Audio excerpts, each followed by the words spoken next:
Chapter 1. No way, I was just speaking casually. The ultimate slash of the 5 elements of the Aurora Sword. The stretching of wood, the concealment of water, the fierce rock of fire and earth, the solemnity of metal.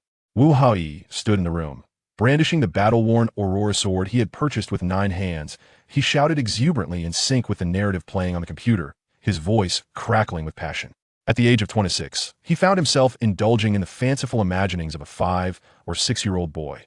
This was an inevitable circumstance, for he had just experienced a breakup, been laid off, and was an orphan lacking father, mother, and siblings, a quintessential example of a youth devoid of support.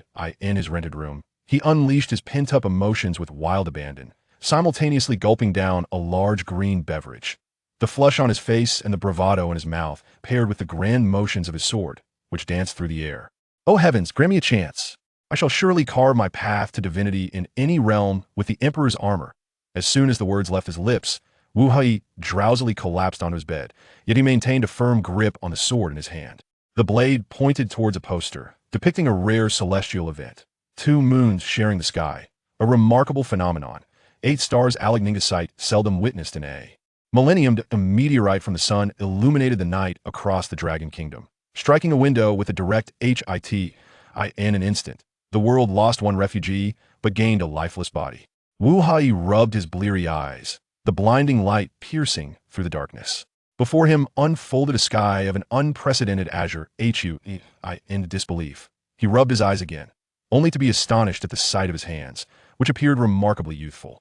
Concurrently, Wu Haiyi pinched the inner thigh of his leg with considerable force, a sharp pain confirming a chilling reality. Oh heavens, I was merely jesting. How have I truly traversed worlds? Wu Haiyi surveyed his surroundings and probed the recesses of his mind for memories, utterly perplexed about his location. If I must be transported, at least inform me of my whereabouts. Though he found himself at a loss for words, he tried various methods to summon his proverbial golden finger. Yet to no avail. In the midst of his despair, he heard the shouts of several children outside his humble abode. Suddenly, like a tide, a flood of memories surged into his consciousness, revealing the essence of his new life. Wu Haiyi pondered in silence. This appears to be a triggered memory. After a brief moment, the memories settled, revealing not only the identities of a few companions, but also some fundamental knowledge about life and the world. Wow! Oh heavens, you are truly benevolent. You have transported me to Douluo continent. Fortunately, my martial soul has yet to awaken, and the conflict between the 2 empires and the martial soul hall has not commenced. I still have a chance. As Wu Haiyi basked in his daydreams, the door was suddenly flung open with a resounding bang by the leading child. Hey, hurry up. Grandpa Village Chief has summoned us to the square. The snot-nosed child, leading his companions, rushed into the room, calling out to Wu Haiyi. Without hesitation, Wu Haiyi sprang from his bed and dashed out to join them. Dressing up? An impossibility. After all, as a member of a poverty-stricken household, I possess only 2 flimsy garments. In truth, this village lacks even a proper name, as the children here are all unfortunate souls, orphaned and abandoned. Yet, these pitiable beings are the offspring of the soul masters from the heavenly Dou Empire's legion. Each year, a number of children are brought here, all of whom are the progeny of soul masters and thus have a considerable chance of awakening with innate soul power. Consequently, the Empire has designated a village specifically to care for these war orphans. However, awakening as a soul master is not a certainty. Most of the orphans sent to this village come from families of ordinary soul masters, the most formidable among them merely a captain of the soul sovereign rank. As such, some children may awaken without any soul power, ultimately remaining in the village to care for their peers. Over time, this village has acquired a fitting name. Brotherhood Village. Wu Haiyi trailed behind a group of young children to the square, gazing out over the throngs of people, a cacophony of noise filling the air. Although the number had yet to reach 1,000, there were certainly 400 to 500 souls present. According to the explanations from memory, during the annual awakening, only about 10 of the children lack soul power or possess a meager amount. If one's innate soul power is below level 3, they are categorically rejected by the Junior Soul Master Academy. Those with such low levels of power face a sluggish cultivation pace akin to that of a snail, requiring at least 40 years to advance to the rank of Soul Master, and the possibility of ever becoming a Soul Sovereign remains a distant dream. Thus, it is deemed more prudent to allocate resources to those with slightly stronger potential, who may one day join the Imperial Army and perhaps rise to become core members of the Legion. Being an orphanage of the heavenly Do Empire, it is no surprise that more than a dozen Grand Soul Masters have come to assist the children in their awakening. Various types of Soul Masters showcase their extraordinary abilities, sowing seeds of future dreams in the hearts of many children and illuminating their paths forward. Before long, the awakening ceremony commenced with a graceful fluidity, one by one. Children resembling little turnips approached, awakening their respective martial spirits, and subsequently moved to the crystal ball behind the Grand Soul Masters to test their soul power. The children were systematically categorized and arranged according to their innate soul power levels. Yet, they remained children at heart despite standing still. The inevitable comparisons and playful antics among them were omnipresent, especially when one noticed another soul power was inferior. An involuntary sense of pride would swell within conversely, when witnessing a peer's martial spirit lacking in flair compared to their own. An uncontrollable urge to show off would arise, rendering the atmosphere vibrant and lively. Unbeknownst to them, the line eventually reached Wu He. At this moment, to claim he felt no anxiety would be a blatant falsehood. Just moments ago, he had witnessed several girls awaken the martial spirit of barley grass, with their innate soul power barely reaching level 1, leading them to sob in the corner of the queue. For them, the aspiration to break through level 25 in this lifetime seemed like a mere fantasy, given the abysmally low quality of their martial spirits. Before Wu He stood a woman of the Auxiliary Spirit Master class, her martial soul being the ninefold resurrection grass. With each ring she possessed, she could augment her vitality and enhance healing efficacy by 50%. Currently, she had attained the third ring, and her restorative capabilities were indeed remarkable, causing Wu He to feel somewhat dizzy. Following the woman's composed directives, Wu He gradually extended his left hand. Under the influence of the soul power guidance array, he sensed a latent force within him yearning to surge forth. Relax, do not resist, allow it to flow naturally. Her voice rang clear and steady, akin to a crystalline spring, gradually easing Wu He's tension. Before long, a five-colored array emerged gently upon his left hand, while simultaneously the name of this martial soul surfaced in his mind. Light and Shadow, 5 Elements Array. Chapter 2. Innate Full Soul Power. Chapter 3. Stringent Soul Ring Requirements. Chapter 4. Millennium Azure Wind Featherhawk. Chapter 5. Wind Eagle Armor. Fusion. The tempestuous soul power surged through Wu He's body like a raging tide. As time flowed, a principal vein connected seamlessly with his martial soul, resembling a bridge. The moment of contact ignited the Light and Shadow 5 Elements Array, which erupted in a frenzied motion, torrents of soul power flooding into the martial soul like a breached dam-8t that moment. Wu He's martial soul resembled an insatiable beast, greedily and swiftly devouring the soul power within him. Concurrently, the core of the wood attribute within the martial soul shone like a dazzling star, beginning to charge and emit light as the martial soul array unfurled behind him. Like a magnificent tapestry, waves of formidable vitality washed over Wu He, akin to a gentle spring breeze. His severed meridians rapidly mended at a visibly remarkable pace, becoming increasingly resilient, as if forged from steel. Wu He's once flushed skin gradually returned to serenity, resembling a lake caressed by the spring wind. A faint green glow radiated from his entire being, reminiscent of a vibrant spirit bestowing boundless life force upon him. Even the Soul Master standing before Wu He felt the overwhelming vitality, as if years of unresolved fatigue were dissipating in the face of such potent life force. This lad possesses great fortune, no wonder he dares to absorb a limit soul ring of 2.5 times its age. The challenge of absorbing a limit soul ring of 2.5 times its age was far from a mere multiplication. It required at least 100-fold effort, alongside the protection of a Healing Master at the Soul Sage level, to achieve a mere 50% success rate.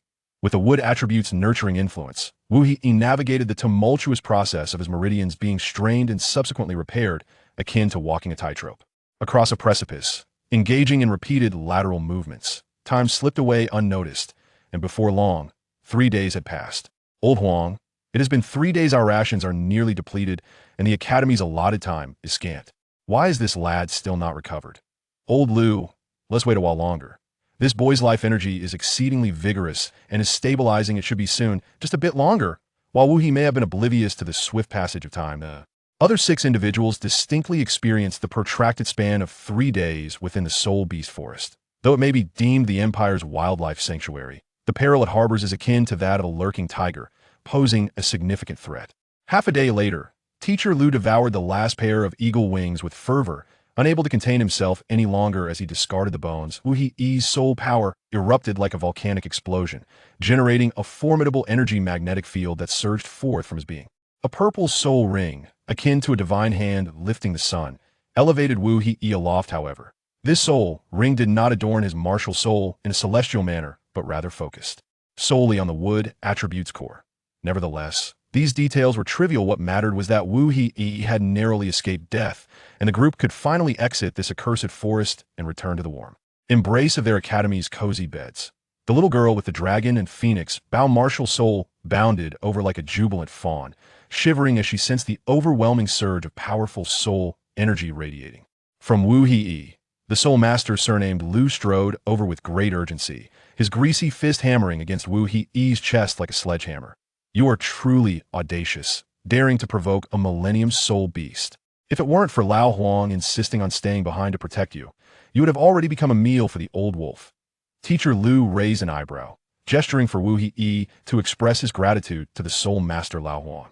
Wu He understood implicitly, regardless of the rights and wrongs of the situation, it was indeed the soul master who had resolutely chosen to remain behind to safeguard him during this life-threatening ordeal, and thus a word of thanks was certainly warranted.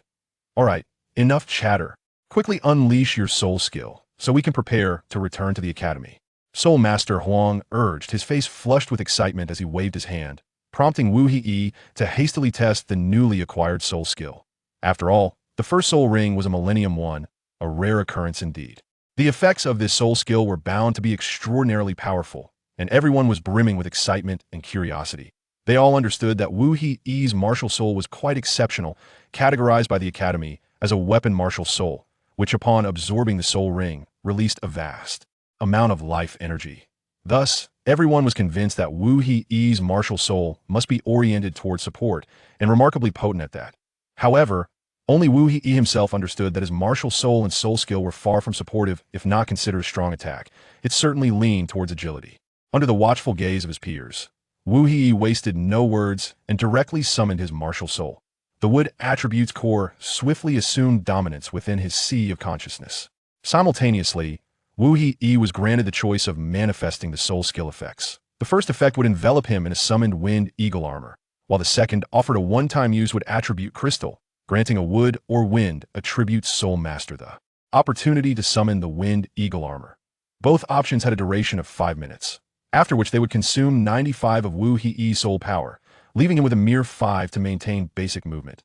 With each additional soul ring, the duration will be extended by 5 minutes, while the soul power consumption will decrease by 10. However, with each release of a soul skill, one must make a choice between affecting oneself or others. Naturally, during the initial merging, one must first indulge oneself. Under the enhancement of the soul ring, a bizarrely shaped watch emerged from the wood attribute focal point of the martial soul. In that moment, everyone was left in a state of stupefaction. What on earth is this? 6 large question marks floated in the minds of each onlooker. Suddenly, Wu He swiftly affixed the watch to his left wrist, and at that instant, the wood attribute focal point of his martial soul transformed into a semi-transparent emerald green crystal core. With utmost care, Wu He cradled the crystal core, scrutinizing it under the dazzling sunlight, before gently inserting it into the watch. He then shouted at the top of his lungs, "Wind Eagle Armor, merge!" In an instant, a brilliant blue armor descended like a divine warrior from the heavens, enveloping Wu He's body. The silver accents resembled the Milky Way winding through the ocean, dazzling and resplendent, while the ruby-colored eye armor appeared as if it were a blazing flame, captivating all who beheld it. Most remarkably, his height, which was originally only 1.3 meters, surged to a staggering 1.8 meters upon donning the armor, making him loom like a giant among his peers. Chapter 6. Unable to unleash the wind-piercing thorn. My heavens, how extraordinarily cool. Soul Master Teacher Huang lightly tapped Wu He's armor with his fingers, the dull thud echoing as if narrating the impenetrable defense of the armor. The gentle touch brought a chilling sensation due to the fusion of the armor. Wu He now stood half a head taller than Soul Master Huang. Under such scrutiny, Huang felt an inexplicable pressure. However, being a seasoned Soul Master of the third ring, how could he be intimidated by a mere novice who had just acquired his first ring? Teacher Huang was the first to stride toward an open area. gesturing for Wu He to engage in a spar. Wu He was acutely aware of the armor's capabilities, but was uncertain of the formidable power it could exhibit in this realm. Without a moment's hesitation, he nodded in agreement. Both participants took their positions, adopting stances for combat. Teacher Huang, not daring to let his guard down, summoned his martial soul that a single withered leaf drifted to the ground as the two remained silent. And in the blink of an eye, their fists collided with the swiftness of lightning. In just one strike, both combatants gleaned a rough understanding of Wu He's strength. Soul Master Huang felt incredulous that Wu He, with his martial soul enhanced by the soul ring, was able to withstand 90% of his strength. It is worth noting that this power was unleashed without any supplementary soul skills. If it had struck an ordinary soul master, they would have been sent flying like a cannonball, without pause. Even more astonishing was the speed. Both moved equal distances towards each other, indicating their initial velocities were nearly identical. But Wu He's ability to meet Huang's punch signified that his reaction speed was as swift as the wind. However, it is important to recognize that Lao Huang is a formidable soul master of the third ring, whose primary means of attack lies in his remarkable speed. In contrast, Wu He possesses a unique weapon spirit and is merely at the first ring. Yet, through Wu He's perspective, the situation appeared quite different in his mind. Wu He was as clear as day regarding the formidable nature of the armor. Although he harbored uncertainties about his own strength, he was certain that its defensive capabilities were undoubtedly impressive. At that moment, as Wu He observed his teacher's movement, he swiftly sprang into action. Although he started slightly slower, he quickly caught up, his fist colliding with his teacher's. Wu He exerted merely a third of his strength, intending only to test the defensive prowess. However, upon witnessing the look of sheer surprise in Lao Huang's eyes, he instantly grasped the magnitude of his impact. By the way, through this rather unremarkable exchange of blows, Wu had a clear understanding in his heart. He estimated that the foundational punching power he possessed after merging with his armor had likely surpassed the limits of a basic soul master. However, since Lao Huang specialized in agility and had not employed any soul techniques, we could not be entirely certain whether he had truly surpassed the soul master level. Nevertheless, Wu was now filled with exhilaration. He realized that even if he had not genuinely transcended the soul master rank, he had still achieved a remarkable leap of 20 levels. Such an extraordinary advancement was something Wu had never witnessed in any anime. After the exchange, the two quickly separated, and Lao Huang was about to assist Wu in exploring other aspects. Wu swiftly raised his hand to halt the proceedings. Teacher, our sparring is far too inefficient. I can only maintain this form for 5 minutes, so I wish to unleash all my techniques for your evaluation. The 5-in-1 unleashed its potential. Indeed, even when utilizing the same soul skill, subtle differences arise depending on the individual wielding it. Each soul master possesses the most profound understanding of their own abilities. However, the power exhibited by the 5-in-1 has transcended the conventional boundaries of a soul master's prowess, necessitating the assistance of an outsider for evaluation.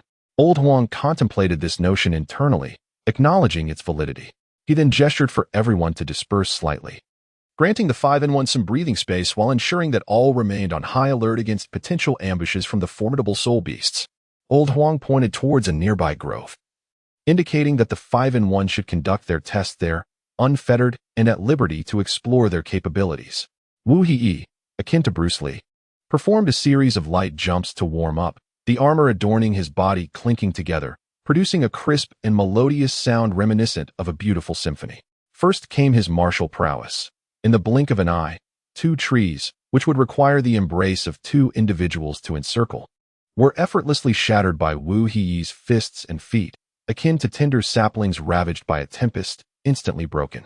The 3 young onlookers barely had time to comprehend how Wu executed his moves before the colossal trees came crashing down. Even the 2 esteemed soul masters could only catch a fleeting glimpse of a fragmented motion. Even Lao Huang, a third-ring soul master specializing in agile attacks, could only perceive the remnants of the punches and kicks. Were he to attempt the same feat, even utilizing his third soul skill, he would be incapable of achieving such swiftness, nor could he sever 2 large trees with a single strike. Subsequently, Wu gently turned the knob on the right side of his belt, and a faint luminescent screen appeared before him, dreamlike in quality. Raising his right hand, he lightly touched the screen, which immediately shattered into emerald green particles, akin to twinkling stars in the night sky. These particles, in harmony with Wu He's breath and the wind, reassembled into a hand crossbow at his right wrist, with the ethereal silhouette of a majestic eagle hovering above it, exuding an aura of grandeur. He then swiftly aimed at a distant tree that would require at least 5 individuals to encircle. He unleashed 3 arrows in rapid succession. Like meteors streaking across the sky, they pierced through the heart of the tree in an instant, causing a century-old soul ring to emerge, poised to disperse at any moment. Amidst the astonishment of all, Wu He twisted the knob at his waist once more, and the head of the crossbow transformed instantaneously into a long sword. Wu He moved with an ethereal grace, and in an instant, a colossal tree that required 5 individuals to encircle transformed into a neatly stacked pile of firewood. Each piece of wood was uniform in length and width, with smooth, even cuts, as though it had been crafted thus from its very inception, devoid of any splintered edges. The onlookers initially hesitated, believing Wu He's demonstration had reached its conclusion. However, he found himself momentarily ensnared in confusion. To his astonishment, the knob on his left hand seemed to be enchanted, refusing to turn. He was at a critical juncture. With the steps for unleashing either the wind-piercing thorn or wind-eagle leg vividly etched in his mind, yet that lethal technique felt as if it had been shackled, rendering him unable to execute it, thus ensnaring his thoughts. In a state of desperation, Wu He sought alternative methods and attempted to utilize different weapons. With a mere thought, the wind-eagle sword in his hand vanished without a trace, replaced by the wind-eagle ring he retrieved from his shoulders. He hurled the wind-eagle ring into the distance with force. The 2 rings shot forth like arrows released from a bow, racing at incredible speed. In their spinning trajectory, they resembled ferocious saw blades, effortlessly trimming the branches within a radius of 500 meters, as if a meticulous landscaping endeavor had been executed. The entire process unfolded with the swiftness of a storm, and ultimately, the wind-eagle rings obediently returned to Wu He's hands like well-behaved children. Chapter 7. Returning to the academy for a feast with his weaponry adequately prepared, Wu He silently counted down the moments. In less than a minute, time had slipped by like a fleeting shadow, as Wu He experienced a moment of divine inspiration. He conceived a remarkable technique and resolved to take a bold leap of faith to see if he could successfully execute it. The instant he relinquished his weapon, the tension that had gripped everyone finally dissipated. Each individual harbored a unique inner world. The 3 young children were a tapestry of admiration and envy, while the 2 esteemed soul masters looked on with profound respect. Old Huang, a soul sovereign, was enveloped in astonishment. And those who had yet to attain the level of soul sovereign might have thought that Wu He's capabilities were merely on par with that rank. However, Old Huang's understanding had been entirely overturned.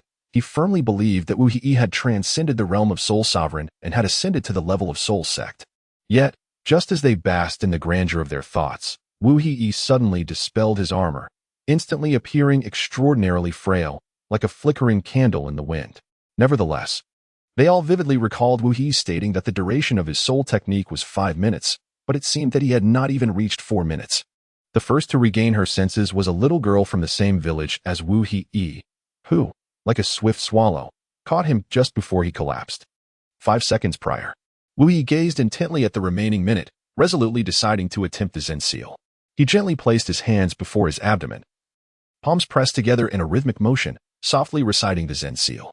In the blink of an eye, the world surrounding Wu He plunged into profound silence. The sound of the wind vanished, the chirping of birds faded away, and the roars of beasts dissipated. Even the withered, yellow leaves drifting through the air and the sweat and dust suspended around him seemed to be frozen in time. However, Wu He was abruptly struck by the realization that the energy of his armor had instantaneously dissipated. The Zen seal lasted a mere 3 seconds, and he felt an overwhelming sense of powerlessness emanating from the sea of souls, as if a vast reservoir of soul energy had been drawn away in an instant. This sensation encompassed not only the weakness of depleted soul energy, but also a dual exhaustion of mental and physical strength.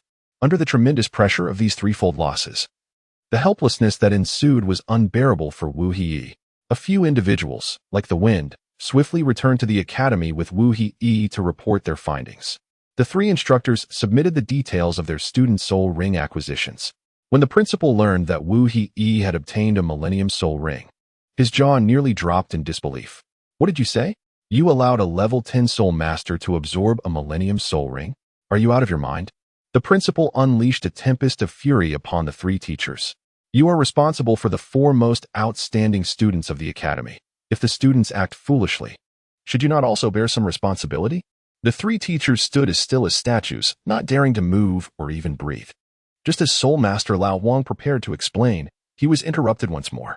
Thus, they endured over an hour of scolding, until the principal, parched and exhausted, finally took a cup of water and drank deeply to regain his composure. The vice principal, observing the three like deflated balloons, lost all patience and inquired, "Did you bring back the child's body?" Upon hearing this question, old Lu's face flushed with shame as he stammered, "And no, we didn't bring it back." The vice principal's anger flared, and he shouted, "You brutes! How dare you? Just watch. I will have you dealt with militarily today." Rising to his feet, a formidable weapon appeared in his right hand like a flash of lightning, and 5 soul rings materialized around him like brilliant stars. The overwhelming pressure of his soul energy compelled the three to involuntarily step back. "And no, I mean he is not dead." Old Lu hastily waved his hands, beads of sweat cascading down his face. He successfully absorbed the soul ring. "What?" The principal seized old Lu by the collar, lifting him off the ground. "Say that again." The principal's anger remained unabated, tempered by disbelief and scorn. "Calm down, he really isn't dead." He absorbed the Millennium Soul Ring and is now resting in the student dormitory. The only female teacher among the three hastily clarified the situation. Upon hearing her explanation, the dean's anger diminished slightly, and he released them. He commanded the trio to recount the events in detail once more. They vividly recounted every aspect, after which both deans fell into a contemplative silence. The dean remained silent, and the three, having finished their account, dared not speak further. After a moment of reflection, the vice dean spoke up. "You three shall return now, proceed to the military office to collect 300 military sticks, and serve a 3-month penalty. Bring that young man to see me tomorrow." Upon receiving the order, they hurriedly departed, fearing that even a moment's delay would result in doubled punishment. No sooner had they left than the two deans began to converse amongst themselves. Wu Yi remained in his dormitory, lying still for an entire day. His physical, spiritual, and mental energies had nearly been fully restored, yet his stomach had long since begun to rumble with hunger. In an instant, he dashed to the dining hall. Embarking on a frenzied feast akin to a ravenous ghost returned from the afterlife. Before long, the empty plates beside him had accumulated into 3 small mountains. His stomach appeared to be an insatiable abyss, as food continuously disappeared within without any sign of his belly swelling. The sight of his voracious appetite captivated many onlookers, prompting even the chefs from the culinary department to emerge from the kitchen. Rumors spread that a voracious soul beast had arrived in the dining hall, voraciously devouring all the food in sight. For 2 hours, Wu Yi indulged himself at the buffet, consuming half of the dining hall's provisions to his heart's content before patting his round belly and departing. Had it not been for his signed talent agreement with the Empire, which afforded him complimentary meals and accommodations, he would have had to spend 500 to 600 gold soul coins on just this one meal, a sum that was simply beyond his means. Remarkably, he had devoured enough food to last the dining hall for half a month. With a satisfied grin, he leisurely picked at his teeth with a toothpick as he sauntered out of the dining hall. At that moment, a messenger teacher rushed over to inform him that the dean was seeking him and requested his immediate presence in the dean's office. Still feeling the effects of his indulgence, Wu Yi was momentarily bewildered. What could this be about? Was it because he had skipped evening study the previous night, or had he simply overeaten? Surely the school was not so petty. Although his mind was a jumble of confusion, he strode boldly towards the dean's office, bolstered by the courage bestowed upon him by the Wind Eagle armor. Shortly thereafter, he spotted 3 familiar figures standing awkwardly at the door, resembling students caught daydreaming during class, punished to stand in the corridor. Chapter 8. Forced to perform. Teacher Huang, what are the 3 of you doing here? Wu Yi, picking his teeth, approached the trio. Among them, the female teacher blushed deeply and refrained from speaking. Enough with the idle chatter, hurry inside. With that, Lao Huang kicked Wu Yi, and the wound on his backside, which had been torn open, throbbed with intense pain. Wu Yi swiftly entered the office, turning around to stick out his tongue playfully at old Huang. But alas, he missed the mark. Within the office, an energetic elder sat upright in the main seat, while beside him occupied a chair was another dignified elder radiating an imposing presence. Wu Yi was plagued with unease, whether in his past life or the present. He felt a certain trepidation upon encountering an elderly gentleman whose countenance exuded the authority of a disciplinary director. He could not shake the feeling that he had erred in some way. The door to the office had been shut by Wu Yi himself, and at this moment, he regretted not having summoned the arrogant old Huang to act as a shield. In the room, apart from the 2 deans, he found himself alone. and he lamented his earlier decision. Before him sat two elderly gentlemen. He had only previously met the one occupying the principal seat when he was processing his enrollment. At that time, the man had beamed like a flower, displaying an almost childlike demeanor as he coaxed Wu Hii into signing the gifted talent contract. The vice dean beside him was a stranger to Wu Hii. "Ah, young Wu Hii, is it? May I call you little Wu?" The vice dean, sensing the atmosphere was too grave and awkward, took the initiative to speak. Wu Hii had no objections to the first part of his statement, however. He could not abide the term little Wu. "All right, but you mustn't call me little Wu. How about you call me E instead?" Upon witnessing Wu Hii's radiant smile, the vice dean's expression soured, as he realized that this young lad, though still quite youthful, possessed a mischievous spirit. "Well then, E, I have heard you successfully absorbed a millennium-old soul ring. Let us see it, shall we?" The vice dean wore a kind smile. Yet Wu Hii inwardly scoffed at the old man's cheekiness, who wished for him to address him as grandfather upon their first meeting. Nevertheless, Wu Hii had no choice but to comply, extending his right hand. His martial soul, akin to a slumbering behemoth, slowly awakened and manifested. Surprisingly, the millennium-old purple soul ring floated alone above the core of the wood element, resembling a solitary dancer. Such a peculiar sight was indeed rare. Typically, once a soul ring was absorbed, it would cling to the martial soul like a loyal guardian. Vice Dean Liang swiftly enveloped his hands in soul power, cautiously initiating contact with Wu Hii's martial soul. This procedure resembled a mystical ritual, yet directly touching another's martial soul was undeniably an impolite act. However, such intimate contact was reserved for elders with profound regard for their younger counterparts, especially in cases like Wu Hii's, who had absorbed a soul ring of extraordinary age, necessitating a thorough examination of the foundational state of the martial soul. After an hour of diligent examination, the vice dean confirmed that Wu Hii's martial soul was entirely sound. However, the mystery of the soul ring's singular attachment to the soul remained unresolved. Nevertheless, through their ongoing conversation, the vice dean astutely discerned a detail. The soul adorned with a soul ring shimmered like the brightest star in the night sky, radiating a brilliance more resplendent than the other focal points. Moreover, it appears that the future additional spirit rings will function akin to precise navigational instruments, accurately locking onto different spirit eyes, and these spirit rings must correspond to the elemental spirit beast from which they are derived. It seems that what Xiao Huang and the others asserted holds true. The martial spirit has indeed never experienced fragmentation. Dean Liang felt a profound sense of satisfaction regarding this revelation. Subsequently, we shall proceed to the training grounds to assess the potency of your soul techniques and ascertain whether they are as extraordinary as claimed. Dean Liang, shedding his usual seriousness, erupted into a hearty laughter that resonated throughout the entire office. Having said this, he tucked Wu Hii under his arm and was about to step out. In a sudden fit of panic, Wu Hii flailed his arms and legs, exclaiming, "No, I have no desire to fight." Wu Hii has developed a considerable understanding of his own capabilities, particularly regarding the passive feedback of his soul skills influenced by his martial soul. More importantly, he is currently disinclined to experience that overwhelming sense of weakness once more. After all, that feeling resembles being forsaken by the world, an isolation that breeds despair and helplessness. I understand your concerns, but there is no need to dwell on them.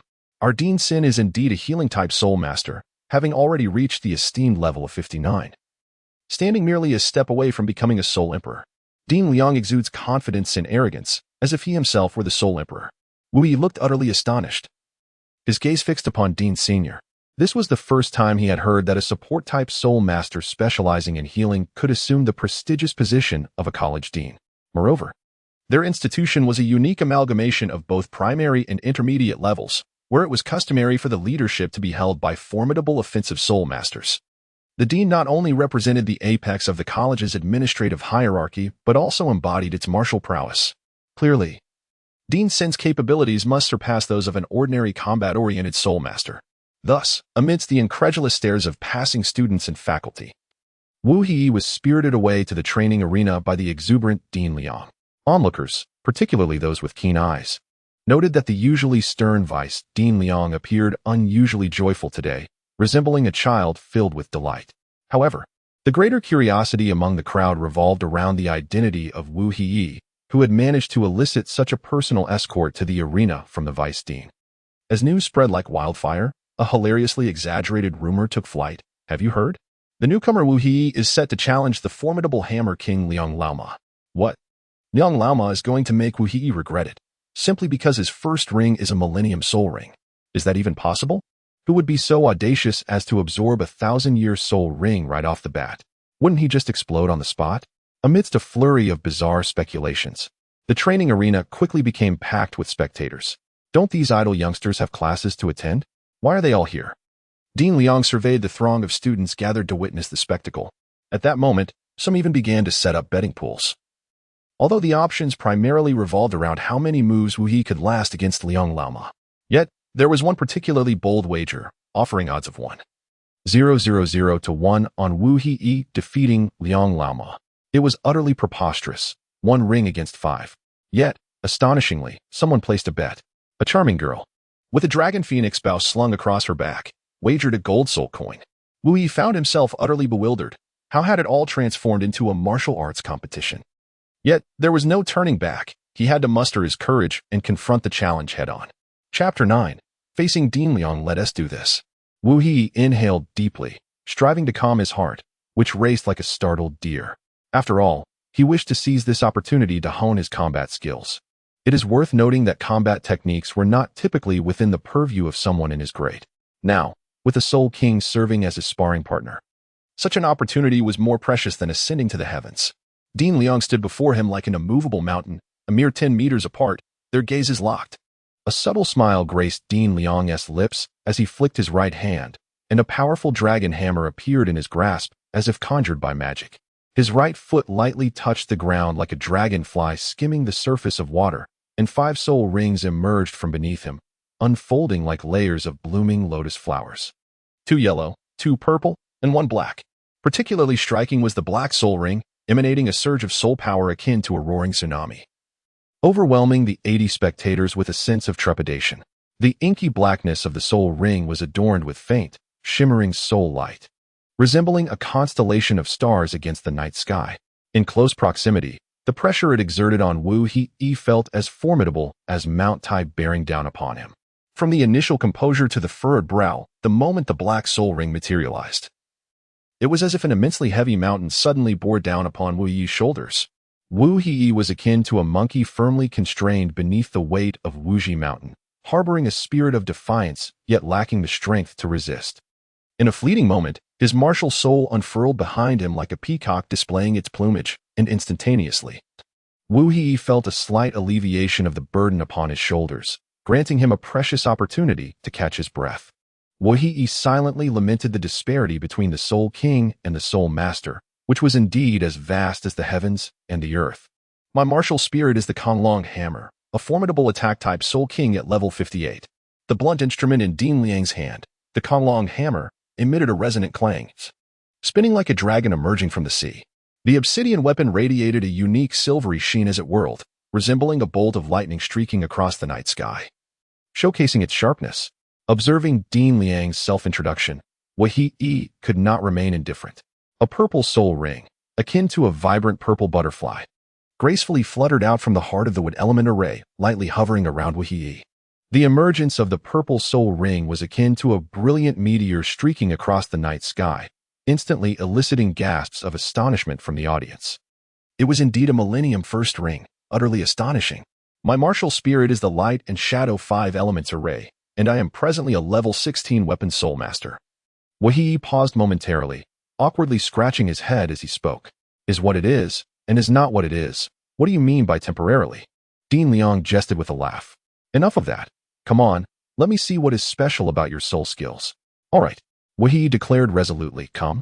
The wooden element at the core of the light and shadow 5 elements array behind him instantly manifested as a valiant warrior, taking center stage, while the purple soul ring adorned him like an exquisite cloak. At that moment, a delicate blue watch, resembling a gleaming sapphire, emerged from the array's heart, landing steadily in Wu Yi's right hand. A soul? Dean Liang exclaimed in surprise. In his youth, although lacking in strength, Dean Liang had traveled extensively, gaining insights that surpassed those of his peers. Director Liang has already made an astute deduction regarding the 5-in-1 operation, nearly hitting the mark with remarkable accuracy. The quintuple fusion soul technique primarily involves the manifestation of a summoner, thus rendering the summoner the true embodiment of the martial soul. In other words, The quintuple fusion does not conform to the conventional definition of a weapon soul master, but rather embodies the essence of a soul engineer. Wu He affixed the summoner to his left hand, and with a swift motion of his right hand, the wood elemental focal point transformed into a translucent crystal core coin, resembling an enigmatic mirror. When exposed to the sunlight, he appeared enveloped in a resplendent glow. The crystal core was integrated into the summoner, and sunlight streamed through the summoner's cover like a golden river, continuously infusing energy. The purple soul ring pulsated around Wu He, flickering in and out like a mystical dance. First soul skill, Wind Eagle Armor, Unite. At the command, the surrounding luminescence swiftly morphed into a tangible form, akin to agile sprites. The armor, predominantly deep blue, resembled an infinite starry sky, evoking the sense of a sacred, inviolable domain that captivated all who beheld it. Witnessing the release of Wu He's soul skill, Dean Liang gestured towards him and declared, "Come. Let us see what you can do." "Very well, let us see then," Wu He replied, undaunted, his voice resonating with strength. Unlike his cautious approach with Elder Huang, he did not hold back against the Soul King-level adversary, summoning the Wind Eagle sword with unwavering resolve. In an instant, the air was filled with the deafening sound of metal clashing, the rhythmic and relentless strikes reminiscent of a fervent war drum, stirring the hearts of all present. Everyone stood in astonishment, unable to fathom that Wu He could match Dean Liang, even forcing him into a defensive stance. Wind Eagle 100 strikes. In Wu He's hand, the Wind Eagle sword unleashed a torrent of blades akin to a volcanic eruption, weaving a formidable net of relentless assaults. Witnessing such ferocity from Wu He, Dean Liang was inwardly alarmed. He had come to trust teacher Huang's words, recognizing the sheer terror of this onslaught, which bore the potency and rhythm befitting a soul king. Quickly recovering from his astonishment, Dean Liang's soul power surged like tumultuous waves, and he wielded the dragon hammer with swift precision, resembling a raging dragon that forcefully repelled Wu He. With the fifth soul skill, Dragon Hammer Inferno, a square-shaped dueling arena materialized, resembling an impregnable fortress, enveloping the two combatants within. For sinister clones wielding dragon hammers emerged from the ground like phantoms, their eyes blood-red and menacing, as if they were harbingers from the depths of hell. "My heavens," He-S launching with the fifth soul skill. "I fear Wu He is doomed." The four clones charged towards Wu He like arrows released from a bow, yet their targets were strikingly diverse. Aiming for his legs, abdomen, arms, and head with the ferocity of ravenous wolves. In truth, Dean Liang's true form remained just outside the arena, the dark energy forming the stage only extending to a mere step before him. Yet, in an instant, Wu He, wielding dual rings, darted out of the perilous zone like a startled rabbit. Just as all present were momentarily dazed, believing the outcome was sealed, Wu He, as if performing an illusion, switched weapons. The dual rings flew forth like meteors, his hands fluttered gracefully before his abdomen, and with a forceful clap, he unleashed the Zen Seal, obliterating the shadowy clones before they could even make contact. In a mere 2 seconds of control, Wu He's armor time diminished by half a minute. Yet to the onlookers, his speed appeared as lightning, his attacks fluid and seamless, devoid of any dissonance. Chapter 10. Fierce Battle. Dean Liang's probing had concluded. It was time to get serious.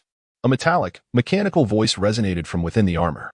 Before Dean Liang could react, the Wind Eagle ring, spinning like a top in Wu He's grasp, darted toward his throat with the swiftness of lightning. Known as the Old Demon Liang, his teaching methods were undoubtedly as terrifying as hell itself. Thus far, no student had managed to approach him like a specter. Dean Liang retreated with the speed of a tempest, yet the dragon hammer remained, an echo of his afterimage left behind. The strike from the 5-in-1 attack merely struck at the afterimage. Only upon realizing the miss did one notice Dean Liang retreating several meters like a phantom. Wu He did not become enraged by his failure to strike. Rather, a subtle smile, reminiscent of a cunning fox, graced his lips. Indeed, one must not underestimate the soul masters of this world, for they are a breed of madmen akin to battle machines. All formidable warriors have risen through a series of life and death duels. Their cultivation, combat techniques, and battle awareness have been honed in the crucible of real combat. Much like the forging of steel, currently, Wu He relies solely on his familiarity with the armor's capabilities and the combat power it compensates for. In simpler terms, he wields a weapon as formidable as a Gatling gun, yet lacks the knowledge and ammunition to utilize it effectively, resulting in a comical display akin to a child flailing in battle. Although it may appear impressive, It is, in fact, quite absurd. If one strike fails, he simply attempts again, seizing the rare opportunity to fully unleash the potential of his armor. As the 5-in-1 advanced with the ferocity of a hungry tiger pouncing upon its prey, his upward thrust resembled a dragon emerging from the sea, while his diagonal slash mirrored a fierce tiger descending the mountain. His horizontal sweep was akin to a tempest sweeping through the leaves, and his throat-cutting maneuver was reminiscent of a venomous serpent emerging from its lair. In stark contrast, Dean Liang exhibited an air of effortless grace, akin to a leisurely stroll in a tranquil garden, showing no inclination to employ his soul techniques for defense. Even his martial soul remained as still and immovable as a statue, firmly planted in the ground. Wu Yi felt as though he were a mere buffoon, utterly embarrassed.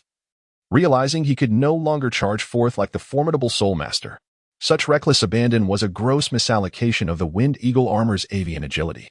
He needed to feign an attack. If he could not provoke Dean Liang into action, he would remain excessively passive, with less than 2 punches distance separating him from Dean Liang. The gap loomed like an insurmountable chasm. Resolutely, we abandoned the pursuit once more, launching the dual rings in his grasp like meteors, striking out in an X formation. Wu Yi swiftly retreated, distancing himself from Dean Liang, intending to engage in a kite-fighting strategy. Dean Liang, a seasoned strategist, recognized that although Professor Huang and his companions had not specified the duration of Wu Yi's armor's effectiveness, his own experience suggested that such soul techniques, which significantly enhance combat prowess, would not last long. Consequently, he consistently evaded Wu Yi's direct assaults, while Wu Yi, lacking in combat experience, failed to land a single hit even after a minute of engagement, not allowing Wu Yi to truly increase the distance. Dean Liang was already aware of the young man's capacity for precise long-range attacks.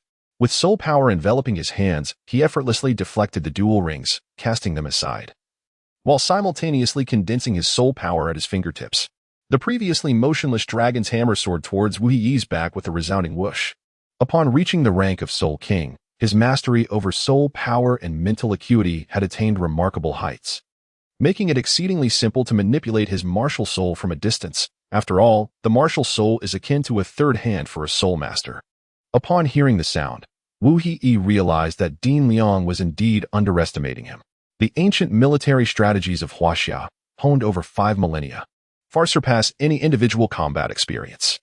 The principle of retreating as the best strategy from the 36 stratagems advocates for a planned and proactive withdrawal when confronted with an unfavorable disparity in strength between adversaries, allowing for the re-establishment of advantageous conditions. By retreating, one can lure the enemy deeper and seize an opportunity to counterattack.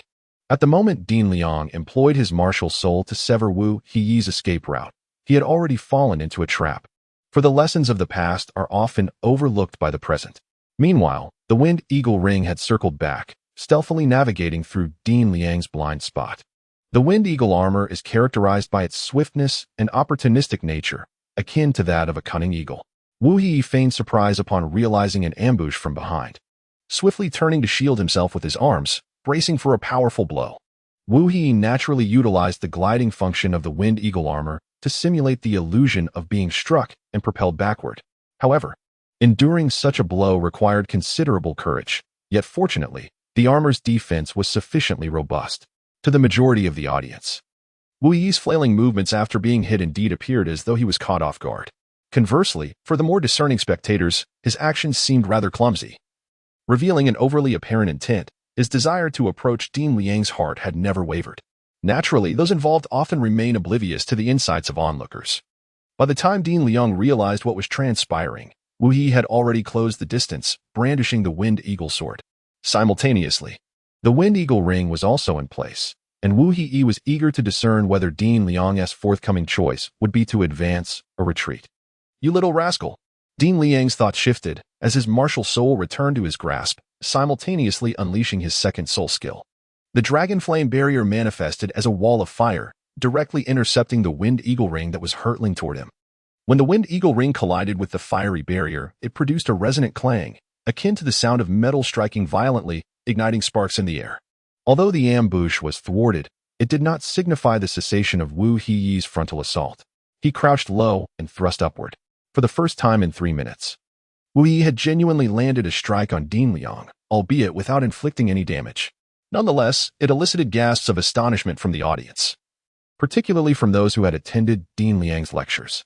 With a swift twist of the Wind Eagle sword's hilt, he seamlessly transitioned to the Wind Eagle crossbow. Old man Liang, can you evade again? Wu Yi shouted recklessly, while his hands continued to move incessantly. Each crossbow bolt struck the air above, hitting Dean Liang, and the ensuing explosions sent clouds of smoke billowing into the sky. The rhythm of Wu Yi's assault conveyed an unmistakable intention to remain steadfast. The first soul skill, great, great, great, a square object pierced through the haze and manifested in the sky. Alas, old Liang is serious now. Dean Sin immediately rose. A colossal tree ascending from the sidelines, poised for rescue at any moment. After so many years, you're the first to dare to call me old Liang. As the smoke dissipated, Dean Liang was encircled by a protective shield of soul energy. Despite Wu Yi delivering strikes of Soul King caliber, the strength among Soul Kings varies. What appeared to be a hit was, in reality, mere smoke without injury. The dragon hammer swung downwards with great force.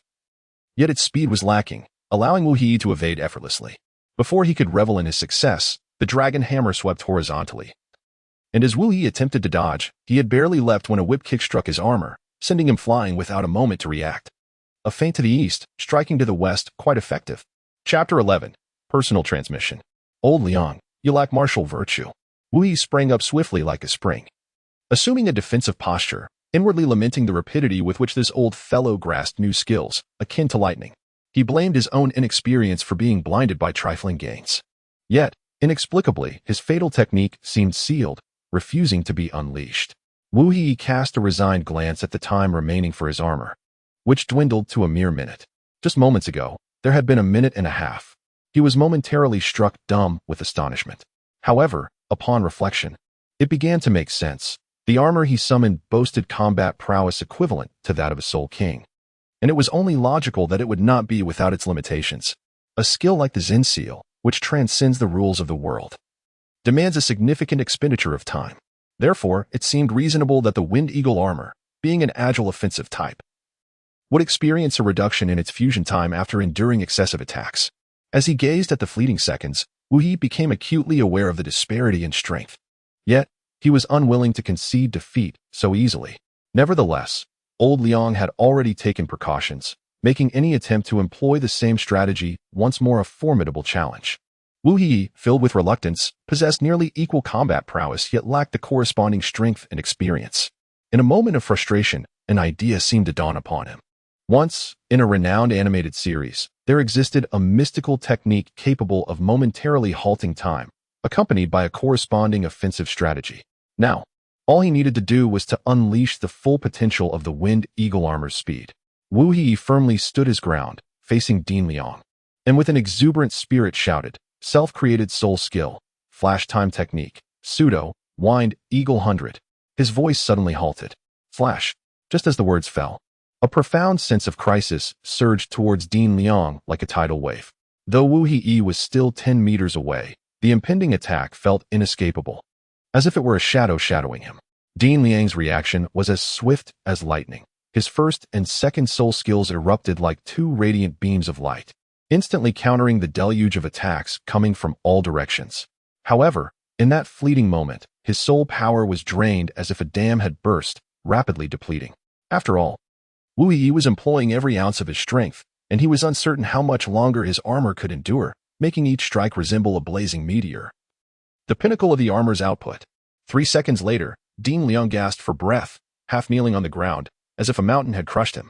Were it not for the dragon's hammer firmly gripped in his hand for support, he would have surely collapsed onto the floor.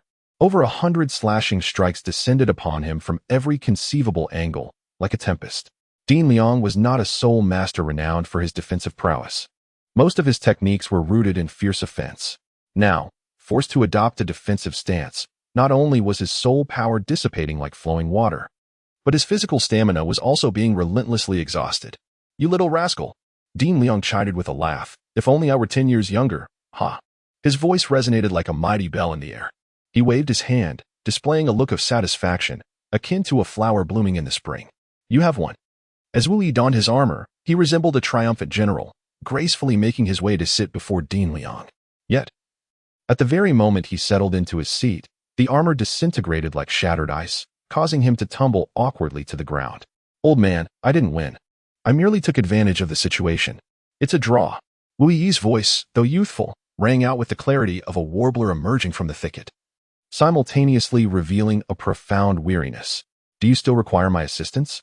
Dean Liang retorted with a haughty push towards Wu Yi, his gaze aflame with intensity. Losing requires no justification. His voice thundered like a storm, echoing in the ears of all present. Gradually, Dean Liang rose to his feet, his figure towering like a majestic mountain, and proclaimed loudly, "From this day forth, I shall personally mentor Wu Yi. He shall henceforth be my direct disciple." Instantly, the room erupted in astonishment. Even Dean Sin was taken aback, momentarily forgetting to unleash his healing soul technique. My heavens, the old demon Liang has actually been defeated. Someone gasped, disbelief saturating their tone. What an upset. Another murmured, still reeling from the shock of the recent events. The student responsible for placing the bets turned pale. Realizing he had neglected to close the betting, halfway through, he was oblivious to who had raised the stakes to 1,000 gold soul coins for Wu Yi, leaving him utterly flabbergasted. Wu Yi once again found himself utterly drained of spiritual energy, as if all the vitality within him had been siphoned away. The sensation of emptiness and weakness engulfed him like a relentless tide. Before he could fully grasp the taste of helplessness, a gentle flow of soul power enveloped him, akin to a spring breeze caressing his veins, reaching every bone and sinew. The spiritual energy of his soul's ocean began to revive slowly. Much like the long-awaited rain gracing a parched earth, the restoration of his physical strength trailed behind at a snail's pace. Finally, Wu Yi opened his eyes languidly. Having returned to the office of the dean, Dean Sin, usually stern, wore an expression as warm and radiant as the sun. In stark contrast, old Liang maintained his stern demeanor, looking as though Wu Yi owed him a substantial debt. Observing old Liang's tattered dean robes, one could liken him to a destitute beggar. You need not report to the classroom anymore. Come to us, and we shall nurture you with great care. Hearing these words suggested he was to be given special attention, and had it not been for old Liang's ominous gestures, reminiscent of someone on the verge of breaking fingers, Wu Yi might have almost believed it. Time swiftly passed, as fleeting as a galloping steed, with the years stretching like an unspooling thread. Wu Yi joyfully spent 5 years at the academy, dedicating his mornings to the study of cultural knowledge and his afternoons to rigorous physical training. Upon reaching the 20th level, old Liang took Wu Yi on a perilous hunt for a 2,000-year-old Inchuan armored rhinoceros, successfully unlocking the black rhinoceros armor. This endeavor was fraught with danger, and with the assistance of Dean Sin, he forcibly absorbed the soul ring, thereby shattering the established rules of soul ring absorption. The appearance of the black rhinoceros armor was enhanced by silver crystalline patterns resembling a myriad of twinkling stars, further augmenting its defensive capabilities. However, a slight drawback remained. The combat power of the black rhinoceros armor was still confined to the Soul King stage. Subsequently, Wu Yi embarked on an endless journey of aiding his companions in their ascent. At the academy, he had completed all the cultural courses taught by the dean, leaving him to self-study in the library. Nevertheless, he diligently maintained his daily physical training, in addition to taking on the responsibility of leading hunting expeditions. The once petite girl who had trailed closely behind him had now blossomed into a graceful young lady, exuding an air of aloofness that deterred strangers. Yet, when she approached Wu Yi, she reverted to the demeanor of a familiar little sister. With 2 lifetimes of experience, Wu Yi could easily discern her thoughts, but he was still finding his footing and preferred not to dwell on such matters. Chapter 12. The inaugural friendship exchange competition. Mier, what brings you here? Wu Yi's gaze was akin to that of an elder brother towards his younger sister as he gently ruffled her hair, speaking softly. Don't mess with my hair. I won't grow tall. Mier's cheeks flushed a deep crimson, resembling a ripe apple, as she swiftly swatted Wu Yi's hand away, reluctant to let go. Dean Sin summoned me, apparently for the Junior Academy exchange competition. Upon hearing this, Wu Yi immediately understood, for he spent much of his time in the dean's office, privy to various small proposals that were not concealed from him. This exchange event appeared to involve all junior academies within the Tiando Empire. The Tiando Royal Academy, where Wu Yi studied, was a merged institution of both junior and intermediate levels, naturally making it the host of this exchange. Each academy was required to assign 3 students to participate, and as the host institution, Dean Sin hoped Wu Yi would accompany Mier into the fray. In truth, even with Mier alone, that would be more than sufficient, as both Wu Yi and Mier had already reached the pinnacle of the 29th level as Great Soul Masters. with breaking through the 30th level merely a matter of 2 days of cultivation. However, Wu Yi had been deliberately suppressing his advancement, prompting Mier to do the same. Otherwise, they would undoubtedly become the youngest Soul Emperors in history. Initially, Wu Yi did not harbor many thoughts upon hearing about the exchange event. Over the years, he had been both a student and a teacher, nurturing numerous talents. Within the academy, a small community of exceptional individuals had begun to form around Wu Yi, almost becoming an exclusive society for the gifted. Thus, he did not pay much heed to the upcoming event. However, when Deanson announced that all primary Soul Master Academies in Heavenly Dome must participate, Wu Yi couldn't help but feel a surge of excitement. This implied that perhaps that individual would attend. What is the matter with you? Seeing Wu Yi suddenly lost in thought with a silly grin, Mier swiftly shook him to jolt him back to reality. Nevertheless, Wu Yi quickly regained his composure. It's nothing at all. I merely recalled some intriguing matters, Wu Yi quietly explained to Mier. Then turned to the quietly sipping tea beside him, Dean Liang. Old man, have you been plotting to send me off all along? Why didn't you give me a heads up in advance? In response to Wu Yi's inquiry, Dean Liang merely set down his teacup with an air of nonchalance. Why should I inform you? You are not a faculty member of the academy. I am merely notifying you ahead of time. Dean Liang spoke with conviction. Yet both were subtly probing one another. Wu Yi wishes to inquire whether there are any prizes for the exchange competition, yet he has never been informed. After all, Wu Yi is always trailing closely behind the two deans, and he is privy to the vast majority of significant and trivial matters within the academy. Dean Liang is undoubtedly aware that Wu Yi has long known about the impending friendly match. Calling him to participate is akin to bestowing an award upon him directly. It appears that the bond has indeed grown tenuous. Wu Yi turned his head, adopting a petulant demeanor. However, Dean Liang paid him no mind. After 5 years of companionship, they were like two peas in a pod, understanding each other implicitly. Seeing that there was nothing more to discuss, he dismissed Wu Yi and his companion. Nevertheless, as the host, he had some readily available information and materials at hand. As Wu Yi walked, he perused the materials in his hands. This was the inaugural exchange competition. Although the rules were not overly intricate, they were undeniably ruthless. Mia cast a puzzled glance at Wu Yi. What does this mean? The competition is divided into 3 segments: the elimination round, the points round, and the challenge round. Firstly, there are 36 participating teams, yet the elimination round occurs simultaneously across 6 venues, with 6 teams entering each labyrinth to engage in chaotic battles. Ultimately, only one team from each venue may emerge victorious. This scenario bears a resemblance to the nurturing of a venomous insect, where only the strongest king can survive. Next follows the points round, where victorious teams earn 1 point, losing teams incur a deduction of 2 points, and ties incur no penalties, leading to a ranking based on total points. The first 2 segments seem deceptively simple. However, Mier detected a flaw. Once the points are tallied, wouldn't the outcome be glaringly evident? Her charming and animated face was etched with confusion, akin to a bewildered fawn. Not so, for the elimination round is fraught with uncertainties. Many formidable teams might falter in this stage. Wu Yi, viewing the situation through the lens of an adult from a different era, offered a clear yet profound analysis. Not all teams behave like docile sheep. There will inevitably be some headstrong individuals. Within the labyrinth, should internal conflicts arise within a team, members may choose to part ways, each fighting independently. Consequently, the teams that reach the labyrinth's core will likely be incomplete. Incomplete teams either face total annihilation or must hastily regroup to challenge those who remain intact. Among those ultimately eliminated, discontent will surely simmer. Our academy's rules are akin to a timely rescue, granting these eliminated teams a chance to challenge the victorious team of the points round. However, Mia hesitated, as if a fishbone were lodged in her throat. Are you suggesting that, while this appears equitable, it resembles an examination more than a competition? Wu Yi, like a skilled butcher dissecting an ox, articulated the unspoken discomfort lingering in Mia's heart. Indeed, it is akin to granting those who fail an examination a second chance. Upon hearing Wu Yi's words, Mia felt as if a veil had been lifted, and she promptly laid bare her previously inexpressible concerns. You are entirely correct.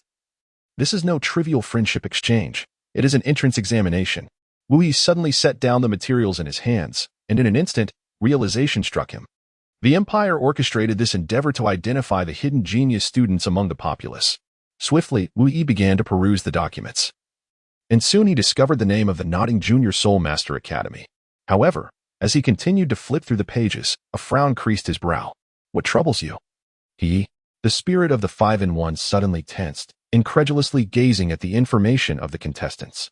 To their astonishment, the representatives sent by the Nodding Junior Soul Master Academy were neither Tang San nor Xiao Wu. Wu Yi murmured to himself, this is impossible. There must be some sort of mistake. Logically speaking, Tang San and Xiao Wu should both be in the same cohort as me.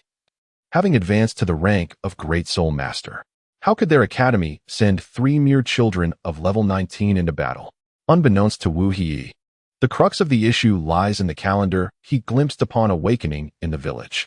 He had always presumed that he and Tang San were among the same cohort of children who awakened their martial souls. However, in truth, the neighboring village, being composed predominantly of orphans, had little regard for the calendar to keep track of the days. As a result, they had been utilizing an outdated calendar for years. Upon meticulous calculation of time, it is likely that Tang San and Xiao Wu are currently en route to Shrek Academy. Chapter 13, Setting New Goals. Wu Huwei rummaged through the historical tomes in the library, his heart brimming with conviction that he had indeed traversed back to the era of the Tang dynasty. He pondered aloud. Could it be that a single timeline can accommodate only one time traveler? Wu Huwei racked his brain in vain, struggling to discern where things had gone awry, and thus lay in his dormitory, lost in contemplation. Yet, out of the corner of his eye, he inadvertently caught sight of something. In an instant, he sprang from his bed, seized the calendar from his desk, and dashed outside. After a considerable time, he returned to his dormitory, dejected, and collapsed onto his bed. What a fool I am to have misjudged such crucial information. In truth, Wu He had long been aware of the upcoming friendly match and had even contemplated the prospect of befriending that seasoned traveler. Consequently, he had meticulously restrained his own cultivation. For the disparity between a soul master and a grand soul master was still quite substantial on the surface. He had yearned to engage in a meticulously strategized fair duel with Tang San. Alas, due to a momentary lapse in attention, he had let this opportunity slip through his fingers. Wu Yi swiftly adjusted his mindset. Having missed this opportunity, he resolved not to let the next one slip away. He must hasten to enhance his cultivation, for he was determined to participate in the Grand Soul Master competition across the continent 3 years hence. By then, he would not only have the chance to meet esteemed seniors, but also to engage in a contest of skill with various formidable masters. Wu Yi gently patted his own cheek and stepped outside once more, determined to head to the training grounds to diligently enhance his cultivation. As Wu Yi stepped outside, Mi-Er promptly followed suit. Over the past 5 years, the two had been inseparable, and Wu Yi had long grown accustomed to Mi-Er's presence. After a day of training, Wu Yi had only marginally advanced in his cultivation, whereas Mi-Er had already reached level 30. Originally, Mi-Er had planned to wait for Wu Yi to also attain level 30 before embarking on their journey together. However, this year she had taken in several prodigious talents who required their first soul ring, and thus, half a month ago, Mi-Er accepted a task that necessitated their joint hunt for soul rings. With Mi-Er's departure, Wu Yi felt an unexpected sense of disquiet, as the atmosphere around him had suddenly become much quieter. As evening fell, Wu Yi, akin to a radiant star, entered the training arena. At that moment, the expansive arena had been ingeniously divided into 6 labyrinthine battlefields. Though referred to as mazes, they resembled 6 distinct sanctuaries for cultivation. The Academy had endowed each battlefield with the remarkable capability of simulating a training environment, a bold gesture that undeniably reflected the institution's grand aspirations. Of course, for those children yet to experience the trials and tribulations of society, witnessing such battlefields would likely ignite a fervent excitement within them. Wu Yi pondered the 2 sets of armor adorning his form. Although they extended the duration of his fusion and diminished the expenditure of his soul power, they still failed to fulfill his desire for the consecutive use of both armors. Since acquiring the Black Rhinoceros armor, he had personally experimented and discovered that when his remaining soul power dipped below 50, summoning the next set of armor proved utterly impossible. By this calculation, if Wu Yi wished to wield the armors in succession, he would need to attain the cultivation level of a soul emperor. Yet, by the time he reached such heights, would he truly require armors that could only manifest the power of a soul king to maintain his presence? With a resigned smile, Wu Yi could not help but sense that the strength of the armor seemed to possess further potential for enhancement. Upon acquiring the first set of Wind Eagle armor, its displayed combat power was approximately at the level of 51 or 52.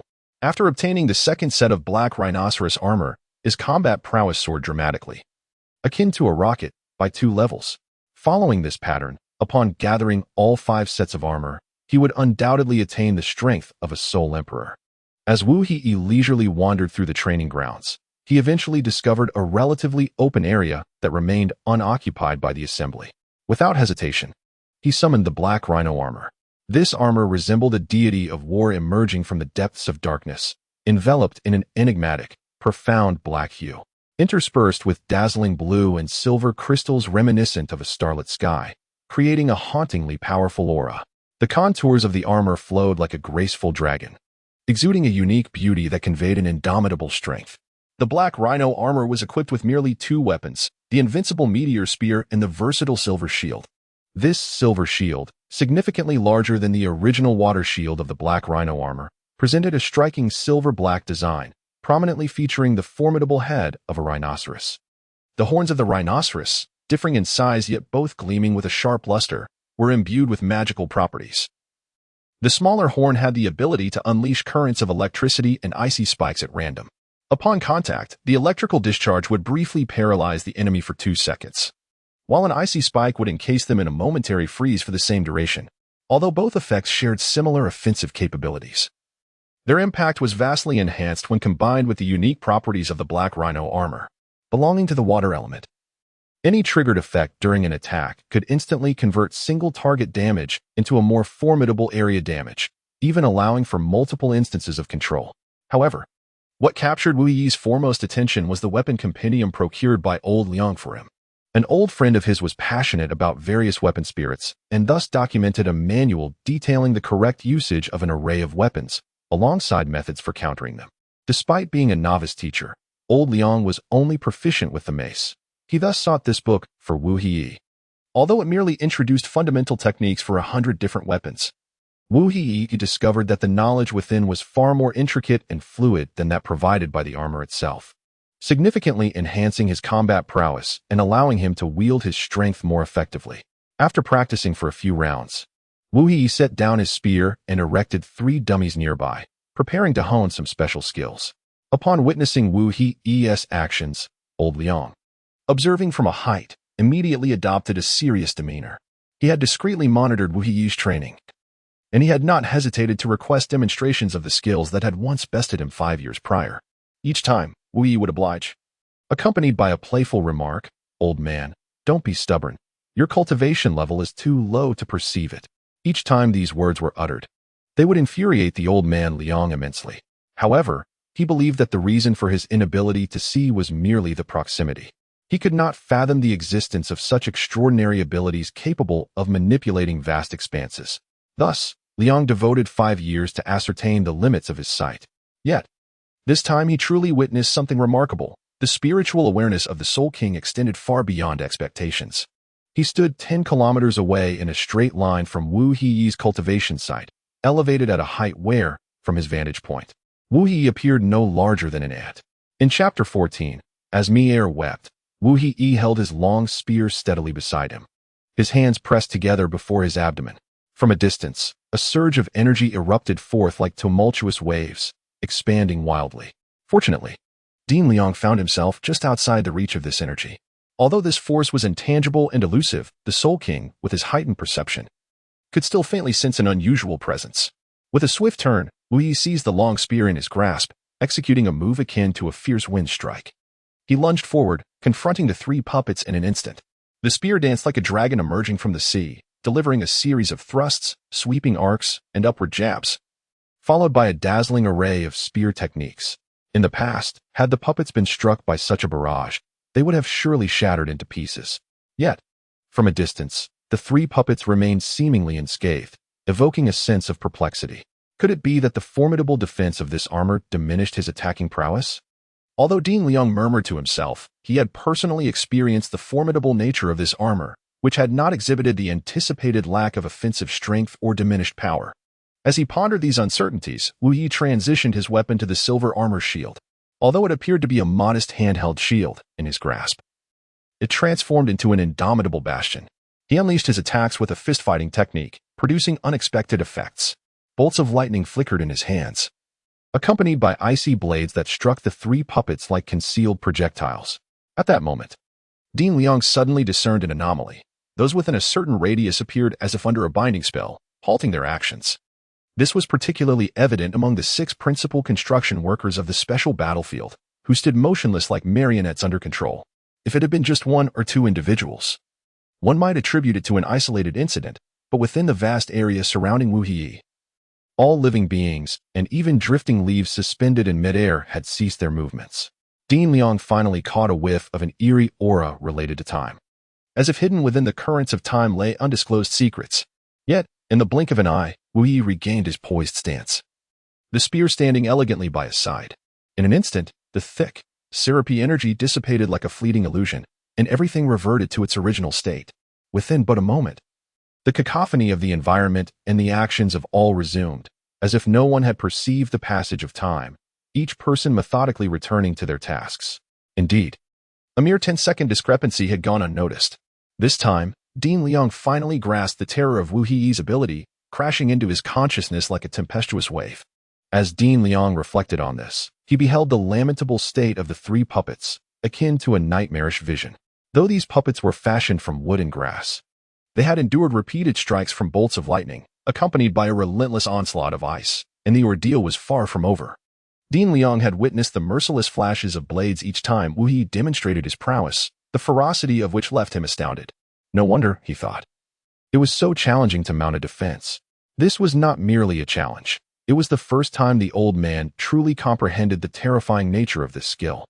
Feeling utterly at a loss like a headless fly, unable to conceive a means of counteraction, if one cannot execute a swift response to passive defenses, the inevitable outcome shall mirror that of the 3 puppets, reduced to ashes following a relentless barrage.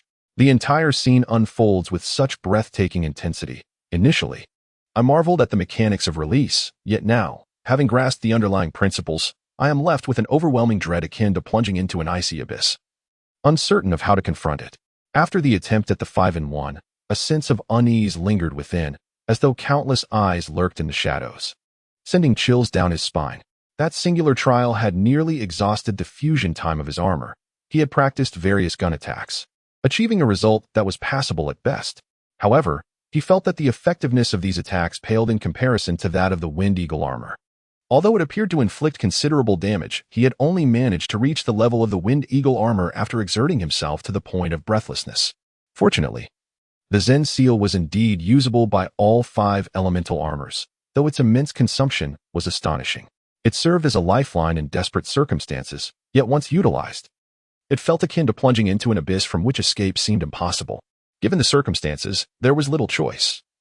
Without the ability to summon the demon sealing tablet or possess a powerful finishing move, victory necessitated the mastery of a lethal technique.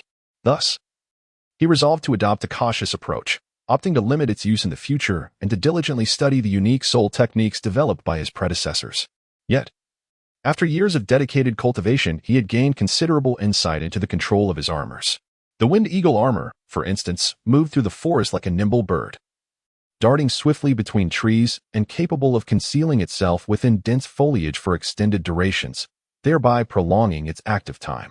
In contrast, the Black Rhinoceros armor maneuvered stealthily within aquatic environments. With a mere thought, he could seamlessly merge into the water, appearing in any corner, and even briefly manifest oversized body parts or weapons. In light of these circumstances, he even harbored hopes that the Academy might facilitate a means for him to enter a wood element environment infused with water elements, allowing him to astonish everyone. However, these aspirations remained mere illusions, suspended in the delicate fabric of his imagination. Time slipped by like a fleeting shadow, and in the blink of an eye, 5 days had passed. It was then that Mir returned, visibly distraught, along with 2 fewer children from her group. Upon seeing Wu Yi, she burst into inconsolable tears, akin to a dam breaking.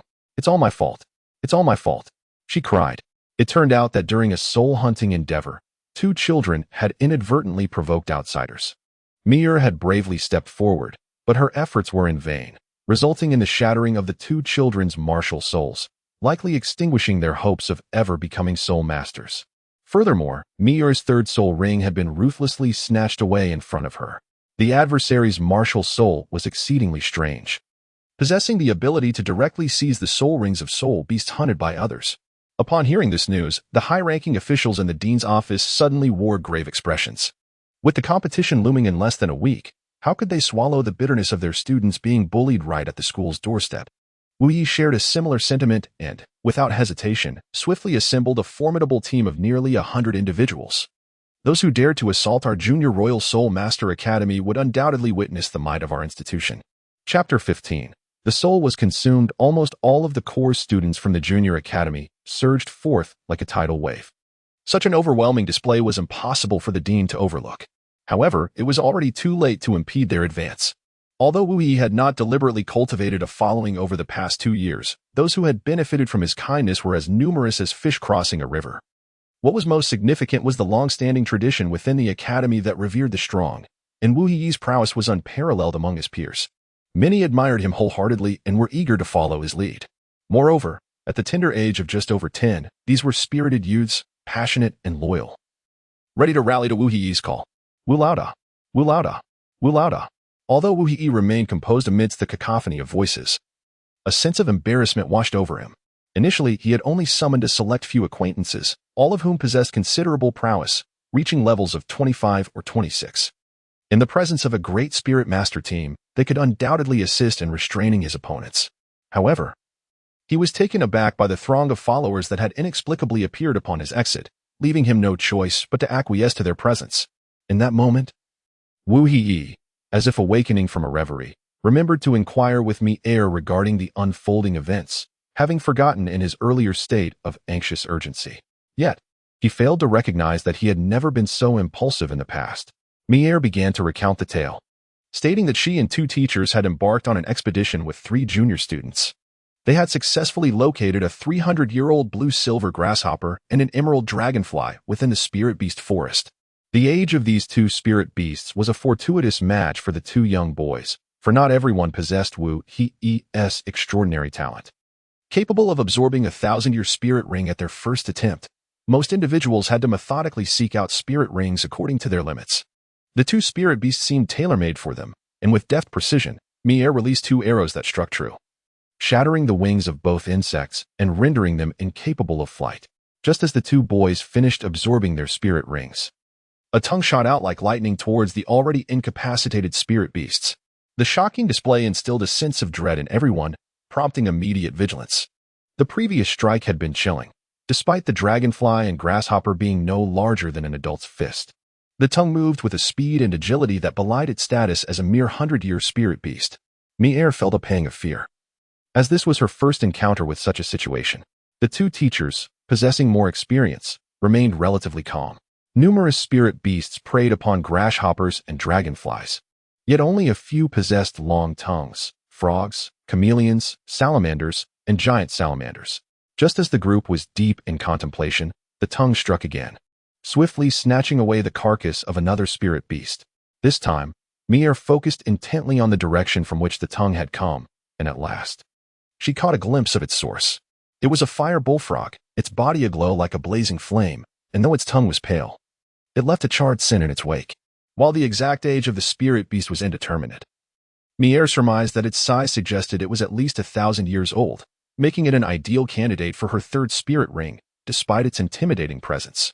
Without hesitation, Mi-Er loosed 3 arrows in rapid succession, augmenting them with her 1st and 2nd spirit abilities to enhance both penetration and speed. However, the arrows did not strike the spirit beast as anticipated. Instead, the creature displayed an expression of fear akin to that of a human, remaining motionless. The arrows halted just shy of the spirit beast, and a figure began to materialize before them. The individual grasped Mi-Er's arrows tightly and, in an instant, crushed them. "You dare to threaten my son?" As soon as the shadow appeared, one of the teachers beside Mi-Er exclaimed in astonishment, "Chameleon!" The chameleon was not only the soul of that individual but also a moniker by which he was known. However, upon hearing the teacher's exclamation, the man's face betrayed a hint of disdain. Mi-Er, filled with curiosity, glanced at the teacher, sensing a familiarity in the tone that was laden with contempt. "Chameleon, you scoundrel expelled from the Intermediate Academy, how dare you set foot in the Academy's exclusive spirit beast forest?" The words expelled struck like thunder, instantly piquing the curiosity of several students. "Enough of this idle chatter. That little wretch dared to harm my son. You must pay the price. The chameleon's gaze swept over Mier's shoulder, locking onto the two boys who had just acquired their spirit rings, their souls in sight. His eyes shone like those of a famished wolf, and in an instant, he vanished from view like a specter, while everyone remained in stunned silence. Mier's ears perked up like radar, alerting her to danger. Be careful, Mia cried out, swiftly loosing 2 arrows towards the boys. Startled, they were bewildered as to why the senior suddenly attacked them, but even knowing they were outmatched, they nonetheless summoned their spirits. Mia sensed something amiss. Despite having fired her arrows, the chameleon had not moved further.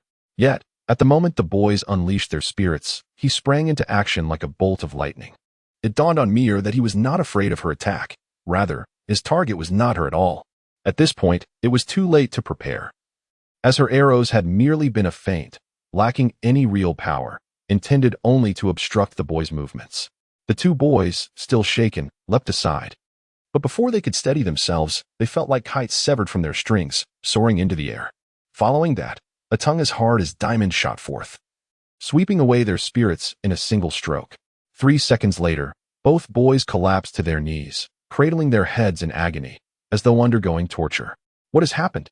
Mia rushed over to examine them, and one boy, barely conscious, murmured before losing consciousness, "My spirit shattered." How could this be? While spirits were not particularly resilient, she had only heard of them exploding from overextending soul rings, never of them being devoured.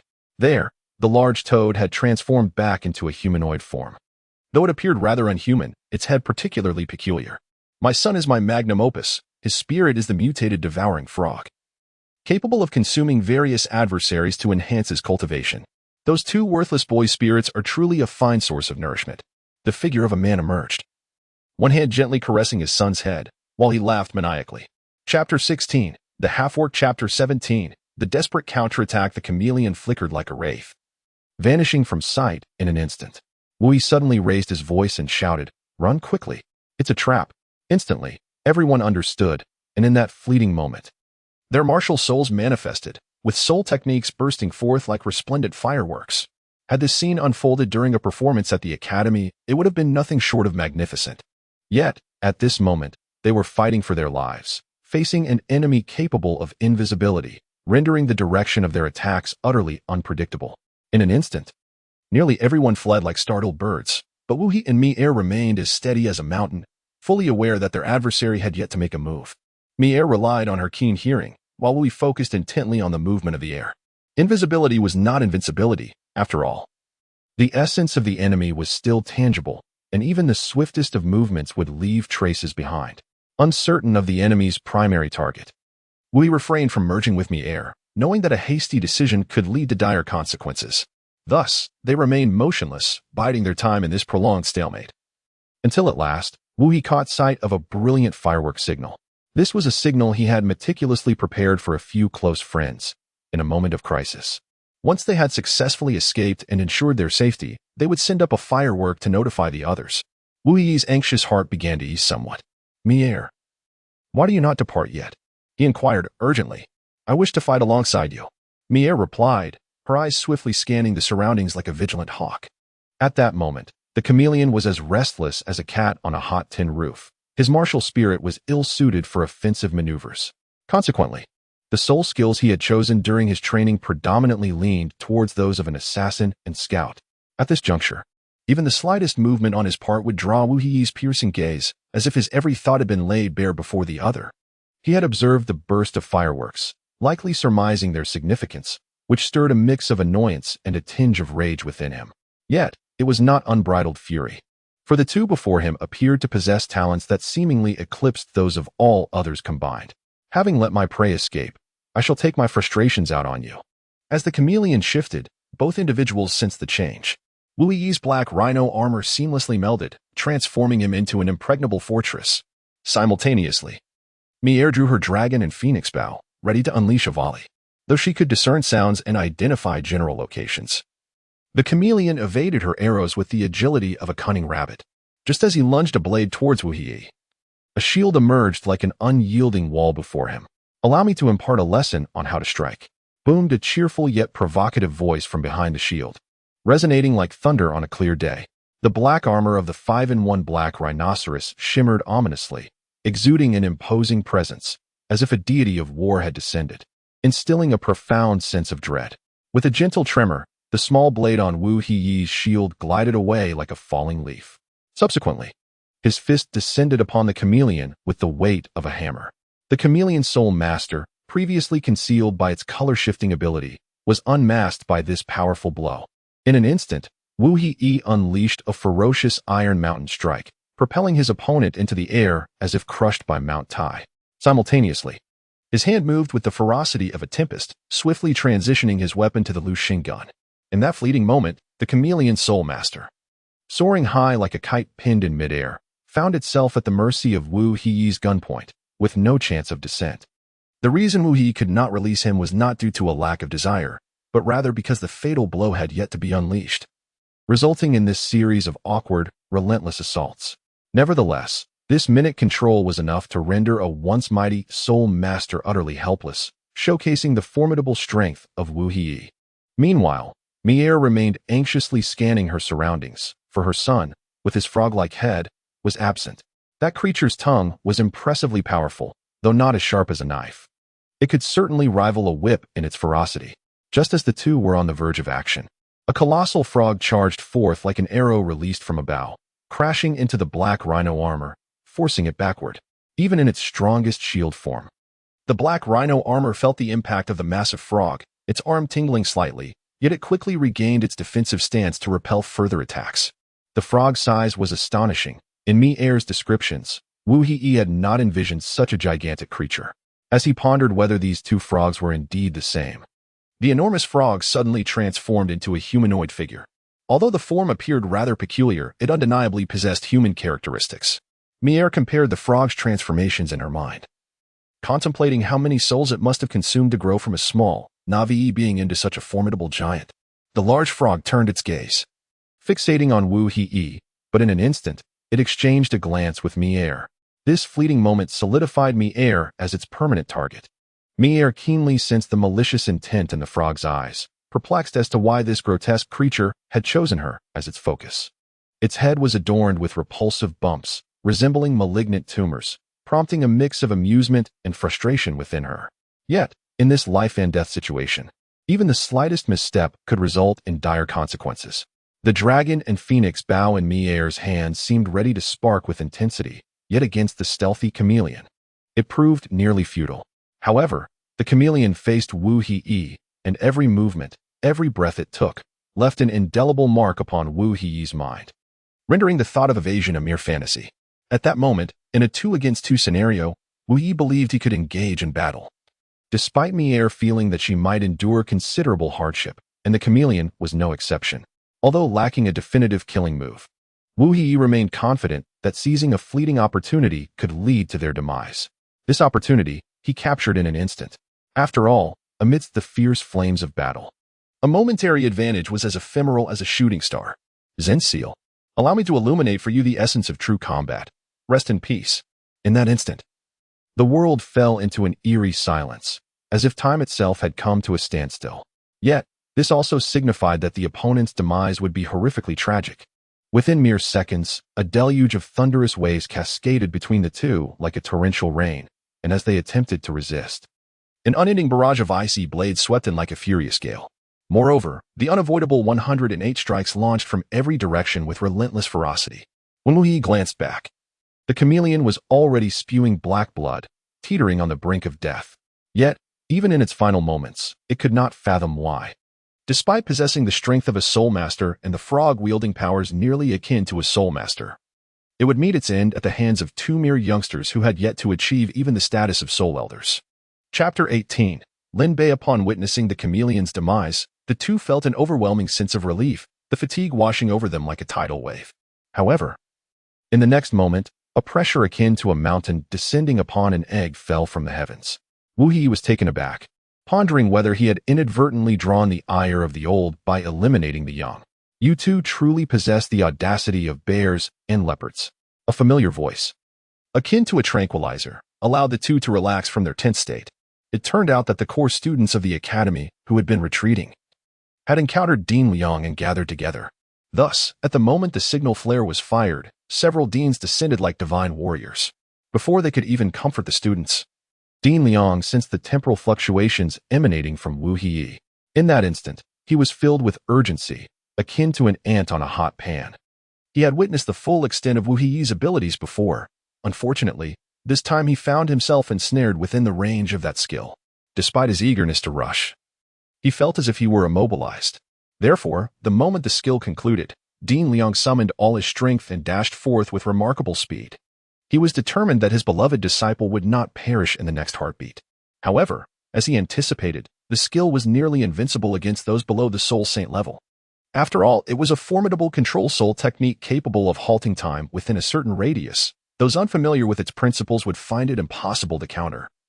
And even those who understood the mechanics would be powerless if their strength fell short. Who granted you the authority to lead the charge against the enemy?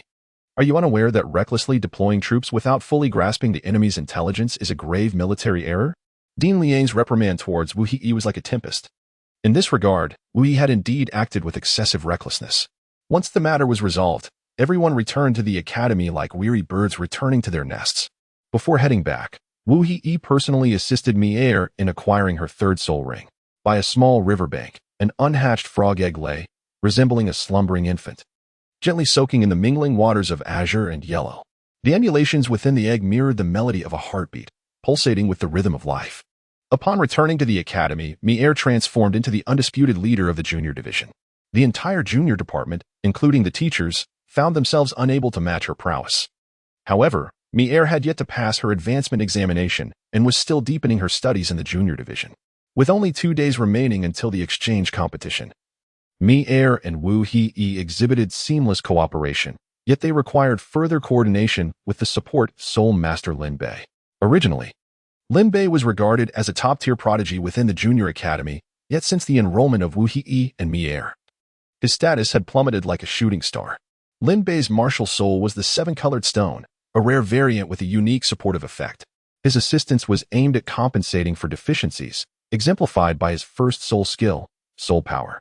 The effect is not merely to replenish soul power. Rather, it supplements a soul power bar in accordance with the residual state of the recipient's soul power, restoring it to its original state as if it had never been depleted. The second soul skill pertains to physical strength, exhibiting a similar remarkable effect. Yet this is not the most distinctive feature of his martial soul. Each soul skill he unleashes is followed by a secondary release, and it is this second phase that holds paramount significance. The law of conservation of energy applies equally in the realm of Douluo continent. As Lin Bei restores the vitality and soul power of others, he too experiences a degree of consumption. Thus, the second phase of his soul skill proves particularly practical. Within a certain radius, after bestowing soul skills upon his companions, he can impose a formidable debuff upon the enemies within that range. The soul skills and vitality he provides to his allies are drawn from their adversaries, and Lin Bei must expend a portion of his own soul power to maintain the continuity of his skills. 3 years prior, when Wu Hiyi first heard of this remarkable individual, an overwhelming excitement surged within him, engulfing him completely. However, at that time, Lin Bei was proud and haughty, akin to a peacock, refusing to join forces with Wu Hiyi. Now, the inexorable wheel of fate has woven their paths together, and Lin Bei has matured significantly through the trials of time, his former arrogance receding like the tide. Their collaboration necessitates a period of adjustment. The three of them articulated the utility of their respective soul skills, ultimately finalizing 2 strategic plans. Within the labyrinth, Wu Yi took on the role of the vanguard, striving to vanquish all foes in the shortest possible time. In the subsequent series of battles, with Mi-Er as the focal point, Wu Yi would exert himself to the utmost to disguise his presence. This sudden shift in circumstances resulted in an unexpected increase in Wu Hiyi's responsibilities. Should concealment of form be required, then Wu Hiyi's soul skill would become akin to a sealed sword, rendered utterly useless, and his entire martial soul would be reduced to a mere ornamental fade. Wu Hiyi was compelled to undergo a brief yet intensive training regimen, mastering the art of weaponry while simultaneously familiarizing himself with the formidable powers characteristic of a grand soul master. Furthermore, Wu Hiyi and Lin Bei needed to harmonize their abilities, delving into the unique attributes of each other's soul techniques. However, who could have predicted that after less than an hour of adjustment, all three would reach their limits? Lin Bei was struck by the realization that after Wu He unleashed his soul technique, his soul power remained as steady as a mountain, showing no signs of diminishment. As if ensnared by a binding spell. Yet, his physical stamina plummeted dramatically with the intensity of the armor skill, akin to a swift descent down a slide. To make matters worse, the moment the armor's duration concluded, his mental acuity, physical strength, and soul power would plummet precipitously, reminiscent of a dam bursting. This predicament implied that Lin Bei had to pay heightened attention to Wu He at the instant the armor's effect waned. He needed to reinforce the soul technique's efficacy once more. Otherwise, the abrupt withdrawal could potentially sever the connection of their skills, leading to catastrophic tactical blunders. Upon recognizing this challenge, they began fervently experimenting with the critical technique of armor switching, resulting in Mi-Er being the first to succumb. The sensation of having one's soul power, physical strength, and mental fortitude instantaneously drained, a feeling that only one person has shared with Wu He, is surprisingly amicable. As 2 days swiftly passed, Wu He diligently practiced weaponry each morning, engaged in cooperative training each afternoon, and spent his evenings in a state of lethargy. For the first time in 5 years, he experienced tension and exhaustion. Despite being securely in the lead in this competition, he exerted himself earnestly. Aside from their initial collaborative test, Mi-Er participated solely in cooperative training. When Lin Bei mentioned training with Wu He on armor switching, Mi-Er promptly summoned the elderly Liang. This resulted in Liang appearing rather listless during the opening ceremony of the exchange competition. Chapter 19. The competition begins as the grand curtain of the opening ceremony was about to rise. The entire academy was enveloped in an atmosphere of tension and excitement, akin to an invisible net ensnaring everyone within its grasp. The students, clad in their immaculate uniforms, resembled warriors poised for battle, their faces radiating anticipation and exhilaration. A fervent yearning for victory and an ardent pursuit of honor. With the dean's impassioned opening address, akin to a stone cast into a tranquil lake, ripples of enthusiasm surged through the crowd, eliciting thunderous applause and cheers. The teams from the junior colleges entered the arena with heads held high, their strides vigorous and their demeanor commanding, reminiscent of a ceremonial guard awaiting inspection, each showcasing the unique elegance of their respective academies. Subsequently, various colleges streamed in, making their way to their designated areas. Dressed in coordinated attire, they resembled blooming flowers, competing for brilliance, as the elite from each academy reveled in expressing their individuality. The entire opening ceremony resonated with a grandiose ambience, akin to a magnificent concert, infusing everyone with the vibrant energy of youth and the passionate melody of aspiration. In the eyes of his classmates sparkled a radiant confidence and a fierce pride, as if they could already envision the intense clash of sparks on the competition stage. Each individual harbored an unwavering determination to seize victory, akin to a ravenous wolf eyeing a delectable prey. Observing the pompous demeanor of these young children, Wu He felt a twinge of regret regarding the training of the past few days, sensing it to be a fruitless endeavor. However, not everyone shared Wu He's sentiments. As they watched the teams enter, Mi-Er and Lin Bei brimmed with excitement, resembling two jubilant birds, for not all possessed Wu He's maturity. Though they bore the bodies of mere children, their souls were far older, especially while listening to the impassioned speeches of the elderly Sin and Liang. Wu He felt akin to a hypnotized lamb, growing increasingly drowsy. Having been inundated with such motivational platitudes in his previous life, his ears nearly felt calloused from it all. Yet, before long, the competition transitioned into the crucial phase of the elimination draw. What Wu He did not anticipate was that everyone would participate in the draw. With all arenas divided into 6 numbered zones, the team captain was responsible for selecting the arena, while the others would randomly draw one of the 6 numbered zones within the corresponding arena. At that moment, Wu He was utterly dumbfounded, raising his gaze in search of Elder Liang, but alas, there was no trace of him to be found. Upon realization, Wu He comprehended that he had been duped. Much like a naive monkey ensnared in a trap, spinning in circles.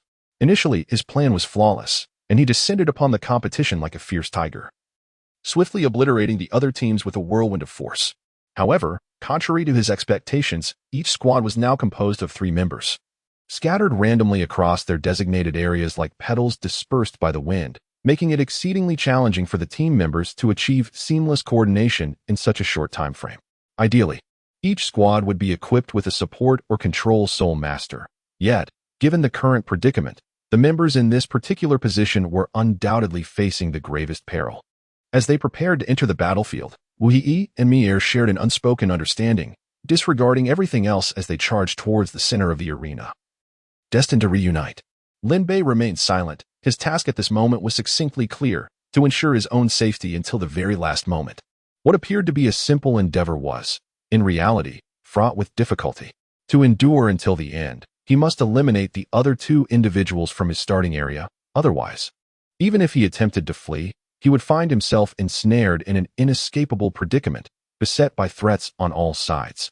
Before the trio could finalize their strategy, a sharp whistle pierced the air, and all participants transformed into streaks of light, transported into the arena. Concurrently, the voice of the referee resonated once more, assuring all students that they could engage in fierce combat without hesitation. Should a student sustain a fatal injury, they would be forcibly teleported out by the protective barrier, signifying their elimination. Upon hearing this announcement, the previously apprehensive students felt their fears dissipate like clouds dispersed by a gentle spring breeze. Some became increasingly exhilarated, eagerly rubbing their hands together like warriors poised for battle, eager to showcase their abilities. However, it must be noted that this simulated arena served as a tremendous boon for certain individuals, enhancing their cultivation speed 2- or 3-fold. As Wu Yi landed and assumed a combat stance, he was astonished to discover that the area within a 10-meter radius was completely devoid of any presence. It was only upon revisiting the rules that he realized the insidious nature of the competition. A total of 36 teams were participating, ideally resulting in 6 teams per arena, with each team comprising 3 individuals. When distributed across the 6 subdivisions of each arena, each section would ideally contain 3 participants. However, this was merely a theoretical construct. No one had ever claimed that the teams across the 6 arenas were evenly distributed, only that ultimately, one team could emerge victorious in each arena.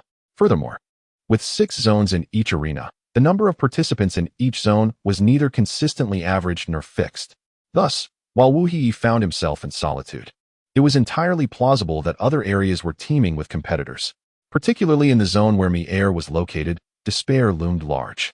There, a staggering 12 individuals congregated, and none belonged to the same team. Had Wu Yi been present, he would have exclaimed, "What a remarkable matchmaking system." For Mier stood as the sole triple-ring Soul Master, while the strongest among the others was merely a 22-level Soul Master who had just acquired their first Soul Ring. The rest were predominantly first-ring Soul Masters. Illustrating the adage that many ants can overwhelm an elephant, their mutual aim was to swiftly eliminate Mier. Yet, these individuals grossly underestimated the resolve of youth. Without uttering a single word, they launched into combat. Observing this, Mier feigned weakness and quietly retreated. Adhering to Wu Yi's teachings that there was no need for a brawl, it sufficed to take down the strongest adversary. Once she felt a sufficient distance was established, Mier concealed herself behind a tree and drew her bow. Her third soul skill, Frenzied Blood, derived from the spirit of a millennium-old, fervent gorilla, unleashed a toxic fervor upon successful hits. In its phoenix form, it could influence the opponent's minds, inciting them to attack their own. In its dragon form, it would induce a sensation of soaring soul power, amplifying the skill's effects manifold, albeit at a significant cost to physical stamina. Witnessing the chaos unfold, Mier unleashed a vast barrage of arrows, transforming the previously tentative skirmish into utter disarray, as the temporary alliances crumbled in an instant. Chapter 20, Calm. Pull and Tussle. Hey, do not pursue me. I am not carrying that life-saving cough syrup. Lin Bei sprinted away like a startled rabbit, closely pursued by 11 ravenous soul masters. The origin of this frantic chase traced back 10 minutes. He had seen Wu Yi signal A3 to him and then point to himself, instantly grasping the implication.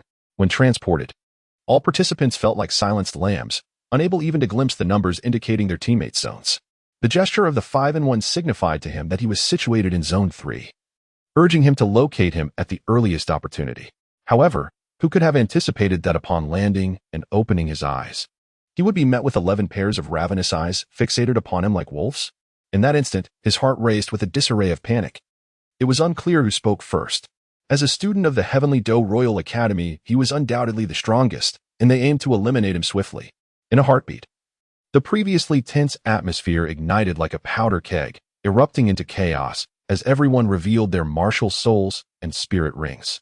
Such misfortune. There were 6 soul masters of the second rank, 2 of whom possessed beast martial souls, leaving Lin Bei feeling as if the sky was collapsing around him. In but a moment, Lin Bei resolved upon a direction, fleeing without a backward glance, too rushed to offer any words of reassurance or introduction. However, the mountainous terrain was intricate and labyrinthine. Each step required utmost caution, for a single misstep could lead to his capture. At this juncture, only Lin Bei and Mier appeared to be in a flurry of activity, while the others remained relatively at ease, either locked in a stalemate or searching for allies or prey. Lin Bei, ever astute, recognized that the signal tower at the center of the arena served as his reference point, indicating he was in Zone 4. As the natural order dictated a clockwise arrangement, he needed merely to sprint along the map's edge toward the upper right. Yet, he overlooked a critical detail. This arena was meticulously arranged by Old Master Liang, who would certainly not neglect his own disciple.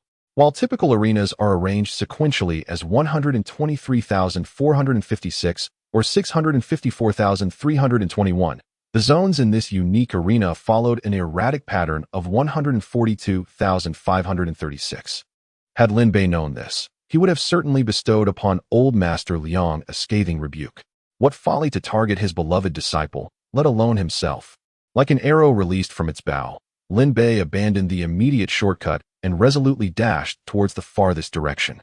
The pack of hounds behind him pursued relentlessly, exhibiting an extraordinary unity, devoid of any inclination to turn upon one another, fixated solely on capturing Lin Bei. Yet, they were plagued by confusion. How could Lin Bei possess such endurance while they felt utterly exhausted? To add insult to injury, the detestable figure ahead occasionally hurled stones backward in provocation, only stoking their ire further. Convinced that they must eliminate him to quell their indignation, they fervently continued their chase. Tiana Junior Soul Master Academy's Nyogu was rendered combat ineffective due to exhaustion and was eliminated. Tianqing Junior Soul Master Academy's Li Lele succumbed to fatigue and was eliminated. Tianhui Junior Soul Master Academy's Hanshin was incapacitated by exhaustion and was eliminated. The sound of 3 consecutive announcements reverberated through the venue, and in an instant, 3 individuals were teleported out, significantly alleviating the pressure on Lin Bei. However, those behind him could not help but ponder in silence, wondering if the person ahead was some kind of monster. We are utterly exhausted, yet how can his stamina remain so astonishing? Nevertheless, Lin Bei was oblivious to their grievances, relentlessly sprinting towards his chosen destination, with the others behind him serving as his mobile source of energy. Chase, chase, chase, I will exhaust you. Lin Bei chuckled as he ran, a clever tactic imparted to him by Wu He during their training over the past 2 days. Wu He remarked, "Have you ever considered that your existence is solely devoted to assisting others? That would be a tremendous waste of your potential. Had you encountered me sooner, I would have taught you the art of utilizing your soul abilities. Apply the first segment of your soul technique upon yourself, while unleashing the second segment upon others with the ferocity of a tempest, allowing them to recklessly expend their stamina and soul power without reservation. Especially the small pebbles of the second segment. Upon striking a target, the effect is perpetuated.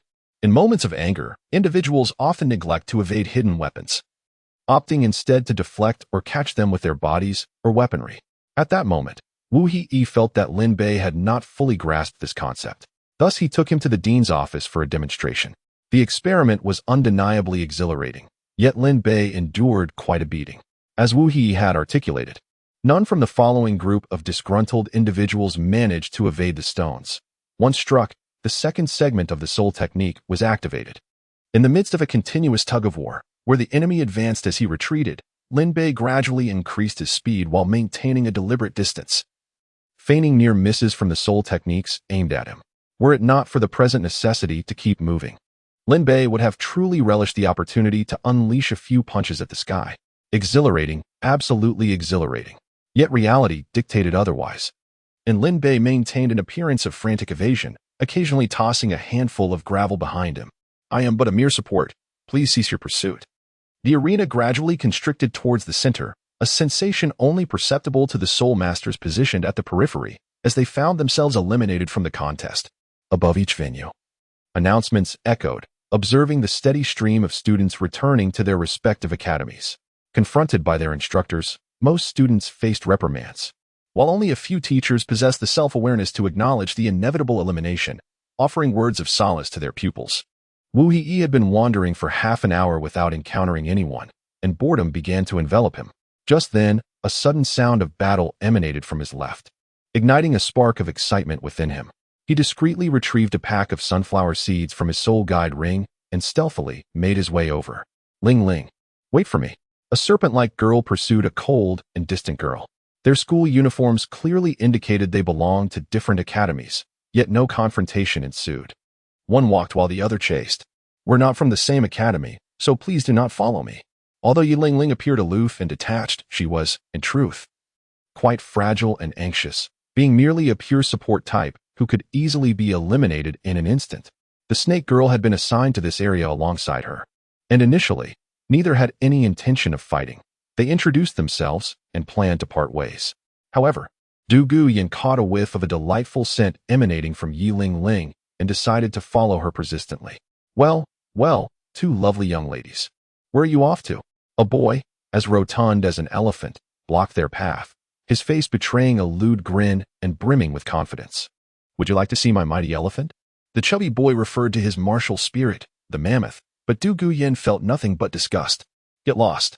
Du Guyan's martial spirit enveloped both herself and Yi Ling Ling, hissing menacingly at the boy.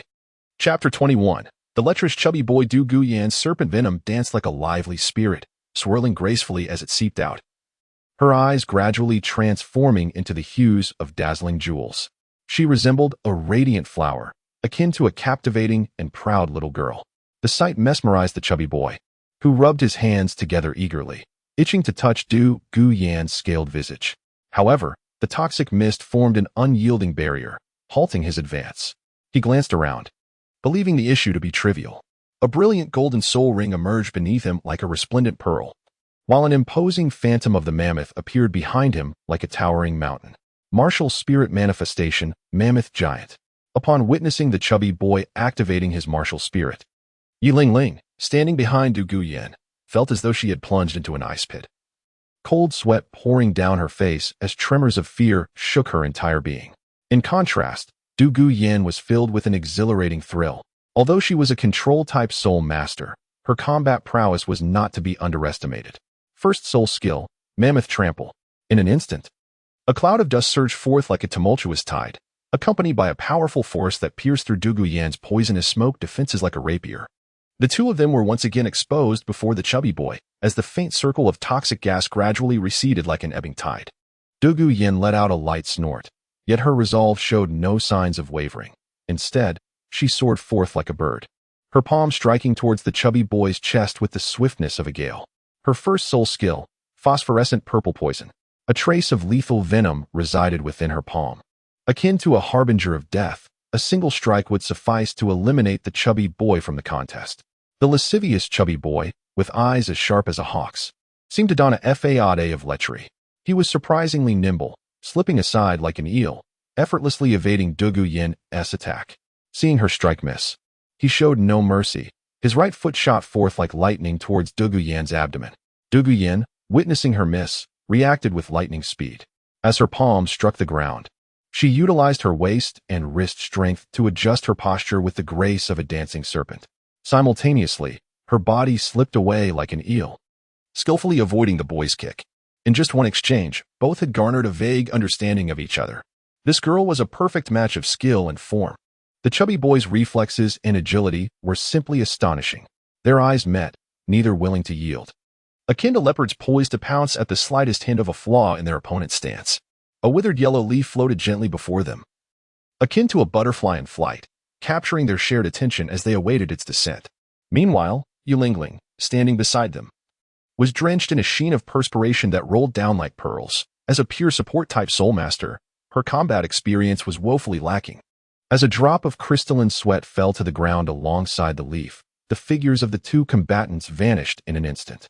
In a heartbeat, the chubby boy shifted his target, noticing that Yi Ling Ling, hidden at the back, seemed more easily subdued, a detail that Du Guyan also recognized. However, due to their proximity, Du Guyan was able to act swiftly. She raised her palm like a shield to block the chubby boy's flying kick, ultimately sending him hurtling away with a ghostly grace.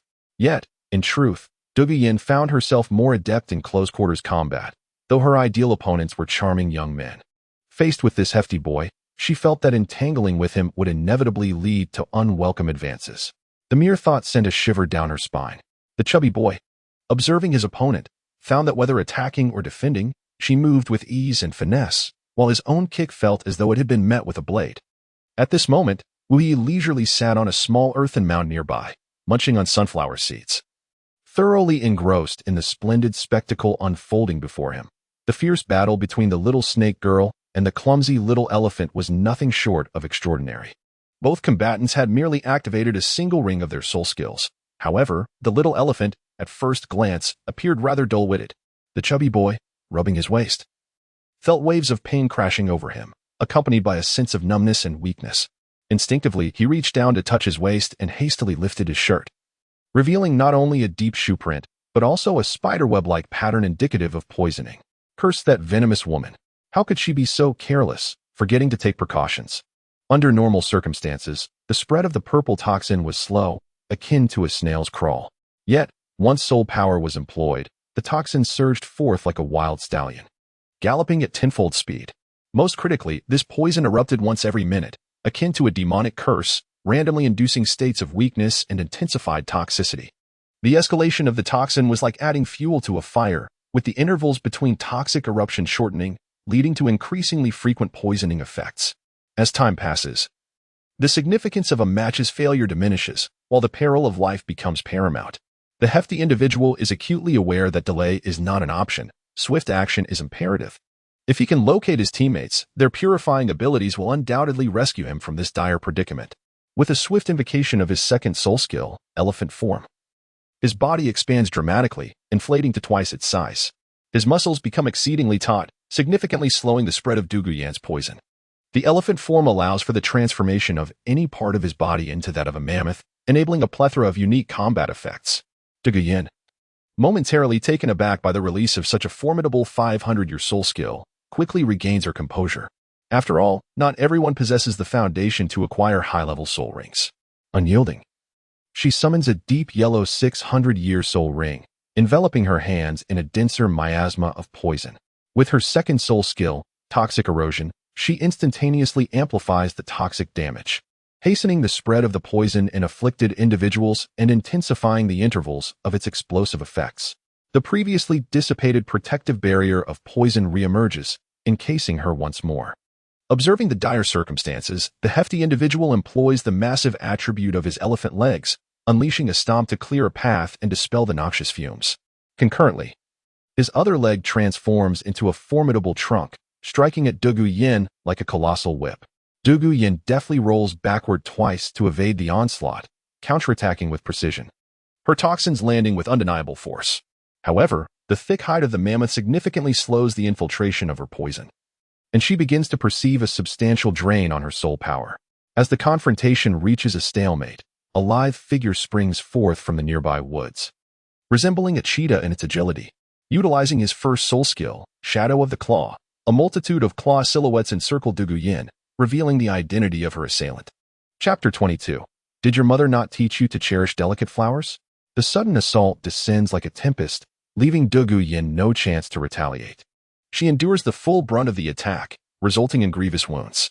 Yet, the irreversible damage has already been done, and she stands as a flower ravaged by a storm, bracing against the onslaught. Instantly, clouds of dust billow around her. Ah, you sly elephant, hiding in this corner and frolicking with two young ladies. And you didn't even think to include me. A boy emerges, clad in a uniform identical to the hefty individual's, though his physique is slender, resembling a tall bamboo stalk, presenting a stark contrast. Leopard Rod, so it is you. I never anticipated that the first teammate I would encounter would be you. Alas, you lack a support-type martial soul, thus unable to assist me in dispelling the toxins. At this moment, the chubby boy appeared somewhat feeble. Were it not for his second soul skill, which he desperately relied upon to slow the spread of poison, he would have undoubtedly collapsed and been eliminated from the fray. Although the slender figure of Leopard Rod moved with the elegance of a model on a runway, revealing his refined upbringing, the coarseness of his gaze betrayed a disposition akin to that of a vulture. Since laying eyes on Yi Lingling, his gaze seemed magnetically fixed upon her, never straying for even a moment. In the midst of the swirling dust, Douluo endured a barrage of attacks as swift and lethal as a serpent. Each strike, while not fatal, tore into her flesh with the mercilessness of venomous fangs. The pain surged within her like an overwhelming tide, threatening to engulf her completely. Fortunately, Her opponent's soul power was confined to the realm of a great soul master, far from the terrifying potential of 100 strikes. Yet, Douluo soon discovered that her wounds were healing at an astonishing rate, a faint green light flickering at the sites of injury, reminiscent of tender spring buds. The pain receded just as swiftly, and within mere seconds, she felt no trace of agony, her skin, smooth and supple, bore no scars as if she had never been harmed. Seeing her wounds mend, Douluo harbored no doubts. Like a light and nimble swallow, she soared beyond the realm of swirling dust. With a punch that struck like a tempest, she landed a fierce blow upon Leopard Rod's elongated face. A wave of purple poison spreading from the imprint of her fist like a spider's web. In that instant, Leopard Rod was sent flying as if struck by a whirlwind. Fortunate that behind him stood Xiang Qiu, a steadfast barrier akin to a wall of bronze. Thus, he avoided crashing into nearby trees, sparing the flora from devastation, and accumulating a modicum of virtue. In that fleeting moment, both Xiang Qiu and Leopard Rod found themselves afflicted by the poison, particularly Leopard Rod, whose affliction nearly reached his eye sockets. They exchanged knowing glances, acutely aware that Douluo was no ordinary adversary. Most crucially, she was a control-type soul master with poison attributes. If they could not conclude the battle swiftly, the likelihood of their defeat would only grow with time. In a harmonious understanding, they simultaneously launched their attacks. Xiang Qiu's target remained Douluo. He noted that, despite her martial spirit being a serpent, implying a natural aptitude for close combat, she seemed thoroughly averse to engaging him in such proximity. This suited him perfectly. If she desired to avoid close quarters, he would strike from afar. A subtle smile graced Xiang Qiu's lips as his limbs engaged in a rhythmic assault. Each strike reminiscent of an elephant's trunk, capable of reaching great distances and wielding tremendous force. Though Douluo, being a woman, possessed significant strength in her own right, this approach deprived her of a combat style that suited her well. Her thoughts were solely consumed with how to expedite the dispersal of her poison throughout her opponent's body, rendering them incapable of fighting. However, in her preoccupation with countering Xiang Qiu, she momentarily forgot about the agile soul master, Leopard Rod, who had been lurking, preparing to ambush her. In that very instant Leopard Rod revealed himself. Yilingling acted without the slightest hesitation, her mind clear as crystal. She understood that Douluo, relying solely on her own strength, could scarcely defend against two assailants simultaneously. Moreover, Douluo was already battered and bruised from the prior ambush. In response, she swiftly unleashed her soul skill to heal herself. A pristine white 9-heart sea dragon blossomed in her hands. Its gentle, yet potent healing effects akin to the nurturing caress of spring rain, rapidly mending Douluo's injuries. As a support type, she had been taught by both her academy instructors and her family lineage to fulfill her role with utmost diligence. However, due to her supportive abilities, she often finds herself the most protected in typical combat scenarios. Thus, when faced with the harsh realities of battle, she becomes the sole vulnerability and the key for the adversary to exploit. In that moment, from the corner of her eye, she glimpses a figure as slender as a bamboo pole, hurtling toward her like an arrow released from a bow. Although she can move, her opponent's speed is far superior. The man's martial spirit is an extreme shadow leopard, a soul beast characterized by its astonishing swiftness, so rapid that it appears merely as a fleeting shadow, almost ghostly in nature. Upon becoming a martial spirit, its wielder perfectly inherits this remarkable speed. Additionally, his claws are extraordinarily sharp, a fact best evidenced by his extreme shadow 100-claw soul skill. Yilingling is acutely aware that she has no avenue for retreat, nor any means to evade. Her tension renders her martial spirit almost impossible to maintain, leaving her trembling with fear, nearly collapsing to her knees. Without the enhancement of Yilingling's soul skills, Douluo, in the instant of clashing fists with Xiang Qiu, distinctly feels excruciating pain radiating from her arm. It is no ordinary muscle strain, but rather an injury that has even affected the bone. It is only then that she comprehends the source of the restorative power. Yet, contemplating a retreat to rescue is now futile. No matter how swift she is, she cannot outpace a pure agile attack-type soul master. In an instant, both find themselves plunged into a pit of passivity, and a single thought surfaces in their minds simultaneously. Is this truly the end? Zenseal. A subtle voice resonates. Has no one ever told you to cherish the delicate? A dark figure appears before Yilingling, wielding a shield that shines like the dawn of hope, casting light directly into her heart. Yilingling gazes in disbelief at the armored figure. She knows not who the savior is, but it can only be another student from a rival academy present in this arena. Why would he choose to rescue me? This singular question occupies her mind. Chapter 23. A burden to bully a girl. How could you so mercilessly wield your wicked hand? Wu Yi abruptly raises a shield, forming an indomitable fortress that deflects the leopard rod's assault. He then follows through with a punch, akin to a cannonball fired from its chamber, striking fiercely against the opponent's abdomen. This seemingly straightforward blow bears the weight of a mountain, causing the leopard rod to cry out in distress, nearly regurgitating bile. He gazes up at Wu Yi, clad in black rhinoceros armor, clutching his aching belly and gasping for breath. Who are you to meddle in my affairs? Upon witnessing his comrade being struck, Xiang Qiu ceases his entanglement with Dugu Yin and swiftly rushes to the side of Leopard Rod. Leopard, are you all right? I won't die. The leopard-like figure spat vehemently to one side, and then wiped the corner of his mouth. Although Wu Hai's previous punch was not delivered with full force, the power unleashed, even while encased in armor, was undeniably formidable. At this moment, Wu Hai stood before Yu Lingling like a majestic mountain, his towering figure instilling a sense of reassurance within her. The martial spirit in her hand once again radiated brilliance, casting a healing soul technique over Dugu Yin, akin to a gentle spring breeze. As the warmth of the healing enveloped her, Dugu Yin lightly shook her hand, and the previously excruciating pain vanished without a trace. Her arm's muscle strain miraculously healed. Dugu Yin also took note of the imposing black rhinoceros armor, her heart brimming with curiosity. She was eager to discover the origins of this hero. However, this was not the time for such inquiries, as Wu Hei's valiant stance thwarted the leopard's attack, disrupting both their plans. In an instant, the targets of leopard and elephant were entirely focused on Wu Hei. Second soul skill, swift shadow thrust. Second soul skill, elephant body. Simultaneously, leopard and elephant launched their assaults. However, Wu Hei stood resolute like a statue, showing no intent to defend. Before they struck, he had already instructed Dugu Yin to swiftly retreat with Yi Lingling to avoid any collateral damage. Elephant's hands, transformed into formidable ivory pillars, were thick and powerful, adorned with sharp tusks, each blow reminiscent of a mammoth's ferocious charge, potent and overwhelming. Leopard soared into the air like a bird, channeling all his strength into his hands, utilizing the speed enhancement from the swift shadow thrust soul skill to leap around Wu Hai like lightning, seeking every vulnerable angle to launch a fierce assault. Yet, Wu Hai remained unmoved, standing like a statue, his gaze towards them cold and indifferent, as if he were surveying two insignificant ants. 3 minutes elapsed, and both of their soul powers had dwindled by more than half. They stood panting heavily to the side, poised to mock Wu Hai as a fragile jester.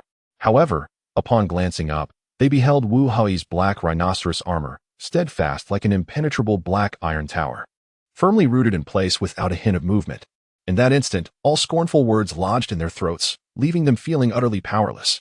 Was this truly all the strength they possessed?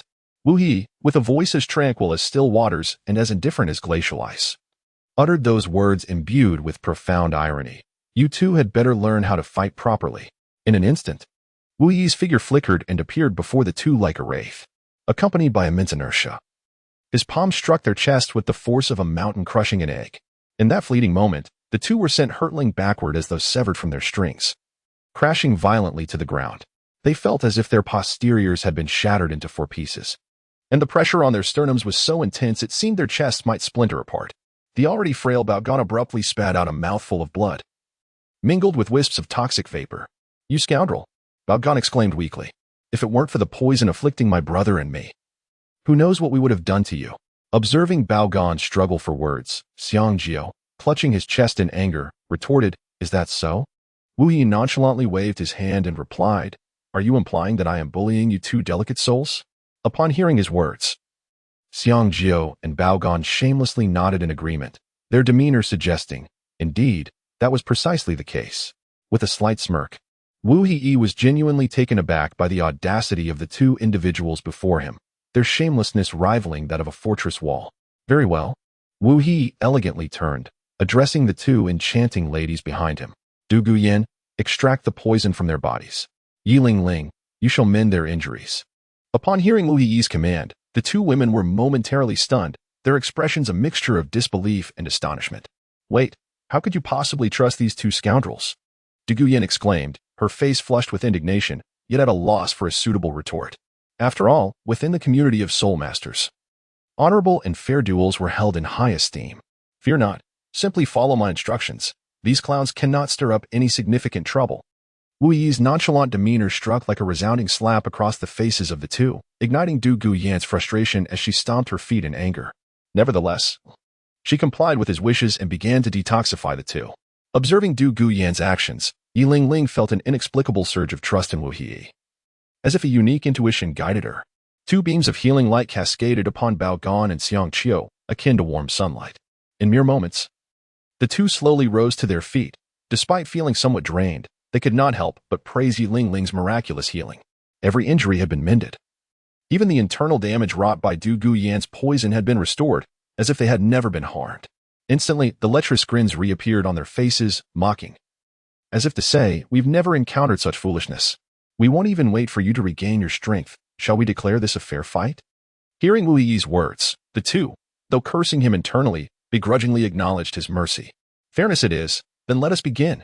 Very well. I shall make quick work of this. With that, Wu Yi summoned a meteor spear, showcasing an impressive display of skill, and charged towards them. The moment they beheld the meteor spear's summoning, the two were rendered speechless, their only thought echoing in their minds. Wasn't he wielding a shield? How does he possess such a long weapon? Wu Yi paid no heed to the thoughts of the two individuals, as the meteoric spear struck them directly, followed by an unrelenting series of blows. The pair had scarcely any opportunity to react before being forcefully propelled out of the arena. At the Tianyi Junior Soul Master Academy, the contestants Xiang Qiu and Bao Gan were eliminated by default. Although they emerged relatively unscathed, the painful impact upon landing caused them to cry out, "Ah, Mama, it hurts." Chapter 24, Ambush. Chapter 25, It's my turn. Chapter 26, Watch as I torment you to submission. The trio's gazes shot forth like arrows towards the source of the chilling female voice. The previously immobilized Mier, confined beneath the tree, had mysteriously vanished without a trace. Suddenly, they were beset by a torrential onslaught of icy, piercing arrows from all directions, prompting an instinctive and agile evasion akin to that of a cunning rabbit.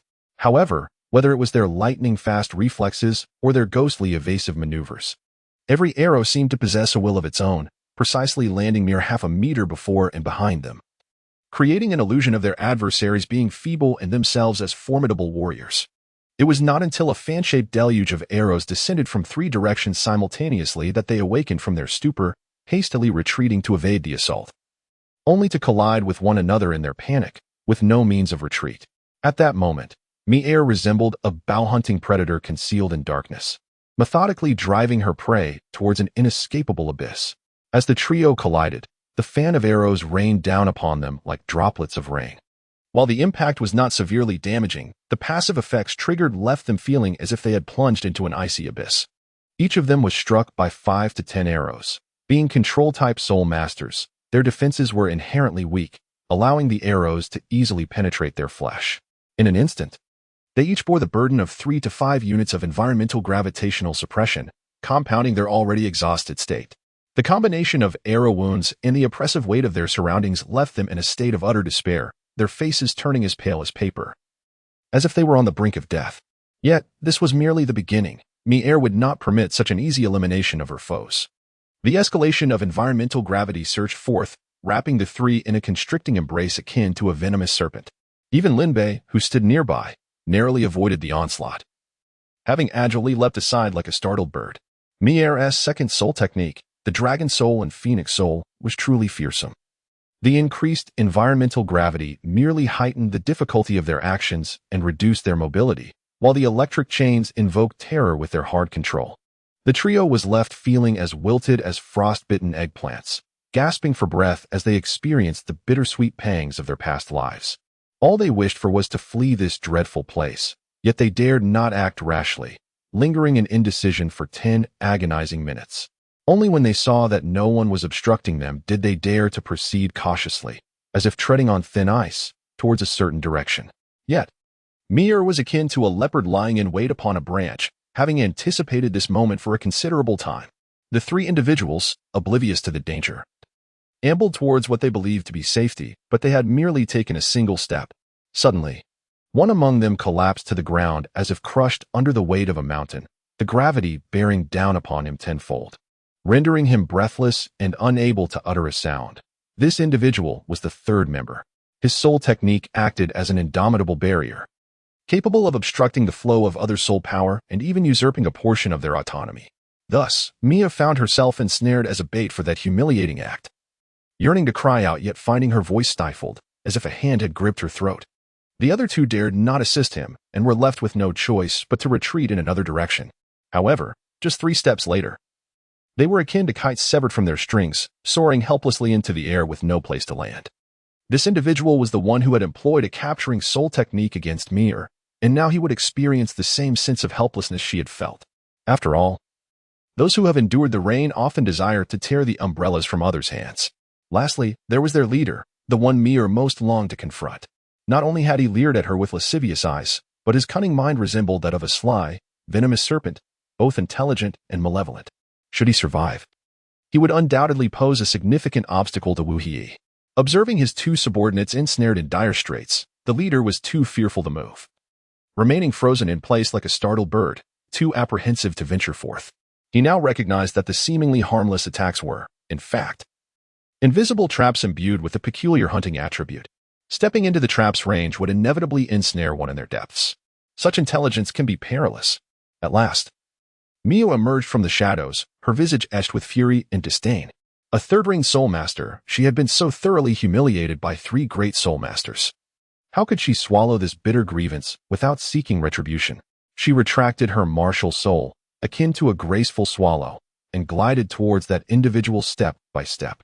At this moment, with Lin Bei's assistance, Mi-Er's physical and spiritual energy rapidly rejuvenated, akin to seedlings nourished by spring rain. Even the stamina expended from swift movements and the spirit power consumed in casting skills stemmed from those 3 individuals. It is no exaggeration to say that Mi-Er triumphed over them using their own vitality and spirit energy. The leader, sporting a handlebar mustache, despite harboring thoughts of combat, found himself devoid of the strength to engage. Not to mention the nearly depleted reservoir of spirit power, he felt utterly lacking even in the ability to unleash spiritual techniques. Presently, only his physical strength remained, albeit barely, for there exists a vast disparity in spirit power reserves between a spirit master and a great spirit master, which had nearly drained their energy. Although the leader retained some physical strength, he dared not act recklessly, thereby granting Mi-Er an exceptional opportunity for attack. He advanced in swift strides, akin to a fierce gale, delivering a forceful punch to the adversary's chin. While Mi-Er's strength was not overwhelming, it still propelled the man into the air, akin to a kite severed from its string, landing precisely within the range Mi-Er had predetermined. In that instant of impact, the trap erupted with the ferocity of a volcanic explosion. Concurrently, the mustached leader felt an overwhelming weakness envelop him, as if his very soul had been siphoned away. He could hear no sounds, see no sights, and even his sense of smell seemed to fade. The only certainty he possessed was that he was still alive. For he could not hear, sense the nearby flow of air, nor even perceive Mi-Er approaching. 5 seconds later, the man's 5 senses gradually returned. Yet both his spirit power and physical strength had reached their limits. Fully aware that escape was futile, he spread his arms wide, lying on the ground like a star, hoping for a kind-hearted individual to eliminate him swiftly. "Have mercy on me." A voice, reminiscent of a previous encounter, echoed from a distance. The two lifted their gazes to see a formidable black figure charging through the forest. Its immense defensive power rendering even a tree that required 3 individuals to encircle utterly powerless against its impact. Chapter 27. The Core Zone of Tenfold Spirit Power. Chapter 28. You seize him, why should we cease? Chapter 29. United Front. Chapter 30. Imminent Confrontation. Toxin. Yu Tianheng gazed in horror at the toxic mist gradually enveloping the area, instinctively retreating a few steps. The blue lightning in his hand flickered amidst the poisonous haze, resembling stars in the night sky, crackling and leaping about. However, this blue lightning was as ineffective against the toxic fog as an ant attempting to shake a tree. A faint smile played upon his lips, as if he had already grasped the entirety of the situation. Indeed, those who lingered until the end were all formidable. As a prodigy of the blue lightning tyrant dragon family, Yu Tianheng naturally exudes an innate arrogance, perceiving ordinary soul masters as mere ants. Only those equally gifted and extraordinary geniuses are deemed worthy to contend with him. Observing the ghostly dispersal of toxic mists, a delicate net of electricity gradually envelopes him. The azure web resembling an indomitable armor that shields him entirely, preventing any trace of poison from seeping through. Simultaneously, He catches a glimpse of a chilling gleam within the fog, hurtling towards him like a meteor. A spear, swift as lightning, with its tip seemingly ablaze, thrust directly towards his face. Yu Tianheng stands unperturbed, witnessing the spear's point halt abruptly at his brow, showing no inclination to advance further. With a composed smile, he locks eyes with Wu He. The two stand facing each other. What appears to be a mere test is, in truth, a clash of masters. Wu He retracted his long spear, yet in the blink of an eye, his form vanished like a specter. Simultaneously, Yu Tianheng mirrored his movements, shadowing Wu He closely. Within the toxic mist, the two engaged in a dance of feigned attacks and fierce strikes, each blow resonating with palpable intensity. The claws of the blue electric Tyrannosaurus collided with Wu He's spear, each clash erupting like a burst of fireworks, scattering vibrant sparks into the air. Every separation and reunion signified that the subsequent collision would unleash an even more ferocious assault.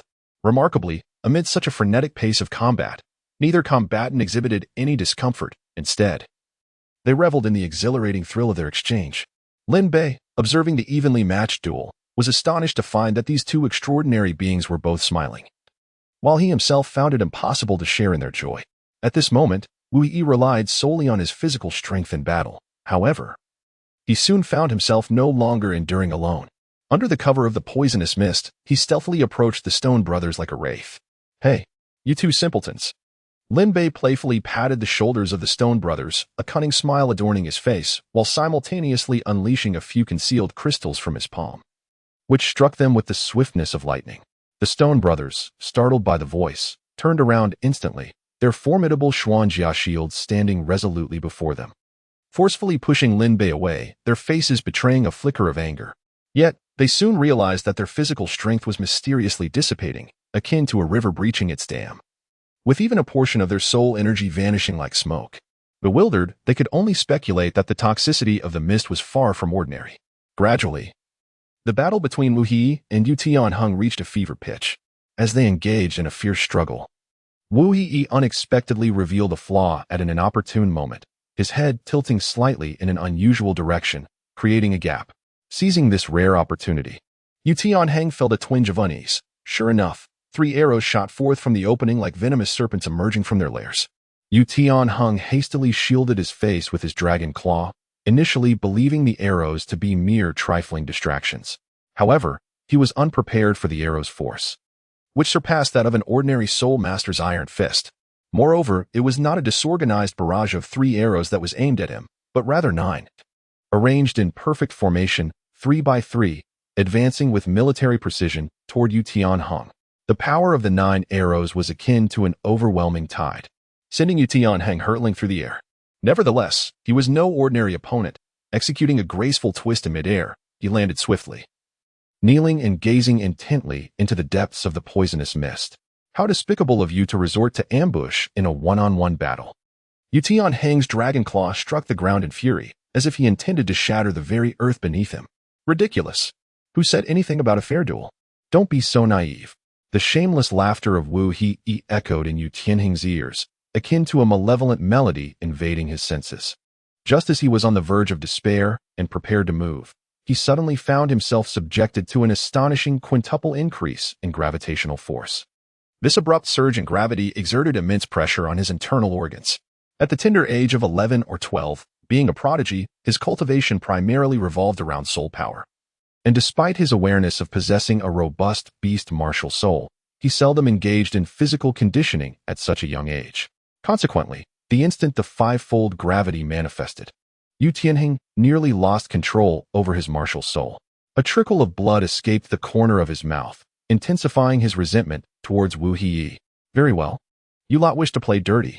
In an instant, Yu Tianheng was enveloped in a brilliant blue lightning, his expression radiating fury akin to a rampaging divine beast. Everyone, take heed. This fellow is about to unleash his full power. Before Wu He could complete his sentence, Yu Tianheng's figure had already vanished from his sight. In an instant, a claw lunged towards Du Guyan.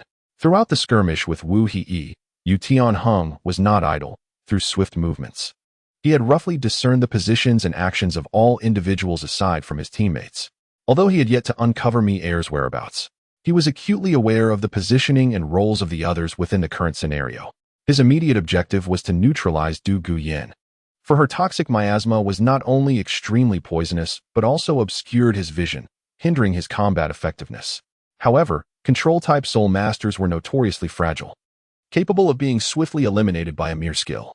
Yet, in a moment of uncharacteristic optimism, the healing divine light that had been upon Wu He abruptly shifted to envelop Du Guyan, not one to be underestimated.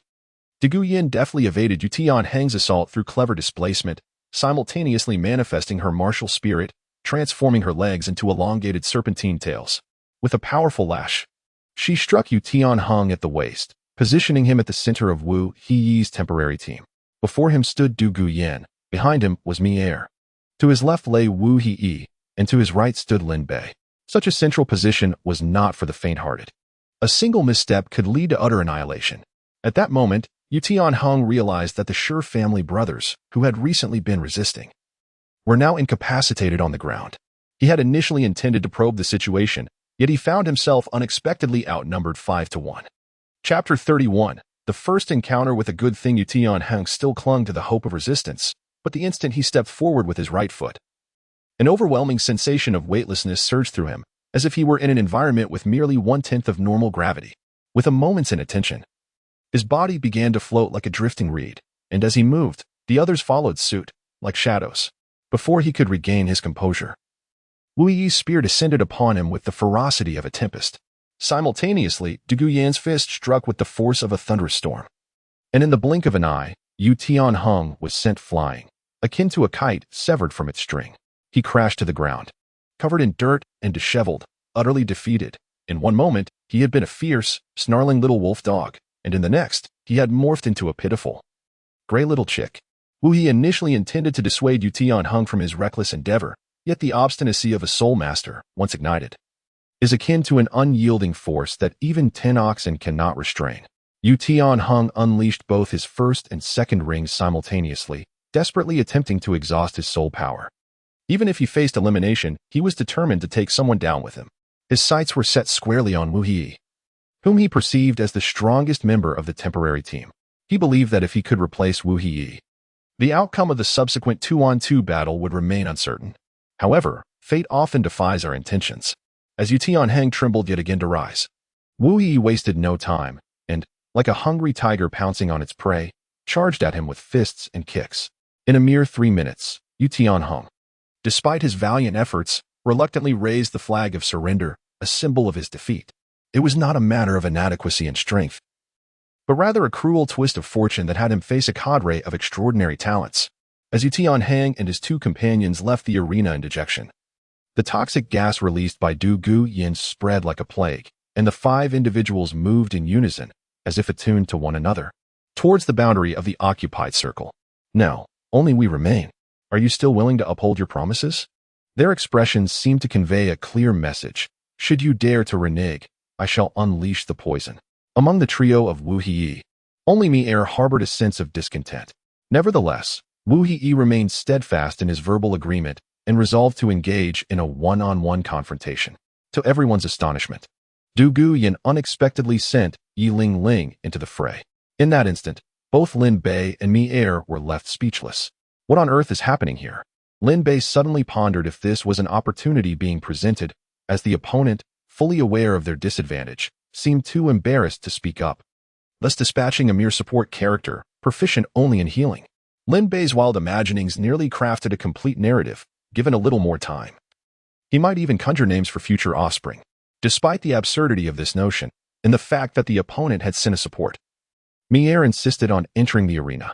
However, Wu He firmly restrained her. What are you doing? Mi Er exclaimed. They've already given up. Let me go in, and I promise to show mercy. Her fierce demeanor belied the childlike tone in her plea. Yet, Wu He replied, you two stay back and watch. You cannot defeat her. Upon hearing his words, Lin Bei was filled with confusion, while Mi Er seethed with indignation. Mi Er was genuinely angry, as Wu He had asserted that she, a soul master, could not best the support of a great soul master.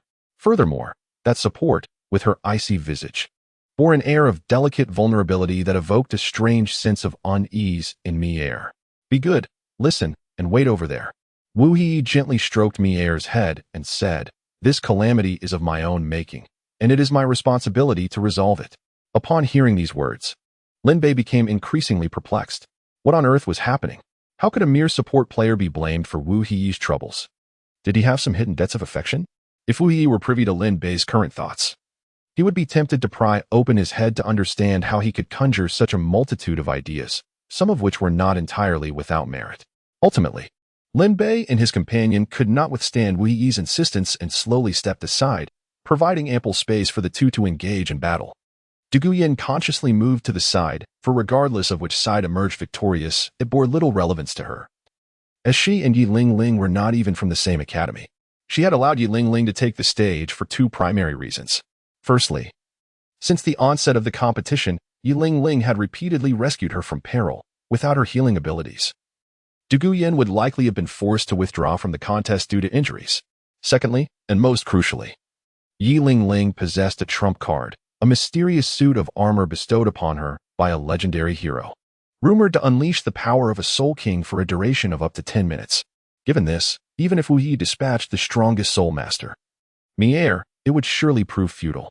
Hence, she decisively relinquished her spot in the duel.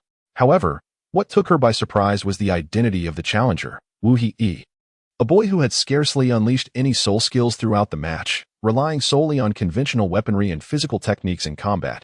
Although his offensive strategies were exceptionally fierce, they did not stem from soul skills, and without the support of auxiliary powers, his combat prowess might be comparable to that of an ordinary support soul master.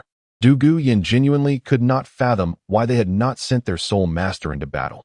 Did they truly hold such disdain for a great auxiliary soul master? Yi Lingling gazed at Wu Heyi before her, her beautiful features cooling slightly. She had witnessed his martial spirit, a peculiar formation, which had shown no remarkable capabilities during combat, and his soul rings had never been activated. She felt a sense of being underestimated. Although it was said that the opponent had attained the rank of soul master, it left an unsettling impression. Wu Yi stood awkwardly as the time displayed on the signal tower dwindled to the final 5 minutes, while the arena once again began to constrict. The energy radiating from the signal tower instantaneously replenished the stamina of several individuals. For the very first time in this competition, Wu Heyi unleashed his soul rings. His martial spirit, the 5-element shadow array, gradually manifested behind him, accompanied by the emergence of 2 soul rings beneath his feet, one purple and one black. The moment the soul rings appeared, both Du Guyan and Yi Lingling were genuinely startled, for the age of the soul rings surpassed their understanding. Meanwhile, Lin Bei stifled a laugh, reveling in the shock shared by another. How could such a person exist? The first 2 soul rings were not merely centuries old, but one was a millennium and the other a myriad of years. Du Guyan gasped in astonishment. You have seen my soul rings. I grant you the opportunity to strike first. The voice of Wu Heyi, though light and feeble, struck each word like a heavy hammer upon their hearts. For a fleeting moment, Yi Lingling felt as though her heartbeat had ceased. She slowly retrieved a verdant crystal from her chest. Its core intricately carved with the character for wood. Upon seeing the crystal in Yi Lingling's hand, Mier was taken aback, her gaze shifting to Wu Heyi as the meaning of his words dawned upon her. Simultaneously, her indignation grew.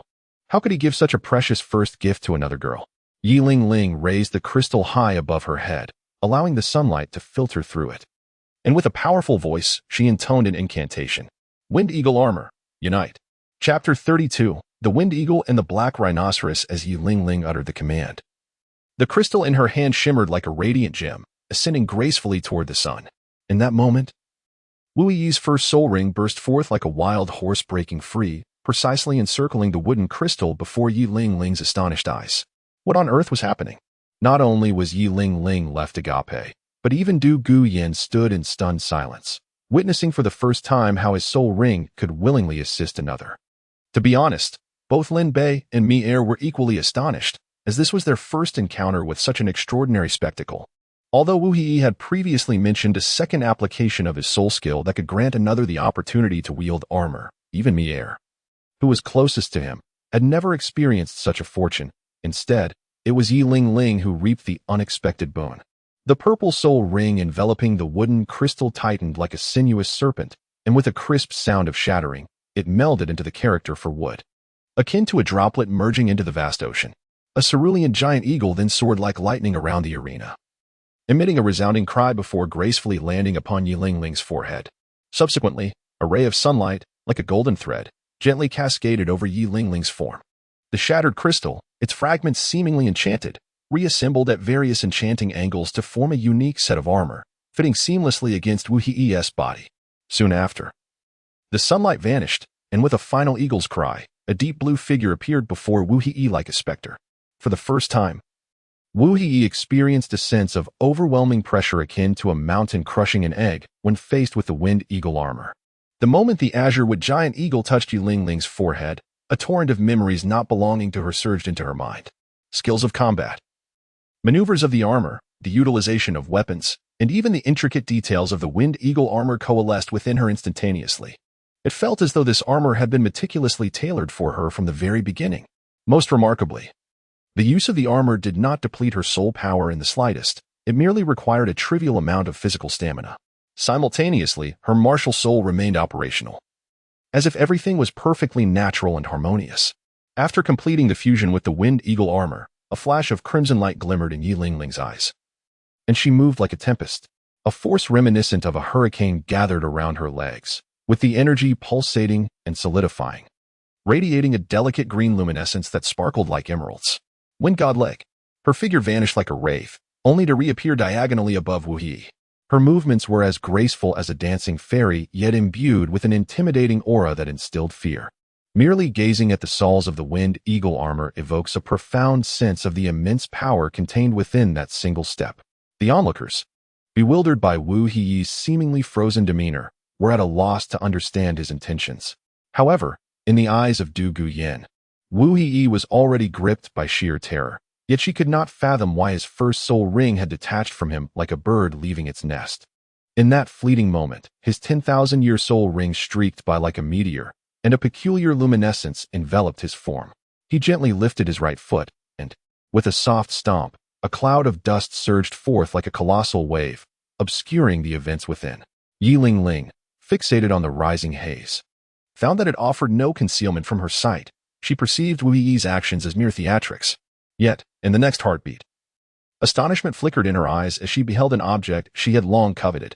Amidst the swirling dust, a magnificent rhinoceros horn glimmered with a silvery sheen, and the resolute spirit reflected in his eyes appeared before her like a divine revelation. At that moment, however, her offensive had already been unleashed like an arrow from a bow, irreversible in its course. Consequently, the wind god leg landed squarely upon Wu Hi. The solid impact transmitting a chilling aura to Yiling, devoid of the warmth of a hero, replaced instead by an icy radiance. Yiling, nimble as a cunning hare, executed a swift flip and leaped away from the cloud of dust. Clad in the heavy wind eagle armor, she moved with the grace of a light-hearted swallow. Upon landing, she gently released her wood-type energy, dispersing the dust like a delicate wind, restoring clarity to the battlefield. Du Guyan had anticipated witnessing Wu Hi crumple to the ground, for even a half-hearted strike from Yiling, a 5-ring soul king, would be more than a level 30 soul master lacking a 3rd soul ring could withstand. Yet, the unexpected unfolded before her, leaving her equally astonished and momentarily paralyzed.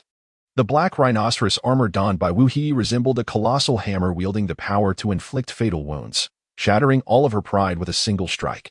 Not long ago, that very armor had bestowed upon her a robust hope. In her eyes, even if the black rhinoceros armor possessed merely the strength of a spirit king, it still epitomized an invincible entity. In this moment of revelation, she grasped why Wu Hi had never employed her skills throughout their encounter, and she understood. In an instant, the profound foundation of the Tiando Empire's Junior Spirit Master Academy. To her, Wu Hi's reluctance to utilize spirit techniques seemed a disdainful gesture towards them. Yet, she remained perplexed as to why Wu Hi had intervened to save them. Of course, the proud little princess, Du Guyan, would never voice these questions aloud. Though astonished, she recognized that both sets of armor demonstrated the prowess of a spirit king, and she believed that Yiling was not entirely devoid of the possibility of overcoming Wu Hi. Her heart trembled. She was reluctant to confront the hero she admired, yet circumstances compelled her to act, akin to an arrow strung tight and ready to be released. For a fleeting moment, she perceived Wu Hi as an illusion, convinced that there was a flaw in Wu Hi's spirit technique. In that instant of contemplation, she was nearly certain that Wu Hi was not the hero she had envisioned. It must have been that Wu Yi's spirit technique possessed some unique hallucinatory effect, capable of manifesting a special illusion by tapping into the deepest aspirations of others, especially after Wu Yi had remained motionless in the face of attack. This singular detail aligned perfectly with her suspicions, for illusions are mere fabrications. A slight movement could render them ineffective. Chapter 33, Black Rhinoceros versus Wind Eagle. Wu Yi stood as still as a statue, not due to any other reason, but because of Yi Lingling's swift and fierce kick, which, like a feather, lightly landed upon the impenetrable armor of the Black Rhinoceros. It seemed as if that kick was merely a gentle breeze, failing to stir even the slightest ripple, leaving no need for dusting off. The defensive and offensive capabilities of the Black Rhinoceros armor were unparalleled among the 5 elements armors. Particularly, its peak defensive strength meant that only the Flame Dragon and Snow Mastiff armors had a slim chance of leaving a mark upon it. The Wind Eagle armor, as a support-type speed armor, undoubtedly reigned supreme in ambush and aiding teammates, excelling in penetration under specific circumstances. However, when these two armors stood side by side, their respective strengths and weaknesses became glaringly apparent. Compared to the Wind Eagle armor, the Black Rhinoceros armor appeared increasingly cumbersome and slow. Although it was as steadfast as a rock, it was unlikely to even graze the Wind Eagle armor. Conversely, the Wind Eagle armor, though fragile and vulnerable to a single misstep that could result in severe injury, had its own merits. Yet, these conclusions resided solely within Wu Yi's understanding, for no one else comprehended the characteristics of these 5 armors better than he did. Yi Lingling moved with the swiftness of a gusting wind, observing Wu Yi from various angles. The luster exuding from his Black Rhinoceros armor was flawless, yet it was this very perfection that ignited a fierce hatred within her. She would not allow anyone to desecrate the sacred light that dwelled in her heart. As she continued to move, her inner conjectures were confirmed. Wu Yi's soul technique must be a unique illusion, capable of manifesting certain special attributes when he remained still. The Black Rhinoceros armor he had assumed must possess an indomitable defensive quality. Thus, her immediate objective was to compel Wu Yi to move. She firmly believed that once he acted, everything would crumble without a fight.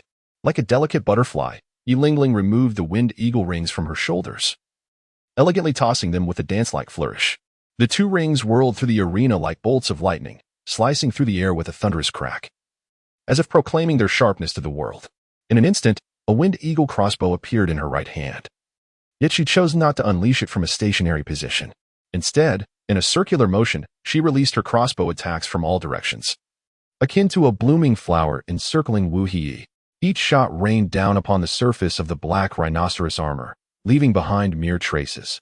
Yet the tremors of each impact erupted clouds of dust, reminiscent of a volcanic eruption, highlighting the formidable power behind every shot. In the midst of the rising smoke, the Wind Eagle rings acted like hidden assassins, executing stealthy strikes at Wu Yi under her skilled control. This prompted Wu Yi to marvel at Yi Lingling. She was merely an ordinary support-type soul master. Lacking any experience in sensitive or strong offensive combat, she had nonetheless exquisitely developed the offensive capabilities of her family's armor. Much like a master artist meticulously crafting a priceless masterpiece, it was worth noting that even the original summon of the Wind Eagle armor would only dabble in ambush tactics and skill casting, never mastering the offensive rhythm like Yi Lingling, whose unique control resembled a conductor directing a grand symphony. Wu Yi felt compelled to applaud her brilliance. Though her attack rhythm was spectacular, against the Black Rhinoceros armor, it felt akin to mere scraping.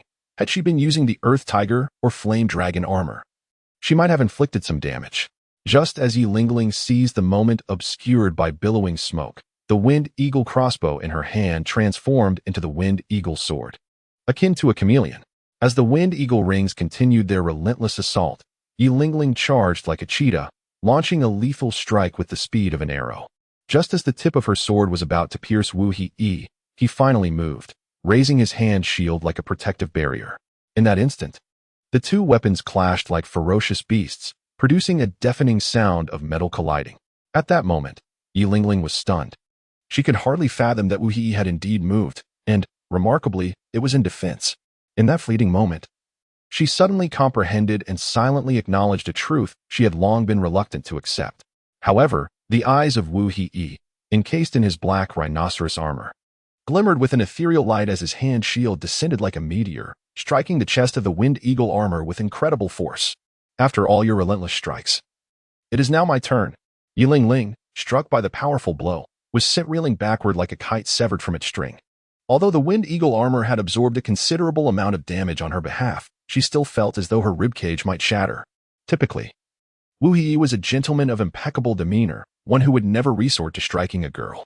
Yet, in that moment, as he gazed upon the Wind Eagle armor, an instinctual response compelled him to engage in both defensive and offensive maneuvers. Immediately after throwing the punch, regret washed over him, for his opponent was no ordinary warrior. Within the armor resided a delicate girl. The force of that blow had sparked against the chest of the Wind Eagle armor, suggesting immense pain. And he felt a pang of remorse.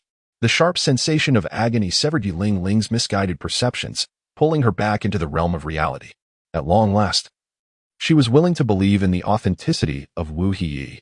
Yet, following that singular punch, she distinctly felt the sting of injury, and a magnificent nine-heart begonia, akin to a radiant pearl, materialized behind the Wind Eagle armor. A pure healing beam cascaded upon the armor like warm sunlight. To think one could play this way. His martial soul can still be summoned, and even when injured, he can heal himself. How utterly unfair! Wu Yi exclaimed in astonishment, realizing that his armor allowed the wielder to access their martial soul and abilities even while being controlled by another. Upon reflection, he soon grasped the underlying reason behind this phenomenon. Wu Yi realized at once that such gameplay significantly enhanced its playability. By lending his armor to others, its versatility expanded tremendously. Back on the battlefield, Wu Yi resolved to counterattack. Even if he could not unleash his full power, this battle must yield a victor. Yi Ling could still replenish her own health, rendering the situation increasingly unfavorable for him. He decided it was time to conclude the battle swiftly. Chapter 34. Yet another cheat activated. Wu Yi brandished the meteor gun, its length exceeding 2 meters, resembling a formidable dragon, exuding an air of dominance. At that moment, Duo Guyan and Yi Ling suddenly realized why Wu Yi had chosen the spear as his weapon during their temporary alliance. It appeared to be intricately linked to the armor adorning his form. With the meteor gun in hand, Wu Yi executed a dazzling display of spear techniques, the tip gleaming with a cold, icy brilliance akin to twinkling stars. Yet, amidst this chilling radiance, there was not a trace of murderous intent. A detail that Yi Ling perceptively noted. The only weapon she possessed, apart from the Wind Eagle rings, was not readily employable. Nevertheless, Wu Yi's posture indicated that he was poised to launch an offensive. After a brief moment of hesitation, Yi Ling swiftly conceived a strategy to turn the tide. With astonishing agility, she flung 2 Wind Eagle rings, resembling bolts of lightning, in an unusual manner. Observing the 2 rapidly approaching rings, Wu Yi's expression shifted to one of embarrassment. After all, employing the same tactic before Wu Yi twice would be a gross underestimation of his capabilities. However, he merely cast a fleeting glance, dismissing them. Given his own defensive prowess, the Wind Eagle rings posed little threat to him. Moreover, wielding the meteor gun, he understood that with every inch of its length came greater strength, and with a natural movement of his consciousness, even the most common ambush could be effortlessly thwarted. Wu Yi charged towards Yi Ling with the meteor gun in hand, akin to a ferocious beast. The tip of the gun scraped against the ground, emitting a piercing sound accompanied by a shower of sparks, as if the meteor gun bore an immeasurable weight. Soon, Yi Ling beheld a robust object descending upon her like Mount Tai crushing an egg. Without a moment's hesitation, she swiftly retreated, only then gaining a clear view of the object's true nature. Indeed, it was the meteor gun. While others brandished their weapons with elegant maneuvers or flamboyant displays, Wu Yi's approach was succinctly encapsulated in the act of smashing. It imparted a sense that a perfectly fine weapon was being treated as if it were mere refuse. Yet, this smashing action unleashed an extraordinary sense of power. The usual thrusts, jabs, and sweeps could not compare to the force of a smash. The raw strength and unparalleled destructive capability were simply intoxicating. Yi Ling's evasive maneuvers were as agile as a specter, maximizing the swiftness and lightness of her Wind Eagle armor. However, mere evasion was not a sound combat strategy. As the ancients of Huaxia once proclaimed, the best defense is a good offense. Whether this theory held merit in the world of Douluo remained uncertain. After retreating to a safe distance, Yi Ling swiftly transformed her Wind Eagle sword into the Wind Eagle crossbow. Each time Wu Yi prepared to strike, she functioned as a precise hunter, accurately targeting the joints of his hands with her projectiles. This disrupted Wu Heyi's rhythm of attack. After a series of such encounters, he realized that his offensive tempo was firmly within her grasp, prompting him to alter his attacking style. Since the smashing tactic proved ineffective, he resorted to a flurry of thrusts, followed by sweeping motions, and then upward jabs and downward slashes. Wu He executed various stances with his long spear, while Yi Lingling frequently employed the wind eagle ring to harass him.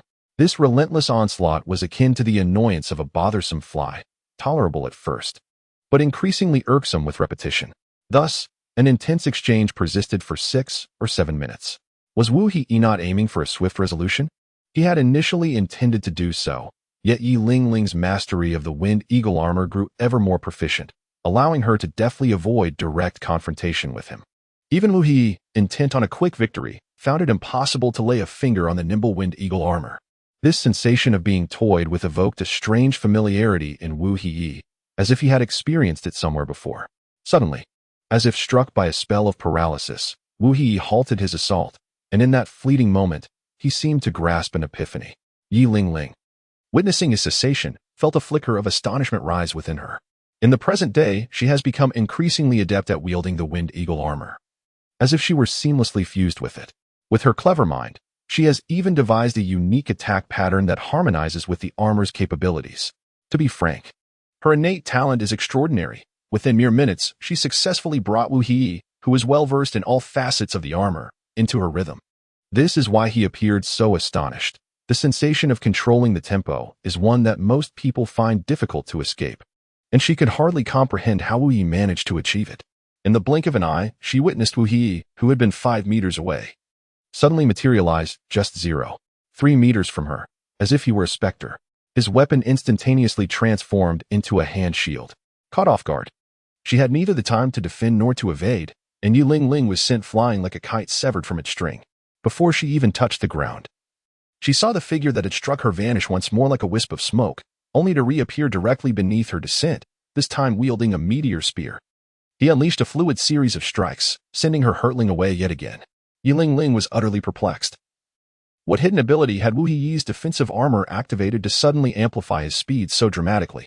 She sensed that if she did not retaliate soon, she would have no choice but to accept defeat. Just as she attempted to adjust her stance using the characteristics of the wind eagle armor, a figure loomed behind her like a mountain pressing down on an egg. Wu He, appearing as a colossal rhinoceros endowed with immense strength, charged at her with overwhelming force, sending her crashing back to the ground. The moment Yi Lingling landed, the armor dissipated, revealing various abrasions on her waist, abdomen, arms, and face, reminiscent of a flower ravaged by a tempest, evoking a sense of vulnerability. However, the most profound wound was one concealed deep within her heart. Wu Yi's armor, like a demonic seed, took root once more in her psyche, bringing with it an endless abyss of uncertainty and dread. Despite having once soared like an eagle in the sky, how could she have fallen so swiftly, akin to a bird with broken wings? She yearned to cry out, to unleash her resentment and defiance, but she abruptly realized that she was merely an ordinary support-type soul master. The prowess she had just exhibited as an agile attack-type soul king was but an illusory shadow granted by another, though her heart was rife with conflict and turmoil. As if being gnawed at by a multitude of ants, she slowly raised her right hand, her voice trembling as she declared, "I concede." Upon hearing Yi Lingling's words, Wu He remained silent, instead casting a profound gaze, reminiscent of a deep abyss, towards Lin Bei, who stood nearby. He then proceeded with heavy, deliberate steps toward the occupied territory. As he entered the confines of the occupied area, Lin Bei's soul technique descended like a resplendent rainbow, simultaneously enveloping his form, which stood resolutely like a steadfast shield, safeguarding Wu Hei from the frailty that ensued after the dissolution of their combined state. Chapter 35. Encountering old friends after the Swift Points competition, with Wu Hei successfully seizing control of the signal tower, Douluo swiftly departed. Akin to a protective hen escorting its wounded chick, taking the battered Yi Lingling with her. As they made their exit, Lin Bei stood like an indomitable mountain, his unwavering physique completely obstructing the line of sight between the two. At that moment, Wu Hei appeared utterly drained, his soul power, physical strength, and mental fortitude seemingly depleted, akin to a withered sugarcane. Fortunately, Lin Bei's soul technique descended like a timely rain, preventing Wu Hei from succumbing to unconsciousness at that very instant. This was also a testament to the rapport they had built over the past few days. The communication between the two young men was akin to an unspoken understanding, where sometimes a mere glance could convey profound meaning. At the moment when the 5-in-1 fusion was undone, Lin Bei fortuitously stepped into the territory of the signal tower. The soul power and mental energy, tenfold greater than that outside the occupying zone, surged forth like a tidal wave, ready to be absorbed at will in an instant. This explains why Lin Bei, after sharing his soul power and physical strength with the 5-in-1, remained composed and steadfastly positioned in front of him. Time flitted by like a fleeting shadow. In less than 40 minutes, the three members of the 5-in-1 witnessed the entire arena descend as if by magic, as though it had never existed at all. As the outer walls of the venue gradually lowered like a curtain, all buffs within the arena dissipated into thin air, as if scattered by the wind. Although the 5-in-1 had not yet returned to their peak condition, they were already capable of summoning their armor once more, possessing the strength to engage in battle.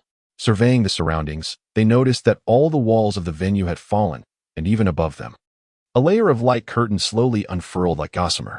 At that moment, all remaining teams in the arena awoke from their stupor, realizing that their recent match had been broadcast live to the outside world. Moreover, no one had anticipated that once the entire venue had descended, all signal tower occupying areas would converge like pieces of a puzzle into the central region. Subsequently, these pieces would coalesce into a final arena, surrounded by layers upon layers of spectator seats, akin to stars encircling the moon. Upon witnessing this spectacle, the 5-in-1 could not help but internally scoff. Was this not a barefaced gladiatorial arena? Ahem, let us extend our congratulations to the 6 teams present. They have successfully advanced to the scoring matches. Liang Laoda's impassioned voice resonated through the arena like a mighty bell, reaching every corner of the venue. Almost everyone listened intently to Liang Laoda's exhortation, except for the somewhat weakened 5-in-1, who nonchalantly cleaned his ears, ignoring the speaker on the platform. Once Liang Laoda's fervent speech concluded, he requested Dean Sin to unleash his martial soul and soul skills. In an instant, a faint green light enveloped all present in the arena. All fatigue and depletion rapidly recovered in the blink of an eye. Even Lin Bei, who had expended himself in proportion, felt a swift resurgence of physical and mental vitality. Now, allow me to elucidate the rules of the scoring matches. As Dean Sun released his soul skills, he began to explain the second part of this exchange competition. Scoring matches. We now have only 6 teams remaining, and the current score line we have recorded for all teams is scores of 6, 5, and 4. Each team has received their initial scores, yet the team with the lowest score of 1 finds themselves filled with grievances. Why is it that other teams can achieve scores of 5 or 6 while they languish with a mere 1?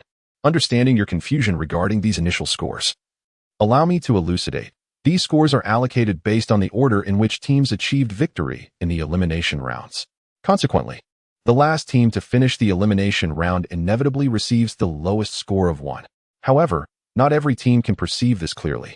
They are certainly unable to fathom that their own team's score is not even close to that of 13. Surprisingly, Team Wu Yi managed to secure an initial score of 6. What is even more astonishing is that amid such fierce competition, akin to a battlefield, Team Wu Yi swiftly emerged as the first to conclude their struggle. Following this are the subsequent scoring matches. Winning a match grants 2 points, while losing deducts 1 point, and a draw leaves the score unchanged, much like the tranquil surface of a lake. All teams are like cogs of fate, presented with the opportunity to battle against the other 5 teams, with the format of the battles to be unveiled through a draw, shrouded in mystery. In truth, there are only 2 formats for the competition. The first resembles a warrior in a wheel battle, where each round sees both sides dispatch a member, and the defeated party, like fallen soldiers, sends forth the next contestant until 3 members from one side have succumbed, at which point the victory is announced like the dawn of triumph. Alternatively, there exists the Team PK, a direct and intense confrontation of 3 against 3, where victory and defeat are decided in the blink of an eye, akin to a meteor streaking across the sky. Upon hearing of these additional formats, the corners of the 3 participants' mouths curled upwards, as if every remaining match in the scoring series were tailor-made for them. Each contest proceeds with the swiftness of a gale, and before long, Mi-air returns like a goddess of victory, adorned with the glory of 5 consecutive wins. Wu Yi turned a blind eye to the gazes of other teams, for in this fleeting points competition, he once again transformed into a debauched youth, exuding an air of disdain as chilling as a winter's breeze. Nevertheless, Any soul master with even a modicum of understanding of Wu He and his team's structure would soon realize that he resembled a leopard lurking in the shadows of the night, his abnormality and formidable strength leaving one astounded. Unfortunately, not everyone possesses the insight to discern the true essence of Wu He. Merely knowing that Douluo Yan and Yi Lingling inexplicably allied themselves with Yu Tianheng, the trio appeared as a newly formed team, their uniforms impeccably coordinated, and their resources remarkably similar. This clearly indicated that the financial backing of Yu Tianheng's blue electric Tyrannosaurus Rex family was substantial, having absorbed several schools in its wake. Were it not for the exceptional qualifications and authority of Wu He's institution, it is unlikely that anyone would have dared to attempt to take over. Of course, such matters were far beyond the comprehension of ordinary students. However, when these three once again appeared before Wu He was genuinely taken aback. Despite his painstaking efforts to separate them, they still congregated as they did in the original narrative. Wu He could only sincerely marvel at the exquisite craftsmanship of nature. Chapter 36, The Opening of the Challenge Match. All teams entering the points competition ascended to the final stage like valiant warriors. The ultimate scores of each team sparkled upon the platform like radiant stars, with Wu He's team, akin to triumphant monarchs, gloriously securing 10 points. Complemented by 6 points from the elimination rounds, achieving a remarkable total of 16 points that drew attention, amidst the eager anticipation of the spectators. The thrilling exchange match segment finally commenced, known as the Reviver's Challenge. Director Sun waved his hand grandly, resembling a conductor, and the rules were projected onto the large screen as if by magic. Any team that had been eliminated possessed the golden key to challenge the victorious team. A successful challenge would allow them to seize the stage, while failure would result in their merciless elimination. Each defender of the stage stood like valiant guardians of treasure, accepting challenges based on the remaining points on the platform. When the points reached 0, it signified the emergence of the ultimate champion of that stage. However, if no one continued to challenge a particular stage for over an hour, the current champion would ascend to the throne of victory, becoming the final champion. Every 2 points burned like flames, necessitating a challenge until the points were exhausted. When the remaining points fell to 1 or fewer, they would vanish like shooting stars in an instant. Upon successfully challenging the champion, each challenger, from the moment they stepped onto the stage, would automatically inherit the remaining points, which would gently increase by 6, like a spring breeze. At this moment, all contestants who had reviewed the challenge rules directed their piercing gazes towards the first team's platform. The individual standing upon that stage, though enveloped in golden light and appearing towering, seemed to others like a lamb awaiting slaughter, creating a deceptive illusion. The colossal numbers on the first platform, 16, resembled 2 magnificent peaks, narrating their victory while also indicating that this stage would need to endure at least 8 challenges. Those who had previously faced the individual on this platform were acutely aware of the team's strength. No one was willing to be the first to challenge. Yet all yearned to be the one to ultimately savor the fruits of victory. With a grand wave of Director Sen's hand, signaling the commencement of selections, one merely needed to raise their hand and audibly declare the stage they wished to challenge. The audience remained nearly as motionless as wooden sculptures, though some whispered amongst themselves. Yet no one dared to raise their hand like a brave warrior to select a team to challenge. This was not due to fear of the champions of the first and second positions, but rather a disdain for the champions below the first rank. These individuals, with aspirations as high as the heavens, all sought to claim the top position. However, most were timid as mice. Fully aware of their capabilities and understanding that to seize the crown, one must possess extraordinary strength as a foundation. Minutes passed, and still no one chose to challenge. Directors Sin and Liang exchanged glances, momentarily lost like ants on a hot stove. At that moment, an individual on the fourth platform raised their hand, standing out like a crane among chickens. Shouldn't we also have the right to challenge others? Upon hearing the inquiries from the arena, Dean Liang refrained from reprimanding and instead rose gracefully, akin to a gentle spring breeze, to address the crowd. All teams in the challenge may confront other teams on the platform, yet those on the stage can only challenge teams ranked higher than themselves. And each team is granted but a single opportunity to challenge. After absorbing Dean Liang's words, a student nodded eagerly, akin to a chick pecking at grains, then raised his hand once more to declare, "We wish to challenge the team on the second platform." Instantly, the atmosphere erupted in a frenzy, akin to a kettle boiling over. Some were bewildered, while others joined in the uproar. The proclamation from the fourth platform pierced the ears of all present like a sharp blade, evidently declaring to everyone that although they could not surpass the first platform, they nonetheless contested the prowess of the second platform's team.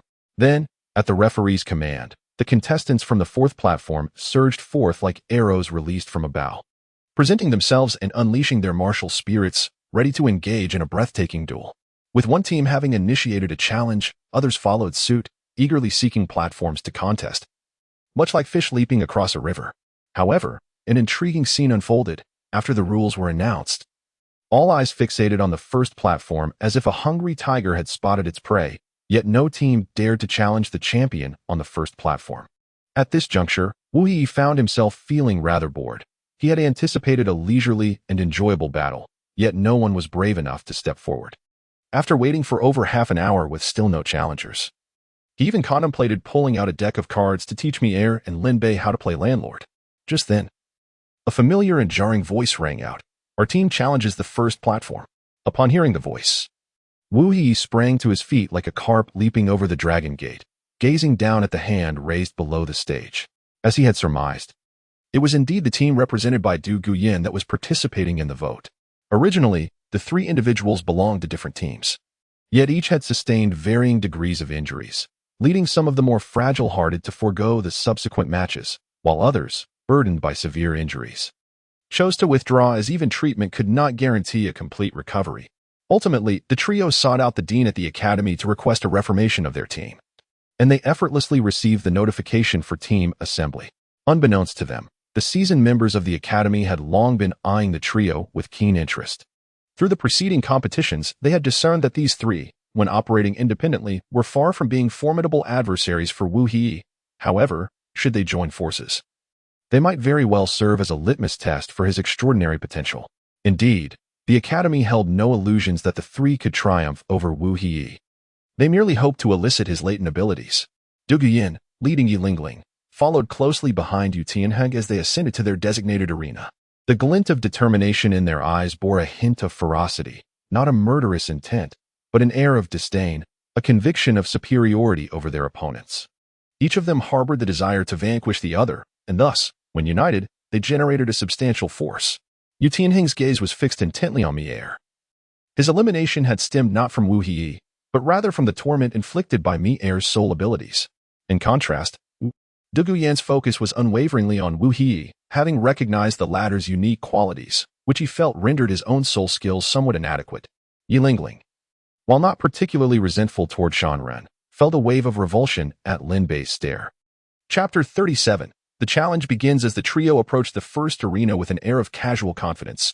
All ongoing battles on the surrounding platforms came to an abrupt halt, as if frozen by an invisible spell. Even when the referees signaled that the matches were not yet concluded, every combatant remained still, transfixed by the astonishing sight before them. Indeed, true courage was present. What could their strength possibly be? This must be a jest. They truly dared to challenge the first arena? Had they consumed the hearts of bears and the gall of leopards? A flurry of comments erupted like snowflakes, conveying not only shock, but also a nebulous emotion akin to being enveloped in a mist.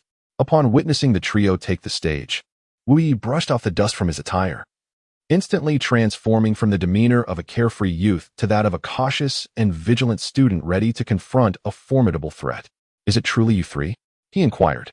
In an untimely interruption, Yi Lingling seized the moment to retort, "With just the three of us, we could scatter you like petals in the wind." Never had Yi Lingling envisioned herself employing such crude language. Her carefully crafted persona had always been that of aloofness and pride, and this sudden lapse into vulgarity left her feeling akin to a bashful maiden. Noticing Yi Lingling's demeanor, Du Guyan immediately sensed trouble and interjected. "What my dear Lingling says is absolutely correct. Brace yourself for a thorough thrashing that will leave you in utter disarray." Upon uttering these words, Du Guyan's face remained unflushed, yet her heart raced like a startled fawn. She was acutely aware that her bravado was merely a fade, as she lacked the actual prowess to back it up. In stark contrast, Yu Tianheng, the most composed among them, exhibited no inclination towards verbal sparring. Instead, he fixated on Mier with the intensity of a ravenous wolf. As if poised to pounce like a fierce tiger eager to vanquish the woman he found particularly loathsome. Observing Yu Tianheng's gaze directed at Mier, devoid of the tender, lingering affection that Lin Bei displayed, Wu Yi promptly discerned that a confrontation was imminent. Nevertheless, Wu Yi refrained from interrupting their exchange of glances. fully aware that such a gaze resembled a blazing torch capable of igniting Mier's combative spirit. Yet, he felt compelled to interject with Yu Tianheng. For interrupting another's incantation is akin to plucking at the strings of one's heart, a most disconcerting psychological tactic. What are you staring at? Have you never encountered such a charming, beautiful, and captivating girl? You appear as foolish as a lovesick swain, utterly bringing disgrace to your esteemed institution. As Wu Hiyi's words faded into the air, Yu Tianheng exhibited little reaction, for he comprehended that Wu Hiyi's rhetoric was merely a diversion to shift his focus. Conversely, Lin Bei's response was profoundly intense. He perceived each word uttered by Wu Hiyi as alien, as if hailing from a realm beyond his own. Yet, when these words coalesced, they transformed into piercing arrows, striking with precision at his heart, rendering the notion of disbelief utterly implausible. "Ah, you must be referring to that infatuated fool beside you," remarked Du Guyan, gesturing towards Lin Bei. Without even turning his head, Wu Hiyi had already grasped the meaning behind Du Guyan's words. In an instant, he felt as though the air around him had solidified, and an awkward atmosphere began to permeate the surroundings. What was initially intended as a provocation to undermine the opponent's mindset had inadvertently caused his teammates' psychological defenses to crumble. However, Mier interjected at the perfect moment, declaring, "Enough of the trivialities. If we are to fight, let us do so without further ado. Come forth. Unleash your martial soul." In a dazzling display, a bow materialized in Mier's right hand, adorned with intricate dragon and phoenix patterns, reminiscent of two resplendent stars. The accompanying soul rings, 2 yellow and 1 purple, shimmered like a string of brilliant pearls. Yet, the keen-eyed members of the team quickly noticed that the hue of each yellow soul ring was deeper than usual, akin to ripe fruit radiating an enticing luster. This indicated that Mier's 3 soul rings were derived from soul beasts that were astonishingly close to the upper limits of absorbable range, their rarity undeniable. In that moment, the spectators below the arena collectively gasped, utterly awestruck by the profound depth of Mier's cultivation. Yet, it was not enough for Mier to showcase her prowess alone. Yu Tianheng and the other 2 also stepped forward, unveiling their respective martial souls and corresponding soul rings. When it was Wu Yi's turn, a smirk played at the corners of his mouth as he remarked, "Since we are all so well acquainted, must I still announce my identity?" Despite the jesting demeanor, Wu Hiyi was reluctant to reveal his vulnerabilities to others. Once the fusion time concluded, he would become exceedingly weak, his actual combat prowess potentially inferior to that of a level 20 Great Soul Master. Thus, he had no intention of summoning his armor before the crowd, only to see it hastily conclude within a mere 10 minutes.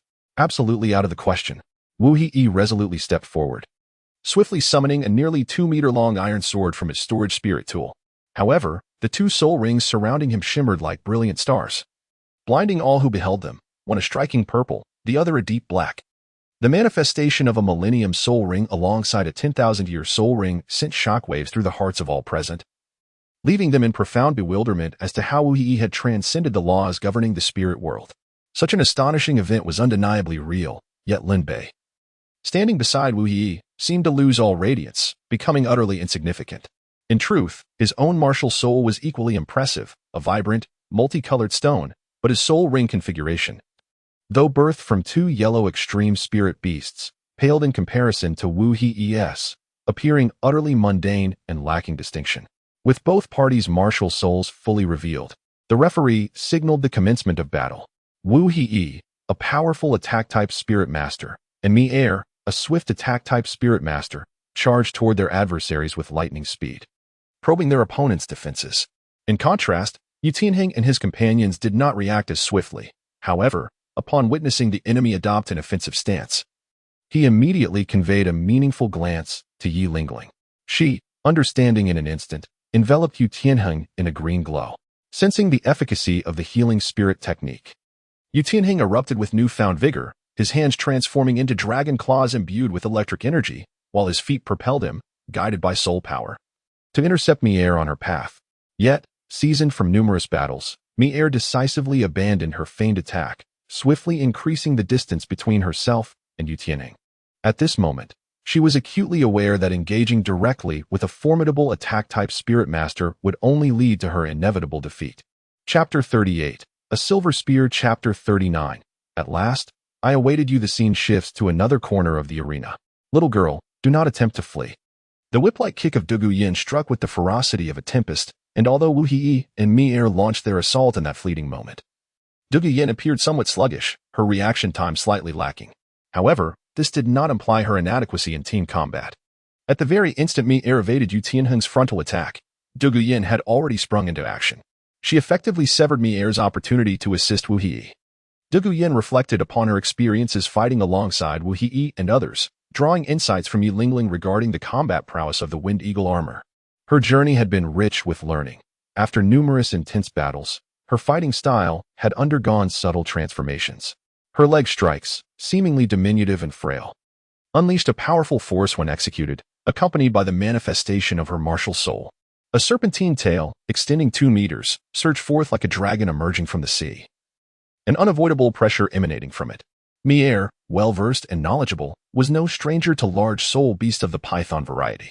As a hunter, her gaze was as sharp as that of an eagle. Only by understanding her adversary could she avoid unnecessary fatal injuries. Gifted with exceptional talent in combat, Mi-Er's training regimen, meticulously crafted by Wu Hei over the years, diverged significantly from that of ordinary soul masters. The academy lacked instructors specializing in archery, and adhering strictly to conventional teachings would undoubtedly stifle the potential of an extraordinary warrior. Ultimately, Mi-Er's path in combat would lead her towards the pinnacle of penetration and accuracy, ensuring her emergence as a formidable sniper rather than merely a talented soul master. Wu Yi sought out a hunter instructor for her, though this hunter lacked spiritual strength and would never aspire to become a soul master. He possessed nearly 50 years of invaluable experience as a mere mortal. Throughout numerous hunting endeavors, he played a pivotal role, amassing a wealth of hunting knowledge. Mi-Er's combat prowess was nothing short of exceptional. She diligently memorized every lesson imparted by her mentor and adeptly transformed them into soul master techniques. Prior to confronting an adversary, it is imperative to possess a profound understanding of the foe. Should one sense any insurmountable threat, a swift retreat is essential. However, if both parties are evenly matched, it becomes crucial to dissect every potential attack the enemy may unleash, ensuring absolute preparedness. As the serpent's tail lashed towards her, Mi-Er remained composed, akin to a leisurely stroll, as she shot an arrow into the air. Although this arrow appeared feeble, it concealed a clever secret. Embodying the third soul technique's dragon roar effect, capable of randomly bestowing either a gravity crush or a weightlessness buff. While the buff may be deemed negative with impeccable timing, it can yield favorable outcomes. Mi-Er's fortune proved remarkable, triggering a triple weightlessness effect, and in that fleeting moment, she soared into the air. The two forces converging to create an extraordinary sense of comfort. Simultaneously, this significantly enhanced Mi-Er's agility, instantly expanding her operational space. In mid-air, she aimed directly above her and unleashed the second soul technique's dragon roar effect. 10 arrows shot forth like bolts from a crossbow, racing skyward at lightning speed. The wind they generated coiling like a great dragon, creating a powerful air suction that swept away 20 square meters of toxic mist in an instant. The weightlessness effect lasted only a brief 2 seconds, and Mi-Er descended like a leaf returning to the ground. Upon landing, she felt a sharp gust of wind. As a soul power needle, coalescing the toxins into a needle-like form, shot toward her with the swiftness of lightning. Mi-Er executed a nimble roll to evade. But where she had stood moments before, a gaping, bowl-sized corrosive pit now marred the ground, a sight both shocking and awe-inspiring. This illustrated the terrifying nature of Douluo Yin's self-created soul technique, which, as Mi-Er observed, was likely a recent invention. Regardless of its concentration, charging, or quantity, it demanded immense energy, allowing for only a single shot within a short time frame. Nevertheless, its power remained formidable, a masterstroke of ambush. Since you have shot your needle at me, I shall return the favor with an arrow. Mi-Er's movements were as swift as lightning. With a mere tug of the bowstring, she unleashed a charged arrow, its power surpassing that of 5 arrows combined, imbued with the dragon's roar effect, capable of suppressing an opponent's strength by tenfold, a truly formidable force. The arrow, propelled from Mi-Er's hand, shot forth like a streak of lightning, racing through the air like a meteor, stirring the currents around it as if a celestial dragon were emerging from the sea. Accompanied by a thunderous sonic boom akin to a dragon's roar, it carved out a vacuum zone half a meter in diameter in its wake. Simultaneously, the arrow whisked past Douluo Yin's earlobe like a wraith, inflicting no physical harm, yet delivering an insult that pierced her pride like a sharp blade. Just as Douluo Yin prepared to unleash her fury, The gasps from the crowd outside the arena pierced through her anger like a sharp sword, drawing her attention. In the distance, on the fifth arena, an arrow forged from soul power stood resolutely, resembling a pillar of stability. The ground beneath it had collapsed outward in a spiderweb pattern extending 3 meters from its base. One could only imagine the sheer force contained within this arrow, as if it sought to rend the very fabric of the world apart. Douluo turned abruptly, spotting Meyer standing still, a smirk gracing her lips, an expression as sharp as a dagger, stabbing at Douluo's heart. At that moment, a sharp sound of air being cut resonated once more from the sky. It was the second soul technique Meyer had unleashed into the air. Upon striking an opponent, each arrow would impose a gravitational effect of 1, akin to the weight of Mount Tai crushing an egg, rendering movement sluggish and hindering rapid assaults. Douluo attempted to evade, but as she took a step, her feet felt as soft as cotton, and a terrifying pressure of tenfold gravity erupted suddenly, overwhelming her like a tidal wave. 2 thoughts flashed through Douluo's mind. When was this trap laid? It's over. The trap was set by Meyer during her roll upon landing. A slight deviation had resulted in a lack of precision. Fortunately, Douluo's surprise had prompted her to move, or she would have been unable to stand near that spot. Nonetheless, it mattered little now. The outcome was the same, as 10 arrows struck her with unerring accuracy, several even piercing her body, spilling a considerable amount of blood. The 11-fold gravitational pressure was a functional control that disregarded levels, rendering her immobile. As the effect of the hunting trap lasted only 2 seconds, Meyer seized this critical moment without hesitation. Yet, before she could advance, a verdant soul power enveloped Douluo, visibly healing her wounds at an astonishing rate. Finally, it had arrived. A particularly sinister and chilling voice emerged from behind Yilingling. Your healing has shot forth like a meteor. Surely it cannot shield you now. That insidious and cunning voice, akin to a specter, emerged from the blind spot behind Yilingling. The source of the voice felt eerily familiar, yet disconcertingly strange, sending chills down her spine.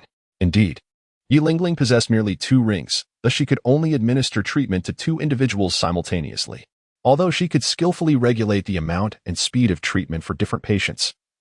Once she exhausted her quota, she would find herself immobile and defenseless, placing her in an exceedingly perilous predicament, whether within her own family or at school.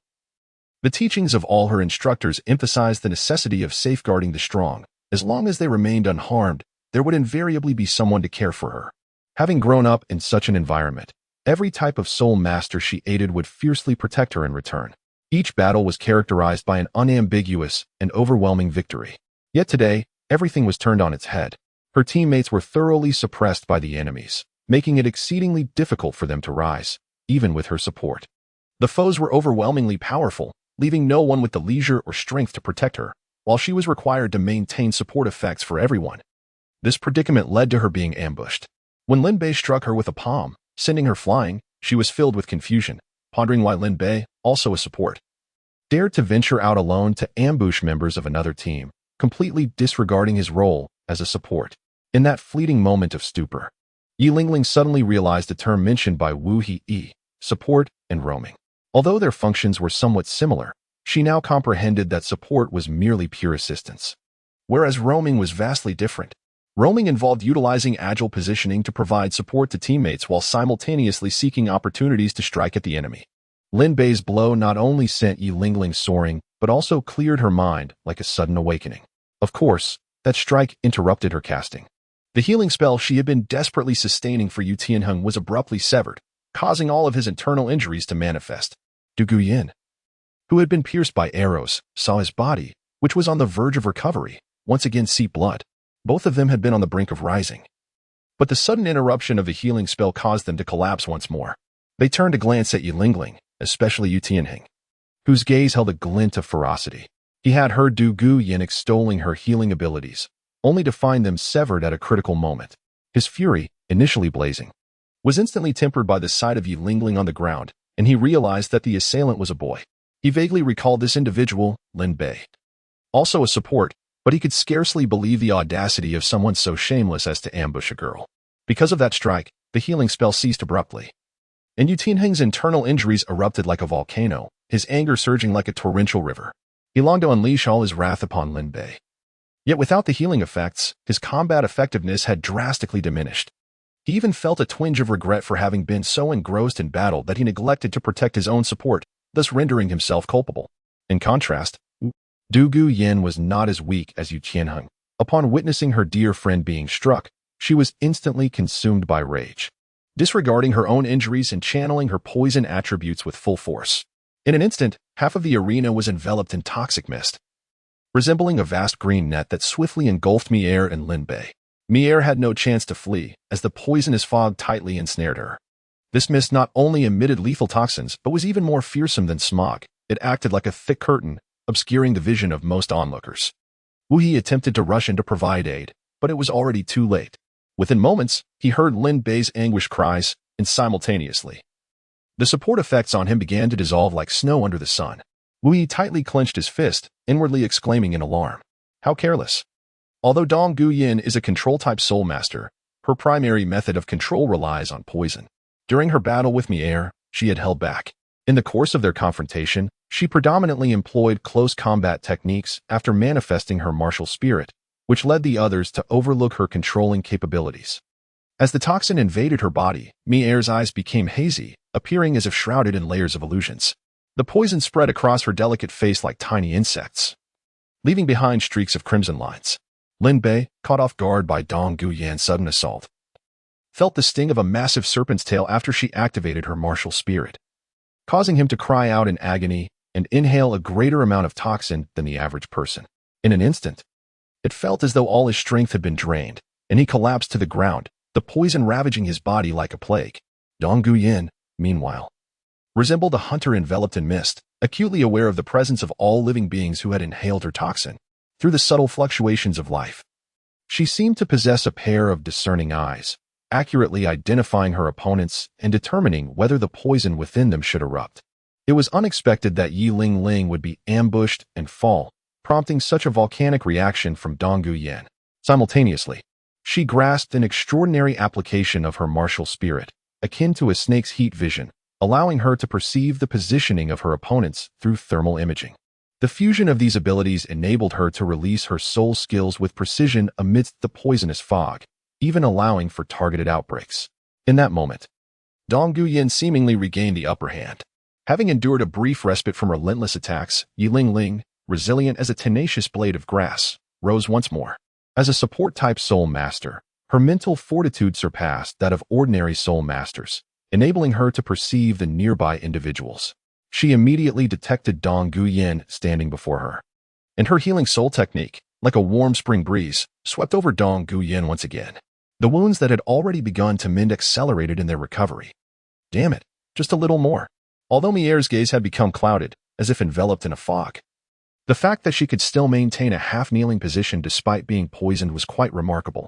At this moment, the thought of her invoking her martial spirit was nothing short of a delusion.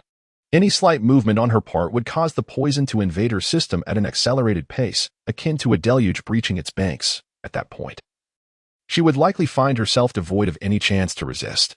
Currently, she was merely poisoned, still afforded the opportunity for an antidote. Thus, Mia chose to remain composed, her resolve as steadfast as rock. Simultaneously, she harnessed the soul power from the parts of her body that had yet to succumb to the poison, erecting an impregnable barrier around the organs capable of absorbing the toxin. Of course, all of this amounted to nothing more than a desperate struggle. While Wu Hai could only watch helplessly as the noxious mist spread throughout the arena like a relentless tide, he was left with no choice but to retreat. For among the entire team, he was the sole warrior untainted by the poison. Chapter 41, Alas.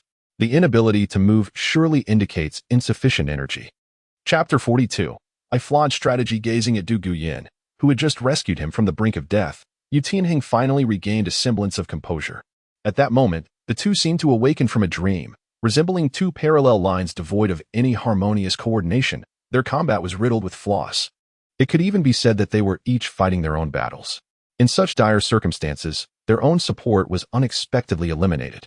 No one had ever warned him, nor had he ever realized. He merely thought it was a matter of everyone's lack of skill. The reason Du Guyan harbored such thoughts was primarily because she had previously collaborated with Wu Hei and others, experiencing the exquisite feeling of mutual support and cooperation. Despite it being their first time teaming up, they felt remarkably comfortable. The small squad functioned like an indomitable whole, moving with fluidity and exceptional prowess.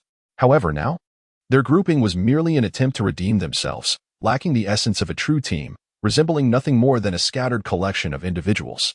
Moreover, some were overly obstinate, rendering their combat capabilities incapable of reaching their full potential, and they were swiftly exhausted. Du Guyan was an exceedingly competitive girl. She would never permit herself to lose in such a muddled manner. Thus, she resolved to seize the leadership from Yu Tianheng, becoming the soul who could command everyone's actions. It was then that Yu Tianheng suddenly realized he had been outmaneuvered. The other party had exploited his stubborn nature to drain his stamina.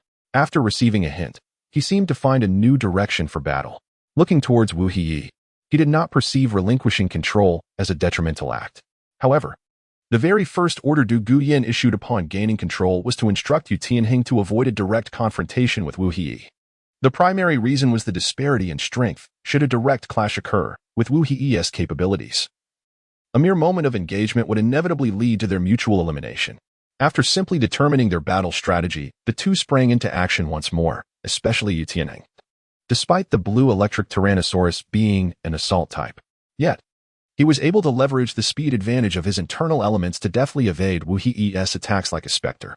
Observing their calculations, Wu Hiyi couldn't help but chuckle, especially at the fact that this decision stemmed from Du Guyan. He had witnessed Yi Lingling's majestic use of the Wind Eagle armor, and yet, they dared to attempt evading a direct confrontation with him through agile positioning. However, after a moment's reflection, he could understand. After all, only Yu Lingling had truly experienced the remarkable utility of the armor. To others, all armors likely appeared quite similar. And even if Yu Lingling had offered him a detailed explanation, he would probably struggle to retain it. Upon discerning the general thoughts of the two, Wu Yi stored away the Wind Eagle crossbow and then removed the twin rings from his shoulders, utilizing Du Guyan's toxic mist as cover. He threw the Wind Eagle twin rings into the blind spot beyond their line of sight, where the rings spiraled like nimble birds around the external blind zone. Wu Yi skillfully maneuvered, forcefully driving Yu Tianheng into a particular trajectory.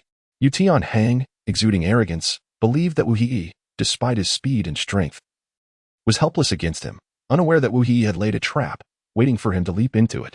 Just as Yu Tianheng, in his excessive pride, had finished mocking Wu Yi with a grimace, he turned to behold a circle of rings hurtling toward him with astonishing speed, like a bolt of lightning.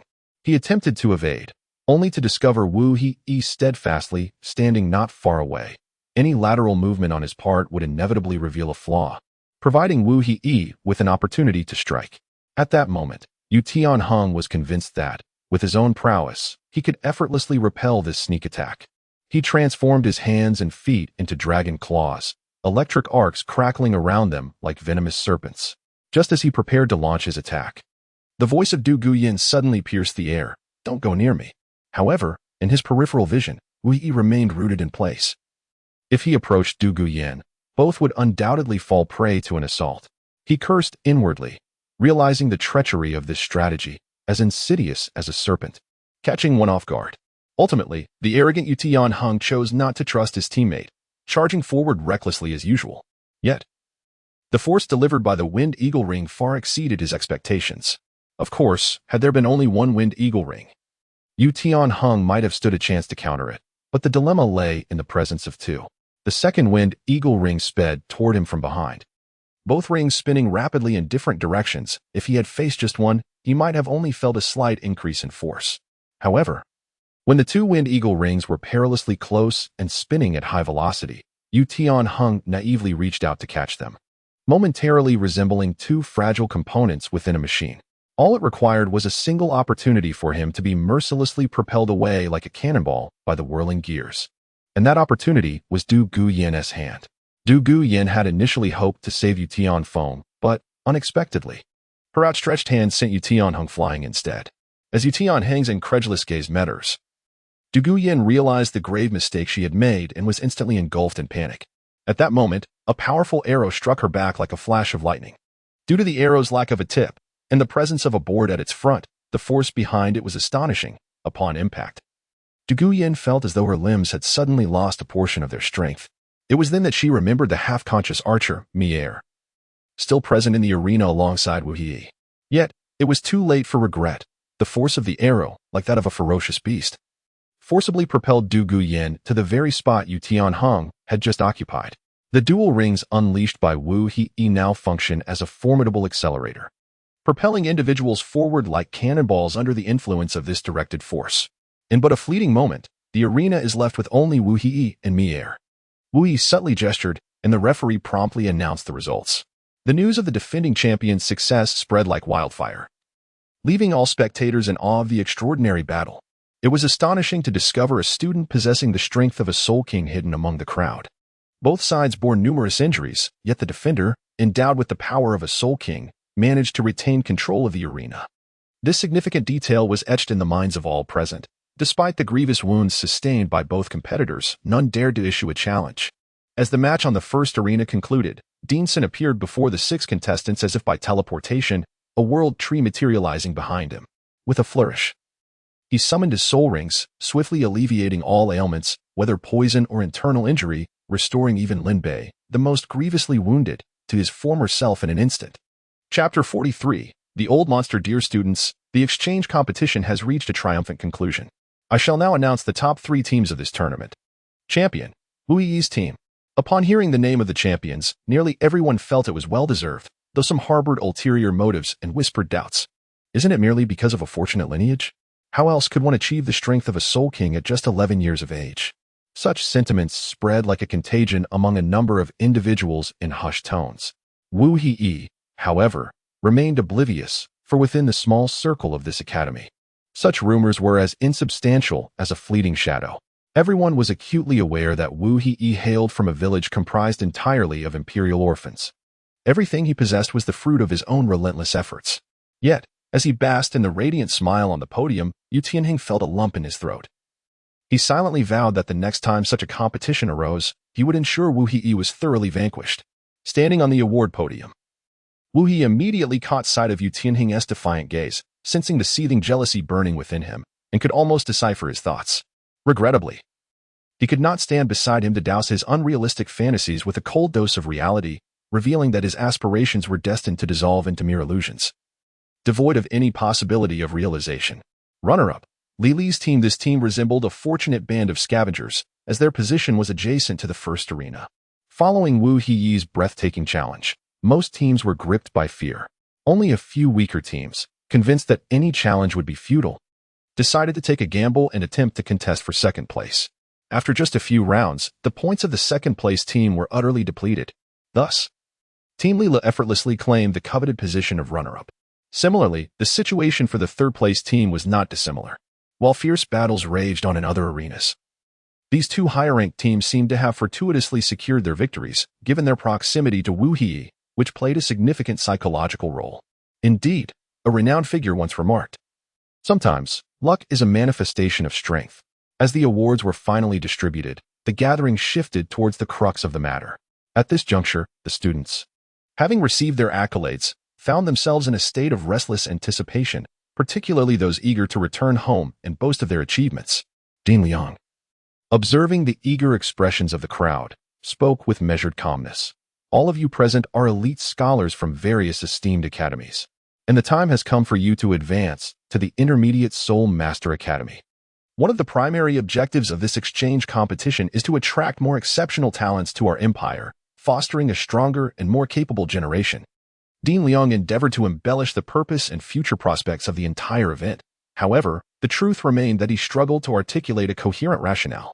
All these speeches had been meticulously crafted by Wu He, as he stood on the podium, exuding authority and charisma, eloquently delivering his lines. Wu He involuntarily distanced himself from the chairman's position, fearful of being splattered by the shameless spittle of others. Amidst a plethora of causes and consequences, a multitude of future aspirations, and a tapestry of regret and sorrow, the team leaders who were reluctant to part with their prodigious students were rendered tearful and distraught. This act of openly poaching talent, which would ordinarily evoke a sense of deep embarrassment, was articulated by the venerable elder Liang with such righteous fervor that those unwilling to relinquish their students appeared as if they would be deemed the villains of the empire for their refusal. Once the groundwork had been meticulously laid, Elder Liang began to call forth his preferred students with the gravitas of a king summoning his subjects. Naturally, to maintain appearances, Wu He and his companions were included among them. Subsequently, students such as Du Guyan, Yu Tianheng, Yi Lingling, and the Shijia brothers were all summoned. Elder Liang was not the type to act autocratically. He bestowed upon each student the opportunity for autonomous choice, allowing them to decide whether they wished to pursue their studies at the Imperial Academy. Those who consented could immediately commence their enrollment procedures, while those who declined would be promptly sent back. Ultimately, among the 108 students, fewer than 40 opted for advancement, including the 3 of Wu Yi, who were merely filling the ranks. Time, like a fleeting shadow, passed swiftly. It had been 7 or 8 days since the exchange competition, during which Wu Yi further solidified his strength. His cultivation had indeed reached the perfect level of 30, and without acquiring a new soul ring, further advancement would prove elusive. Following his transition from the junior college to the intermediate college, Wu Yi enjoyed a more spacious single dormitory. Here, he found greater privacy, allowing him to document some of his plans through writing and sketching. These included not only his considerations regarding the soul ring he required, but also the cultivation plans for all members of the Tiando Royal Intermediate Academy's preparatory team. Wu Yi spent a full 4 days meticulously completing both his own plan and that of his team. It was indeed a situation of helplessness, for old Master Liang had taken on the role of a disengaged overseer, stating in his own words, with less than 5 years remaining, "Our academy must assemble a team to represent the Tiando Royal Academy in the Continental Soul Master Elite competition. Of course, you are aware of my usual busyness, so I entrust this small team to your leadership. You must fulfill your responsibilities as captain." Upon finishing his statement, he handed over the captain's badge to Wu Yi. While Wu Yi was still in a state of astonishment, he was ushered out of the principal's office by old Master Liang. One might wonder what serious matters the two principals could possibly have at their disposal. In truth, there was indeed a pressing issue. Their cultivation levels were akin to a frozen lake, nearly stagnant. However, Wu Yi's intervention resembled a gentle spring breeze that melted the hardened ice, allowing their cultivation to approach perfection. Both now required the hunting of new soul rings to ascend further in their prowess. Yet, their ages loomed like towering mountains, presenting a barrier that necessitated some adjustment before embarking on the hunt for soul rings. Thus the task of forming a team felt like a hot potato thrust into their hands. Nevertheless, after a moment of contemplation, Wu Yi realized that he too was in need of soul rings and meticulously crafted a set of demand plans to present to the principal's office. On this day, a figure of monumental importance entered the principal's office, causing both principals within to feel as if they were but fragile blades of grass buffeted by a fierce wind. Nearly gasping for breath, "Your Majesty, we truly did not force your granddaughter to enroll." Old Master Liang had no choice but to become anxious.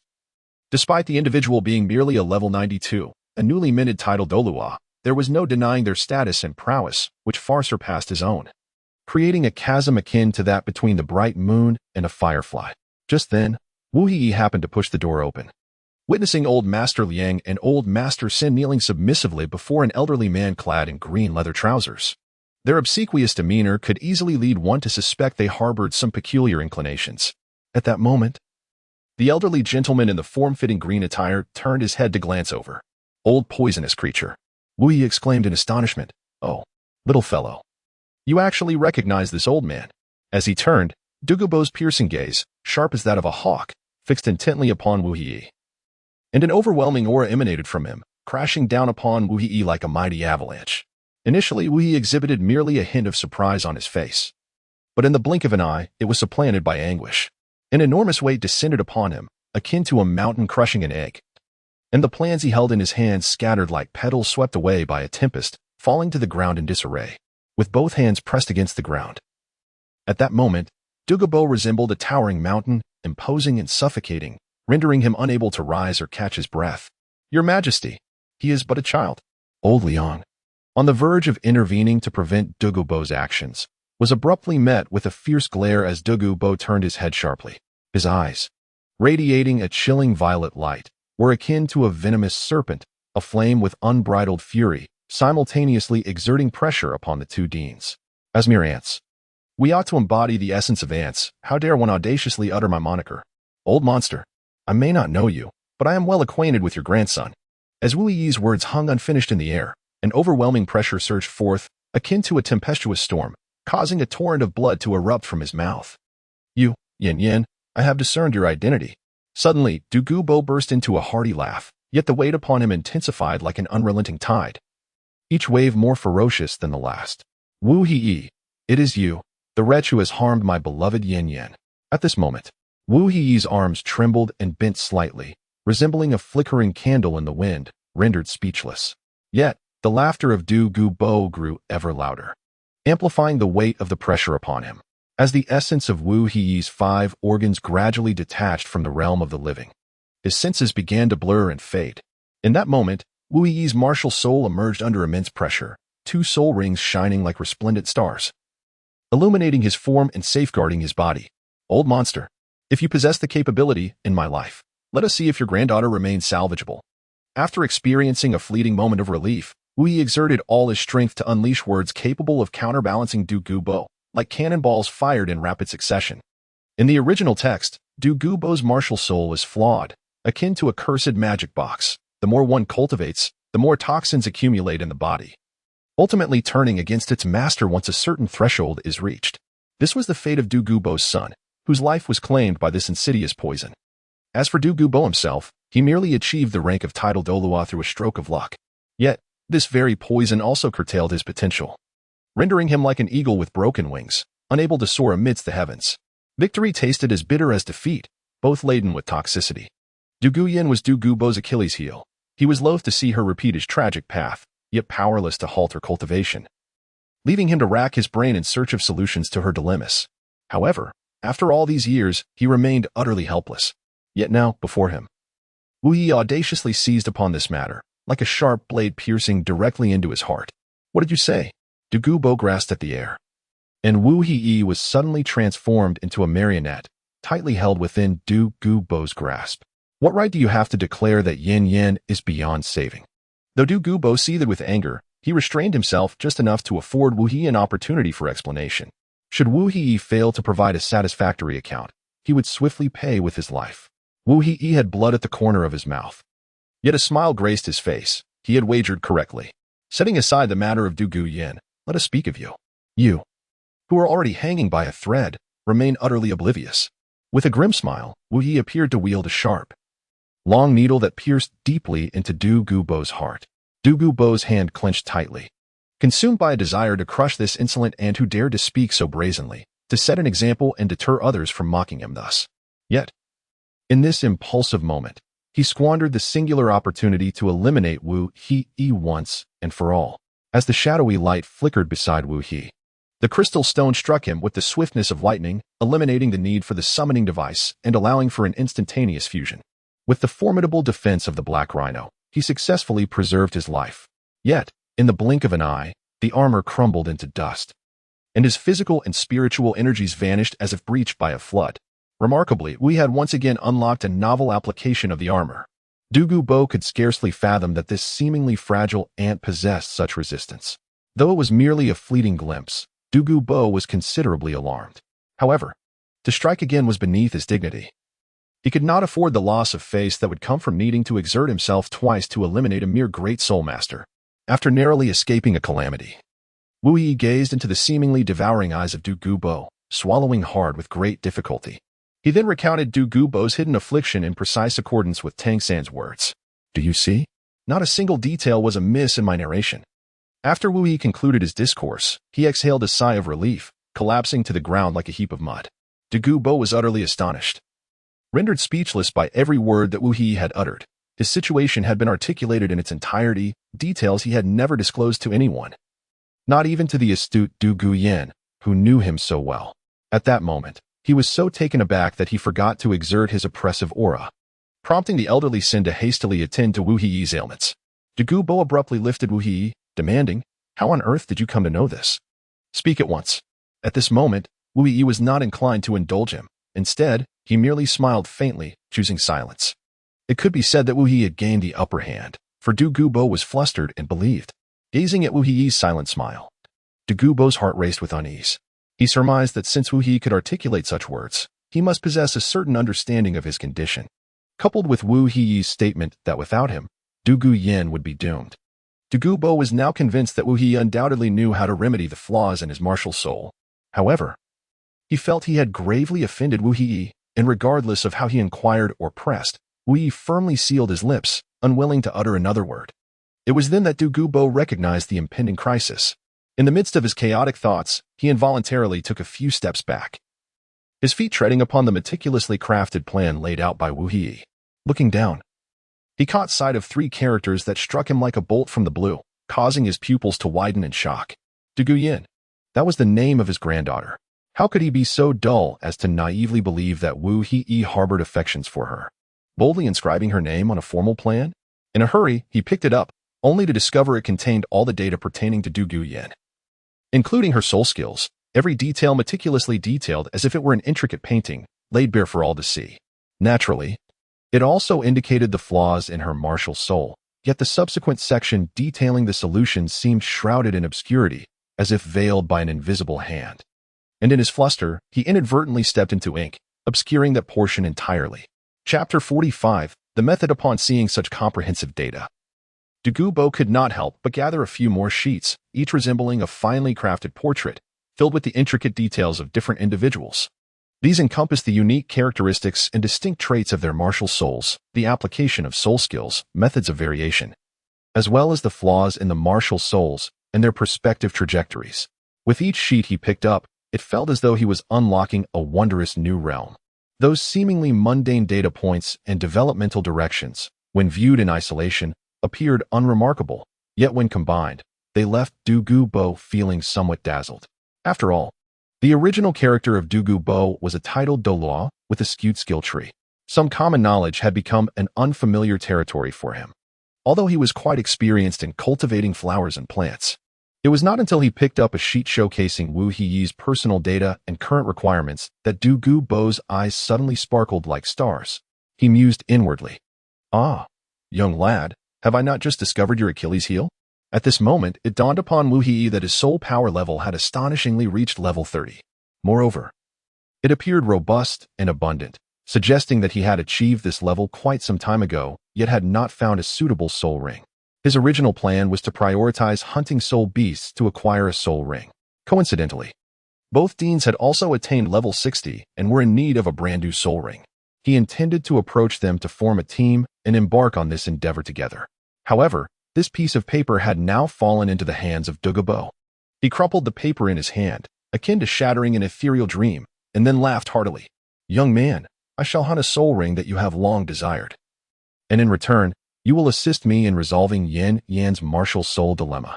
Upon hearing this, Wu He's heart soared with uncontainable joy, for he had initially planned to address Douluo Yan's martial soul issues. After all, the teammates with whom he would share the next 3 to 4 years would be significantly affected if their martial soul problems persisted, thus impacting the competition he eagerly anticipated. Yet, here was a generous offer, a soul ring in exchange for assistance with a problem he was already prepared to tackle. Such fortuitous opportunities do not present themselves every day. Hence, who would not be ecstatic upon hearing such news? However, who would ever turn down such a windfall? Thus, Wu He resolutely shook his head, indicating that the benefits were unequal and recalling how Douluo had earlier sought his life, yet now showed no sign of remorse. Consequently, as he rejected the offer, he continued to rub his thumb and index finger together, resembling a miser guarding his wealth. Douluo, having lived for so long, was already a cunning old fox. Upon observing Wu He's actions, he could not fail to grasp his sentiments. Subsequently, he produced a small vial from his pocket and presented it to Wu He as if offering a precious treasure. Inside was a Xian Shui Dan, a pill capable of aiding soul masters below level 20 in enhancing their soul power by 1 level. However, such pills were exceedingly rare, akin to finding a phoenix feather or a unicorn horn.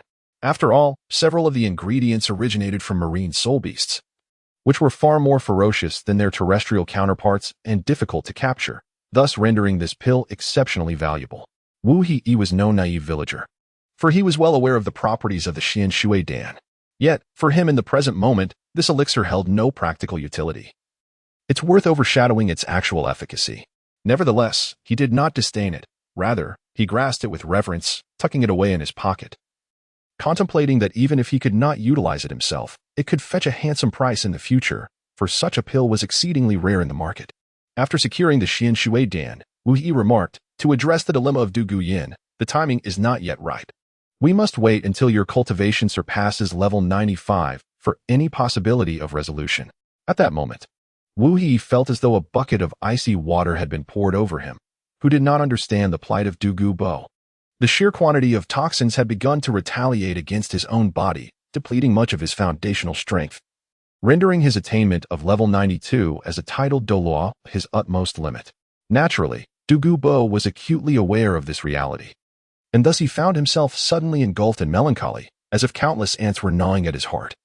Feeling that his arduous efforts had resulted in a loss far greater than he had anticipated, compounded by the unfortunate forfeiture of a Xian Shui Dan. A sensation akin to wanting to spit blood surged within him like a tidal wave. At this juncture, Wu Yi had finally recovered from his physical ailments. He slowly rose to his feet and, with an air of composure, declared, "Therefore, our immediate priority is to address the issues afflicting you." Upon hearing Wu Yi's words, Douluo felt as though struck by lightning, frozen in place. How could a mere 30-level Great Soul Master possibly assist him in resolving the toxic backlash? Realizing this, a hint of an awkward smile emerged on Douluo's face. Before addressing your predicament, it is essential for you to comprehend the crux of the issue. Observing Douluo's lackluster demeanor, Wu Yi discerned that Douluo was questioning his capabilities. Your martial soul is the phosphorescent serpent, which is indeed a martial soul of moderately high potential. Yet, your family seems utterly perplexed, failing to consider a critical and fatal issue while cultivating with such a martial soul. Wu Yi paused momentarily, while at this moment, Douluo truly wished to swallow him whole. It was akin to questioning why a venomous serpent does not succumb to its own poison. Wu Yi paused once more, and in that fleeting moment, the three leaders present were plunged into deep contemplation. However, among them, the ever-impatient Douluo was nearly driven to madness by this interruption. The serpent possesses a gallbladder capable of neutralizing its own venom, and as it matures, this detoxifying ability only intensifies. Yet, despite wielding such a martial spirit, you have fixated solely on enhancing your poisonous attributes or control abilities. Akin to discarding a watermelon to seize a sesame seed, completely oblivious to your fatal flaw of vulnerability to toxins. Consequently, after each hunt of venomous soul beasts, while your combat prowess may ascend, your body's detoxifying capabilities steadily deteriorate, ultimately leading to a backlash from the very toxins you sought to master. After Wu Yi's elucidation, Douluo experienced a moment of enlightenment, as if struck by a sudden revelation, yet soon his brows knitted in distress, as though a colossal weight pressed upon his heart. How, then, can one enhance their resistance to toxins? Merely augmenting one's own toxic resistance would be tantamount to self-sabotage, relinquishing one's combat capabilities. Indeed, Douluo's thoughts held merit, yet the intricacies of the world often defy the pursuit of dual advantages. But the solution is quite simple. One merely needs to possess a soul bone that resonates with them. By transforming that soul bone into a toxin pouch, all venom can be contained within. The notion put forth by Wu Yi seems rather simplistic. Soul bones, such rare treasures of the world, are not merely found but are rather elusive, and those fortunate enough to possess them regard them as precious, reserving them for personal use. Such a valuable item was attained by Douluo only after years of dedicated cultivation.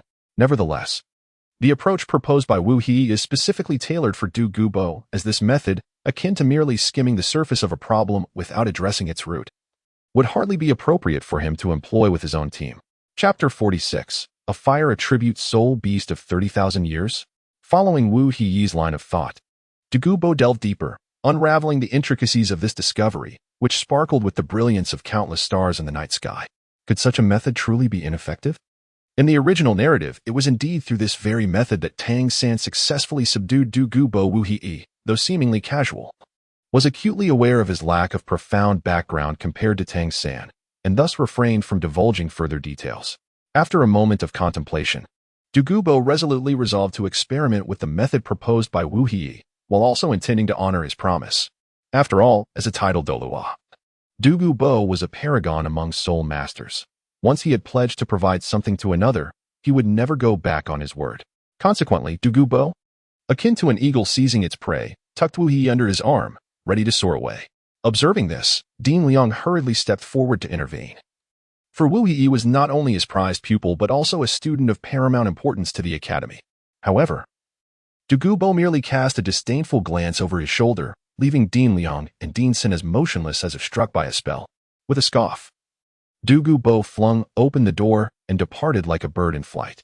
For a soul master who had attained the rank of titled Douluo, Soaring through the skies was as effortless as breathing, and in the blink of an eye, Wu He found himself transported to a soul beast forest whose name even he could not recall. Wu He was placed under a tree by Douluo Bo, who simply inquired, "What type of soul beast soul ring do you desire?" In Douluo Bo's eyes, Wu He was merely a three-ring soul master, ordinary and inconspicuous. Hunting a third soul ring for him would be as effortless as a walk in the park. However, upon Wu He's utterance, he realized the magnitude of the task at hand. "I require a soul ring from a fire attribute soul beast that possesses dragon bloodlines, with a minimum age of 30,000 years. What? Could you repeat that?" Douluo Bo was momentarily taken aback, stunned as if struck by a thunderbolt. His astonishment stemmed not only from the age of the soul ring, but also from the rarity of the attribute. Soul beasts with dragon bloodlines are said to be ubiquitous within the vast Douluo forest, a boundless green ocean, a wondrous realm brimming with possibilities for soul beasts. There are at least a couple of hundred varieties of soul beasts with dragon bloodlines, yet those that are fire attribute are exceedingly rare. Certain soul beasts exhibit unique preferences for their living environments. In alternative settings, they either struggle to survive or find it exceedingly difficult. Fire attribute soul beasts predominantly inhabit areas near volcanic forests, where the atmosphere is saturated with the essence of flames.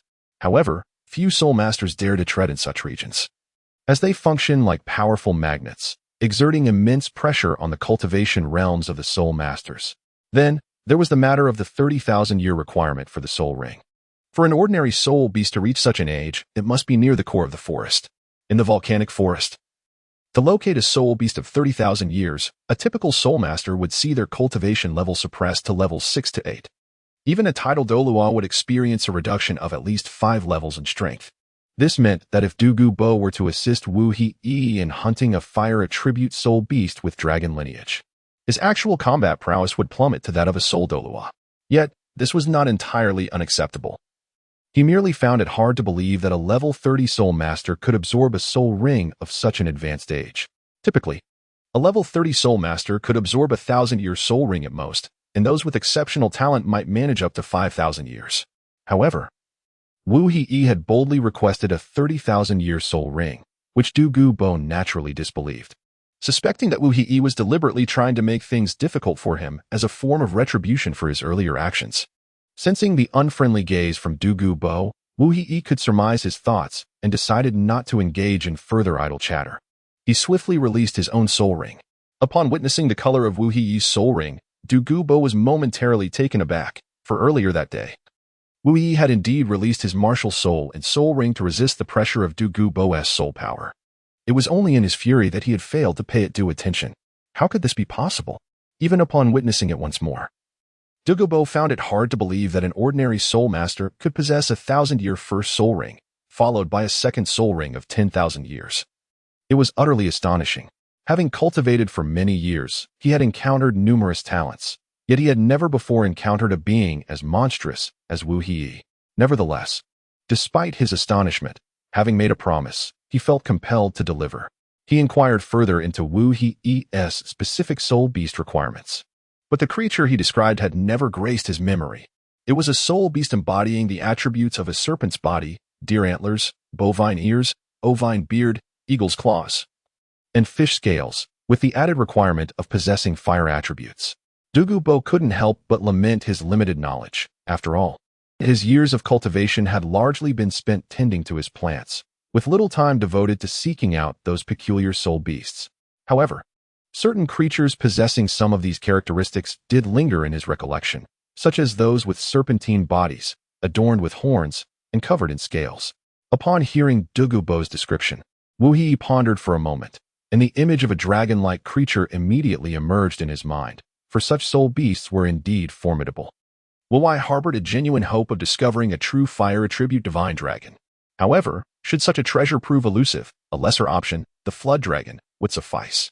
After confirming the general morphology with Douluo Bo once again lifted him, preparing to soar through the skies. Wu He hastily exclaimed, "Hey, old monster, can't you take me flying properly? Must you carry me like a chick tucked under your armpit?" Upon hearing this, Douluo Bo was not angered. Instead, he laughed heartily. "I find it quite convenient to fly with you this way." Wu He, upon hearing his explanation, felt utterly speechless, although the reasoning was valid. It rendered him incapable of rebuttal. After 2 days and nights of flight, the duo finally arrived at the volcanic forest, rich in fire attributes. As they stepped into the area, they were immediately enveloped by an intense warmth. They had hardly walked far before they were drenched in sweat, and with every step further, Wu Yi sensed a decline in his control over his soul power. Even before reaching the core zone, he felt that his available soul power had dropped to below level 11, just as he was about to summon his black rhinoceros armor. Douluo Bo enveloped him with a layer of soul power barrier, instantly making it feel as though he had stepped from a sweltering environment into an air-conditioned room. Chapter 47. The transformation of the fire serpent. The two moved intermittently, akin to treasure hunters, continuously searching for suitable soul beasts. By now, they had entered the territory of 10,000-year level soul beasts, and as far as the eye could see, none of the soul beasts were below that age. Due to their proximity to the volcanic region, the surrounding trees were sparse, and the landscape was predominantly rocky, resembling a desolate wasteland. Although soul beasts possess a certain territorial awareness, they are not so distant as to prevent encounters with others, so within a defined area, they could still see several soul beasts of equivalent strength. However, after a prolonged search, not a single beast captured Wu Yi's interest. Kid Wu, have you found anything you like? You've already missed several with dragon lineage. Douluo Bo had whispered this into Wu Yi's ear more than once. Yet, each time, Wu Yi merely retorted, not over 30,000 years, worthless. Though Douluo Bo was exasperated, puffing and glaring, he was left with no choice, having promised to accompany Wu Yi in his search. Nevertheless, the search was undeniably tedious, and Douluo Bo endeavored to find topics to discuss, hoping to extract more useful information from Wu Yi. Among these inquiries was how Wu Yi intended to assist Douluo Yin in overcoming her martial soul deficiency. Douluo Yin was only in her 20s, and the best advice he could offer at this moment was to enhance her soul power without adding soul rings. Douluo Bo had suspected this, but he knew that soul power cultivation has its peak, and once that peak is reached without adding soul rings, further cultivation would stagnate. The answer provided by Wu Yi is to refine the physical body using soul power, preparing for subsequent plans. However, regardless of how Douluo Bo hints at it, Wu Yi remains tight-lipped about these future strategies, leaving Douluo Bo with no alternative but to assume that Wu Yi wishes to divulge information only after acquiring the complete soul rings. In truth, Wu Yi's reticence stems from a concern that Douluo Bo may not be able to bear the burden. The flaws inherent in their martial soul are glaringly evident. At the moment of martial soul awakening, the body of the soul master is incapable of self-evolving two crucial organs. The first is the snake gallbladder, a core organ that serves to protect oneself, akin to an impregnable fortress. The second is the venom sac, a reservoir for storing poison, resembling a mysterious treasure trove. These two organs are undeniably the most vital points of a venomous snake. The absence of either renders the creature scarcely deserving of the title venomous snake, and may even jeopardize its survival.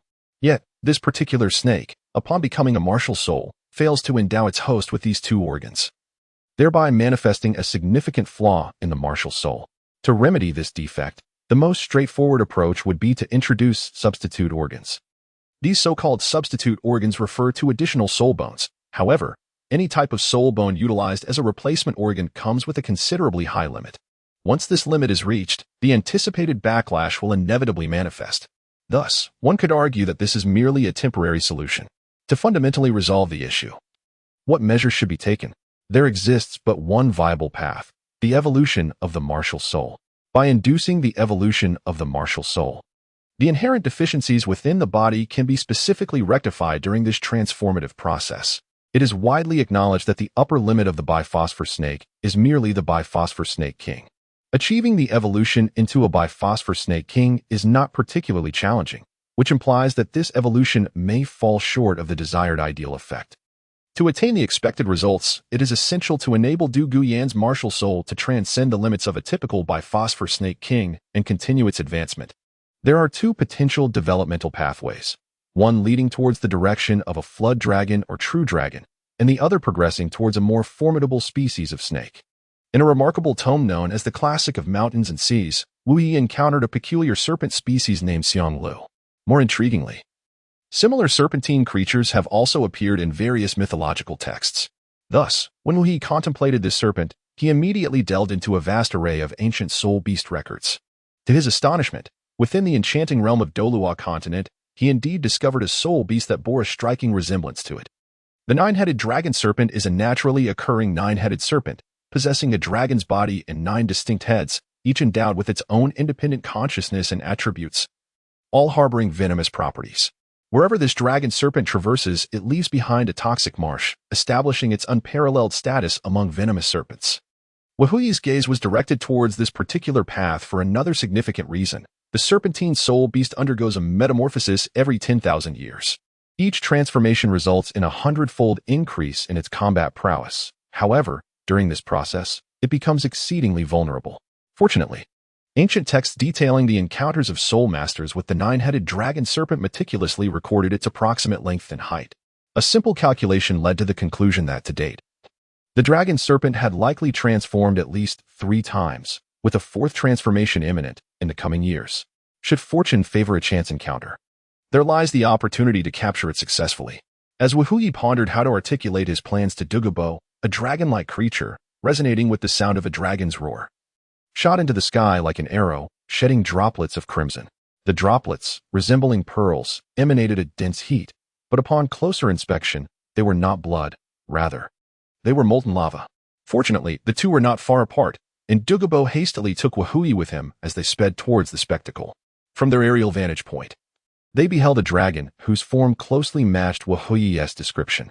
Serendipitously, this dragon was at a critical juncture of transformation, its cultivation level hovering between 30,000 and 40,000 years. Once it completed its metamorphosis, its prowess would undoubtedly surge towards the 80th thousand, and it held the potential to breach the threshold of a 100,000-year soul beast. Beneath it churned a sea of lava, which appeared as though it might engulf the creature. However, in reality, the dragon was utilizing the searing magma for its final physical refinement. Once this refinement was concluded, it would transition into the final stage of its metamorphosis. Witnessing this scene, Douluo was left awestruck, his mouth agape, for he had never encountered such a resplendent shade of red. Meanwhile, Wahui, tucked under his arm, was filled with elation. That's it. I want it. At that very moment, the dragon raised its head, and their eyes met, each instantly comprehending the other's intent.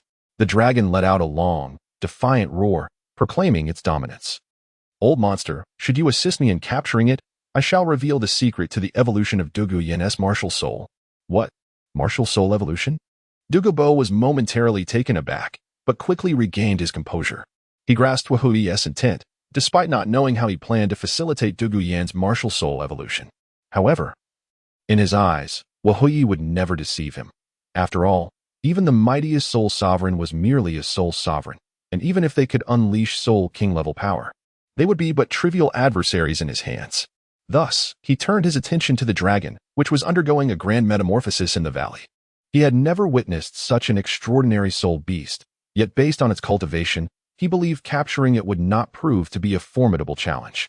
Chapter 48. The Crimson Python Kazakaza. This aroma is simply exquisite.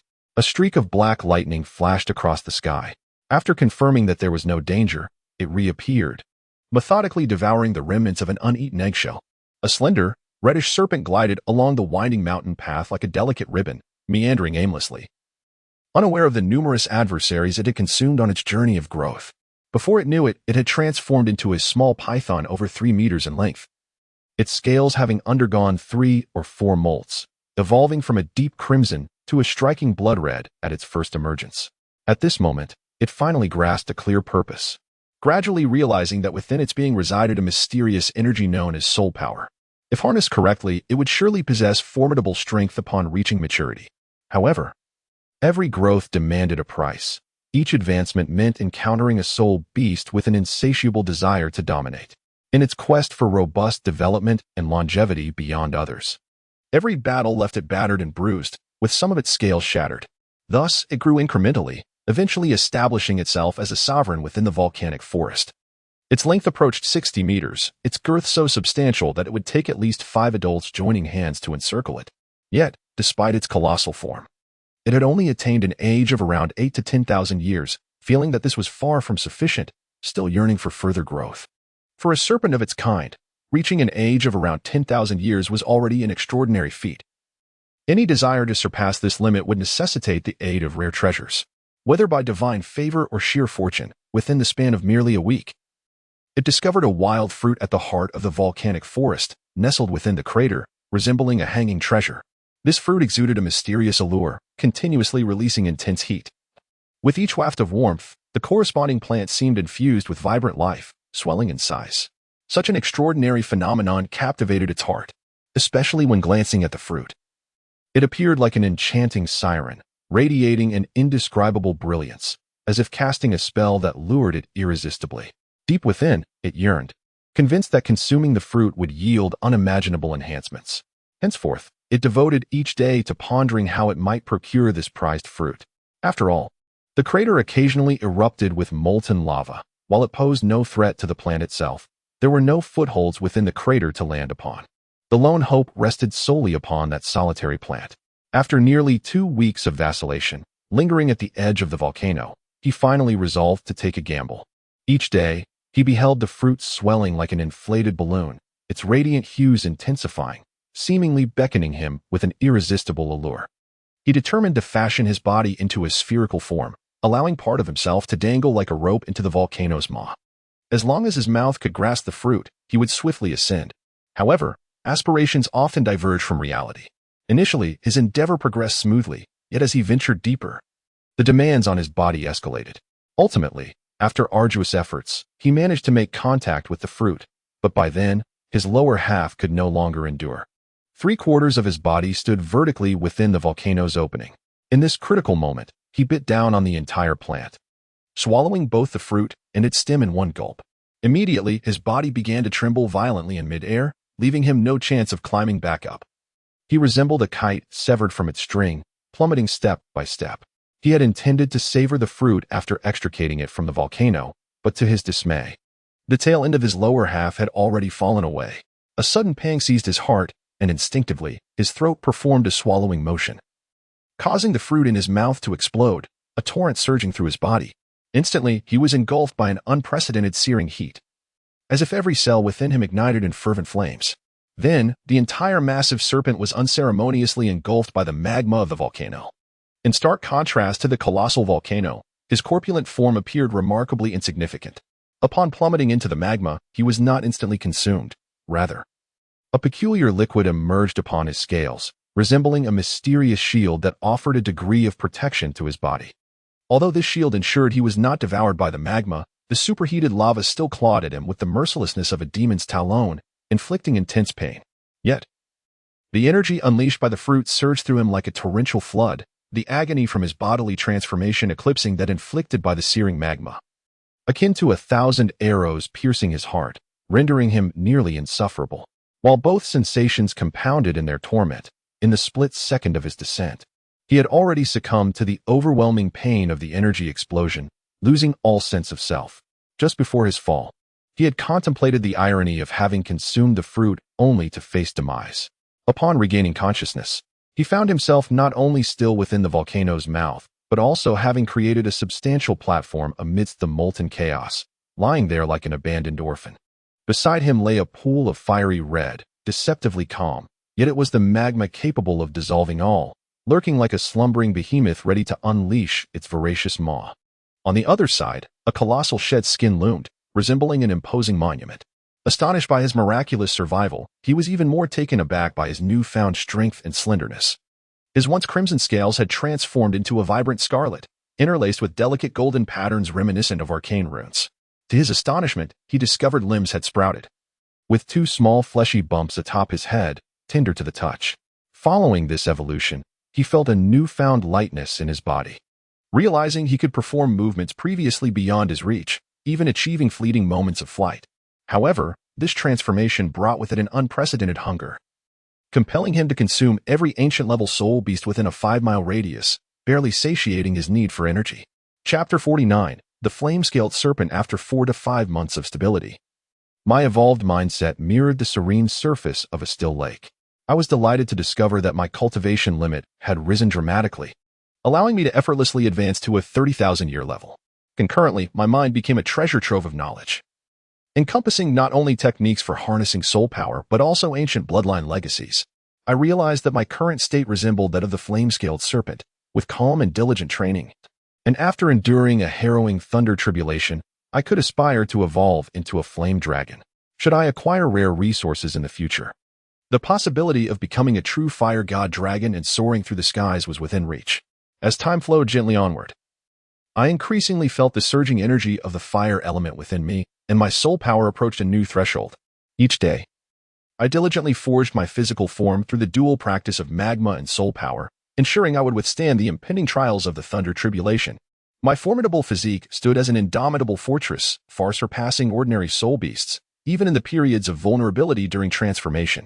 Only in this manner could I safeguard my path to evolution. Thus, I waited patiently for an extended period, until the third year of my immersion in the magma, when I sensed an escalating restlessness within me, as if a monumental event was imminent. It was then I witnessed a rare spectacle in the volcanic forest. The once clear blue sky abruptly darkened, heavy clouds rolling in, accompanied by the rumble of thunder. A cacophony of tumultuous lightning converged above the volcanic forest, and I recognized this as the thunder tribulation spoken of in ancient memories. A small serpent must endure 3 tribulations to transform into a dragon.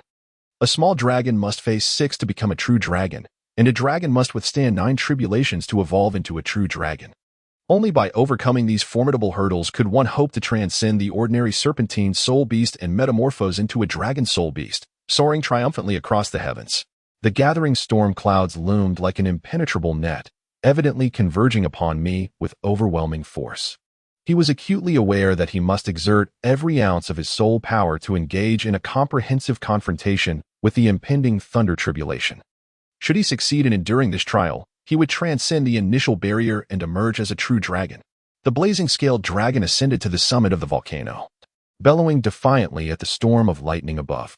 At this moment, he had nearly completed his transformation into a dragon. The serpentine form that once could not produce a roar now exhibited the nascent semblance of vocal cords following its evolution. His roar was not born of fear, but rather a fearless provocation stemming from ignorance of the thunder tribulation, infused with an indomitable fighting spirit. The thunder tribulation did not disappoint him. A crimson bolt of lightning descended like a razor-sharp sword, effortlessly piercing through his once proud scales, inflicting excruciating pain that caused him to bleed a faint golden-red ichor. His previously esteemed armor now proved woefully fragile against the might of the tribulation, shattering with a mere strike. Ancient records had informed him that each successive bolt of lightning would be more formidable and terrifying than the last. Even this initial strike had already left him bloodied and wounded, and the subsequent 2 would undoubtedly inflict even greater harm. He had no choice but to summon all his strength, channeling every bit of soul power within him to withstand the onslaught. Any misstep could lead to his obliteration on the path of evolution. Before he could catch his breath, another bolt of even more vibrant crimson lightning, reminiscent of a fiery dragon, descended upon him. This strike too ravaged his flesh and shattered his scales, yet his spirit remained unyielding. After years of arduous training to reach this pinnacle, he refused to allow himself to perish here. With every ounce of determination, as the blazing-scaled dragon ascended into the sky, confronting its own fears, the tumultuous storm clouds seemed to exude a modicum of solace. The final bolt of lightning, though not as formidable as the preceding 2, appeared less like a thunderous pillar. Yet, only the one struck by it could comprehend that this lightning was akin to a wild stallion unleashed, intensifying in its ferocity. Once struck, he plummeted like a lifeless kite back into the volcanic crater. Enveloped in electric currents, he distinctly felt that the lightning which encased him inflicted no harm. Rather, it acted as a nurturing mother, continuously reinforcing his physique and mending his wounds. However, his body was gravely injured, requiring at least 3 to 4 months to regain its peak condition, after which he would undergo another shedding, transforming into a true blazing-scaled dragon. At that moment, he beheld a pair of humans suspended in midair. The instant the juvenile human met his gaze, he discerned the fervent excitement and insatiable greed flickering within its eyes. Based on his understanding of humanity, they would never engage in arduous endeavors without purpose, especially not in a volcanic domain that suppressed their cultivation. Thus, their primary motive for venturing here was undoubtedly to secure a soul ring from a spirit beast for themselves or their offspring. The juvenile human had evidently set its sights on him, prompting the blazing-scaled dragon to roar in fury at the young one. Having just weathered the tribulation, how could I possibly allow you to succeed? Through the restoration granted by the third bolt, he sensed his cultivation limit soaring once more, akin to a rocket. Given a brief respite, he would swiftly elevate his power to 60, 000 years.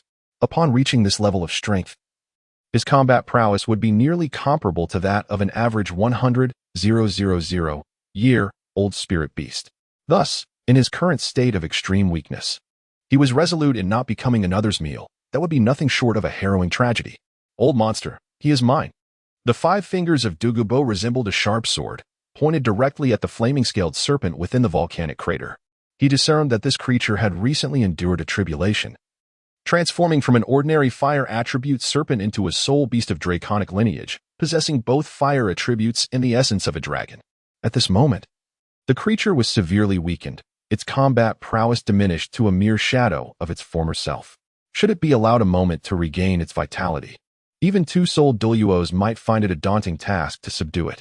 Therefore, if not now to hunt it for its soul ring, then when?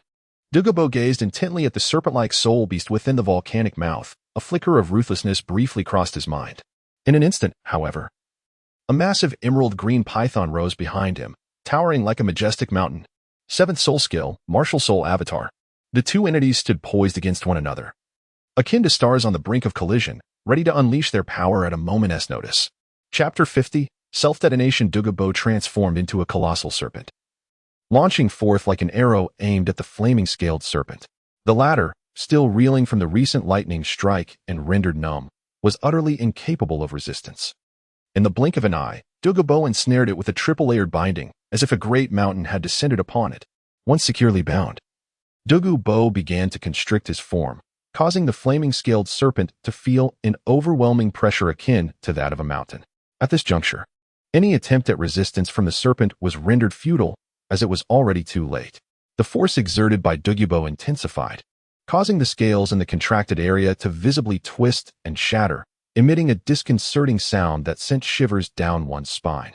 Even the wounds on his body, which had been inflicted during the thunder tribulation and were on the verge of healing, began to ooze blood anew under Douluo's binding. The rupture of old wounds, the emergence of new injuries, coupled with the soul-rending thunder strike, created a triad of torment that surged like a relentless tide. The Yinlin Jiao roared in agony, its voice seemingly striving to pierce the heavens. From a distance, Wu Heni could perceive a hint of draconic fury intertwined within that anguished roar, brimming with boundless rage and defiance. Douluo contracted his form once more, reaching near the limits of his compression. Only when he observed that the Yinlin Jiao had succumbed to utter helplessness did he gradually release it, restoring his human guise. Just as he prepared to summon Wu Hai to take over, the previously listless gaze of the Yinlin Jiao ignited with a vivid crimson glimmer. Its incomplete body suddenly exhibited a peculiar writhing motion, and in an instant, its tail, thick as a barrel, struck down upon Douluo like a colossal hammer.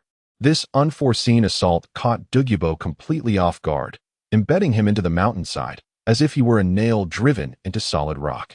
Witnessing this, Wu Hai felt a sudden tightness in his chest, sensing the immense pressure that had momentarily befallen Douluo. The impact erupted into a thick cloud of dust, resembling a massive mushroom cloud that obscured the view between Douluo and the Yinlin Jiao. However, both had long since adapted to the serpent's instincts, relying on thermal imaging to assess their opponent's condition. The Yinlin Jiao understood that it could not inflict substantial harm upon this formidable human. Nevertheless, ensnaring him within the mountainside would complicate his escape. Thus, its gaze shifted toward Wu He, standing at the volcano's mouth, eyes brimming with cunning and ferocity. In the next moment, the Yinlin Jiao's previously distorted form began to re-inflate, as if replenished with air. Still unaccustomed to its newfound draconic combat style, it retained a serpentine posture, coiling its elongated body in a manner that, from a distance, resembled a grotesque mass exuding a foul stench. Yet, in this state, its explosive power reached a zenith. In the blink of an eye, the Yinlin Jiao surged forth like an arrow released from a bow, achieving a level of visual equilibrium with Wu He. In Wu Hei's eyes, he beheld the creature's sly grin, a smile brimming with cunning, resentment, and fury. It seemed as though something was brewing within its gaping maw, and Wu He, not one to be easily outwitted, swiftly summoned his summoning device. Just as the Yinlin Jiao opened its cavernous mouth, Wu Hai's black rhinoceros armor seamlessly melded with him. From the maw of the flame-scaled serpent erupted a torrent of molten, blazing venom, akin to the spittle of a demon. When this venomous fire touched the skin, not even the purest water could extinguish its wrath. It harbored within it an abundance of fiery toxins that, upon contact, would not only sear the flesh but also gnaw at the very organs like ravenous maggots. Fortunately, Wu Heyi's reflexes were as swift as lightning, allowing him to merge in an instant.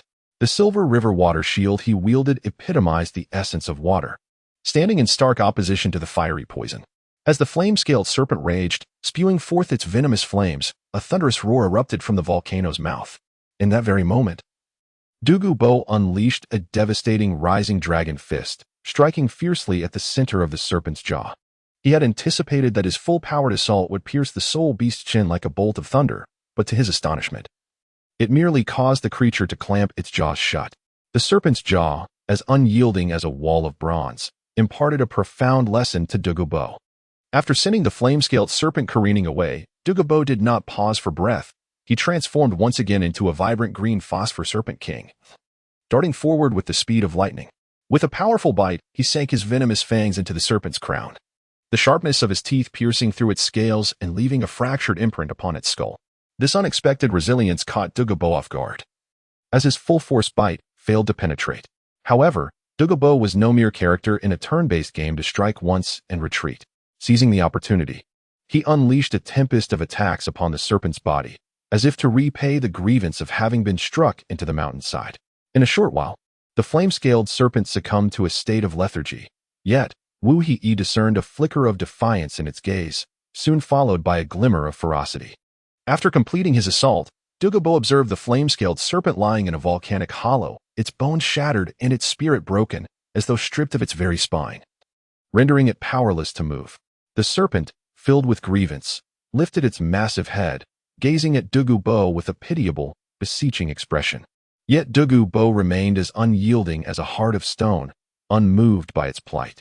With great effort, the serpent turned its head, its pleading gaze directed towards Wu Heyi, before it suddenly lowered its great head. "Boy, come quickly and take over." Wu Heyi stood motionless, akin to a sculpted figure, firmly believing that he had just perceived a glint of ferocity in his surroundings. "Did you not repeatedly declare your desire for him? Why then? Do you tremble in fear at this moment?" The mockery of Douluo pierced through the air like a sharp arrow, yet Wu Heyi merely shook his head, resolutely advancing towards the Yanlin Jiao. Just as Wu Heyi was about to approach the Yanlin Jiao, it suddenly lifted its head, fixating on him with a predatory gaze akin to that of a famished wolf, and then slightly parted its gaping maw. A blood-red Jiaodan, reminiscent of brilliant stars scattered across the night sky, gradually emerged from its mouth, followed by a fierce glimmer of malice erupting in its eyes. In an instant, the Jiaodan radiated a dazzling brilliance that could dazzle the senses, and at that moment, without the need for Douluo's warning, Wu Heyi comprehended the creature's intentions. Chapter 51. Explosive Equipment Run. It intends to self-destruct. Although Douluo was close at hand, the Yanlin Jiao had resolutely made up its mind to detonate. Unless it was slain, the impending explosion would not abate. However, even if one were to act, there was the peril of an untimely detonation. With Wu Heyi positioned so close, he found himself devoid of any chance for escape. Wu Heyi was acutely aware that his bond with Douluo was merely a fleeting acquaintance, having only spanned a few days and lacking the depth that would compel the latter to risk his life for him. In such circumstances, even if Douluo unleashed his martial spirit in a desperate bid to save him, it was likely that he would sustain grave injuries in the process. Thus, Wu Heyi firmly believed that Douluo would not sacrifice himself for the sake of their brief friendship. However, the fiery scaled serpent before him resonated with him profoundly.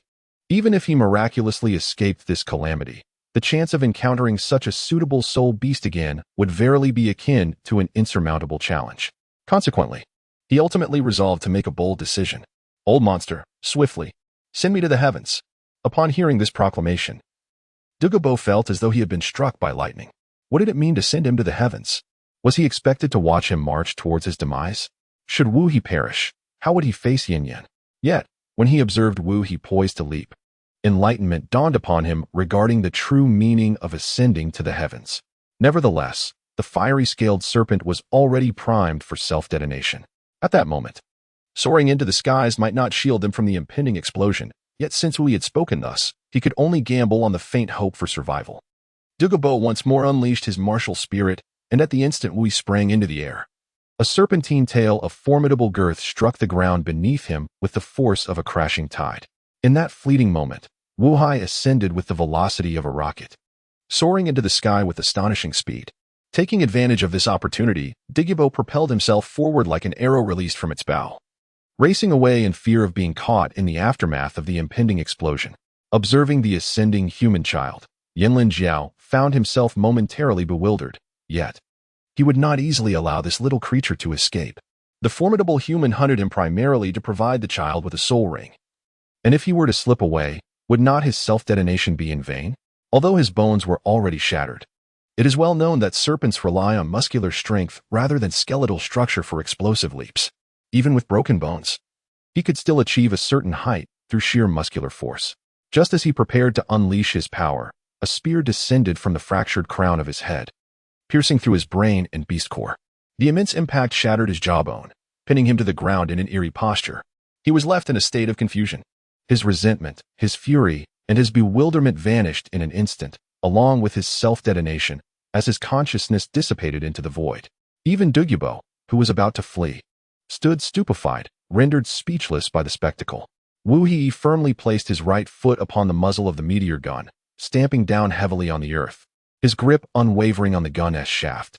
In that moment, the figure of Douluo evoked a singular poem and a noble lineage. Time seemed to reverse. Just moments ago, with the assistance of Douluo, Wu Yi soared to an altitude of 1,000 meters. Yet, in that fleeting instant of borrowed strength, he unleashed the Zen Seal. This ability, as described in the original text, could suspend time within a specific radius. Everything within that realm would be immovably confined, save for himself. Thus, in this extraordinary circumstance, Wu Yi resolved to stake everything, and ultimately, he succeeded.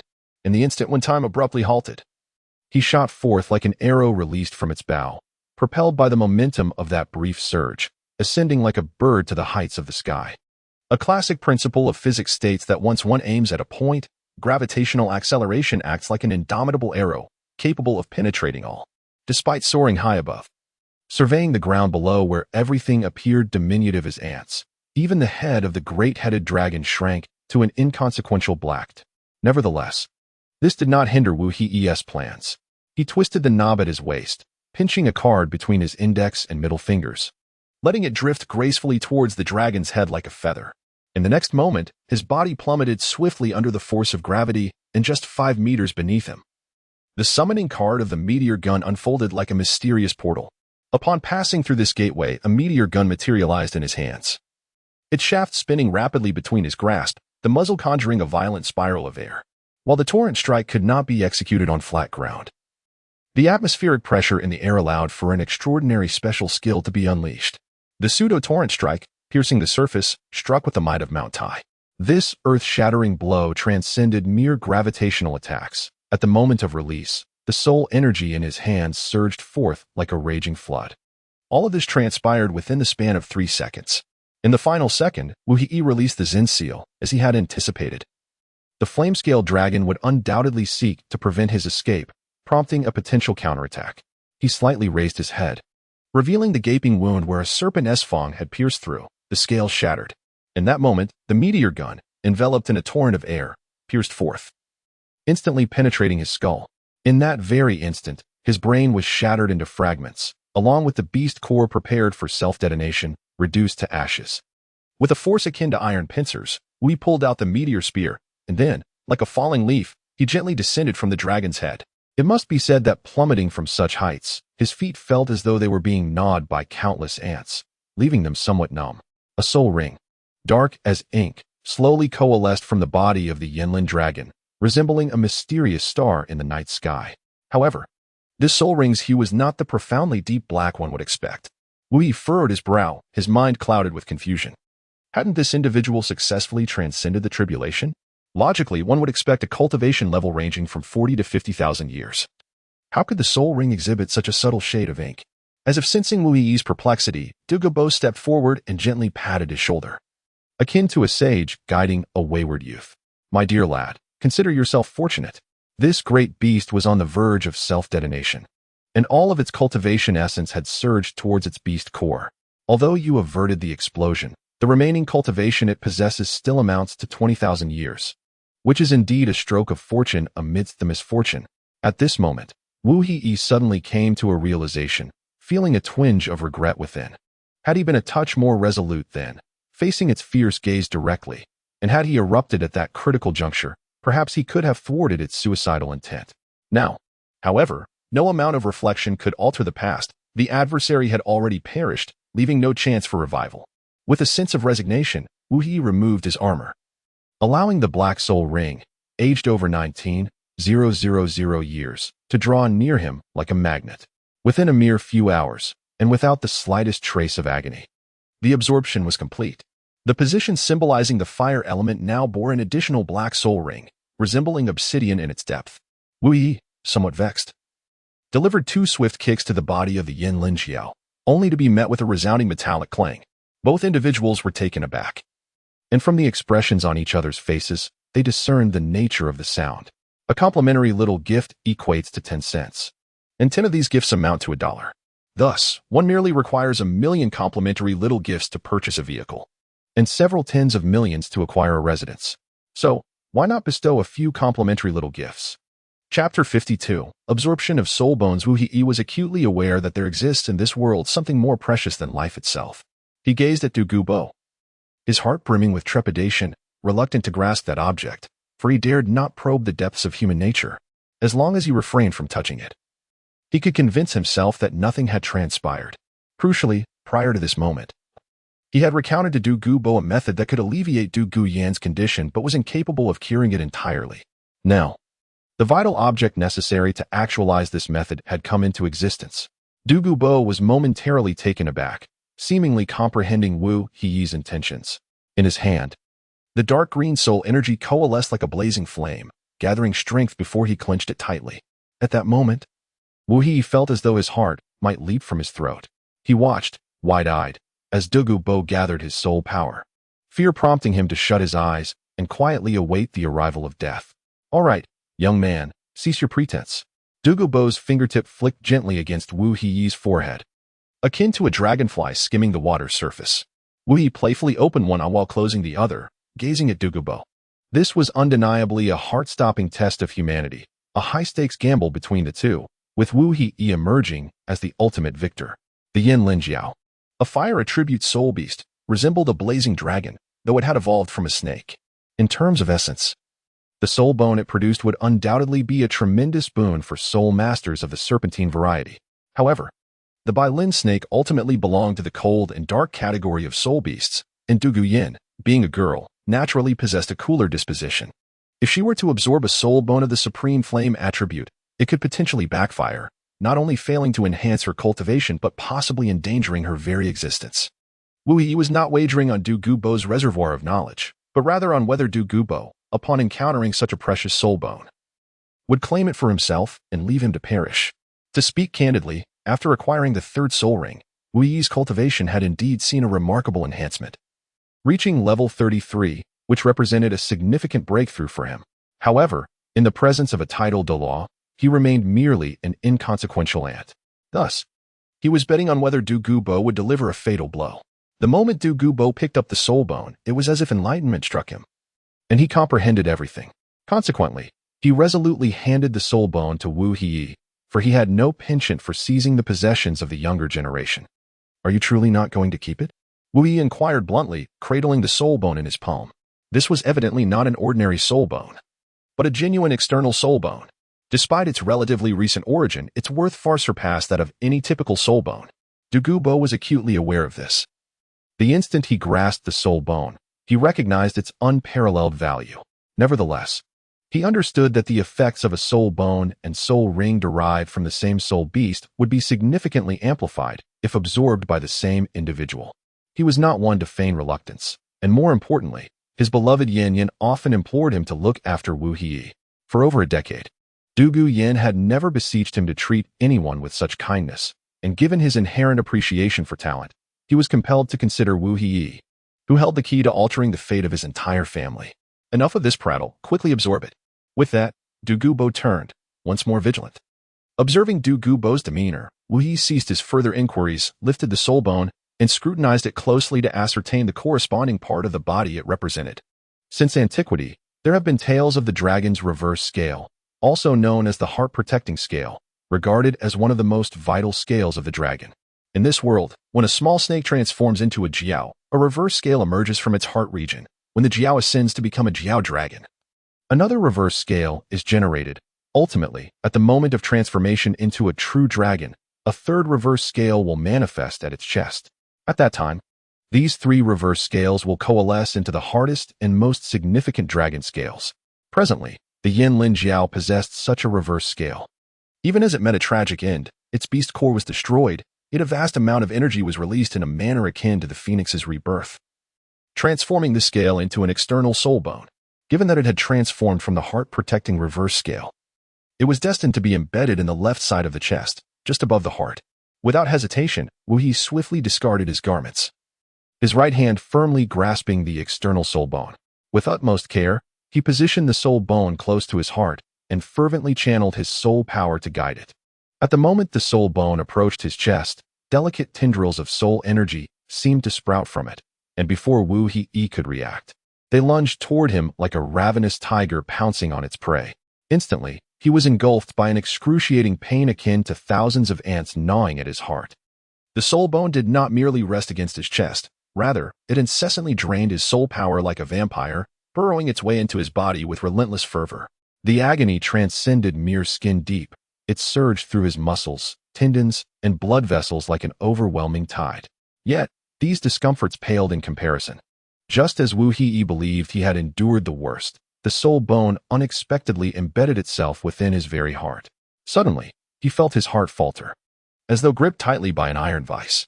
In that fleeting moment, Wu Yi glimpsed the specter of the deceased Yin Lin Jiao, its fearsome dragon claws clutching his heart with unwavering ferocity. At this juncture, Wu Yi was engaged in a desperate struggle for survival against the lingering essence of Yin Lin Jiao, marking its final, defiant stand. Wu Yi instantly comprehended the dilemma at hand. He discerned that the anguish he felt did not stem from the corporeal realm, but rather from a profound torment emanating from the depths of his soul. The gaze of the flame-scaled serpent was consumed solely by the notion of vengeance, devoid of any semblance of sentience. Wu Yi was now convinced that this was an essential trial in the process of absorbing the soul bone, a breathtaking confrontation with the lingering spirit of the soul beast. Having reached this pivotal juncture, he relinquished his mind and confronted it head-on, both parties akin to famished specters, ravenously devouring each other's spiritual energy, with only the last one standing emerging victorious.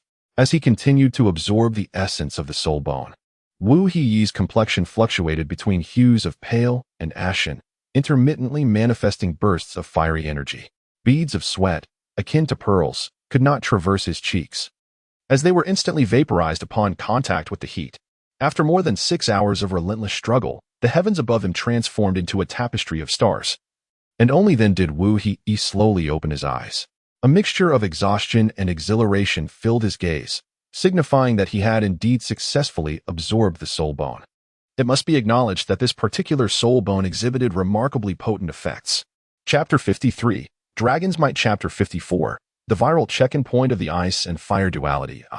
Upon gaining a clear understanding of his predicament, Wu Yi slowly rose to his feet with the assistance of Du Guyan. The entire valley, embraced by towering mountains, resembled a bashful maiden, deeply concealed within its own innate ability to hide. To further enhance its enigmatic allure, Douluo had meticulously planted a circle of highly toxic flora around its periphery, transforming this precious land into a mysterious realm, akin to a celestial palace shrouded in mist. Gazing upon the vibrant array of exotic flowers and plants that blanketed the mountainside, Wu Yi felt an exhilarating thrill akin to that of a child. He was eager to explore this valley to ascertain whether it truly teemed with the various ethereal flowers and plants as Tang Sen had claimed. After brushing off the dust from his attire, Wu Yi darted through the valley like an untamed steed, brimming with curiosity, as though he wished to absorb every corner of this enchanting landscape. Alas, Wu Yi, do not run about recklessly, Du Guyan called out in panic. After all, most of the flora in this valley resembled hidden scorpions, harboring unknown toxins. It was these poisonous celestial flowers and plants that Douluo utilized to expedite his own cultivation. However, due to the uncertain medicinal properties of most of these plants, even Douluo had to exercise extreme caution in their care and could not use them indiscriminately. Should Wu Yi inadvertently touch any of the toxic flora unknown to Douluo, he might succumb to poisoning, leaving even Douluo powerless to intervene. Thus, Du Guyan's anxiety was palpable. More importantly, this was her grandfather's treasured medicinal valley. If Wu Yi were to inadvertently harm any of the flowers or plants, he would not have enough lives to appease her grandfather's wrath. Yet, Wu Yi, seemingly oblivious to the dangers, continued to behave like a naive child, recklessly racing through the valley, his eyes darting about in wonder. The valley was a veritable tapestry of diverse flora, akin to a sky sprinkled with stars. However, Wu Yi had not been entirely ignorant of botany in his previous life. He retained a modicum of knowledge about many plants. Even though the mutated flora of this world were as numerous as the stars, their medicinal properties should generally remain consistent, merely exhibiting minor mutations or enhancements. In fact, Wu Yi soon stumbled upon a small pond adorned with lotus flowers, which, given the season, should have been in the shy bud stage but were presently in full, resplendent bloom. This little pond was not solely home to lotus flowers. It also contained lotus pods, some of which, from a distance, appeared as lustrous jade stones, radiating an enchanting sheen. Observing this spectacle, Wu Yi could surmise that beneath the pond's surface lay an abundance of lotus roots. Though he remained uncertain of their quality, whether they would be as translucent and exquisite as white jade. Upon observing Wu Yi standing motionless, a glimmering droplet of saliva trickling from the corner of her mouth, she momentarily wondered if Wu Yi had succumbed to some hallucinogenic essence of flora, as if enchanted by magic. Yet, as she approached Wu Yi, the latter hastily wiped her mouth with her sleeve and darted away like a startled rabbit. It was then that she beheld the ethereal spiritual flora that Wu Yi had discovered by the pond. To speak candidly, although she could not recall the specific name of the lotus flowers adorning the pond, she had admired this cluster for several years. While undeniably captivating, they were not so breathtaking as to elicit a drooling response. As the group leisurely traversed the terrain, they soon arrived at the heart of the valley. This locale presented the most breathtaking scenery. One side was enveloped in a wintry chill, resembling the realm of the Snow Queen, while the other was ablaze, akin to the abode of the god of flames. A crystal-clear spring lay between them, embodying the harmonious interplay of opposites, reminiscent of the yin and yang in the Tai Chi symbol. Indeed, it lived up to Tang San's description as one of the three great treasure troves. Wu Yi couldn't help but exclaim. This spring, with its waters, delineated two distinctly contrasting attributes, which, though they opposed yet complemented one another, formed the essence around which the surrounding flora exhibited their own conflicting traits. The closer one drew to this spring, the more profound the soul force became, resembling a colossal vortex of spiritual energy that captivated everything in its vicinity. The plants thrived in a remarkably brief span of time, as if infused with an enchanting power. In the very heart of the valley, every spiritual plant flourished at a growth rate tenfold, while even at the periphery of the valley, the growth rate was an impressive 5 to 8 times. After Wu Yi leisurely wandered through the medicinal valley, Douluo had already prepared fragrant tea in his seemingly ethereal abode. Observing that Wu Yi had not gathered any spiritual flowers or herbs, Douluo felt a flicker of curiosity. He could hardly believe that someone capable of discerning their own ailments would lack even a modicum of pharmacological knowledge. Yet, Wu Yi indeed refrained from harvesting from his treasure-like medicinal garden. At that moment, he was left pondering whether to regard Wu Yi as unappreciative or as possessing noble virtues. Without a care for the puzzled gaze of Douluo, Wu Yi boldly took a seat, seizing Douluo's tea and drinking it down as if it were water. Old monster, your medicinal garden is truly astonishing in its vastness. After wandering around it twice, I am utterly exhausted. After Wu Yi indulged in 2 cups of tea, he feigned an appearance of utter exhaustion and spoke. Observing Wu Yi's reckless extravagance in wasting the precious tea brewed from century-old tea trees, Douluo found himself momentarily at a loss for words, unsure of how to admonish him. It was then that he noticed his granddaughter, breathless and fatigued, entering the cave like a delicate flower battered by the storms. Grandfather, this fellow is nothing short of a monster. I simply cannot keep up with him. Douluo expressed her frustration, for she was the one truly on the brink of collapse. She had never anticipated that Wu Yi would move so swiftly and possess such remarkable stamina. Just as Douluo cast a dubious glance at Wu Yi, in a fervent rush, Wu Yi scribbled on a piece of paper, subsequently handing one of the sheets to himself. Douluo couldn't help but feel somewhat speechless.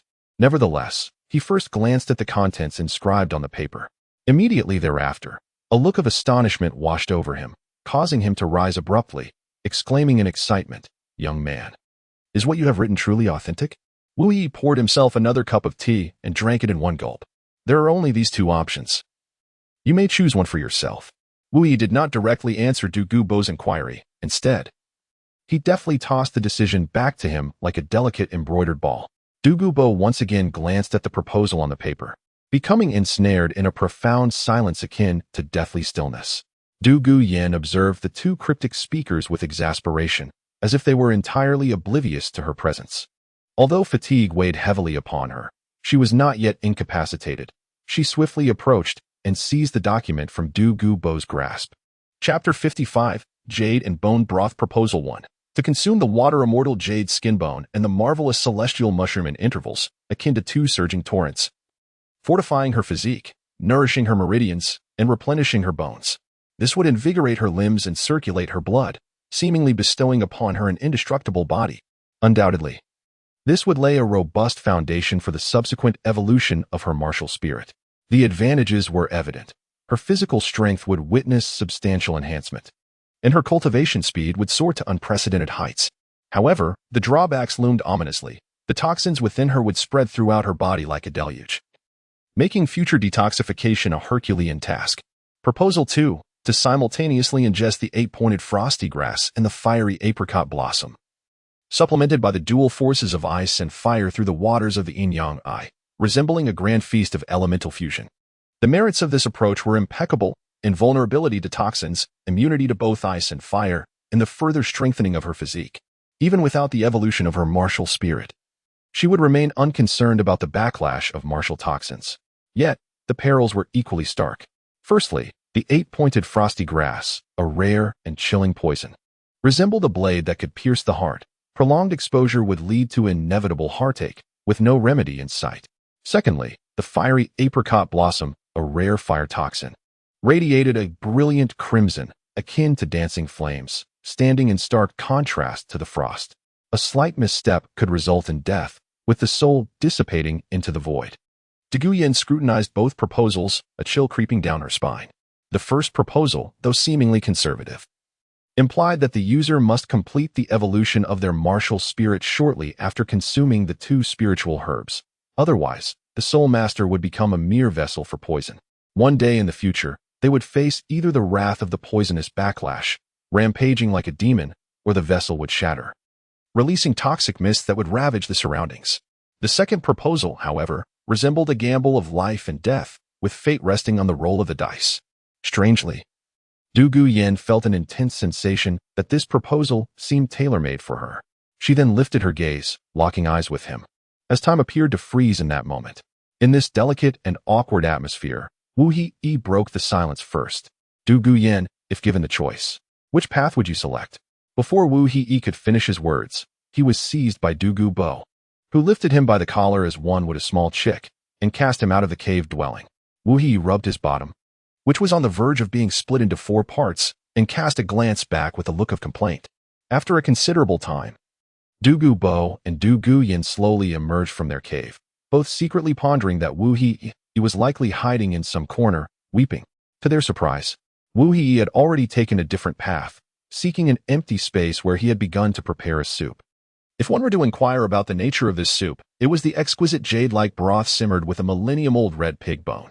The slightly murky soup base resembled a thin veil, floating with a delicate layer of fat, and the air was filled with an enticing aroma, as though an invisible hand gently beckoned to one's appetite. Wu Yi sprinkled a delicate touch of fine salt into the soup, gently stirring it with a ladle, as if he were crafting a magnificent masterpiece. He then carefully ladled a small portion into a bowl and took a cautious sip. Marvelous! Du Gubo gazed upon the disarray that lay across the empty ground. Although the soul beast had been meticulously dismembered by Wu Yi, resembling the work of a master artist, a unique flame of fury burned within Du Gubo's heart. What on earth have you done to my medicinal garden, young man?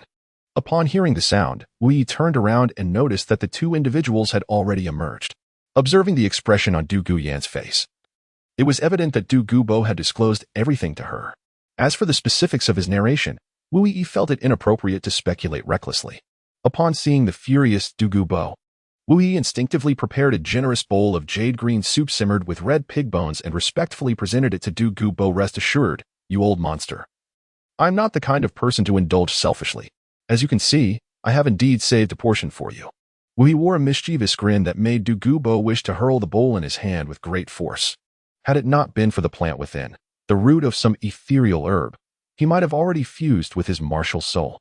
After serving Du Gubo a bowl, he proceeded to fill another for Du Guyen. Noticing Du Gubo's silence, Wu He speculated that perhaps he lacked chopsticks, making dining inconvenient. Thus, like a gust of wind, he dashed into a nearby bamboo grove, effortlessly snapping off a few slender bamboo shoots as if they were delicate willow branches, and handed them to the two with a casual remark. Given the limited surroundings, let us make do with this. Observing the rudimentary bamboo chopsticks in her hands, Du Guyen murmured, with such constraints, we must adapt. Yet, glancing at her grandfather's countenance, which appeared so grim it seemed capable of dripping water, she found herself unable to eat. Though the bamboo was not a celestial herb, it was a cherished treasure that her grandfather had nurtured with great care within this valley. To see it repurposed as chopsticks was akin to striking at Du Gubo's tender spot. Particularly, the phrase "let us make do" shattered any semblance of composure within Du Gubo, obliterating the bowl Wu He had so carelessly presented. Upon seeing the bowl, Du Gubo's heart fluttered. Was this not the Millennium Ice Crystal from his Ice and Fire Duality Eye? This ancient ice crystal was exceptionally resilient. How had this youth managed to fashion it into a bowl? Although anger coursed through him, Du Gubo was not one to hold grudges without reason. He needed to ascertain what had been cooked within this vessel. He pondered, young man, pray tell, what exactly is this exquisite jade delicacy? I do not recall having encountered it in my medicinal garden. Upon hearing the question, Wu turned around. His mouth currently engaged in the act of chewing a morsel akin to a hamster. After a considerable duration of mastication, he swallowed and remarked, the wild boar cannot digest fine bran. Wu He wore an expression of utter disdain, as if to convey, a pond brimming with treasures, and yet you lack even the knowledge to partake. The item you mentioned is, in fact, the rhizome of the water palace fairy from your local pond.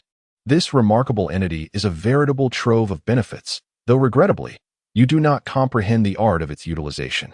The flower, known as the water palace fairy, boasts petals that resemble celestial dew and nectar. When consumed, they can fortify one against the insidious onslaught of mental demons during cultivation. And they possess remarkable detoxifying properties against hallucinogenic toxins. Its fluffy core is akin to a miraculous elixir, suitable for medicinal baths, offering astounding benefits to someone of your age. Enhancing physical strength and sharpening memory. The jade-like pearls typically number in 3s or 9s, each resembling a potent pill with the power to strengthen bones. Though 2 out of every 3 harbor treacherous toxins, its rhizome, which appears as the jade-like delicacy in your bowl, can elevate one's comprehension and nourish the body. Most importantly, its flavor is exquisitely sweet, and when simmered with large bones, the resulting taste is simply ineffable. As Wu He spoke, he casually picked up a large piece and savored it with delight. Observing the mischievous expression on his face, Du Guyen was taken aback, expecting Du Gubo to burst into a fit of rage.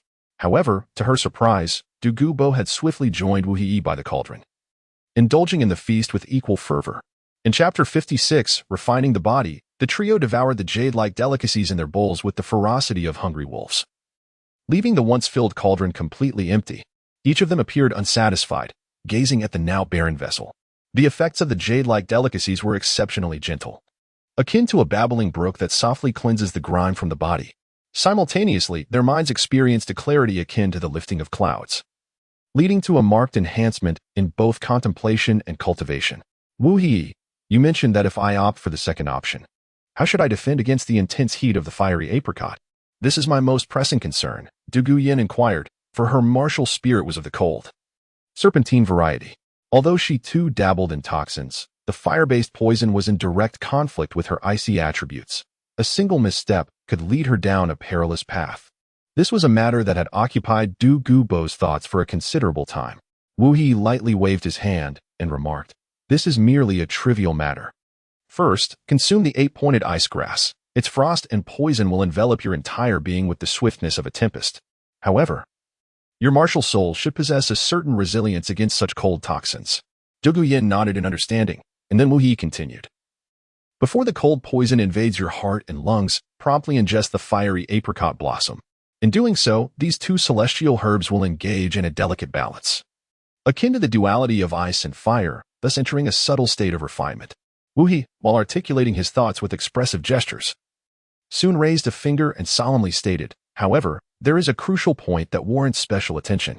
After consuming these two celestial herbs, your body will endure the relentless torment of fiery burns and icy frost, a suffering akin to a myriad of ants gnawing at your very heart." Wu Yi's hands gripped his own neck tightly, his face contorted into a terrifying grimace. However, prior to that, one merely needed to consume those two mystical herbs to evade the perils of the ice and fire eyes. Even if one were to leap into its depths and swim, they would emerge unscathed, experiencing a flawless tempering.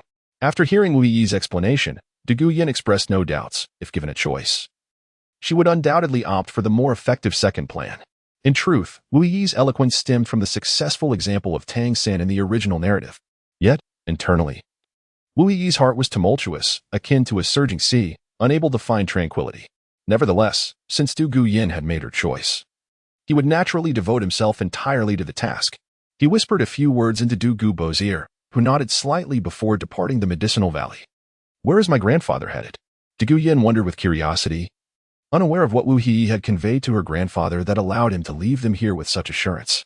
The two tidied up the dishes, discarding the excess items into the fiery depths of the ice and fire eyes. The blazing red pool resembled a gluttonous beast, slowly devouring and melting everything cast into its embrace. Witnessing this scene, a flicker of trepidation surged within Du Guyan, for that inferno was undeniably terrifying. Before long, Du Gubo returned, accompanied by Director Sin and Yi Lingling.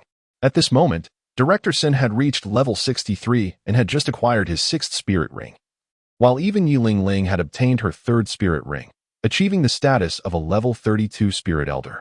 The reason for bringing them along was primarily Wu Yi's astute decision. Among those he had encountered, they were the most formidable healing spirit masters, akin to two resplendent stars illuminating the sky of the spirit master realm. Most importantly, Du Guyan was to enter the ice and fire eyes for body tempering shortly. Even though Du Gubo was her grandfather, he would not be able to assist her upon her return from the swim. Wu Yi was not one to act recklessly. At that moment, Du Gubo, following the methods imparted by Wu Yi, manipulated 2 small knives with his soul power, dancing gracefully as if he were a skilled performer. One knife, forged from pure iron, resembled a colossal steel dragon, while the other, crafted from pure jade, appeared as a pristine white phoenix. Both knives simultaneously struck at 2 rare spiritual herbs. In an instant, as the precious herbs were harvested, they erupted with an intensity akin to a volcanic explosion, unleashing fierce flames and frigid ice that clashed violently, creating powerful shockwaves akin to surging tides. Everyone stood ready, thus avoiding significant repercussions. Du Guyan took a deep breath and, like a delicate fairy, ascended to the cliff above the eye of ice and fire. In her left hand, she held the fire apricot blossom, radiant as burning flames, and in her right, the octagonal ice grass, glistening like crystalline frost. Utilizing the contrasting temperatures of the environment, she prepared to consume the herbs. At this moment, each individual fulfilled their role. Dean Sun unleashed his world tree martial spirit, his formidable soul skill enveloping Du Guyan with the gentleness of a warm spring breeze. His protective soul skill safeguarded all her bloodlines and, most crucially, her heart vessels, forming an impregnable barrier akin to an unassailable fortress, averting any potential calamity. Yi Lingling also activated her singular healing soul skill, the 9-star begonia, which shone brilliantly like a dazzling pearl, channeling the entirety of her soul power from 3 soul rings. It surged forth like a torrential flood, poised to assist in Du Guyan's healing. According to Wu Yi's instructions, Du Guyan first placed the octagonal ice grass in her mouth. In an instant, a formidable and overwhelming chill, akin to a ferocious beast, surged into her body with blinding speed. The icy wave raced through her bloodlines, bones, and muscles like an unstoppable force. Within mere seconds, frost covered her visage, and her lips and teeth began to tremble uncontrollably, as if frozen by a biting gale. At that moment, she understood that she could not afford to pause. To do so would lead to her demise or, at the very least, crippling consequences. Subsequently, she retrieved the fire apricot blossom and, adhering to Wu Yi's guidance, cautiously consumed it. In an instant, the raging flames of soul power washed away the frost enveloping her. Yet, as the frost receded, the fierce flames swiftly engulfed her entire being like a wildfire. The clash between ice and fire unfolded within Du Guyan's body, wisps of white smoke emanating from her. a tangible manifestation of the fierce internal struggle. Had it not been for Dean Sin's timely protection of her heart vessels, she would have likely succumbed to the overwhelming dual toxicity. Soon after, her face oscillated between the chilling grasp of frost and the searing heat of the sun, evoking an unsettling sense of dread. Fortunately, prior to absorbing the two varieties of spiritual herbs, she had consumed a considerable amount of the exquisite jade-like linglong.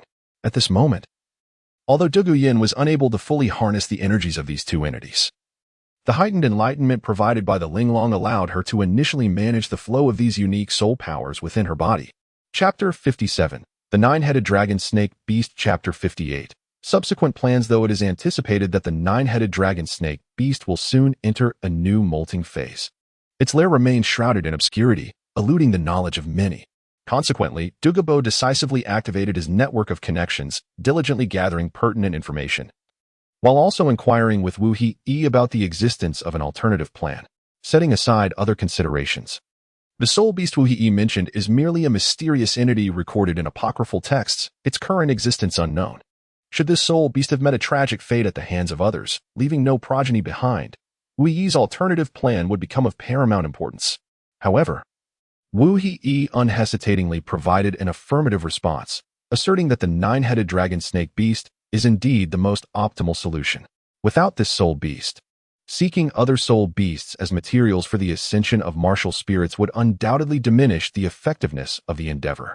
In truth, Wu He felt a sense of uncertainty. His knowledge of this soul beast came from a serendipitous discovery within the Academy's library. The reason it lingered in his memory was due to the striking resemblance between this soul beast and the Xiang Lu from the world he had traversed from.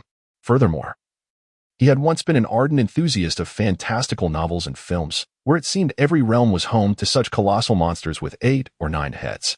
Just like the legendary Yamada no Orochi, a serpent with 8 heads.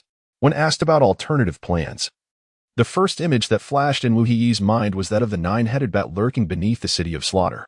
Alas, that creature had already taken possession of Tangshan, its unleashed power nearly divine, making the prospect of hunting it down even more daunting than pursuing the 9-headed dragon snake beast. However, these are not the pressing issues that Wu He should contemplate at this moment. After resolving the challenges of Douluo Yin's body refinement and poison control, Wu He was expected to accompany Dean Sin back to the academy.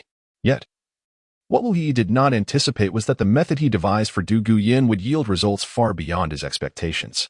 Initially, he merely sought to utilize a few rare celestial herbs to forge a relatively formidable physique for Douluo Yin. With such a foundation, he intended to facilitate her martial soul evolution, thereby averting the risk of her body exploding from absorbing overly potent soul rings. To his astonishment, her martial soul proved to be extraordinarily unique. After absorbing those 2 rare celestial herbs, her body refinement efficacy was incomparable to that of Tang San. In the original narrative, Tang San's body refinement resulted in immunity to both ice and fire, along with an invulnerability to all toxins. However, Douluo Yin, possessing a poison attribute martial soul, could never achieve such immunity. Consequently, her body underwent some peculiar transformations. The fundamental ice-fire immunity remained intact, but due to the singularity of her martial soul, all toxic substances, when combined with her immunity, would be promptly absorbed by her.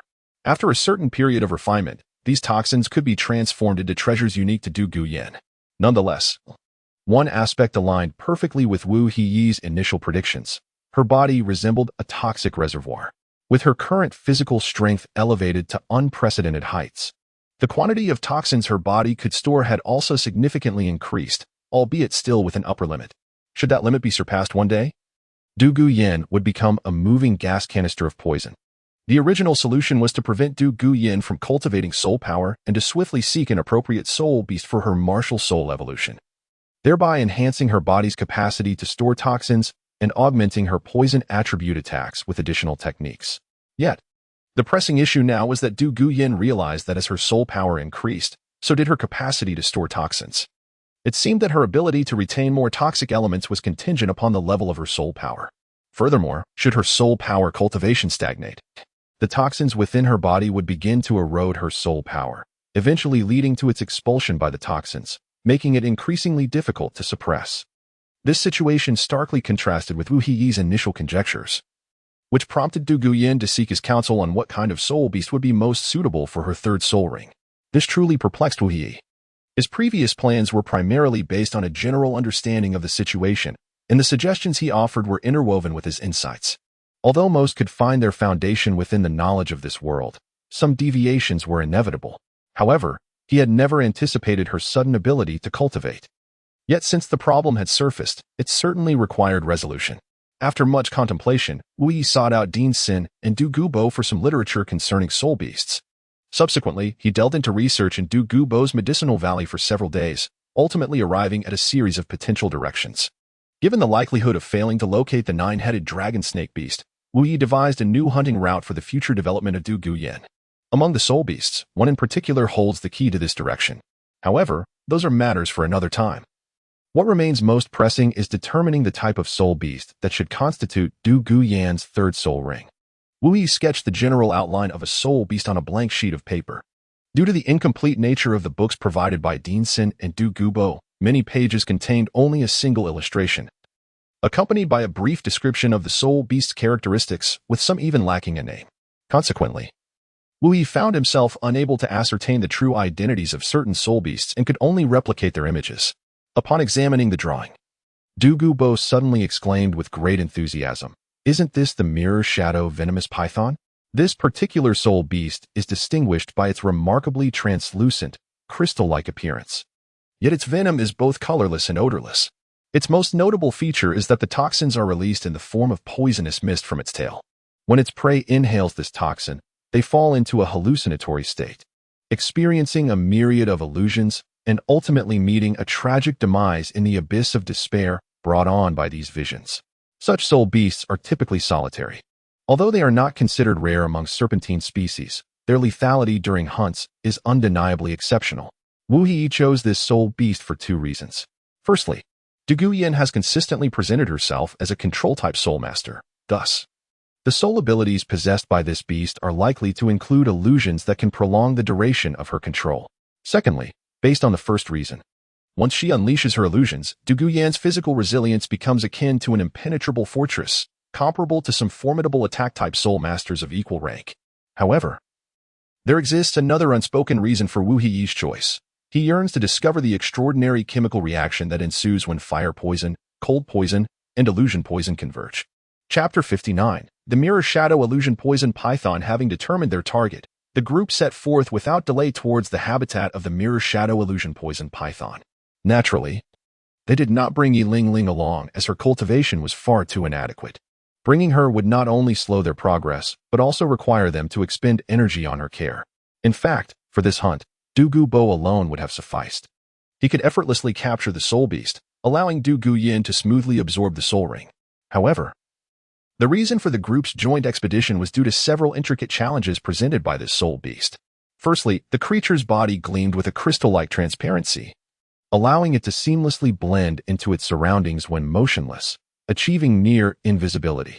Secondly, should it be in a state of slumber, even a tidal Douluo-level soul master standing within 10 meters would find it exceedingly difficult to detect its presence, as its aura is even fainter than that of ordinary serpents. Furthermore, the soul beast is not carnivorous. Although it is a poison python, its venom is primarily used to incapacitate or intimidate opponents stronger than itself. This little creature possesses a timid disposition, and even the slightest disturbance could induce fatal fright. Should the soul beast perish from fear, its soul ring would become unattainable. Thus, this is also why Du Gubo refrained from personally capturing the soul beast. Bringing everyone along was primarily a strategic decision, as greater numbers facilitate swifter searches. Although this soul beast is not a rare species, locating them is akin to searching for a needle in a haystack. Upon realizing this characteristic of the soul beast, Wu couldn't help but feel a twinge of doubt, concerned that his assessment might once again prove to be flawed. Should that be the case, it would indeed be exceedingly embarrassing, for no titled Douluo would wish for their descendants to be treated like mere subjects of experimentation. A singular misjudgment may be forgiven, but if errors persist, it would inevitably raise suspicions of ulterior motives. Under the guidance of Du Gubo, the group swiftly arrived at the territory of the Mirror Shadow Illusion Poison Python. Given that each of these soul beasts experiences a geometric increase in appetite upon reaching 1,000 years of cultivation, it takes nearly half a mountain to find one of them. Their territorial instincts are exceptionally strong, ultimately driven by the fear of having their food snatched away by their kind. gazing at the lush expanse that resembled a verdant ocean. Wu Yi was astonished to discover that the mountains were blanketed with snake berries, all of which were edible and non-toxic. These snake berries were significantly larger than any he had encountered before his transmigration, each nearing the size of a Chilean melon. Moreover, each one was plump and perfectly rounded, resembling finely crafted works of art, as if someone had meticulously cultivated them in this very place. Wu Yi, unable to suppress his desire, reached out and plucked a ripe berry, delicately placing it into his mouth.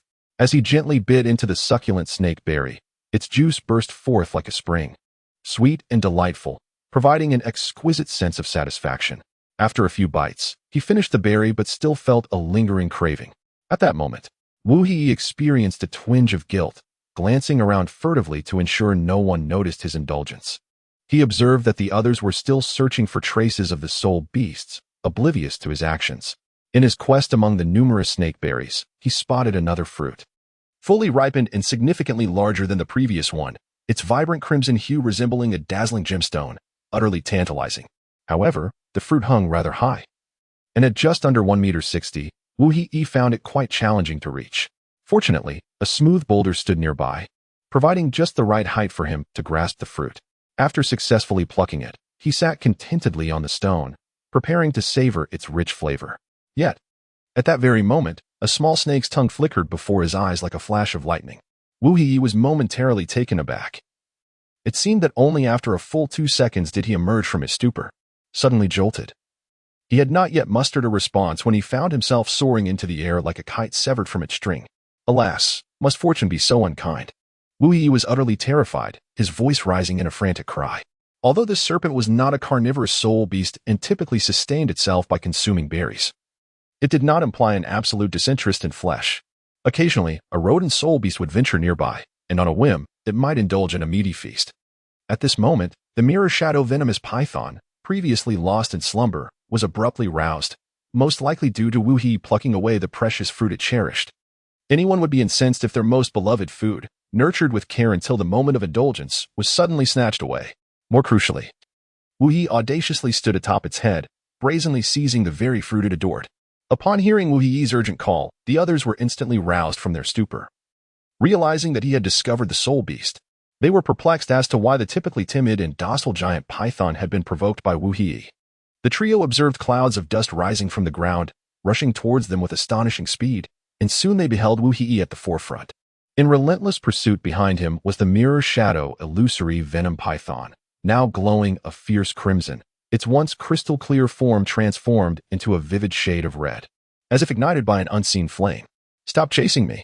Was it just for a single fruit?" Wu Yi seemed to utter, though the swirling dust rendered his words inaudible. At that moment, he tossed the fruit into the air, diverting the python's gaze. In the blink of an eye, he deftly extricated himself from the peril of being pursued. The fruit traced a graceful parabolic arc before landing steadily in the hands of Du Guyan. The now crimson giant serpent became even more enraged upon spotting Du Guyan and her companions, perceiving them as diminutive creatures akin to mice, audaciously daring to provoke it time and again. It was as if the serpent thought, "Do you take me for a mere sickly snake?" Just as the mirror shadow illusory venom python opened its cavernous maw, preparing to unleash a fearsome hiss, Du Gubo exchanged a knowing glance with Dean Sr. In an instant, Du Gubo unleashed a powerful punch, akin to a hammer, striking the python's massive head with force. The venomous creature collapsed in a faint, unable to even release its poison, succumbing to the ground like a lifeless wad of clay. Wu Yi was filled with curiosity. How could the seemingly formidable punch of Du Gubo fail to vanquish the serpent?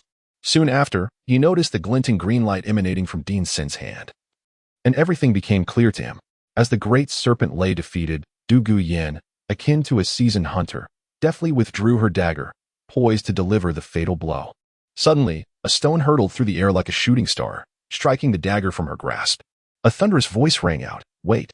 Chapter 60. The Troubled Boy. Chapter 61. The Escape. First and foremost, what you have encountered is not a boy, but rather a young lady. Furthermore, that soul beast is not a creature of his ownership. He is merely a charlatan. Wu Yi succinctly articulated his thoughts. However, at that moment, Du Guyan found herself enveloped in confusion, her mouth agape in astonishment, her face a canvas of bewilderment. Let us first address the matter of his lack of a soul beast. The instant this individual made his appearance, he deftly disarmed you, swiftly diverting our attention. and seizing the opportunity to abscond with the soul beast. Wu Yi resembled a shrewd detective, meticulously dissecting the entire event with clarity and precision. However, one might ponder how such a diminutive soul master could possibly relocate such a colossal soul beast. Could it be that he was truly a dear friend to that beast, prompting it to willingly depart with him? Yet, that soul beast had clearly been rendered unconscious by your grandfather. At this juncture, Douluo Yin began to experience a flicker of enlightenment. Judging by the fluctuations in soul power, it was evident that the man's prowess did not exceed that of a great soul master, at most reaching the pinnacle of level 30, still devoid of a soul ring. Based on the soul skills he had just demonstrated, it was likely that he possessed a supplementary simulation skill, with both abilities working in tandem to conjure such an immense soul beast. Ultimately, this hinged on the extent of the man's attack range. If he truly commanded such a formidable soul beast, then each of his assaults should have been overwhelmingly destructive. Yet, upon closer inspection, all his attacks bore distance limitations. Why then? Was there such a constraint? Wu Yi, skillfully evading attacks alongside the solitary Yin, analyzed the situation with a calm demeanor. The underlying reason was not particularly complex. His true form was not as substantial as it appeared. Based on his previous description of his martial soul and first soul skill, it seemed he possessed the ability to glimpse others' instantaneous memories, subsequently transforming himself into the shape captured within those memories.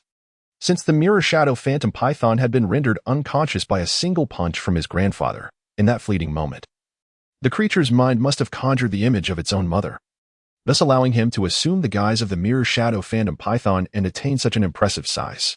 The crux of the matter lay in his other soul skill, which likely enabled him to exist within the consciousness of others as a third party. Coupled with the passive ability of his martial soul, he could compare his size to that of a character from memory, resulting in a unique and tangible manifestation. One soul skill created a corporeal shadow, while the other facilitated a tangible transformation. Together, they were bound to yield significant combat effects. However, for experienced warriors, a modicum of attention would suffice to navigate such challenges. Consider, for instance, the manifestation of the martial soul by Douluo, whose azure phosphor snake emperor appeared even larger than that of the other individual. It was only after a fierce battle that this person realized Douluo was a title Douluo, leading to a twinge of regret for inadvertently deceiving someone of such formidable prowess. Initially, he had come seeking a suitable soul beast, and along the way, he had set his sights on the mirror shadow phantom python, believing that absorbing its soul ring would grant him terrifying power. As Wu Yi had articulated, the passive ability of his martial soul enabled the manifestation of biological forms based on others' memories. These manifestations could either merge with him for transformation or exist as unique phantoms. However, once these two elements fused, ordinary soul masters below the rank of Soul King would dare not treat him with any levity. Most individuals encountering this particular soul beast would instinctively feel a sense of dread, with many losing their will to resist entirely. Capitalizing on this psychological effect, he had relied on deceit to navigate the soul beast forest. Yet today was different. He too desired the mirror shadow phantom python. Unfortunately, his luck had plummeted to abysmal depths, for he had encountered a title Douluo with astonishing mental prowess, alongside the meticulous Wu Yi, whose deceitful narratives were as tattered as a cloth riddled with holes, easily revealing countless flaws with a mere touch. Once the circumstances were clarified, it became evident that the soul beast would not be relinquished to him. Having grasped the situation, Douluo Yin once again unsheathed her dagger, resolutely advancing towards the mirror shadow phantom python. In an instant, her dagger struck like lightning, piercing the serpent's head, and gradually, the soul power within the massive creature coalesced, forming a violet soul ring. With a mere wave of his hand, Douluo Yin summoned the soul ring, which obediently settled upon him like a compliant child. The figure, disguised as a man, witnessed the scene and attempted to intervene, yet found herself utterly powerless, for she was no match for a title Douluo.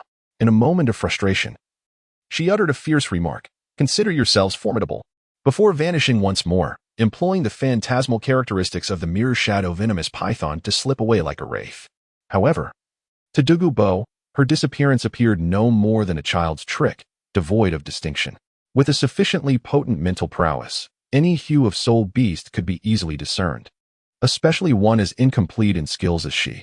Not far from her departure, she encountered her parents.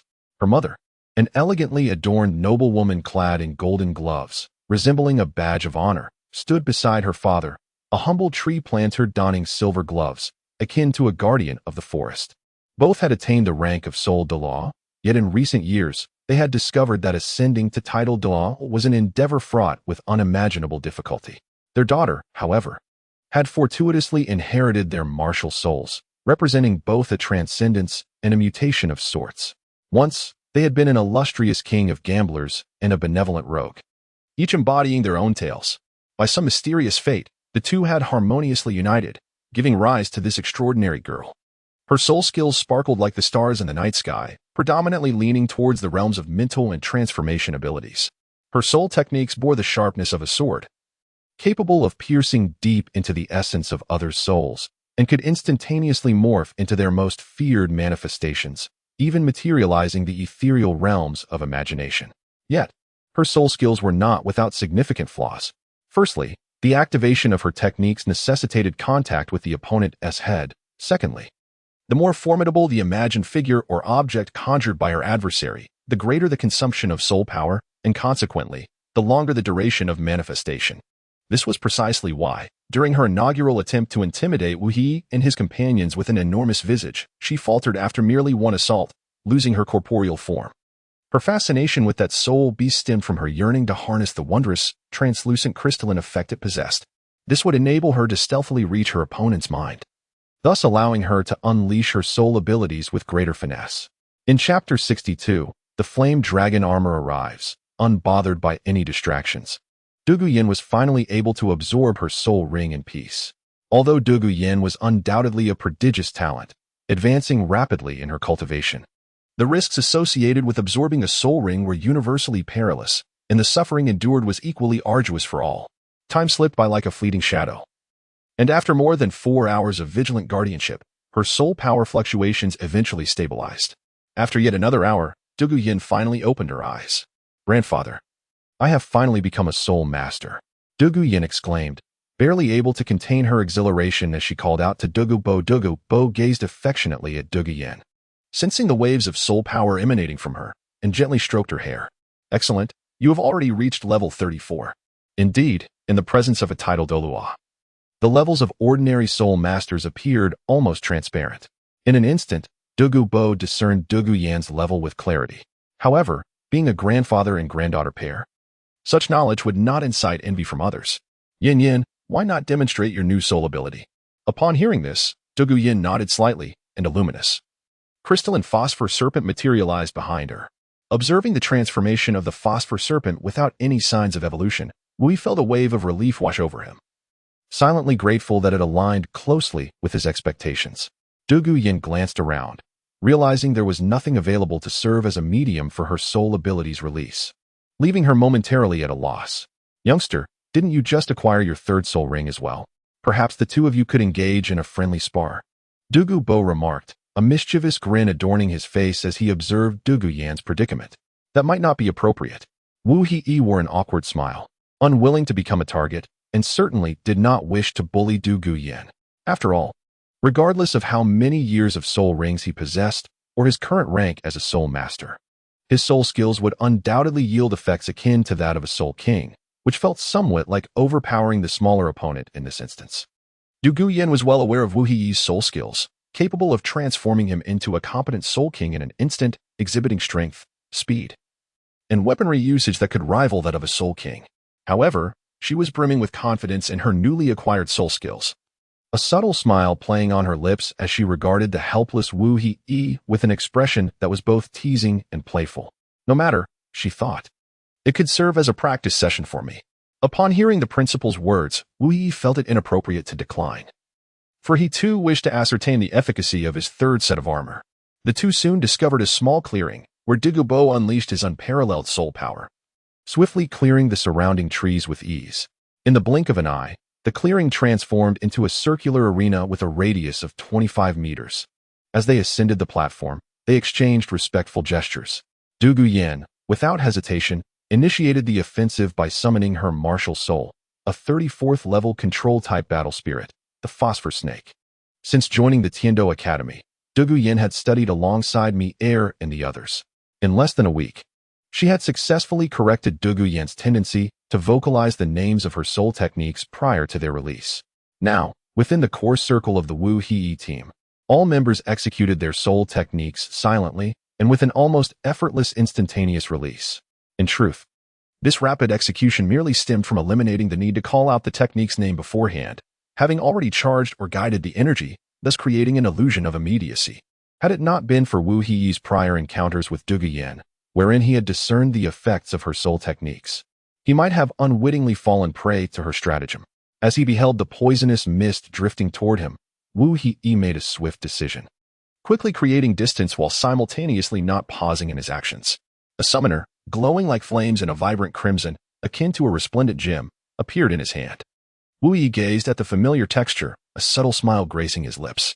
The fiery red emblem, enhanced by a millennium-old soul ring, resembled an ignited ember, instantaneously transforming into a searing crimson crystal. Sunlight filtered through the crystal, exuding an intense heat that seemed almost capable of scorching one's hand. Wu Hei did not engage in frivolous actions during this extraordinary moment.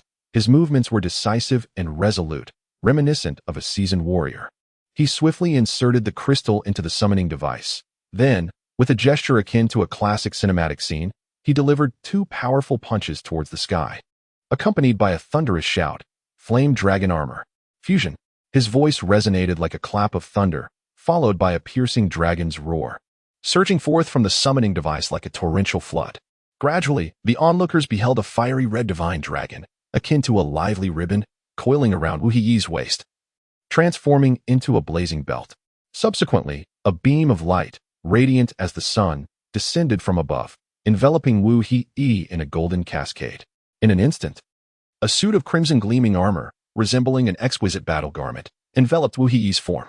Simultaneously, the protective heart mirror and the external soul bone within him manifested like a phoenix poised to take flight, attaching itself to the flame dragon armor in the form of a plated shield. The yellow crystal that once adorned his chest now appeared as if enchanted, transformed into a red-purple gemstone radiating an alluring and enigmatic glow. An overwhelming dragon's might erupted from him like a volcanic explosion, his presence towering like a mountain, profound like the depths of the ocean, exuding a fierce intensity that sent shivers down the spine. Upon the completion of the 5-in-1 fusion, a surge of confidence washed over him like a tidal wave. He distinctly sensed that although his strength remained at the Soul King level, it was now perilously close to the late stages of that rank. It felt as though he could unleash a formidable power of 5,657, akin to an indomitable sword. However, at that moment, he caught sight of Douluo Yan, who was stifling a laugh, before she vanished into the noxious mist like a wisp of smoke. In the blink of an eye, Wu Hei felt the toxic fog thicken to the consistency of viscous ink, intensifying several-fold. Upon reopening his eyes, he was astounded to find himself ensnared within an overwhelming shroud of poison. This extraordinary sensation was utterly unprecedented for Wu Hei. He had never anticipated the rapidity with which Douluo Yan's toxic mist enveloped the area, catching him completely off guard. In reality, Douluo Yan had neutralized the conventional effects of her poison, yet Wu Hei remained clad in armor, standing still and scanning his surroundings, exuding an aura of encroaching darkness. Chapter 63. Illusory Toxins. Chapter 64. The disappearance of Mier. The group busied themselves in Douluo's medicinal valley, preparing their belongings. After several days spent accompanying Douluo on his travels, the time had come to return to the academy. Douluo had pressing matters to attend to. Thus Wu Hei and Douluo Yan were compelled to follow Dean Sin on their journey home. The road stretched far and wide, akin to the ends of the earth. And after 2 arduous days of travel, they finally arrived. The bumpy ride had nearly left Wu Hei feeling utterly disassembled. Wu Hei pondered to himself that if ever afforded the leisure, he would undoubtedly seek to enhance this mode of transportation. At that moment, he recalled a peculiar continent beyond a certain expanse of sea.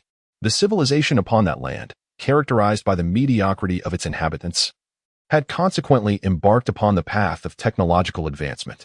However, they possessed extraordinary talents in both technology and alchemy. Should an opportunity arise to visit, it might yield unexpected delights.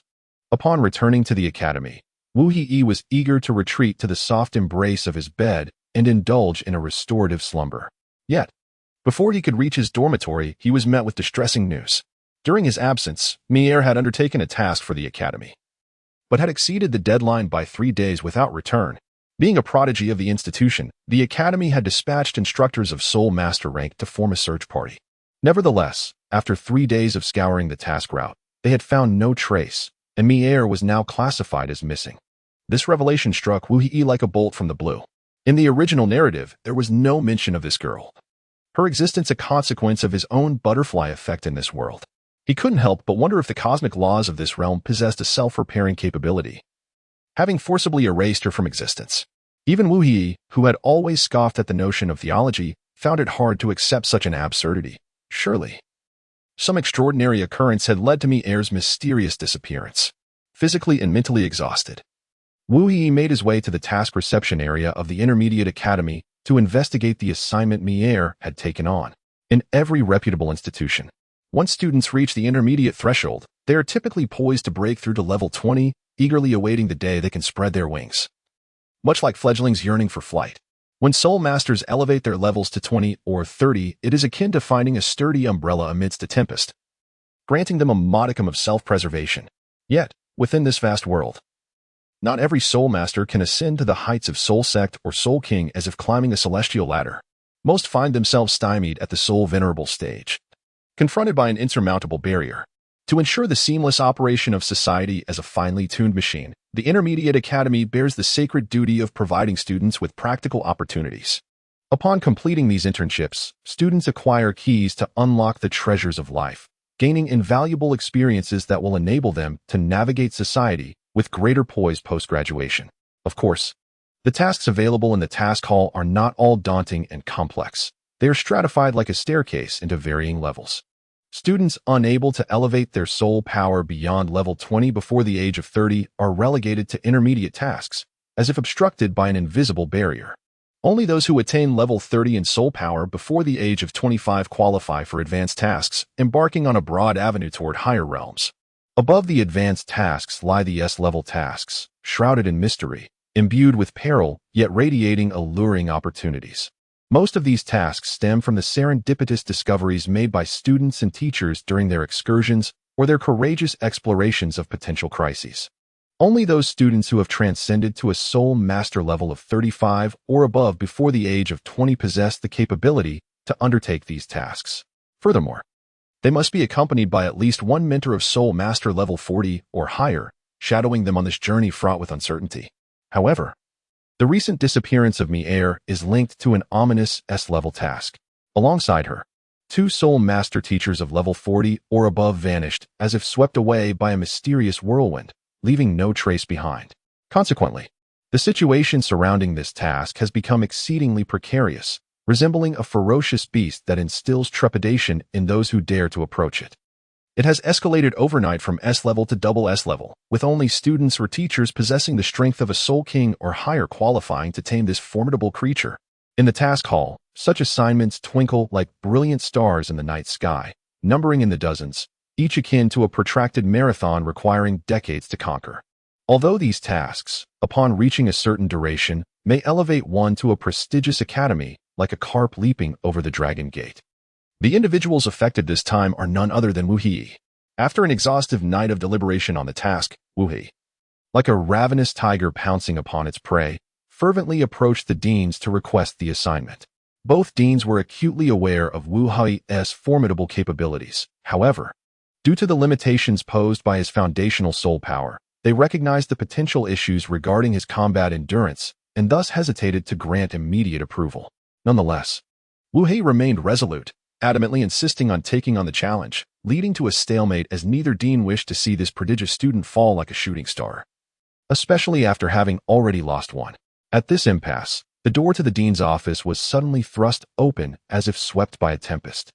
The 3 turned their attention towards the entrance, with Wu Hei eagerly anticipating the return of Mier, safe and sound. Instead, several youths burst into the room like intruders. Dean, Lin Bei stammered awkwardly, his words stumbling forth like beads scattered from a broken string. We wish to team up with Wu Hei.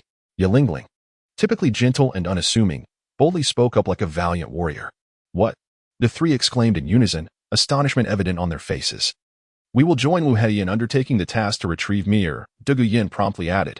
Although both De Guyen and Yu Lingling had previously been defeated by Wu Hei, the youthful hearts of these adolescents were expansive, devoid of lingering grudges, and filled with camaraderie.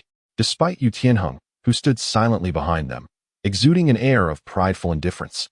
It was undeniable that the five of them, united, would pose a formidable challenge to any opponent at the late-stage Soul King level. Seeing this group, a warm surge of emotion welled within Wu Haoyi, for the matter at hand held little relevance to them. Dean's son concealed his face with his hand, avoiding Wu Haoyi's gaze, yet ultimately acquiesced to allow Wu Haoyi to accept the task, recognizing that, regardless of circumstances, his actual abilities had indeed met the criteria for undertaking the assignment. Chapter 65. The quintet, the five of them, like arrows released from a bow, swiftly exited the academy, casting solemn glances back, reminiscent of warriors poised to enter the battlefield. Upon their departure, there was no trace of the leisurely demeanor typical of a day out. Instead, they emanated a spirit of gallantry and unrestrained freedom akin to characters in a martial arts novel.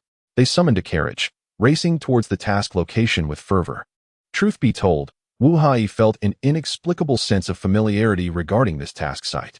The original objective involved locating 6 students from the junior academy who had gone missing, students who had recently enrolled over the past year and had diligently trained to reach the pivotal level of 10, prompting the school to organize an outing for them to acquire soul rings. However, perplexingly, each time they gathered, 1 or 2 students would mysteriously vanish. The teachers leading the search were in a state of acute anxiety, tirelessly calling out and searching, fearful that a mischievous student might have deliberately concealed themselves. What was even more chilling was the alarming discovery made by the teachers in the Soul Beast Forest area. The number of soul beasts within nearly a kilometer had drastically diminished, as if that region had given birth to an ancient soul beast, an eerie phenomenon indeed. Thus, the A-class mission at that time entailed not only the search for the missing students but also an investigation into the reasons behind the decline in soul beasts in that area, alongside inquiries into the potential emergence of unknown soul beasts or ethereal flora.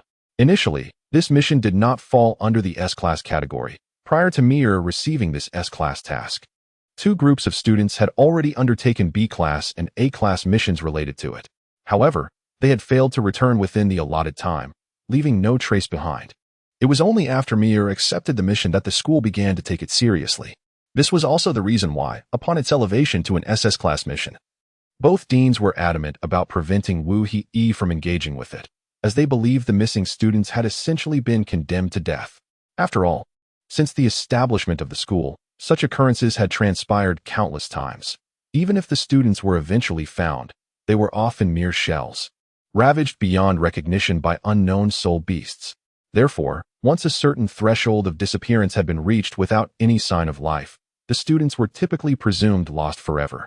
Frankly, in a nation where soul masters abound, the likelihood of such events is alarmingly high, and they usually do not warrant significant concern, let alone prompt notifications to specific students regarding the developments.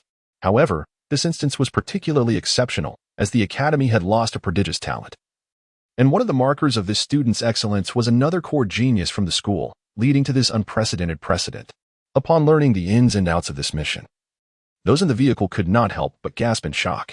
In this inopportune moment, Lin Bei posed a question. Do we still have time to get off now? No sooner had he spoken than Dong Gu Yin delivered a sharp rap to the back of his head, causing him to promptly close his mouth, rubbing the sore spot. Lin Bei muttered under his breath, I was just joking, no need to take it so seriously. Although his ill-timed jest fell flat, the atmosphere within the vehicle grew increasingly tense and oppressive. Fortunately, Yu Tianheng broke the silence, introducing a relatively significant topic. I trust everyone has made some progress in their cultivation over the past few days. If convenient, could we share our respective advancements? Upon uttering these words, Wu Yi suddenly realized that his understanding of everyone had remained stagnant since the visit of Du Gubo, although only a few days had elapsed. Each individual had been diligently cultivating, including himself and Du Guyin, both of whom had acquired new soul rings and soul skills. If teammates remain oblivious to each other's current strengths, the likelihood of miscommunication or reduced margin for error increases significantly. However, it remained uncertain whether it was the unfavorable feng shui of Yu Tianheng and Du Guyan's seating arrangement, but their gazes resembled 2 fervent flames, intently fixated on Lin Bei, who was awkwardly engaging in small talk. Why are you 2 staring at me? I swear I won't utter any more discouraging words, Lin Bei remarked, scratching his head with a resolute expression. At this moment, Wu Haoyi suddenly realized that Lin Bei's soul power surged like a tumultuous tide, steadily escalating. Could it be that he had attained enlightenment during the competition, resulting in significant growth in his cultivation? Indeed, individuals in this world often gain invaluable insights through the baptism of battle, akin to a sudden awakening, thereby enhancing their abilities. Although the increase may be modest, it can prove crucial in pivotal moments. Lin Bei scratched his head, unable to contain his joy as he exclaimed, "I just broke through to level 30 last night, and hadn't had the chance to report it to the school yet. Had it not been for this incident, I would surely have come here to acquire a new soul ring." At that moment, the previously unassuming Yi Ling timidly raised her delicate little hand. "That's me." All eyes instinctively turned toward her. "My cultivation also reached level 30 last night." Well, it seemed they were not merely on a mission. They were evidently here to assist their teammates in obtaining soul rings, rendering an SS-level task trivial in comparison. Yu Tianheng then spoke up. "I have just acquired my third soul ring, elevating my cultivation to level 36. The name of my third soul skill is Thunderous Fury. It is a self-augmentation skill that, once activated, propels me into a berserk state for a limited duration. The power of lightning surges like a volcanic eruption, increasing by 100%, while my soul power amplifies by 50%, akin to a raging tide. If I do not voluntarily cease the skill, it will continue unabated like a runaway horse until my soul power is depleted." Upon hearing this, Wu Hei slightly nodded, contemplating inwardly that perhaps due to his own influence, that battle had been excessively brutal, causing Yu Tianheng's cultivation progress to rebound dramatically, soaring to new heights. This young man, originally relying on his affluent background, had been blindly confident in his cultivation pace, resulting in him achieving only level 39 at the tender age of 16 upon his first appearance. His martial spirit's potential was certainly on par with Tang San's Houghton Hammer. Unfortunately, his excessive self-assurance led him to neglect his training. Following an intense battle with Wu Hei, bolstered by his considerable resources, he not only recovered from his injuries, but also made remarkable strides in his cultivation, successfully breaking through the 30-level barrier. Moreover, judging by his current level of 36, the soul beast he absorbed was undoubtedly of significant age, possibly even one of greater antiquity. One must concede that this lad was indeed quite ruthless with himself. Subsequently, Wu Hei shared his experience of acquiring his third soul ring alongside Dugu Yan. Upon hearing about the effects of Dugu Yan's soul skill, the group could not help but gasp in astonishment, for this third soul skill was undeniably the most formidable they had encountered thus far. However, the ultimate objective of the 5S mission remained unchanged despite the enhancement of their individual strengths. Wu Hei decisively extracted his soul skill crystal. At this critical moment, having an additional soul king in their ranks was akin to adding a robust shield. Chapter 66. Dividing forces upon reaching the outskirts of the soul beast forest. It resembled an insurmountable chasm, where horses could no longer traverse. The group had no choice but to proceed on foot, watching helplessly as the marked location of their task approached at a snail's pace. When they reached the area marked for personnel disappearance, Wu Hei suddenly awakened, realizing that this place was none other than the site where the traitor from the academy had once revealed himself. He vividly recalled the moment when the traitor, along with his experimental subjects, was slain.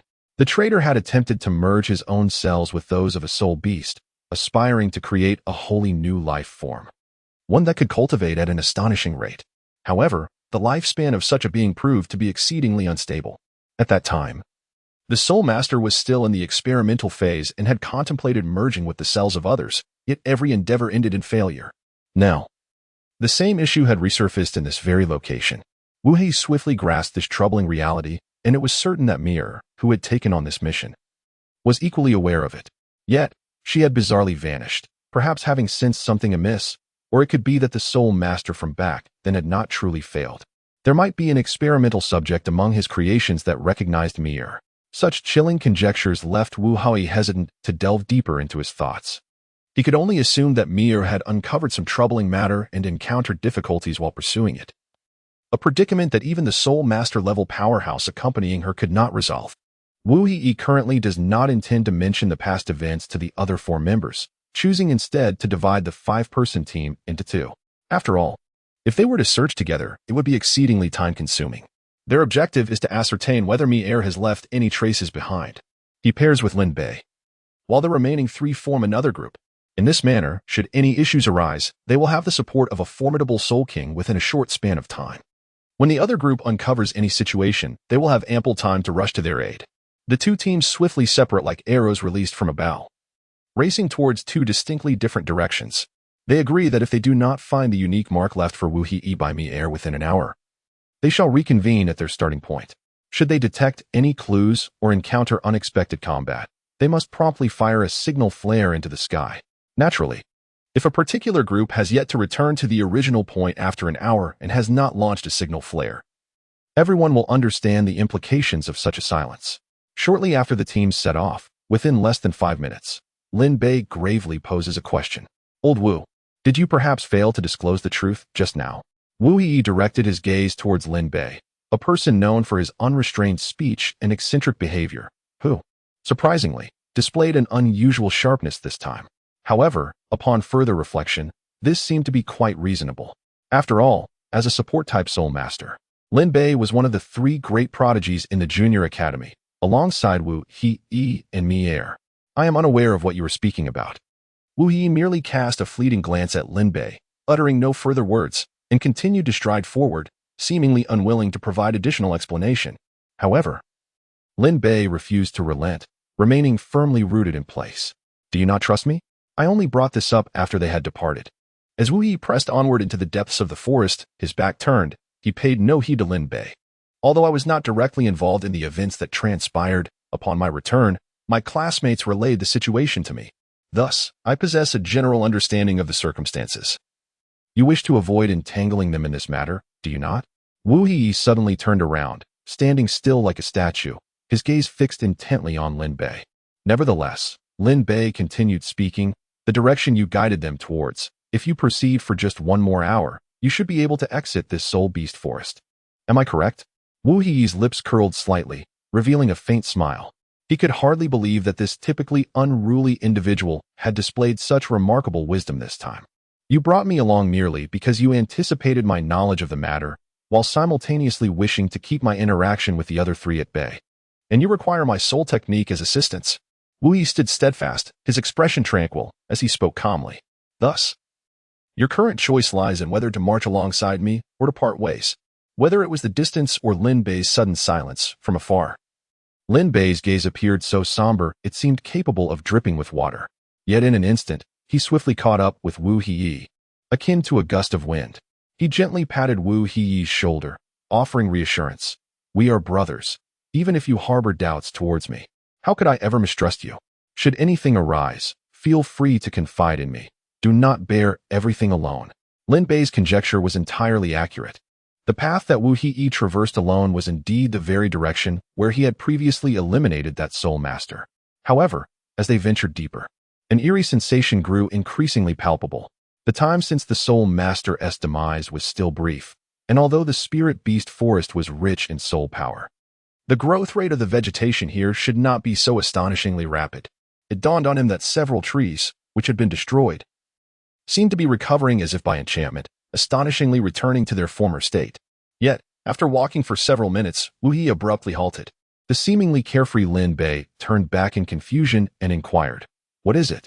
Have you made a discovery? We seem to have fallen into someone else's trap," was Wu He's concise response. Lin Bei did not fully grasp the meaning of this statement.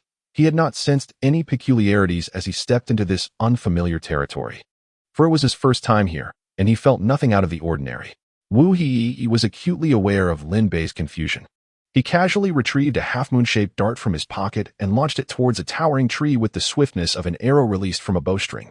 Although Wu He was not particularly skilled in the use of concealed weapons, for reasons unknown, after acquiring the armor, he had gradually developed a certain proficiency with the types of weapons it could wield.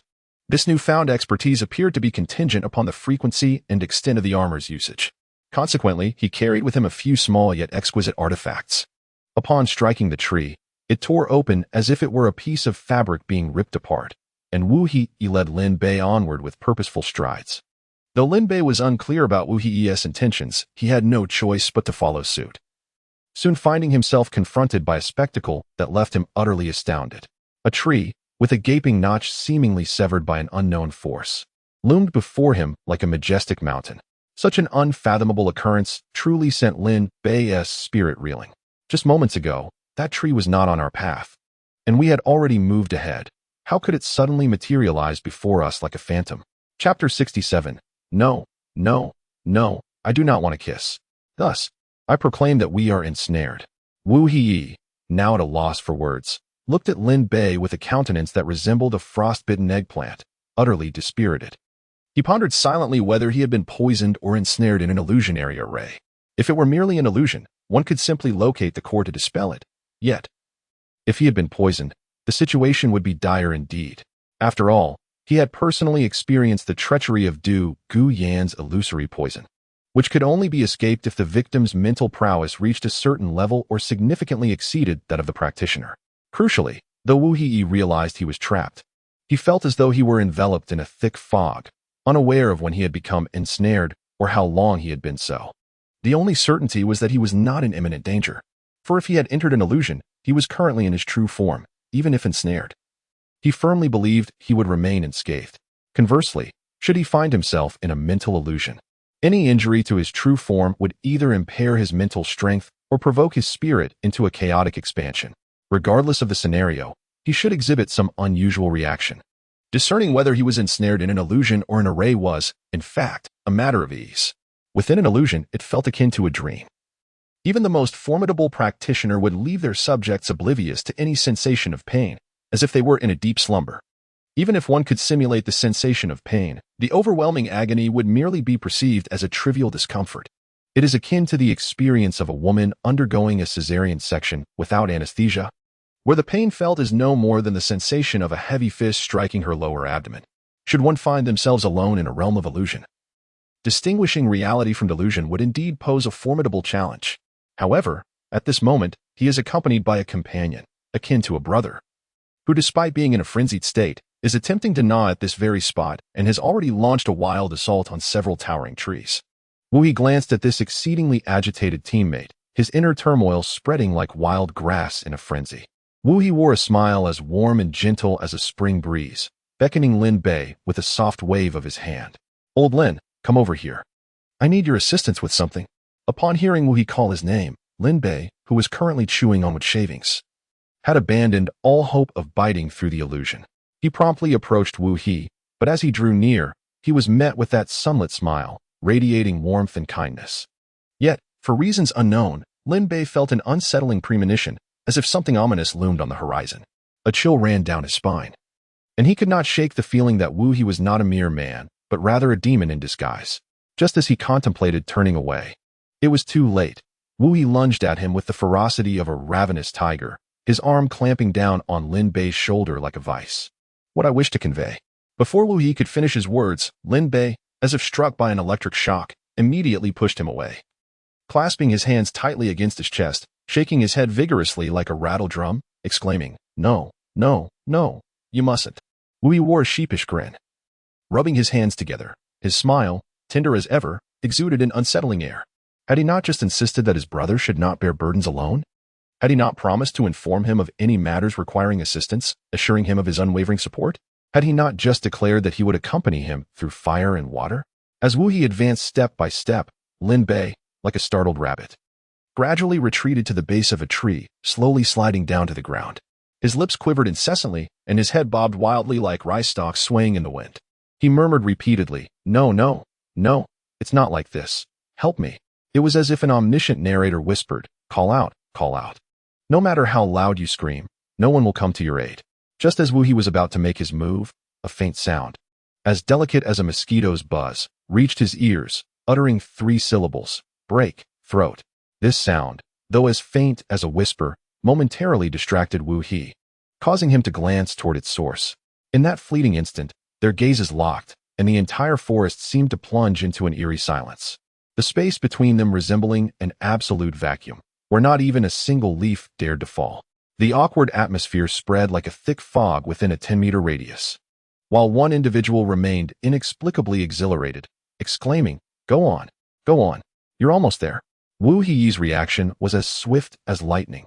In an instant, he stood tall like a proud poplar, retreating rapidly. He waved his arms while muttering, "It's not what you think. I'm not hungry to that extent yet." At that moment, Lin Bei, who had fallen to the ground, regained his senses and instinctively distanced himself from Wu Hee, as if jolted by electricity.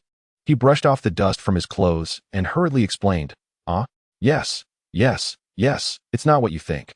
Old Wu just asked me for a favor." "Oh, just a favor." Yi Lingling, who usually appeared delicate and fragile, surprised everyone with her concealed passion for anime. Witnessing the close interaction between the two boys thrilled her as if she had discovered a treasure. However, Wu Yi soon regained his composure, glanced at his watch, and noticed that not much time had elapsed. He immediately inquired, "What are you three doing here? Weren't you supposed to head over there?" Before Wu Yi could finish speaking, he caught sight of Du Guyan's eyes, which were as red as ripe apples, prompting him to swallow the words that were on the tip of his tongue. "It is indeed your trickery that has led us astray. Were it not for my extensive training on the outskirts of the Soul Beast Forest, I would be far less acquainted with this environment." Yu Tianheng's voice was as frigid as ice, seemingly capable of freezing anyone in their tracks. "Having walked for less than 20 minutes, I sensed something amiss. Had we truly walked for an hour, we would have surely reached the exit by now. You do not trust the three of us," Du Guyan lamented, her mood at its nadir. No, there is no necessity to involve you in this matter." Wu Yi was as anxious as an ant on a hot pan, uncertain of how to explain the intricacies of the situation to them. He merely hoped not to entangle too many friends in this affair. Observing Wu Yi's flustered demeanor, the indifferent Yu Tianheng gently patted his shoulder and earnestly advised, "We are teammates. Some matters should not be shouldered alone. Just remember to inform us." Upon hearing these words, Lin Bei felt as though enlightenment had struck him. He abruptly lifted his head. The phrase resonated with familiarity, yet he found himself at a loss for words, as if a lump were lodged in his throat. Meanwhile, Yi Lingling, who had previously been fanning the flames, had unexpectedly reverted to her frosty demeanor, holding a soul beast resembling a rabbit with a lantern atop its head. At that moment, the soul beast appeared to be in a state of peril, much like a candle flickering in the wind.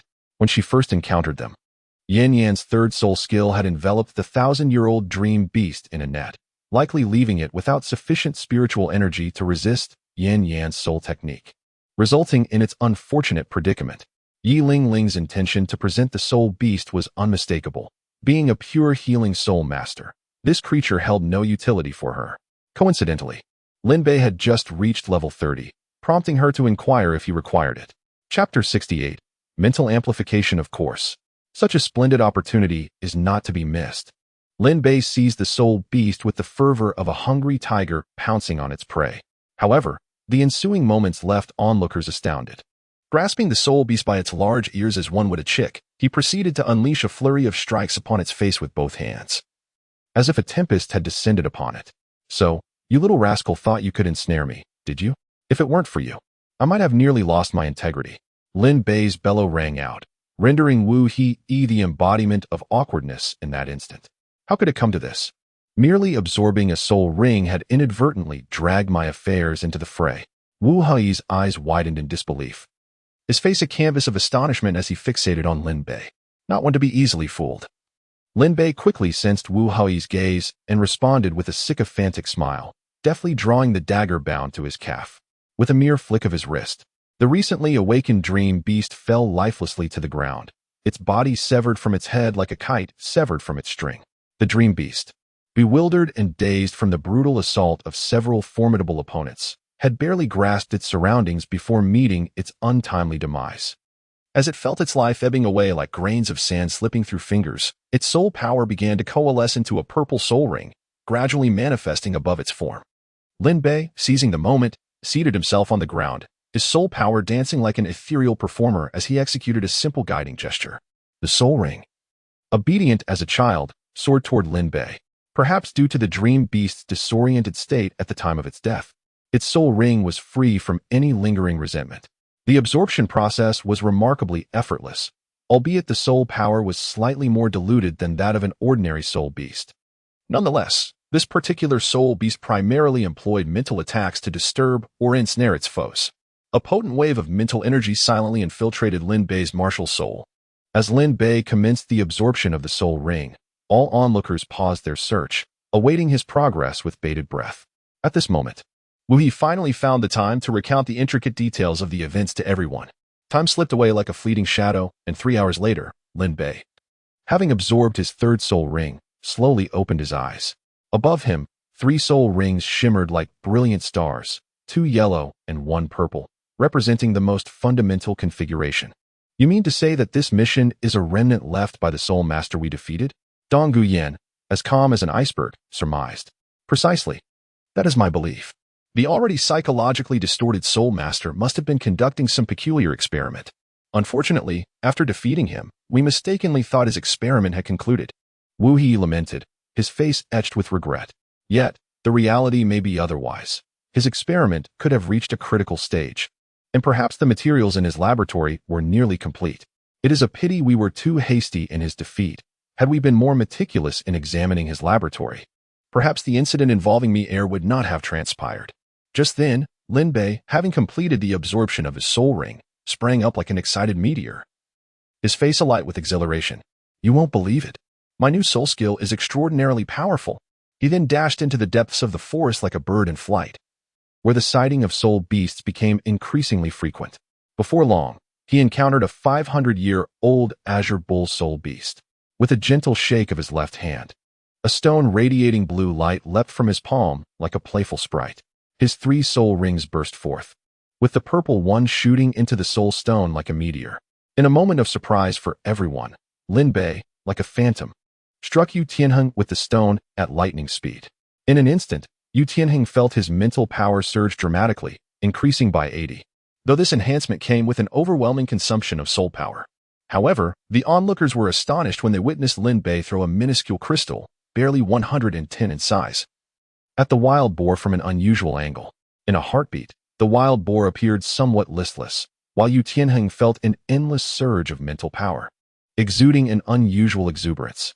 Seeing Yu Tianheng's reaction, Wu He quickly deduced that Lin Bei's soul skill was one that amplified mental power, and the effect was remarkably potent. This prompted a pressing question in his mind. Old Lin, is your soul skill instantaneous or sustained? How many individuals can it assist at once? Lin Bei pondered for a moment, and then raised 3 fingers, stating that, without accounting for his own consumption, he could assist up to 3 individuals' mental power simultaneously. My first and second soul skills can assist 3 individuals. However, there are limitations if the 3 soul skills are employed on different people. The consumption on my part is substantial, as I would need to maintain the normal operation of at least 18 bridges. Given my own strength, this operational mode can last no more than 30 seconds. Lin Bei's words conveyed this meaning instantly, and everyone grasped the concept, albeit with a sense of astonishment at the sheer potency of his soul skills, which could assist so many individuals while sustaining efficacy for 30 seconds. In typical battles, outcomes can be determined within 3 to 5 seconds, making 30 seconds an exceedingly daunting figure. Nevertheless, the group did not linger excessively on Lin Bei's explanation. They were keenly aware of their mission, as Wu He had elucidated the circumstances to all present. In that moment, a shared objective emerged, steering them away from the aimless pursuit of the so-called remnants left by Mi-Er. Given that the individual was not accepted by the Academy and resided alone within the Soul Beast Forest, it stood to reason that his laboratory would be in proximity to a water source, as humans inevitably require substantial hydration. In an instant, the wild boar appeared as wilted as a frost-bitten eggplant, while Yu Tianheng seemed invigorated, as if infused with boundless mental energy, exhibiting an excitement akin to that of a person electrified. Observing Yu Tianheng's demeanor, Wu He immediately comprehended that Lin Bei's soul skill was indeed amplifying mental strength, and the enhancement was remarkably potent. A question flashed through his mind like lightning. Old Lin, does your soul skill take effect instantly, or does it have a sustained effect? How many individuals can it assist at once? After a moment's contemplation, Lin Bei raised 3 fingers, indicating that, without considering his own consumption, he could assist a maximum of 3 individuals simultaneously with their mental fortitude. Furthermore, my first and second soul skills can also assist 3 individuals concurrently. Yet, this is not without constraints. Utilizing 3 soul skills on different people would impose a tremendous toll on me, as maintaining at least 18 bridges simultaneously would push my limits. With this operational mode lasting no longer than 30 seconds, Lin Bei's remarks were enlightening, allowing everyone to grasp the implications with clarity. Yet they were also left in awe of his capabilities. The ability to assist so many individuals for 30 seconds was indeed extraordinary. In standard combat scenarios, victories are often determined within a mere 3 to 5 seconds, rendering 30 seconds a figure that incites trepidation. However, the group did not dwell excessively on Lin Bei's assertions. They remained focused on their purpose, with Wu He having articulated the entirety of the situation to them all. Chapter 69, Half-Beast Soul Master. Chapter 70. A disagreement leads to combat. Wu He was left utterly speechless, unable to fathom the existence of orcs in this world. The mere presence of the half-orc, with its apparent lack of intelligence, had already struck him as astonishing. "I can sense the immense energy within you," the lizard man proclaimed, his eyes brimming with avarice, akin to a famished wolf spotting a plump lamb. Wu He suddenly experienced a moment of clarity. The individual before him, despite achieving extraordinary prowess through a humanoid method of power acquisition, appeared to possess an intellect reminiscent of childhood. To draw a comparison, he resembled a product of the Homo sapiens era, endowed with a somewhat advanced intellect, an unparalleled physique, and an insatiable desire for strength through consumption. Regrettably, he lacked the capacity for communication, entirely driven by instinct. However, gazing at his profound cultivation, Wu He found himself envious to the point of reddening eyes. It is said that the Beast clan possesses a remarkable ability to inherit the memories of their formidable ancestors, a mysterious force known as bloodline. Akin to the brilliant stars scattered across the night sky, evoking a sense of longing. While numerous families within the Douluo continent can pass down their martial soul abilities to their descendants, such powers are the result of relentless effort and exploration by their forebears. In contrast, the Beast clan acquires certain knowledge and skills instinctively upon reaching a specific age, as if it were second nature. Nonetheless, the shortcomings of the Beast clan are equally apparent. Their intelligence is lamentably low, with the emergence of a king among hundreds of thousands of kin being a rare occurrence. Barely capable of leading a tribe. Yet, intellect itself can only be attained upon reaching a certain level of cultivation.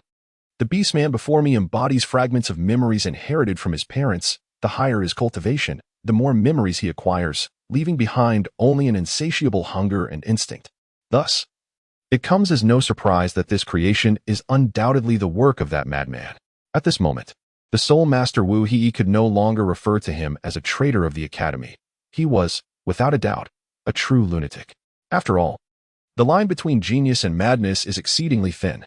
Genius serves as the vanguard for the advancement of humanity or a nation, while madness embodies the executioner who disregards the lives of others to satisfy personal desires.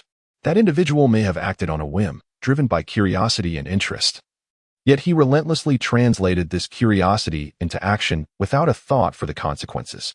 In pursuit of his own passions, he even sacrificed the lives of numerous companions, culminating in the emergence of such a terrifying existence. Observing the grotesquely shaped, intellectually challenged half-beasts, one can ascertain that the lineage of this lizard man must undoubtedly trace back to that madman, while the nature of its maternal lineage remains a mystery.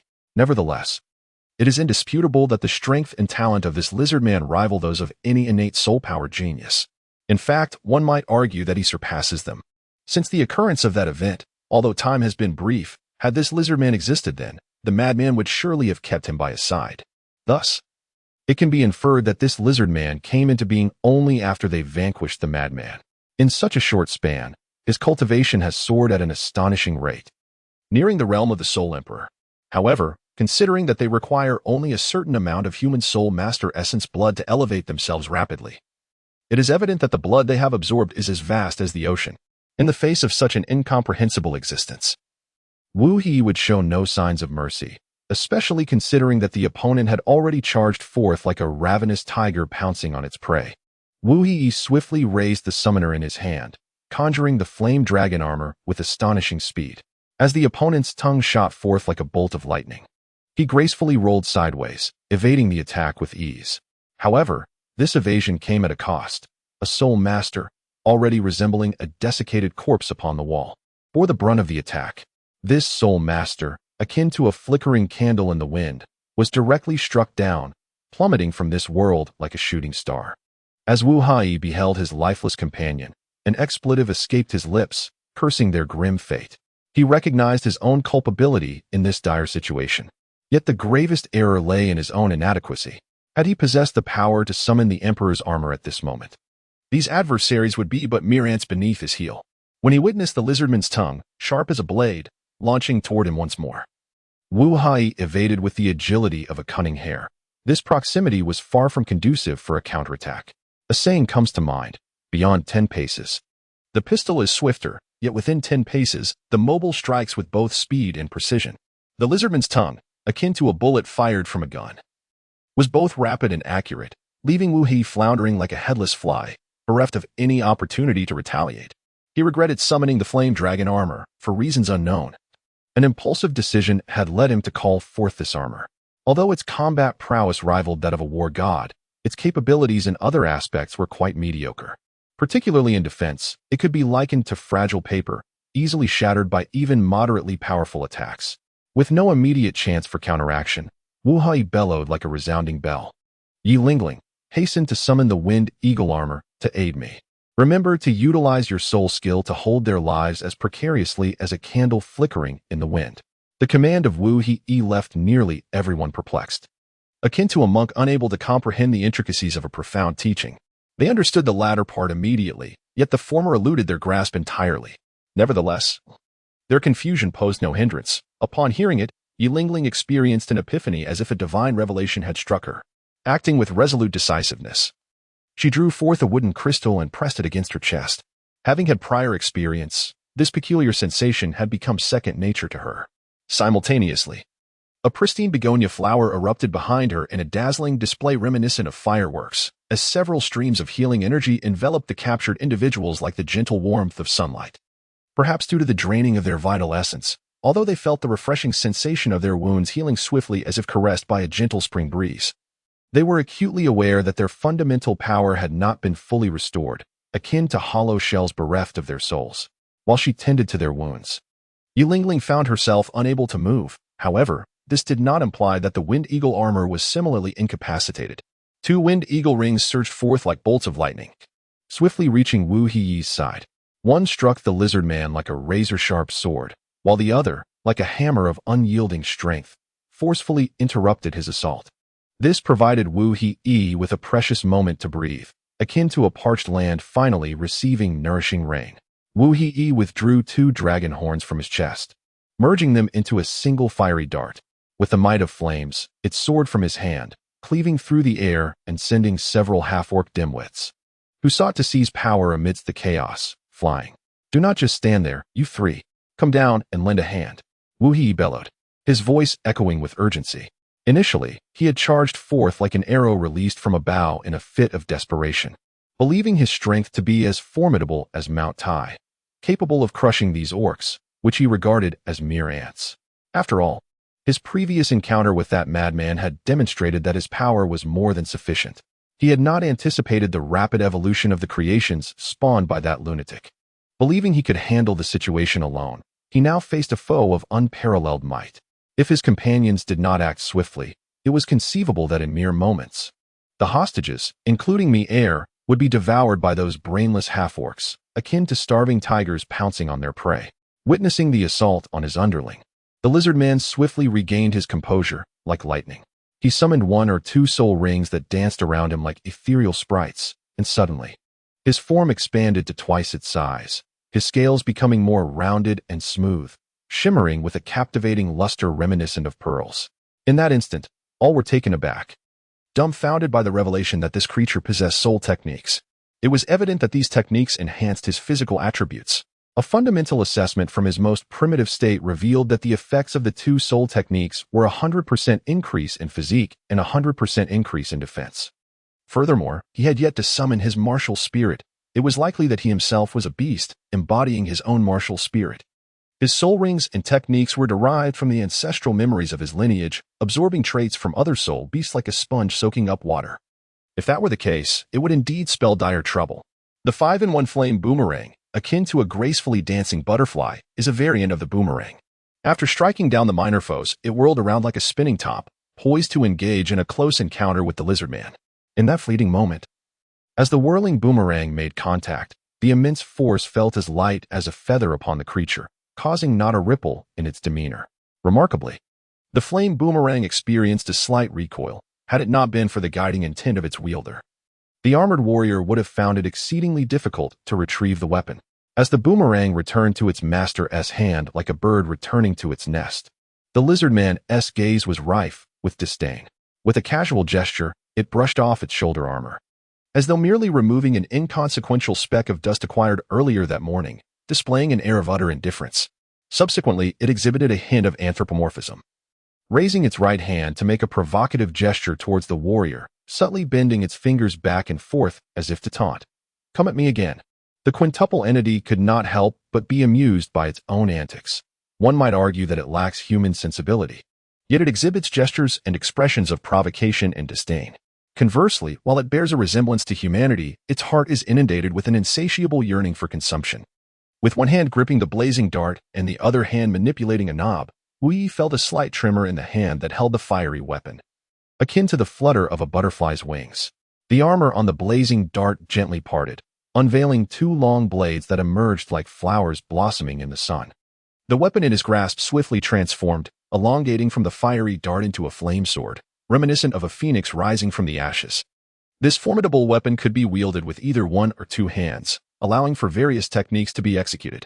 While it lacked the immense power of a demon sealing tablet, Wu Yi discovered that, with his ever-growing strength, he was still capable of unleashing some energy attacks, albeit far less potent than those of the demon sealing tablet. Upon witnessing the arrogant demeanor of the lizard man, Wu Yi could no longer tolerate it. He swung his arms, unleashing two slashing strikes that streaked across the sky like shooting stars, releasing intersecting blades of light that raced toward the lizard man with astonishing speed. The lizard man, initially brimming with overconfidence, suddenly found itself jolted back to reality as the first blade struck its chest. It swiftly turned, utilizing its hardened back armor to struggle against the second strike.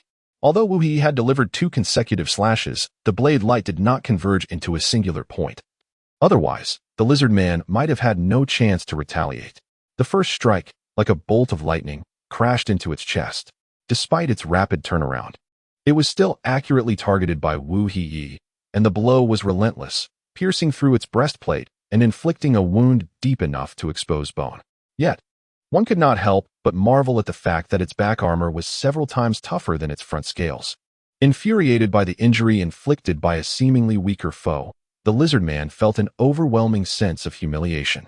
Enraged, it let out a deafening roar, and simultaneously, the three soul rings beneath it ignited like flickering flames, ready to unleash their power. A white soul ring, akin to a miraculous healing spell, mended his grievous wounds as if they had never existed. The two yellow soul rings acted like potent enhancers, infusing his vital organs with newfound strength.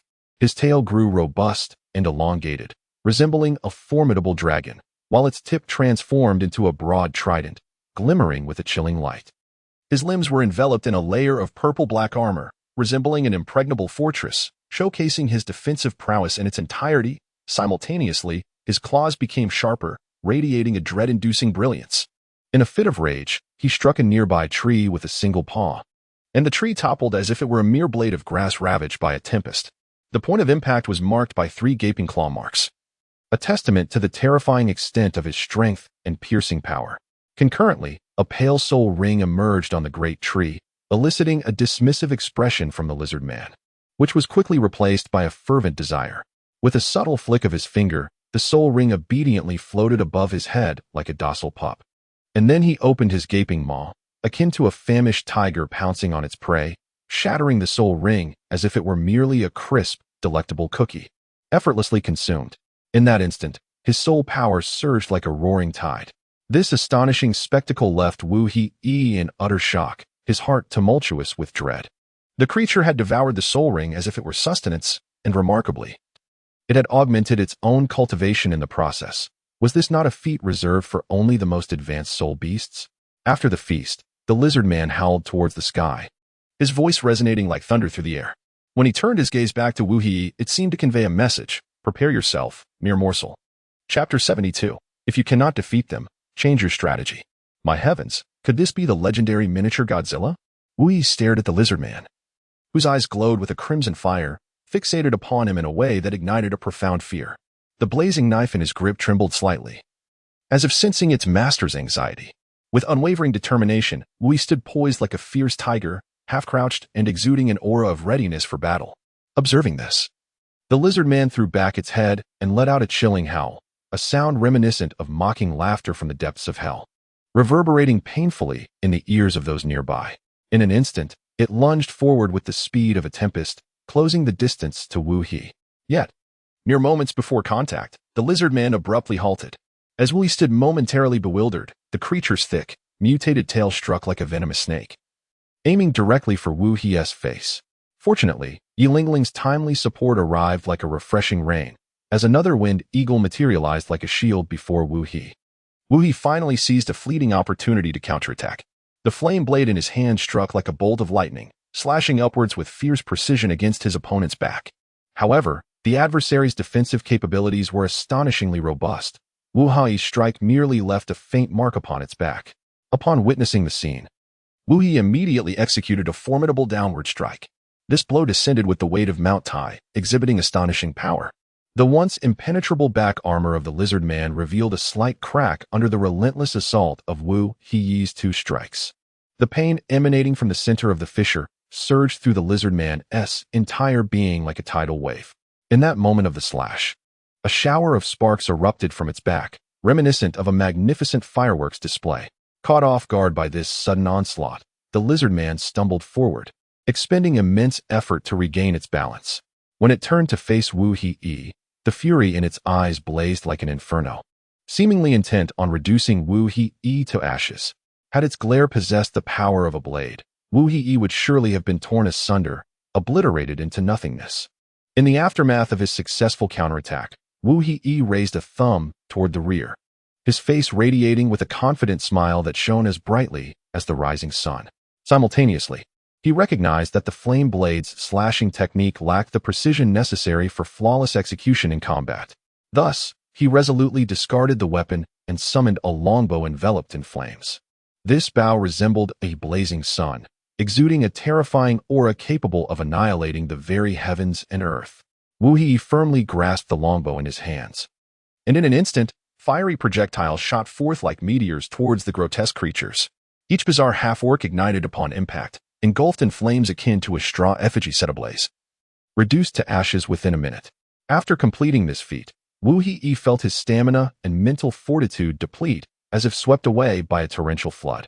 At that moment, a familiar energy surged within him like a mighty tide, replenishing his strength with a volcanic eruption of power. Turning to glance back, he saw Lin Bei standing steadfastly in an impregnable position, and with his divine assistance, Wu He distinctly sensed a significant drop in the lizardman's combat prowess. He promptly raised his longbow and unleashed a relentless barrage of arrows upon the unsuspecting lizardmen. The unprepared lizardmen could only watch helplessly as fireballs hurtled towards them, enduring the brunt of the fiery assault. In an instant, thick plumes of black smoke billowed from their chests, enveloping the area around the lizardmen in a dense shroud, plunging both sides into an obscured realm where visibility was utterly lost. Retreat. Wu He and Lin Bei simultaneously heard a furious roar. In an instant, they shared a profound understanding and swiftly retreated with the swiftness of lightning. A directed toxic gas surged forth like a tumultuous sea of fog, rushing toward the direction of the lizardmen. As the noxious gas enveloped him like the fangs of a demon, the lizardman burst forth with the ferocity of a wild stallion, charging out with unrestrained force. In an instant, Wu He experienced a moment of brilliance, realizing that the lizard's respiration was as leisurely as a snail's crawl, consequently inhaling the toxic gas in minuscule amounts, akin to a trickling stream. Fortunately, at that moment, Lin Bei's supportive soul skill had yet to be severed, remaining within a controllable range. In a decisive moment, Wu He discarded the flame dragon armor and effortlessly summoned the black rhinoceros armor, as if performing a seamless dance. This transition, a delicate balance of reduction and augmentation, left Wu He, despite possessing 3 soul rings, still beset by the lingering weakness that accompanied the disbanding of his armor. Fortunately, the exertion was deftly transferred to his opponent through Lin Bei's auxiliary soul skills, akin to shuffling debts. At the very instant Wu He switched armors, it was palpable that the lizardman's form diminished, akin to a deflated balloon. His previously agile strides faltered, clearly suffering the repercussions of Wu He's passive effects. Once clad in the black rhinoceros armor, Wu He hesitated not for a moment, launching himself towards the lizard man like an arrow released from its bow. The horns adorning his armor shimmered with a chilling light, as he vowed to determine whether the lizardman's defenses were as solid as stone or if the black rhinoceros armor offered an impregnable shield. In an instant, he unleashed a formidable strike, reminiscent of a mountain pressing upon an egg, crashing into the lizard man. The impact sent the lizard man reeling, disoriented and staggering backward like a kite severed from its string. Wu Yi swiftly pivoted, adopting a bow stance. His head lowered as the massive rhino horn atop him resembled a sharp sword, aimed directly at the lizard man's chest. Instantly, all his strength coalesced at the apex of the horn like a raging flood breaching its dam, and with a sudden surge of power from his feet, he unleashed an attack akin to a volcanic eruption. The ground beneath him, struck by this force, spread outwards like a spider's web, extending nearly 5 meters. His assault was merciless. While he had only employed a tenth of his armor's power in the exchange match, now he unleashed a full 200%. The competition sought merely to determine a victor, whereas this battle demanded a verdict of life or death. The lizard man's shell, as unyielding as steel, bore the brunt of the attack, inflicting upon him a pain akin to 1,000 ants gnawing at his heart. Yet it merely resulted in various fissures across his armored exterior. The searing agony surged over him like a tidal wave, causing him to gasp sharply, unknowingly inhaling a significant amount of toxic mist, much like a whale consuming vast quantities of water. In that moment, the lizard man resembled a frenzied beast, roaring, stomping, and howling in place, unleashing a flurry of attacks upon himself with the fury of a tempest. Yet, these strikes were akin to the final throws of a powerful bow, too short in range to inflict any harm upon Wu Yi. Chapter 73. Terrifying Memories. Observing the lizard man's desperate struggle, Wu Yi recognized that his life was flickering like a candle in the wind. After all, he had also experienced that phantasmagoria firsthand, regardless of one's strength. Within that illusion, the opponent's power would always match one's own. Furthermore, any damage inflicted upon the adversary would rebound upon oneself, while the opponent's strikes would, like venomous serpents, inflict varying degrees of harm upon the body.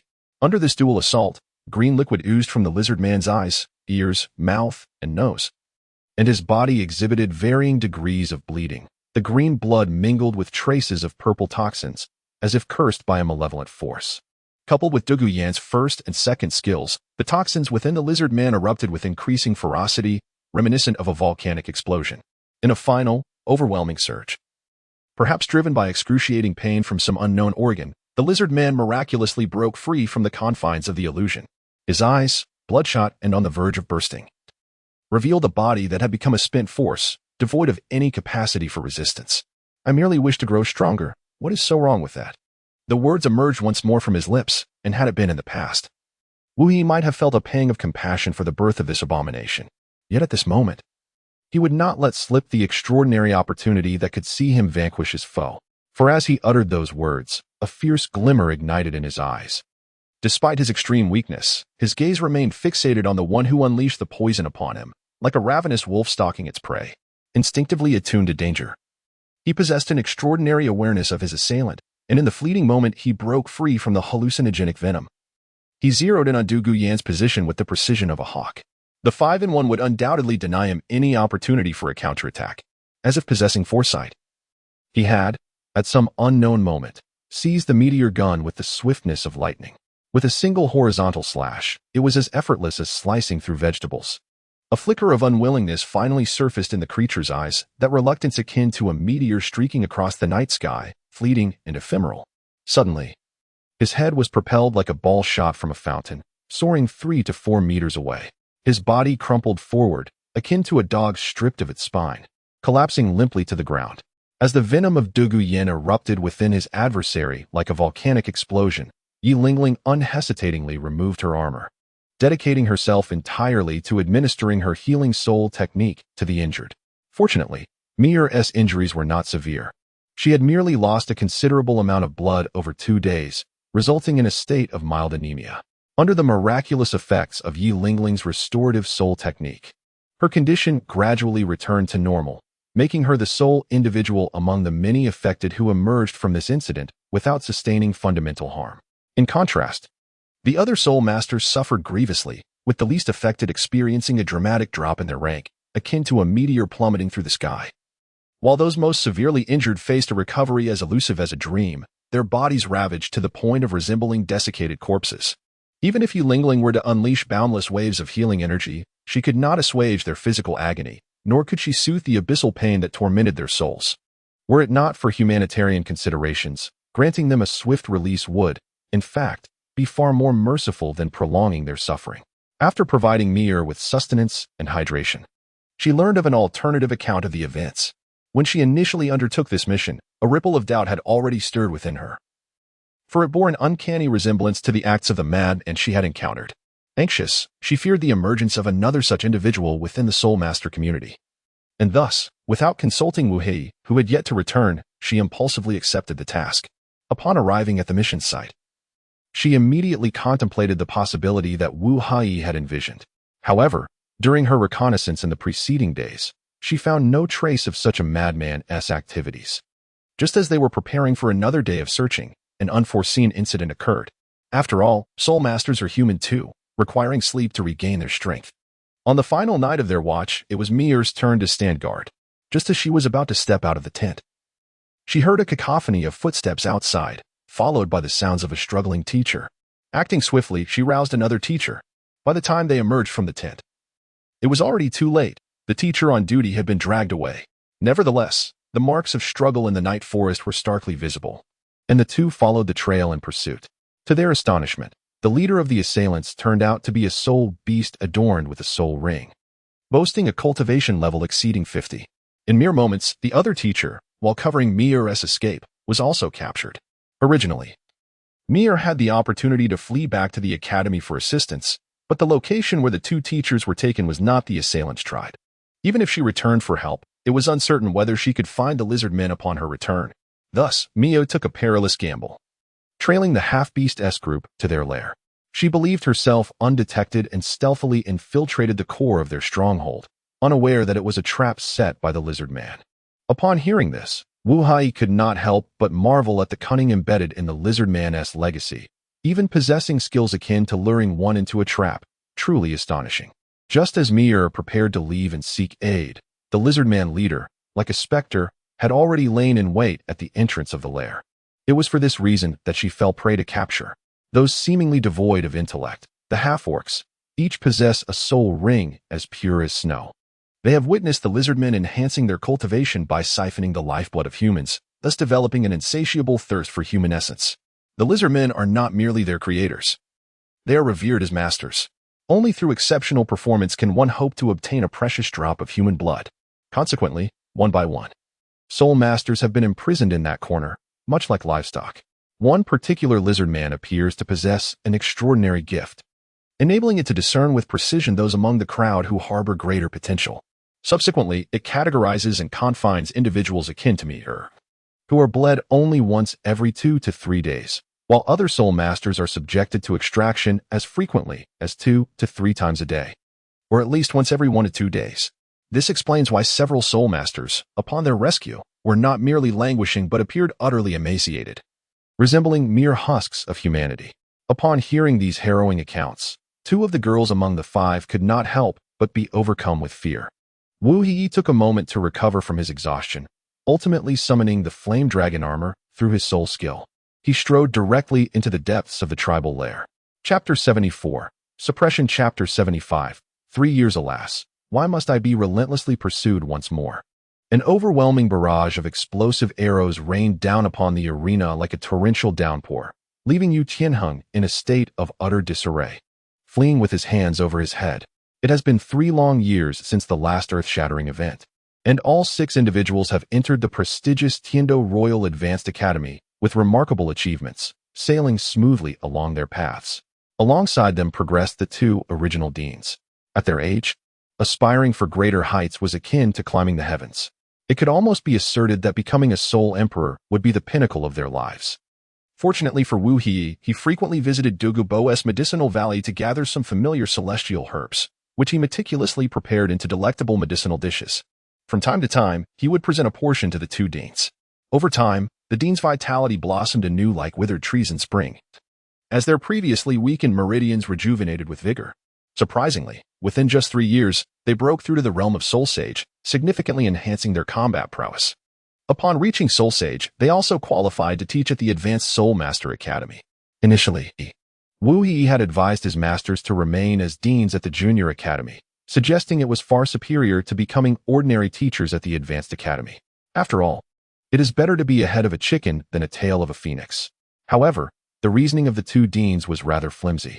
as if they longed to witness their grandchildren marry and bear children. They yearned to see Wu He embark on a mightier path. Of course, during these 3 years, Wu He and his companions did not squander their time. Mi spent over a year gradually emerging from the shadows of a past incident. Yet perhaps it was precisely because of that shadow that she managed to surpass the 40-level threshold in less than 6 months. At this moment, the highest level among them was merely 37, and that person was Lin Bei. The cultivation speed of this support-type soul master surpassed that of several battle soul masters, which was quite astonishing. Although Mi successfully secured her position as the leader, her choice for the 4th soul skill unexpectedly deviated from Wu He's suggestion. Perhaps the lingering imprint of that incident influenced her decision, leading her to select a displacement-type skill. Arrow exchange. Within 1 minute, she can swap positions with any arrow shot, moving with an elusive grace. Dragon Roar effect. After the position swap, the original location retains a phantom of the character when struck by an opponent. It inflicts a 3-second paralysis effect, akin to a lightning bolt striking the enemy, rendering them immobile. The Phoenix Resonance effect. Upon exchanging positions, a phantom of the original location remains, capable of unleashing energy arrows toward adversaries within a 5-meter radius, with a chance to induce paralysis, akin to a tempest sweeping through, leaving foes with no escape. At first glance, the soul skill appears unremarkable, merely a displacement ability coupled with a control effect. However, when it harmonizes flawlessly with her preceding 3 skills, its impact becomes truly astonishing. Particularly noteworthy is her inherent soul skill, Multitude of Arrows, which allows her to release 5 to 10 arrows in rapid succession, akin to a downpour. Once she synchronizes it with her original 3rd soul skill, Hunt, her firing rate triples, expanding the coverage of her 2nd soul skill by an equivalent factor. Not only is the effectiveness of the 3rd soul skill magnified exponentially, but should she employ her 4th soul skill to maneuver, any adversary ensnared within her meticulously crafted encirclement would find themselves nearly powerless against even a mundane soul master, irrespective of whether they employ the effects of Dragon's Roar or Phoenix Resonance. Even Wu Yi could not help but express admiration for this exquisite maneuver. Although he did not heed Wu Yi's suggestions regarding soul ring acquisition, his prowess in soul hunting remained formidable. At that time, they successfully captured a phantasmal lightning leopard nearing the end of its 9,000-year lifespan, a creature as radiant as the most brilliant star in the night sky. Their daily training resembled a series of splendid tournaments, with trio bouts and ever-changing combinations, akin to pieces on a chessboard. To ensure fairness, Wu Yi refrained from employing soul skills. Perhaps due to the infrequent use of soul skills, Wu Yi's training progress was excruciatingly slow, akin to a snail's pace.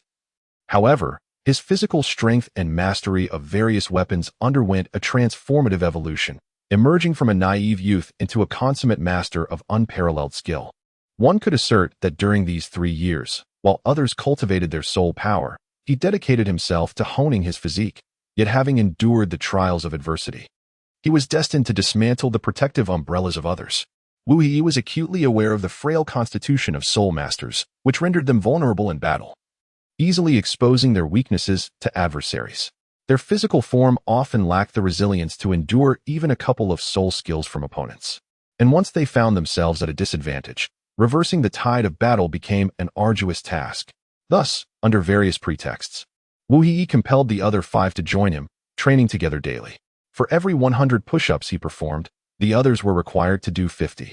He would run 10 kilometers, while they had to cover at least 5 kilometers. Through 3 years of relentless accumulation, all participants flourished like spring bamboo shoots, making significant strides across various dimensions. Even Yu Tianheng mastered the combat mode of full-body dragon scale transformation, and Wu Yi generously imparted the combat skills he had once witnessed in an anime, leaving no detail unshared.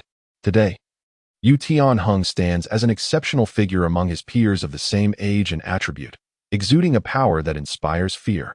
Even when his soul power is depleted, he can confidently assert that with just a breath of thunder attribute soul power, he could endure for another 3 minutes. As Yu Tianheng beheld a rain of arrows descending upon him like a locust swarm, severing all avenues of retreat, he instantaneously transformed his body into a complete dragon-scale form with breathtaking swiftness. The lightning coursing through him danced joyously between the scales, weaving a defense as solid as a mountain and steadfast as a rock. In this form, even without employing any soul skills, his defensive capabilities surged to several levels higher. As the arrows fell like raindrops, Yutian Hang, well-versed in Mi-Er's soul skills, understood he must escape the enveloping area with the speed of a dart. Yet, Mi-Er was equally aware of his dragon scale properties. In that electrifying moment, she executed a remarkable maneuver, merging with all the arrows embedded in the ground. Before Yutian Hung could escape the encirclement, he felt a chill slither up his spine like a venomous serpent, followed by a gleaming dagger pressing against his throat like a serpent's fang. You are out. Chapter 76. One more needed. Is that so? Yutian Hang remarked with a smirk, his form flashing backward like lightning as he swiftly approached the clones generated by Mi-Er's soul skill. In an instant, the clones erupted in thunder, releasing a delicate current akin to a serpent's flicking tongue towards Yutian Hung, threatening to paralyze him. He deftly channeled the currents within his body, swiftly concentrating the feeble electricity emitted by each clone, much like rivers converging into the sea. In a heartbeat, these faint currents coalesced into a sphere of lightning the size of an apple, which he unhesitatingly consumed, savoring it as one would a gourmet delicacy, producing a crisp crunch as he swallowed. The moment it was ingested, a surge of power flooded through him like a burst dam. In but a fleeting moment, it appeared as though the energy within Yu Tianheng surged like a volcanic eruption, experiencing an astonishing increase of 30%. At this very instant, should he unleash his soul skill, its effects would undoubtedly manifest with a ferocity akin to a tempest. This remarkable maneuver was a product of the unique soul skill, Consume Thunder, cultivated through the invaluable guidance of Wu He over the past 3 years. Consume Thunder allows one to absorb elemental energy equivalent to their own level, akin to infusing the body with a potent force, yielding an enhancement proportional to their level or temporarily restoring a corresponding percentage of soul power even in a state of near depletion. However, regardless of the outcome, this effect is fleeting, lasting no more than a minute. Presently, Yu Tianheng's soul power had reached level 36, and upon absorbing the feeble current provided by Mi-Er's soul skill, his thunderous soul power surged by 36 points. Simultaneously, his physical prowess experienced a parallel elevation, akin to spring bamboo thriving under gentle rain, with a powerful thrust of his legs and arms transforming like a dragon emerging from the sea. His first soul skill erupted forth with volcanic intensity. Yet, Mi-Er, seemingly privy to his intentions, wore a subtle, elusive smile.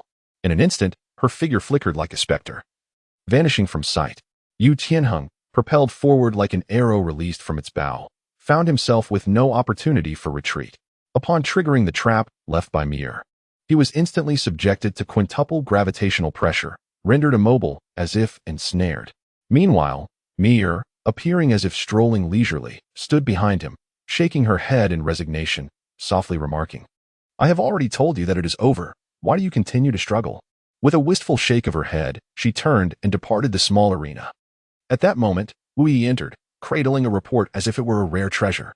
The new edition of the Continental Soul Master Elite Competition is about to commence, and this year we shall represent the Tiando Empire's second team.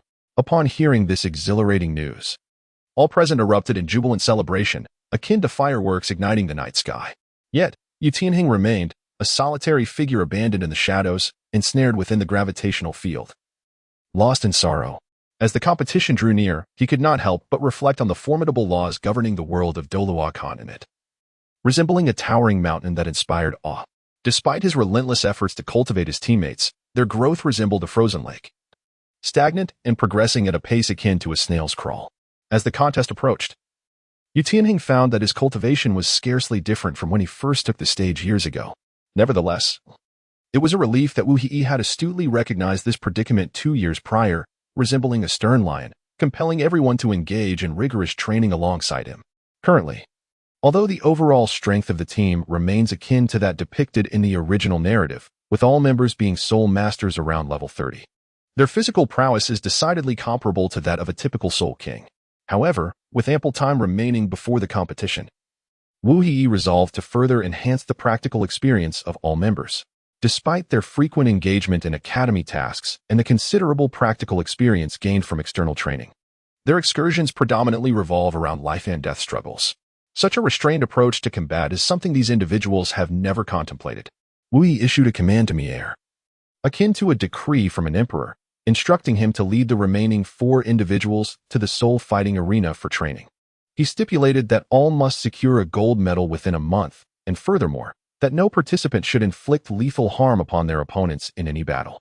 This directive loomed over Yu Tianheng and Douluo Yin like a formidable mountain, leaving them gasping for breath. Their respective combat styles, one employing poison to incapacitate foes, the other using paralysis, were inherently lethal, which necessitated the specific regulation curtailing their methods. Meanwhile, Wu Hei had a crucial task to undertake, meticulously selecting and evaluating the final member of their team. After all, the Elite Soul Master competition mandated that each squad comprise at least 7 participants.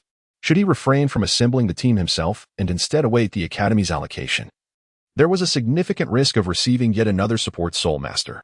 Presently, the team already included 2 support Soul Masters. One stood as a steadfast bulwark, ensuring the collective stamina, soul power, and mental fortitude remained intact, while the other acted as a timely bomb, facilitating rapid recovery from physical injuries. It could be said that this team encompassed every aspect of an individual. Thus, at this moment, it was imperative to identify the candidate who would best align with the team's developmental needs. Wu Yi has also undergone profound contemplation. He identifies as an aggressive soul master, capable of seamlessly transitioning between defense and offense. Yu Tianheng is undeniably a powerhouse in the realm of aggressive soul masters. Although his soul skills possess some control capabilities, they cannot overshadow the formidable advantages of his offensive prowess. The control specialists, Donggu Yan and Mier, can serve as distant support or mobile firepower. However, the most scarce types of members within the entire team are undoubtedly the assassins and tanks. Throughout these 3 years, Wu Hei has not only honed his skills with the diligence of an ascetic, but has also devoted considerable time to cultivating connections within the school. Initially, he paid little heed to the completeness of his team, primarily preoccupied with thoughts of how to enhance his own strength. Yet, as the eve of the competition approached, he suddenly awakened to the realization that 7 individuals were required to participate. Reluctantly, he returned to his former pursuits, burning the midnight oil to meticulously devise a plan. Integrating the various soul master classmates he had met over the years into a cohesive unit. Ultimately, only 2 individuals caught his discerning eye, one of whom was the younger student he intended to visit today. This particular junior is quite unique. Throughout 3 years of school, regardless of the tasks assigned, she has remained a solitary figure, akin to a lone swan, seldom engaging with others and appearing remarkably reclusive. However, anyone who has collaborated with her even once becomes hesitant to approach her, a phenomenon that, like a magnet, deeply captivates Wu Hei. Chapter 77 sees, according to the intelligence gathered from various connections, this junior is a regular at the practice rooms resembling a puppet theater. Wu Hei suddenly realized that this was yet another individual, strikingly similar to his own team, who had succumbed to madness. It was said that once this junior began her training regime, she would become utterly engrossed, losing all sense of the passage of time. The frequent disruptions she experienced, as others called her out of the training room, were due to her relentless sessions that far exceeded the established time limits. What was even more alarming was that the time spent beyond the limit was without compensation. Clearly, her disposition was remarkably unique. Before long, Wu Yi arrived at the training room of this junior, where an assortment of mangled and broken training dummies lay scattered across the floor like the remnants of a fierce battle. The scene was nothing short of grotesquely violent. Just as he was about to step into the room, a ghostly voice suddenly echoed behind him. Wu Yi swung his fist backwards with remarkable skill, only to find himself grasping at nothingness. In that moment, amidst the faint sound of breathing, he detected a hint of astonishment. Throughout his 3 years at the academy, there were always graduating students as well as newcomers joining the ranks. It could be said that Wu Hei was a household name, celebrated for both his experience and reputation. Although encountering him might elicit a sense of excitement, it hardly warranted such a level of shock that one would be rendered speechless. Wu Hei was lost in silent contemplation. "It is indeed you." The girl slowly emerged from the shadows. Her finger pointed directly at Wu Hei's nose as she spoke. At this moment, Wu Hei scrutinized the junior before him, yet no matter how he examined her, he simply could not discern any connection between them. Nonetheless, he was utterly certain that he and this young woman had no entanglements of the heart. However, observing her demeanor towards him, it seemed as though he owed her a considerable sum of money. "How about we step out for a drink?" Wu Hei glanced at the fiercely determined girl, her face displaying a hint of annoyance that seemed almost to press against him. Wu Hei, akin to a startled rabbit, hurriedly retreated, uttering words in disbelief. As the girl realized that he had completely forgotten her, a torrent of fury erupted within her, akin to a volcano. She indignantly mused how someone as charming and delightful as herself could be so easily overlooked. Yet, with a deep sigh, she swiftly recalibrated her emotions. Extending her delicately pale right hand, reminiscent of a lotus root, she sweetly introduced herself. "Hello, I am Meow Meow. Pleased to make your acquaintance." Captivated by her playful demeanor and the rosy blush adorning her cheeks, Wu He instinctively reached out his hand, just as their hands met in a handshake. The girl suddenly spoke. "I hear you are seeking me to invite me to join your team. And your recent endeavors are aimed at participating in the elite Soul Master competition across the continent." Wu He nodded slightly, her tone resolute as she spoke. "Indeed. Our team is currently short one member. As soon as we add another, we will meet the minimum requirements for the competition." She continued. "If you wish for me to join you, that is also possible. I have always been one to respond to strength rather than weakness. As long as you can defeat me, I shall comply with any request." With that, a playful smile danced upon the corners of her lips. She swiftly struck her palm against Wu He's hand, using the recoil to soar back into the shadows of the training room like a delicate butterfly. Wu He glanced at the bruise on his palm, and a girl's voice echoed in his ears. "Are you ready?" Wu He shook his hand and nodded in acknowledgement. At that moment, a figure emerged from the shadows, and upon closer inspection, Wu He could not help but exclaim in astonishment, "Mier, how did you come to be here?" The figure stepping forth from the darkness was none other than the one Wu He knew so well, Mier. However, the Mier before him seemed to be shrouded in a veil of shadowy mist, imparting an aura that was both mysterious and unfamiliar. Before Wu He had the chance to react, Mier, like a swift and agile leopard, swiftly drew her familiar bow and arrow, launching a fierce assault against him. Her gaze was as cold as ice and as resolute as a rock, as if she were an entirely different person. As Wu Yi beheld Mier charging towards him like a startled hare, he found himself devoid of any inclination to engage in combat. However, Mier was not one to squander such a rare opportunity for offense. An innumerable barrage of arrows descended upon him like a swarm of locusts, enveloping him in an instant. At that moment, Wu He harbored no desire to fight, for the Mier before him was clearly not the person he once knew. Although the soul techniques she deployed bore a striking resemblance, it was evident that the figure standing behind her was not the one who resided in his heart. Wu He finally had the opportunity to confidently showcase the fruits of his 3 years of dedication. He deftly drew a 3-section staff from his lower back, a weapon that resembled a transformer, capable of disassembly and reassembly. With a simple configuration, it could transform into a pair of nunchaku of varying lengths or extend into a solid iron rod measuring up to 1.8 meters. Even when wielded as a 3-section staff, it felt as natural as an extension of his own body. Drawing upon the memory of the patterns in Mier's soul skills, Wu Yi effortlessly evaded the traps laid before him. Upon witnessing Wu Yi's successful evasion, the girl was infuriated, akin to an enraged lioness, and unleashed an attack reminiscent of Mier's 4th soul skill, preparing for a close-range assault. Yet, her intentions were but a step into a carefully crafted snare. Falling prey to Wu Yi's meticulous planning. If one were to evaluate cunning, Wu He would undoubtedly claim the title of first among all. Just as the girl believed she was on the verge of success, Wu He moved like a gust of wind, striking her down with 2 swift blows, akin to a mountain crushing an egg. In that fleeting moment, Wu Yi felt an indescribable sense of familiarity, as if he were reuniting with an old friend. Yet unable to articulate this feeling. "Well, you are impressive."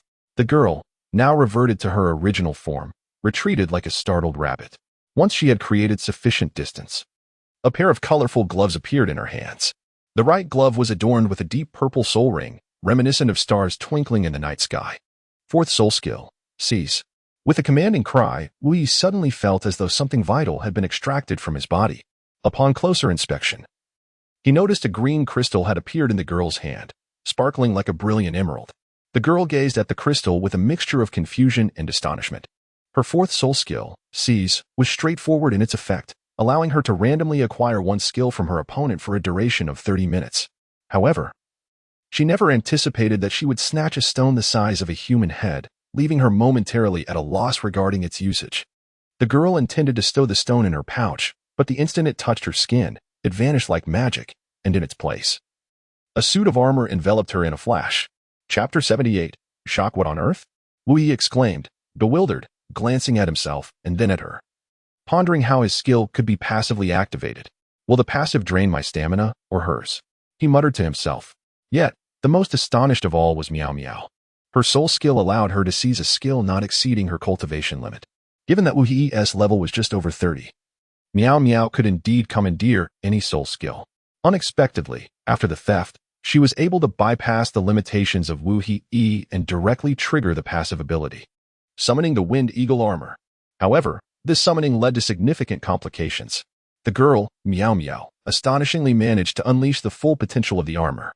With the prowess of a level 56 Soul King, she struck like a bolt from the blue, leaving the inexperienced Miao Miao utterly stunned. Her mind filled with nothing but a colossal question mark. Am I not at level 42? How have I suddenly become level 56? She covered her face with her hands, as if the entire world had crumbled around her. Yet, she was not a foolish individual. After merely a moment of existential doubt, clarity dawned upon her. This soul skill belonged to Wu Hi, and its effects were indeed astonishing. She initially intended to voice her thoughts, wondering if her strength had always been so formidable. But upon reflection, she realized that such powerful soul skills must come with formidable limitations, and the words caught in her throat. At that moment, she chose not to dwell on such matters. What was rightfully hers was now within her grasp, and as long as she could wield the soul skill, there was no need for further contemplation. With the wind at her feet, she surged forward like an arrow released from its bow, racing towards Wu Hi with breathtaking speed. Wu Hi had encountered others utilizing his Wind Eagle armor before. He remained composed, displaying no signs of distress. The three-section staff in his hand seamlessly transformed into a formidable steel rod, employing a fluid taiji technique to effortlessly deflect the incoming fist aside. Wu Hi, akin to a cunning hare, swiftly retreated to a place of safety before summoning the Flame Dragon Armor Summoner. At that moment, 3 soul rings stood like loyal guardians, capable of sustaining the armor for a duration of 15 minutes, with soul power consumption drastically reduced to 65. Even if the outcome were to end in a stalemate, he would still possess sufficient soul power, unless the opponent's method of summoning armor through such predatory means also counted against Wu Hi. He would truly be at a loss. Witnessing his attacks effortlessly neutralized, Miao Miao was overwhelmed with incredulity. After all, she possessed the cultivation of a 56th level Soul King, while he was merely in his 30s. How could he so easily deflect her assault? The expression on Miao Miao's face was one of utter disbelief. Nevertheless, the reality stood as it was, and she resolved to make another attempt. In the blink of an eye, her form suddenly vanished. Wu Hi deeply understood that the other party had unleashed the full power of the Wind Hawk armor's speed to its utmost limits. When Wu Hi donned the Fengying armor, he never envisioned pushing its speed to the utmost limits. To his astonishment, others were able to harness this very attribute and elevate it to unparalleled heights. Without the slightest hesitation, Wu Hi immediately summoned the Flame Dragon armor. At this moment, only the Flame Dragon armor could stand toe-to-toe with the Wind Eagle armor. Although the Black Rhino armor boasted sufficient defensive capabilities, it would appear somewhat clumsy when faced with an opponent capable of utilizing their armor to its fullest potential. While it might manage to adopt a passive defense, it would undeniably fail to graze even the edges of the Wind Eagle armor. The eventual outcome could only lead to 2 possibilities. Either both armors would reach the limit of their durability through prolonged wear, or the energy of the Black Rhino armor would be depleted before its adversary, for even passive defense necessitates an expenditure of energy. Wu Hi has never been one to hide behind others. Therefore, unless in extraordinary circumstances, he would never resort to absolute defense to shield himself. An ancient ancestor once proclaimed, "The best defense is a good offense." Thus, summoning the Flame Dragon armor is the most prudent decision at this moment. Upon summoning the Flame Dragon armor, Wu Hi's cultivation level instantaneously matched that of Miao Miao. Although his speed could not rival that of the Wind Eagle armor, his vision was now as keen as a shadow. Previously only able to perceive blurred afterimages, he could now discern even the slightest movements.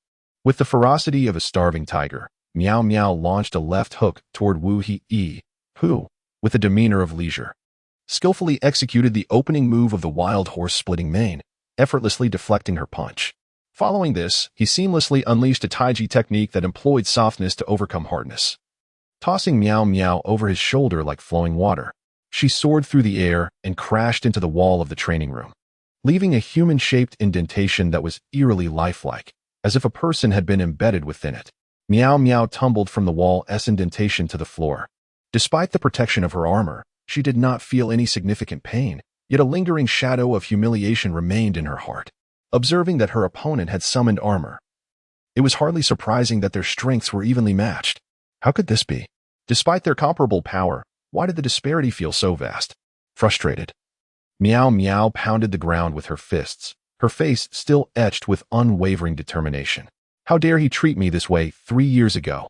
Today, I shall avenge my past humiliation.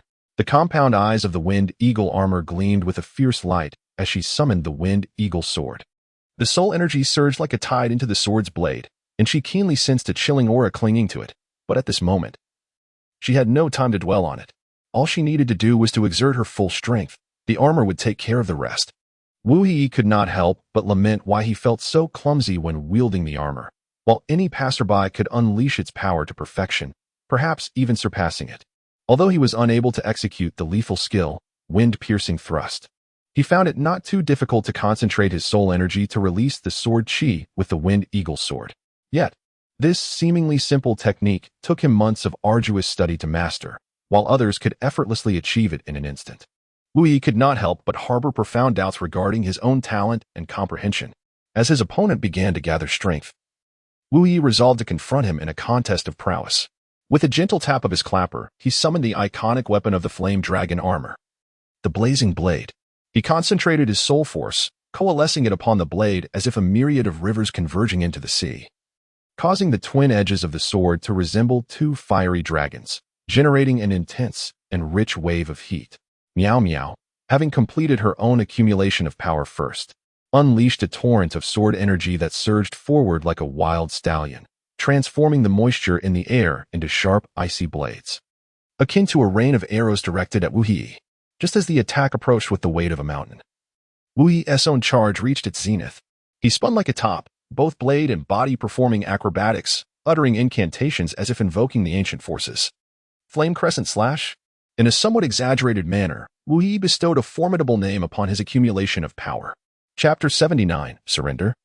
Narrow Victory. Two skills collided with the swiftness of shooting stars. On one side, a blazing inferno surged forth like a dragon soaring into the sky, while on the other, a frigid tempest descended, reminiscent of celestial ice.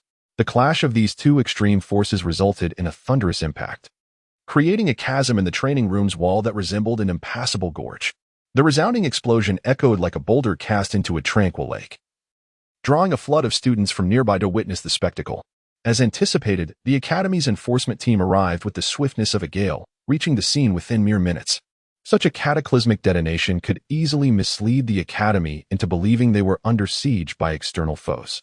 Indeed, shortly thereafter, several formidable figures descended nearby like birds in flight. Simultaneously, the training room where the two engaged in battle resembled a tempest-ravaged landscape, strewn with debris and shrouded in swirling dust, as if enveloped in a thick mist that obscured all visibility. Only powerful soul masters, attuned to the nuances of soul energy, could discern the presence of two weakened beings locked in opposition within the training chamber. The outcome of their earlier confrontation had already been determined. Their accumulated power had been entirely spent, and the duration of their armor's fusion had reached its conclusion. In the moment of collision, both fighters, akin to startled birds, braced themselves for the aftershocks of the explosion and instinctively relinquished their armored states. The instant they did, Wu Yi was overwhelmed by a familiar sense of weakness that surged within him like a tidal wave. His 3 years of training had afforded him only a handful of opportunities to summon his armor. Moreover, each time he called upon it, Lin Bei had been by his side, alleviating his burdens. Thus, he had long since forgotten the sensation of such frailty. Nevertheless, the physical conditioning he had undergone over the past 3 years had imbued him with a degree of resilience against this weakness, to the extent that he found a peculiar enjoyment in it. Each bout of physical training concluded only when he had exhausted every ounce of strength.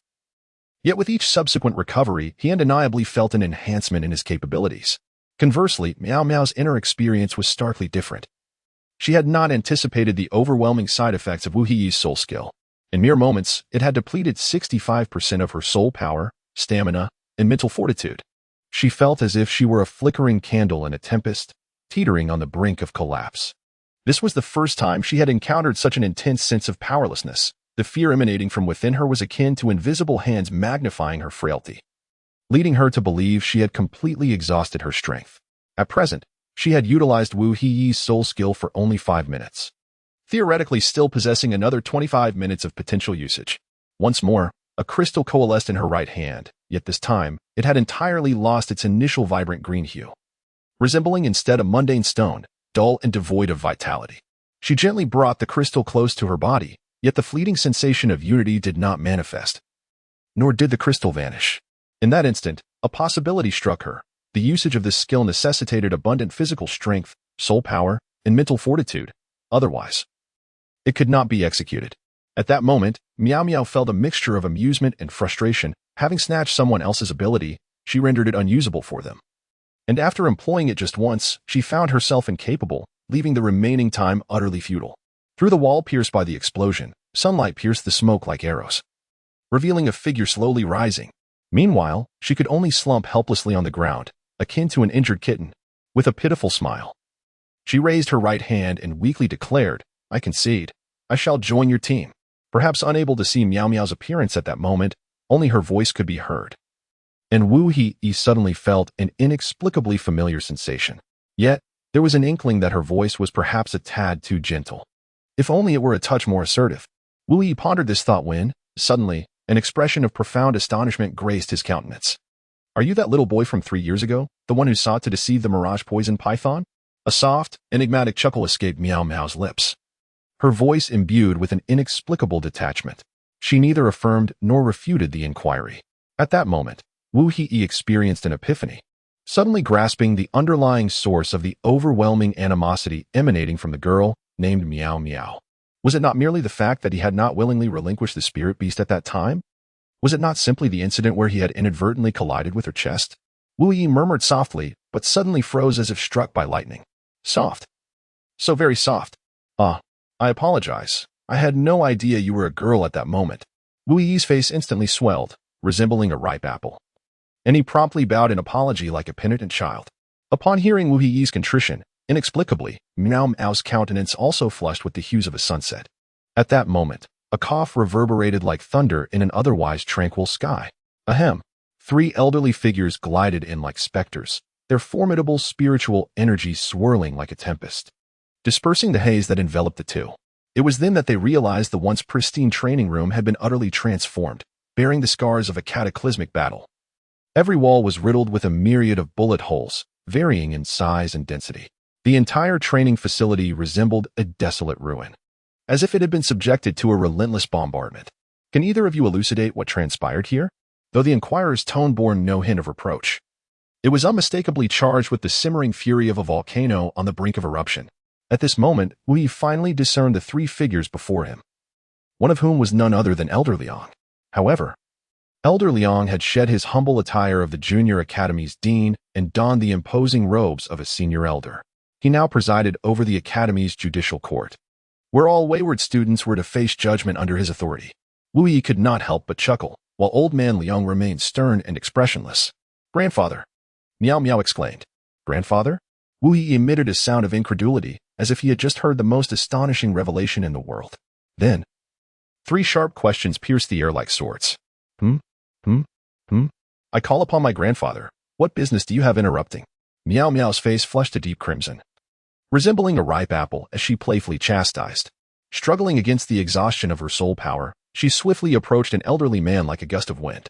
The old man's martial spirit manifested as a unique pair of gloves, gleaming emerald green, appearing as delicate as gossamer wings. With practiced ease, he retrieved various materials from his portable soul guide, and, under the enhancement of his soul rings, concocted a bottle of azure potion at lightning speed. Miao Miao, without hesitation, tilted her head back and gulped it down. Sweet. There's improvement. No sooner had she spoken than a wave of soul power surged from within her, akin to a torrent. And in an instant, it became evident that her soul power had rejuvenated like a withered tree in spring, with significant boosts to her physical and mental strength. This was nothing short of miraculous. Chapter 80. The Embarrassing Compensation. Chapter 81. Wu Yi's astonishment. Her first soul skill, named Terror, functioned like an invisible sword, penetrating deeply into her opponent's psyche as a chilling psychological suggestion. In an instant, it could amplify her adversary's deepest fears, even compelling them to materialize those fears. Her second skill, Intimidation, also rooted in psychological suggestion, could be described as a formidable threat, once its principles were understood. These two skills posed minimal danger to a discerning opponent. The effect of intimidation resonated like a mighty bell, amplifying her aura and heightening her opponent's state of fear by approximately 200, thereby generating a crushing pressure that reduced the opponent's overall strength by 20. These two soul skills acted as chips in a gambler's hand, and if wielded wisely, the gambler could transform into a formidable deity of chance. On the battlefield, leveraging her martial spirit's innate abilities, she could instantaneously simulate the object of her opponent's fears and adeptly employ her two soul skills to manipulate the psychologically fragile adversaries at will. At that moment, Wu Yi was still contemplating how to maximize Wu Miao Miao's martial spirit's effectiveness in team battles when he heard her begin to describe her third soul skill.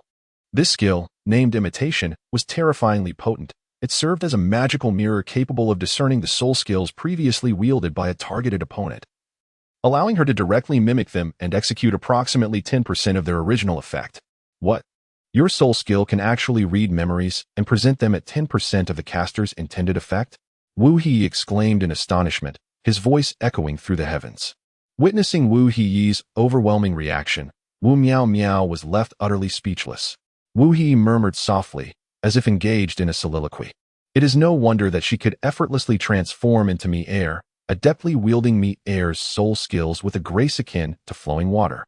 However, after a moment of contemplation, Wu Yi made a new discovery and, eager to validate it, inquired further.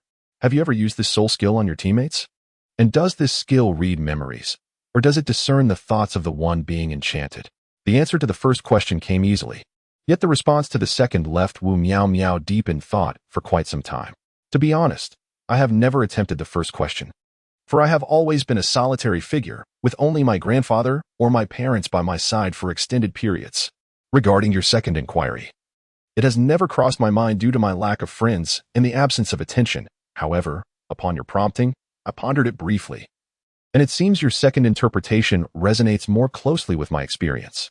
Wu Miao Miao stroked her chin, her face etched with contemplation and concern. If your third soul skill pertains to reading the immediate thoughts of the one being enchanted, then it holds immense potential. The contemplation of Wu He is far from a mere whim. If one could perceive the thoughts of the subject of the technique, coupled with her martial soul's characteristics, the opponent, upon witnessing her transform into someone familiar, would instinctively conjure corresponding scenarios in their mind. Thus, she could effortlessly replicate 10% of that individual's soul skill's potency.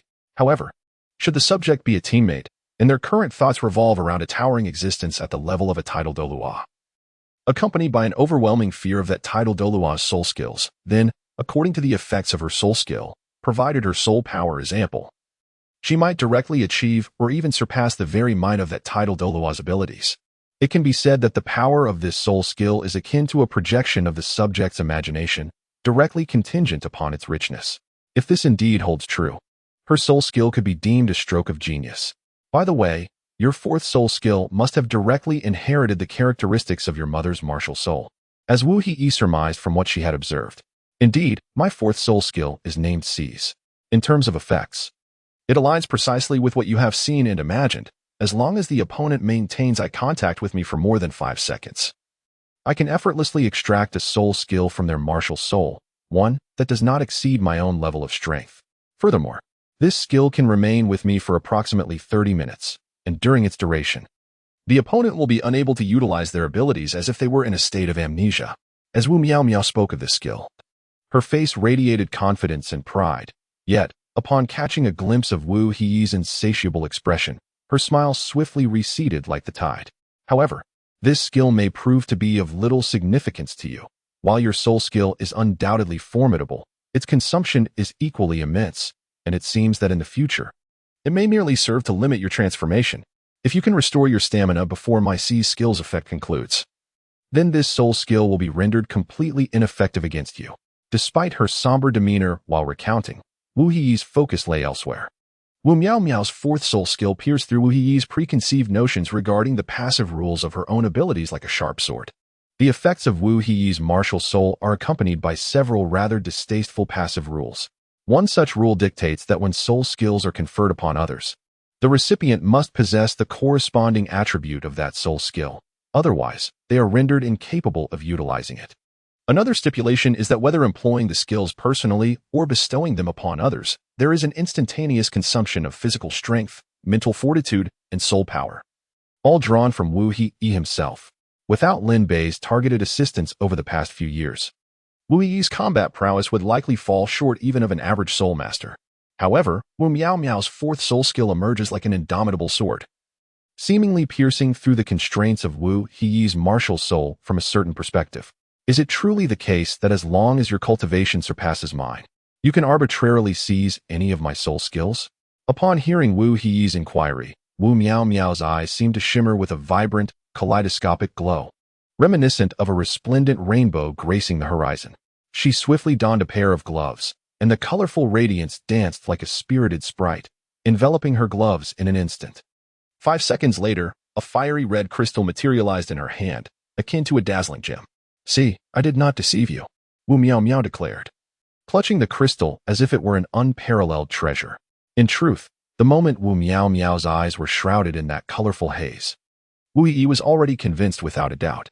He could distinctly feel his martial soul and soul rings being gently stirred, as if caressed by a gentle breeze at that very instant.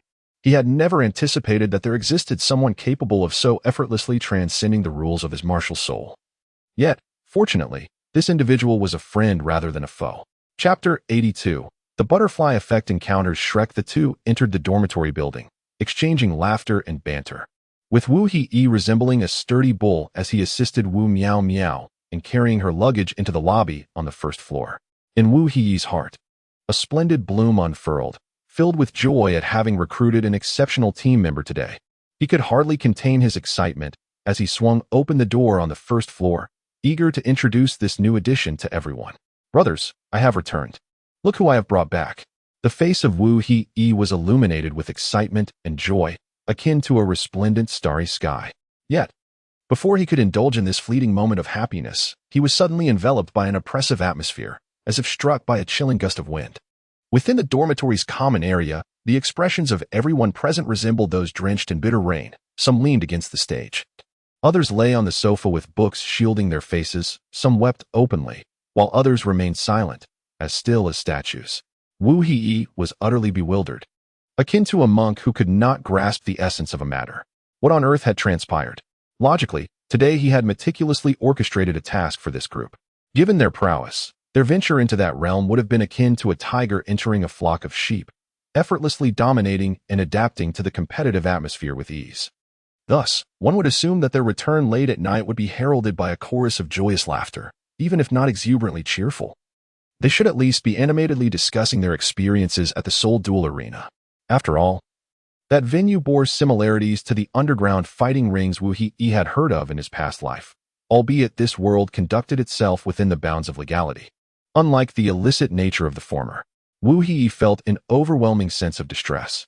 Could it be that they have encountered a challenge even more formidable than steel? Wu He rested his head in his hands, deep in contemplation, as if he were unearthing a treasure buried deep beneath the earth. This should not be the case. With Mier's cultivation level surpassing 40, she alone ought to be able to sweep through the majority of society like autumn winds sweeping away fallen leaves. Suddenly struck by inspiration, Wu He approached Lin Bei and gently prodded his shoulder, as if attempting to rouse a slumbering giant. "Old Lin, have you all gambled away your fortunes? Were you deceived by the venue, lacking any gambling addiction?" Lin Bei lifted his gaze, casting a glance at Wu He, his eyes resembling still waters, devoid of any ripples. He shook his head and turned away, as if Wu He were merely an inconsequential passerby. Consequently, Wu Yi fell into a profound silence, akin to a firecracker rendered mute. The once vibrant mood, akin to the blossoming of spring flowers, evaporated instantaneously upon encountering the lifeless expressions that surrounded him. For reasons unknown, a nameless fury simmered within him, akin to a volcano on the brink of eruption. Poised to unleash its fury, Wu Yi suddenly roared like an enraged lion. "Someone enlighten me about what transpired today. Why does everyone appear as if they have lost their parents?" Upon witnessing Wu Yi's fury, the Sure brothers, who had previously sat somewhat inconspicuously, resembled startled birds and were the first to speak. They were not members of Wu Yi's squad. Rather, they had become associates of the Yu Tianheng family due to their close ties. Frequently, they were summoned for training sessions, which were ostensibly for practice but essentially served as a means for them to act as punching bags. Nevertheless, these two were remarkably diligent and compliant, often coming to the dormitory, which Wu He had grown accustomed to. Brother Wu, the situation is as follows. The Shi brothers began to recount the events of the day in a rapid exchange, each offering their account in turn. Upon hearing this, Wu He couldn't help but feel utterly perplexed, akin to a monk unable to grasp the essence of a profound truth. He began to ponder in silence. Judging by their descriptions, it seemed they had encountered Shrek. Yet, there was a contradiction in the timeline. According to this chronology, Shrek Academy was supposed to be preparing to visit our side, only to be turned away at the threshold. Subsequently, they would be compelled to join Lu Erlong's academy. However, from the curvature of the timeline, they ought not to have encountered Shrek Academy at this juncture. Wu He, engulfed in perplexity, could only attribute his confusion to the butterfly effect. After all, the emergence of two time travelers from disparate dimensions within a single world was indeed a remarkable occurrence. It seemed only natural that such a phenomenon would give rise to certain butterfly effects in the Douluo realm. Wu Yi helplessly waved his hand and remarked, "Is this it? You all, just because of a single duel lost, have turned as listless as frostbitten eggplants, utterly dispirited." Wu Hui spread his hands in resignation and remarked, "After all, among those present, who is not a battle-hardened elite from the academy? Their win rates hover around a mere 65. For them, the failure in a duel is almost a commonplace occurrence." As Wu Hai continued to voice his complaints, Mir interjected, "In the opposing team, there are two individuals who are merely great soul masters, their average combat prowess barely reaching that of soul honors. Yet we still suffered defeat. It is truly a disgrace. Well, the only one aware that Tang San is indeed cheating is myself. It is unwise to overindulge in consolation." Thus, I shifted the conversation, clapping my hands and declaring, all right, a loss is a loss. Another day, I shall accompany you to redeem our honor. For now, let us extend a warm welcome to our new member, Wu Miao Miao." Although the previous matters had reached a conclusion, the atmosphere among this group remained as stagnant as a still pond. Yet, upon hearing of a newcomer, they managed to force a smile, one more grotesque than tears. However, the expressions of a few individuals morphed into an entranced gaze in an instant.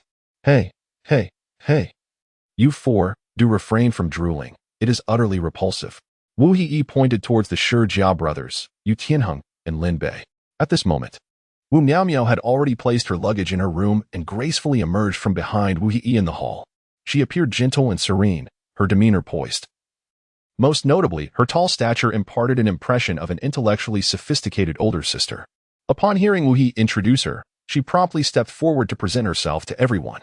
When she spoke of her cultivation and soul techniques, the initially despondent crowd, who had recently tasted defeat, suddenly radiated a peculiar light in their eyes. After all, they had been following Wu He for 3 to 5 years, and their mindsets had undergone varying degrees of transformation. Upon hearing Wu Miao Miao's introduction, they experienced a cognitive resonance akin to that of Wu He. However, this moment of contemplation was fleeting, as several young women cheerfully led Wu Miao Miao aside. The gazes of the 4 elderly men followed suit, shifting in unison toward her.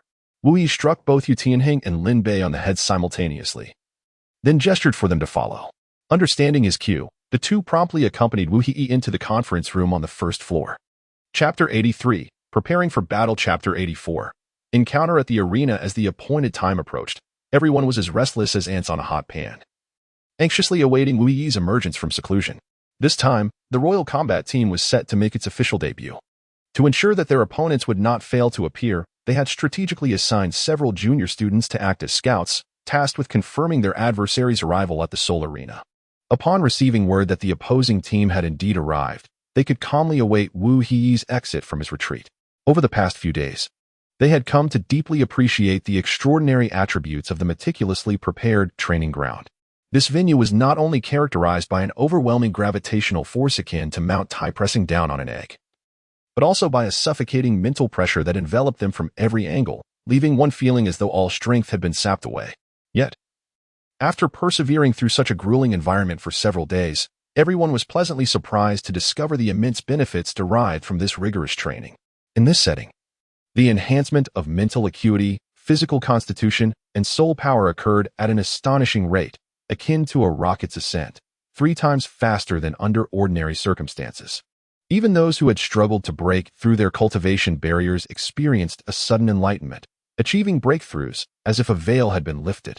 As they waited in anxious anticipation, feeling as restless as ants on a hot stove, with an unhurried demeanor, Wu Yi leisurely descended the stairs.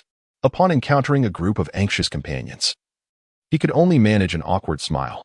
Then, with a grand flourish of his arm, akin to a general commanding legions, he declared, "Come, let us strike back with a vengeance." A few individuals orderly made their way to the entrance of the dual spirit arena. The manager of the arena, upon seeing their arrival, rushed over with the eagerness of a hungry tiger, nodding and bowing in deference. The beads of sweat glistening on his forehead clearly indicated the effort he had expended in preparation for the evening's events. "Esteemed guests, you have finally arrived. That team has been anxiously awaiting your presence." Hearing the manager's words, Wu Yi's lips curled into a subtle smile of assurance as he followed the manager into the lounge of the dual spirit arena. Since both sides had previously clashed, the arena provided complete and unreserved information about both teams, leaving no details concealed. However, the data regarding Wu Yi and Wu Miao Miao shone like new stars, radiant in its brilliance. Interestingly, both were distinguished as golden players, having secured their gold medals a year prior. The excuse of the 5-in-1 is simple and unadorned. Without parents, he finds himself in a predicament if he does not seek a means to earn money soon. It would indeed be quite embarrassing to extend his hand to Dean Liang for financial assistance tomorrow. His reasoning, however, is quite justifiable. Wu Yi dismissed even the information regarding the Shrek squad, for he believed that there was no need to assess their capabilities. He could simply engage in battle, as his understanding of himself far surpassed that of his adversaries. In preparation for the impending confrontation, Wu Yi executed but a few deliberate actions. Firstly, like a magician performing a trick, he summoned forth the wooden crystal of the Wind Eagle Knight and gently placed it in Yi Lingling's palm. After all, she was merely a support character, possessing only one soul skill, a wide-ranging group healing ability, leaving her defenseless. Secondly, the primary offensive strategy was clear at the onset. All members lunged at Tang San like famished tigers pouncing on their prey. The tactical approach of Shrek was fundamentally twofold, with the most potent and central strategy revolving around Tang San, prioritizing his elimination, after which the remaining challenges would be easily surmountable. Lastly, and of utmost importance, was the fact that there were no flying members within his own team. Therefore, it was imperative to swiftly neutralize Oscar, whose soul skill could elevate the team into the skies. By eliminating him, the ground would become their dominion. The tactical layout of the 5-in-1 strategy is succinct and clear, akin to the dispersal of clouds revealing the sun, instantly resonating with everyone who hears it. Wu Yi assigned Wu Miao Miao a task, and once the battle commenced, his gaze was fixated solely on one adversary, the opposing team's second support, Ning Rong Rong. After all, she was the little princess of the Seven Treasure Glazed Tile School, and her auxiliary martial soul was as insidious as a festering wound. If he could seize it, not only would it profoundly weaken his opponents, but it would also significantly bolster his own strength. In the lounge, the time allocated for tactical arrangements slipped away like a fleeting moment.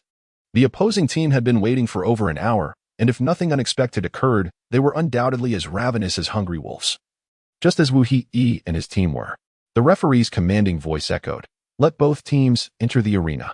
On either side of the venue, two dimly lit corridors led to the lounge, resembling two lurking black dragons, as the two teams emerged gradually. Upon ascending the stage, Wu Yi found it difficult to contain his excitement, for the 7 individuals before him were astonishingly familiar. Finally encountering them in person, and soon to engage in a spirited battle, his heart surged like a vast ocean, brimming with exhilaration. Yet, his expression remained calm and indifferent, as if he regarded everything with nonchalance. At the moment the match commenced, both sides simultaneously unleashed their soul rings and martial souls with the ferocity of a volcanic eruption. The display of 5 rings, though somewhat comical, was undeniably impressive and breathtaking. As everyone showcased their martial souls and soul rings in a dazzling array, Wu Yi, as if awakening from a deep slumber, leisurely unfolded his own martial soul and soul rings. The members of Shrek Academy gasped in astonishment. Particularly, Tang San's gaze involuntarily shifted toward Yu Shao Gang upon witnessing Wu Yi's soul rings. It was unbelievable. Someone possessed a configuration of 1 purple and 2 black soul rings. Such a soul master was utterly unprecedented and unheard of. In contrast, the Shrek team appeared rather unadorned, comprising 2 soul emperors at level 37, Tang San and Dai Mubai. In terms of formation, Dai Mubai led the charge, while Tang San held the central position. Zhu Shiqing and Xiao Wu flanked the sides, with Oscar, Ning Rongrong, and Ma Hongjun positioned behind them. Their roles dictated by the fact that Ning Rongrong and Ma Hongjun were merely great soul masters, thus needing protection at the rear of the formation. On the other hand, Wu Hiyi, at over level 40, stood like a resplendent jewel at the core of his team. In the front, he and Yu Qianheng, both at the pinnacle of level 30, prepared for battle, while Wu Miao Miao and Yi Lingling guarded the back, with Dugu Yin standing behind Mi Air. The impending clash between the two sides was palpable, each participant ready to unleash their martial souls and soul rings. Akin to famished tigers poised to pounce at the slightest opening. A pivotal element of Shrek's formation lay in Tang San, whose blue-silver grass had already entwined around the waists of all his teammates, ensuring swift support in combat. Thus, Wu Yi, akin to a bolt of lightning, swiftly drew a gleaming great blade from his storage space.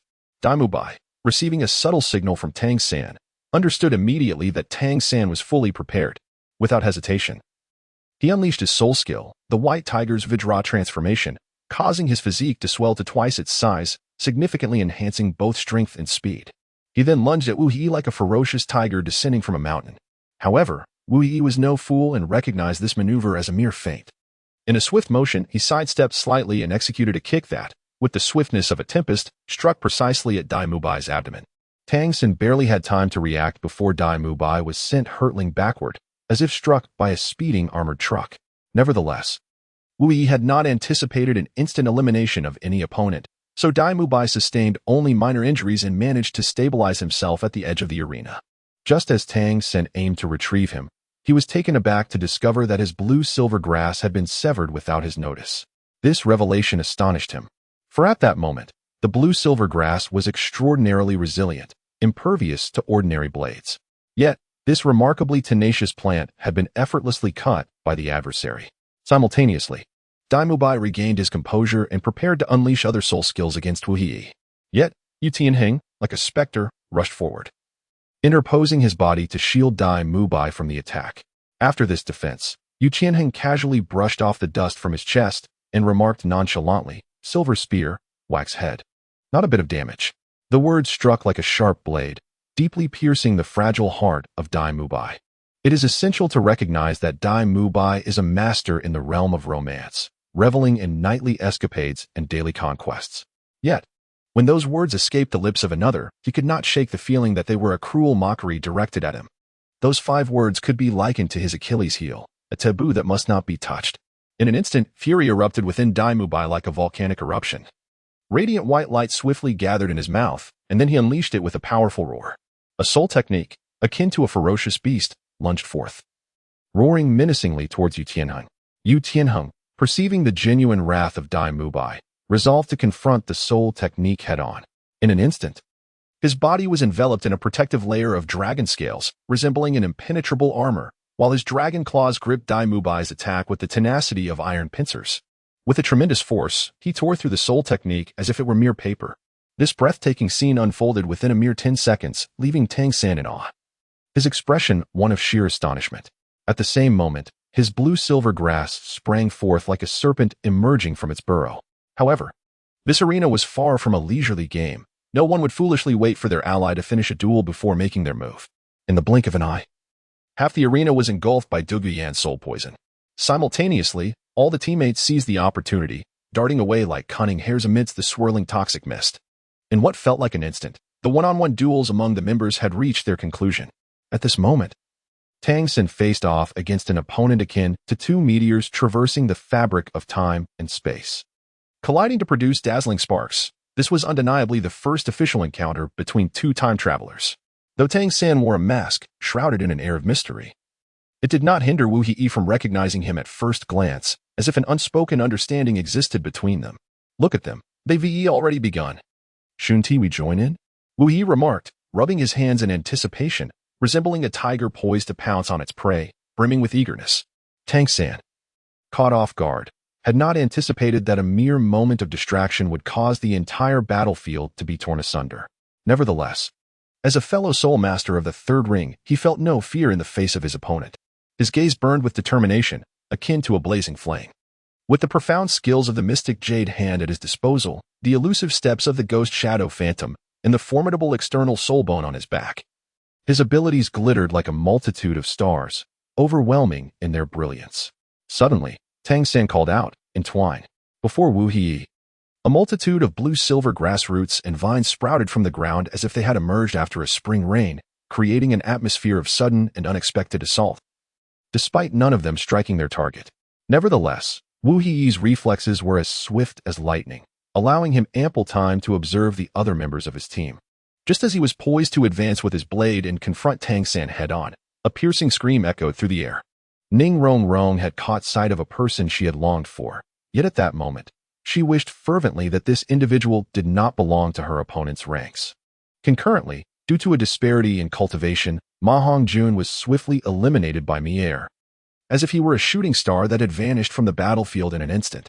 In a moment of distraction, Ning Rong too fell victim to Wu Miao's prowess. However, in that fleeting instant, Wu Miao seemed to perform a magic trick. Her original position now occupied by a man. This man, wielding a long sword, exuded an aura reminiscent of a grand master from a martial arts realm, imparting a sense of solemnity. His appearance was like a thunderclap, causing Yu Shao Gang outside the arena to gasp in astonishment. The sword Douluo Xin. Upon hearing the name, Wu Yi was momentarily shaken. He had hoped that Wu Miao would transform into Ning Fengxi, thus granting them a formidable support. Yet, who could have anticipated that in that brief moment, Ning Rong's thoughts aligned with the sword Douluo Xin. Consequently, Wu Miao morphed into the unexpectedly formidable sword Douluo Xin, and even more astonishingly, she was able to wield all of the sword Douluo's soul skills, albeit with only 10% of their usual efficacy, while their consumption was indeed exceedingly vast. Just as the crowd was left in awe, Tang San suddenly sensed someone hurling stones in his direction. He swiftly turned to see Lin Bei winking at him, and in the next heartbeat, he vanished into the poisonous mist. However, before Tang San could express his indignation, he felt his soul power, physical strength, and mental energy drain away as if a dam had burst, leading to an instant state of exhaustion. Bewildered, he could not fathom what had transpired, especially since Lin Bei's released soul skill bore no particular visual effects. At that moment, the dynamics on the arena underwent a subtle yet significant transformation. Chapter 86. Only 3 remain active. Wu Miao deftly manipulated the illusory sword Douluo, her movements as precise as an extension of her own fingers. In an instant, all of her opponent's soul rings were replicated with remarkable fidelity.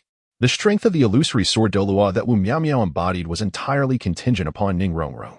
At that moment, the intensity of her aura and energy surged forth, fueled by Ning Rong's perception of the sword Douluo as an invincible warrior in the realm of combat. Each of his strikes resonated with an overwhelming pressure, such that even Wu Miao's mimicry, which achieved merely 10% of the original's prowess, conveyed an overall sensation nearly indistinguishable from the authentic presence. However, this astounding aura was primarily attributable to Wu Miao's second soul skill. It functioned as a remarkable amplifier, doubling the inherent momentum while simultaneously acting as a merciless scythe, ruthlessly diminishing the overall power of all adversaries within a 5-meter radius by 20%.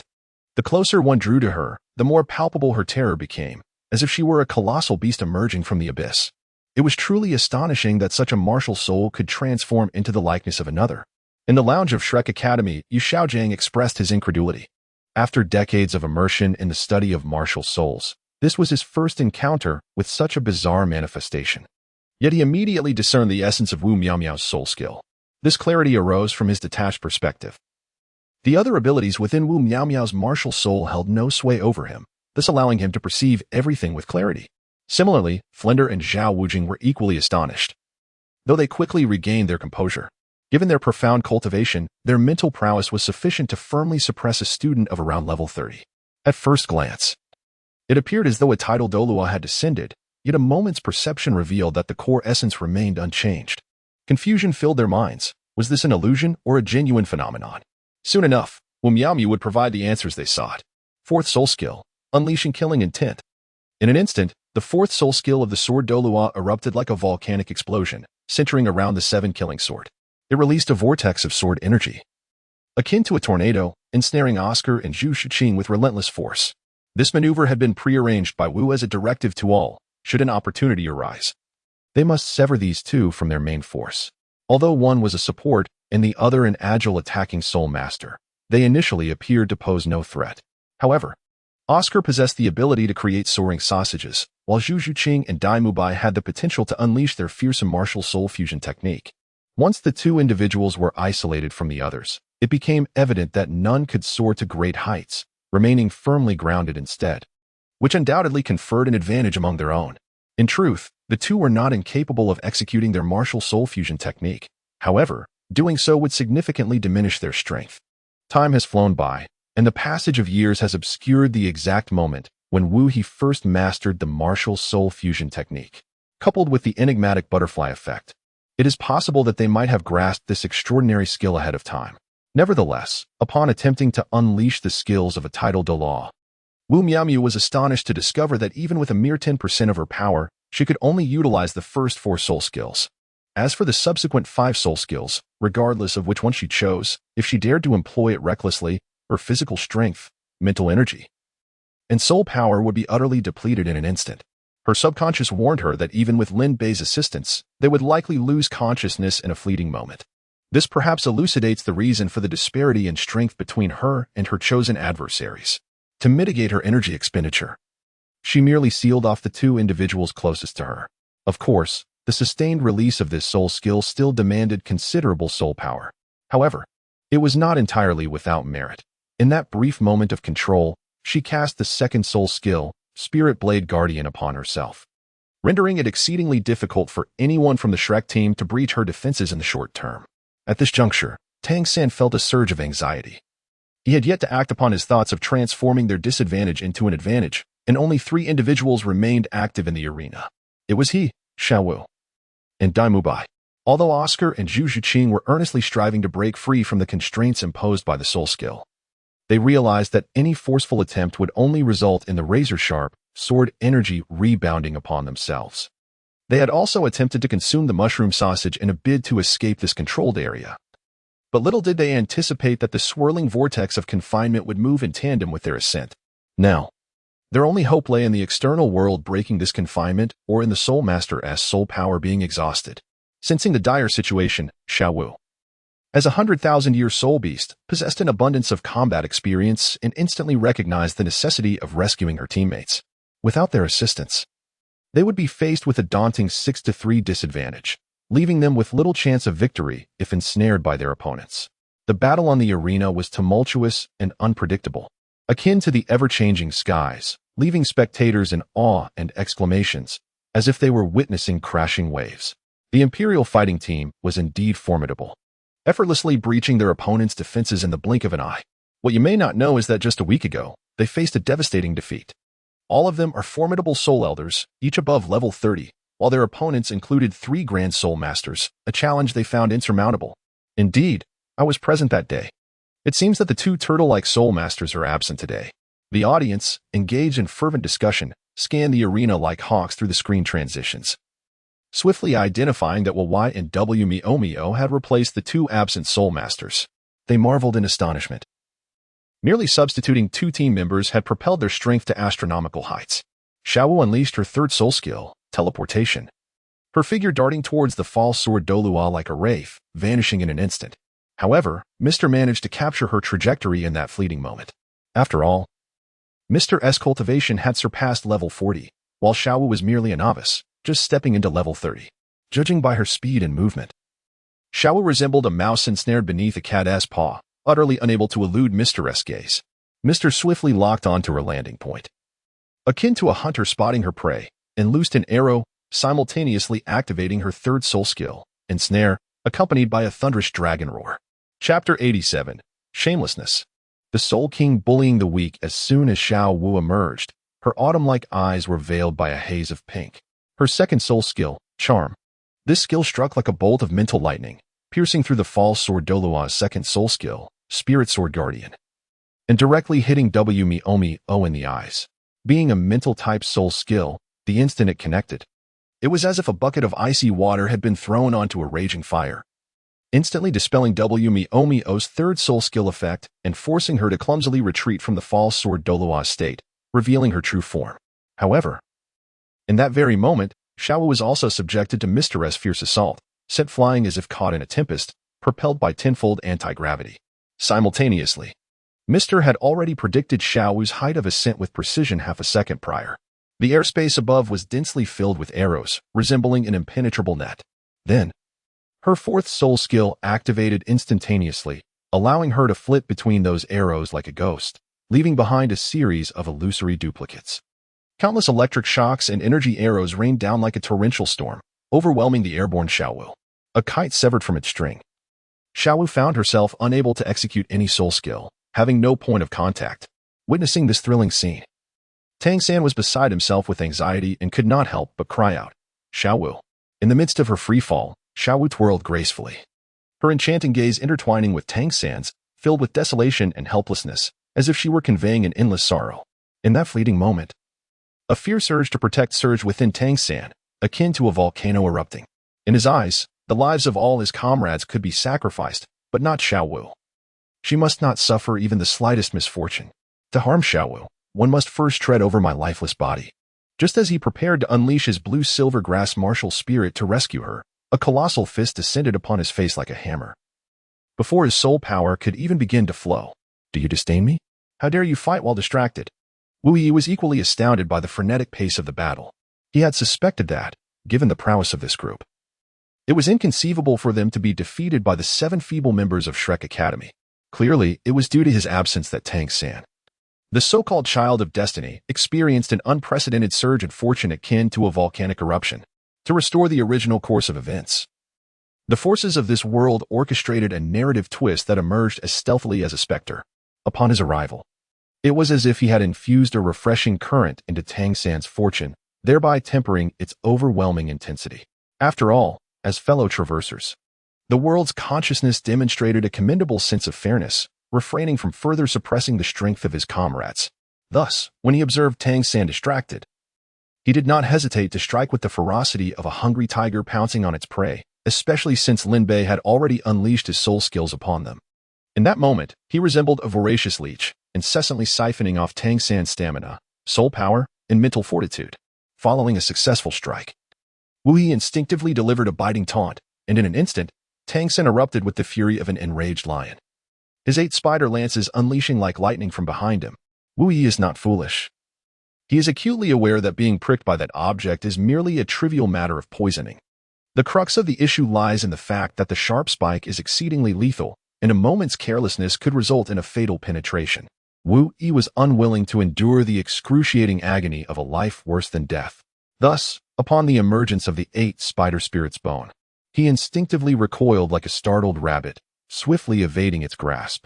Meanwhile, Tang San found himself unable to spare a thought for his beloved Xiao Wu. Suspended in midair, she was besieged by relentless blows akin to a tempest, and as she plummeted, her breath became shallow, resembling a flickering candle in the wind. Tang San's heart raced with urgency. He soared upward with the grace of a bird, securely catching the descending Xiao Wu. Witnessing the myriad of wounds adorning her body, anguish and sorrow etched themselves across his visage. Yet, at that moment, Xiao Wu had not fully succumbed to unconsciousness. She merely bore the torment with great fortitude. Whispering softly into Tang San's ear, "Xiao San, the opponent is formidable. Exercise caution." After uttering those words, she weakened, closing her eyes like a leaf caught in a gust. However, in truth, Xiao was not as fragile as she appeared. Had it been a battle for survival, she would rise anew, like a phoenix reborn, ready to fight valiantly. Utilizing the displacement effect of her arrows, Mier effortlessly glided to Wu Yi's side, exhibiting an impressive flair for theatrics. With a hint of embarrassment, Wu Yi forced a smile at the corner of his mouth. "Hadn't I warned you before the match? Until Tang San is defeated, be gentle with Xiao Wu." Upon hearing these words, Mier puffed up like a frog, her hands placed firmly on her hips, her indignant demeanor strikingly adorable. "They say she is simply too good at pretending. I certainly did not hold back my strength." Tang San carefully set Xiao Wu aside, treating her as if she were a rare treasure, and then asked Ning Rong, who was below the stage, to assist in her care. When Tang San turned back, his eyes seemed to blaze with an inferno of fury, leaving nothing but boundless rage. "You see what I mean?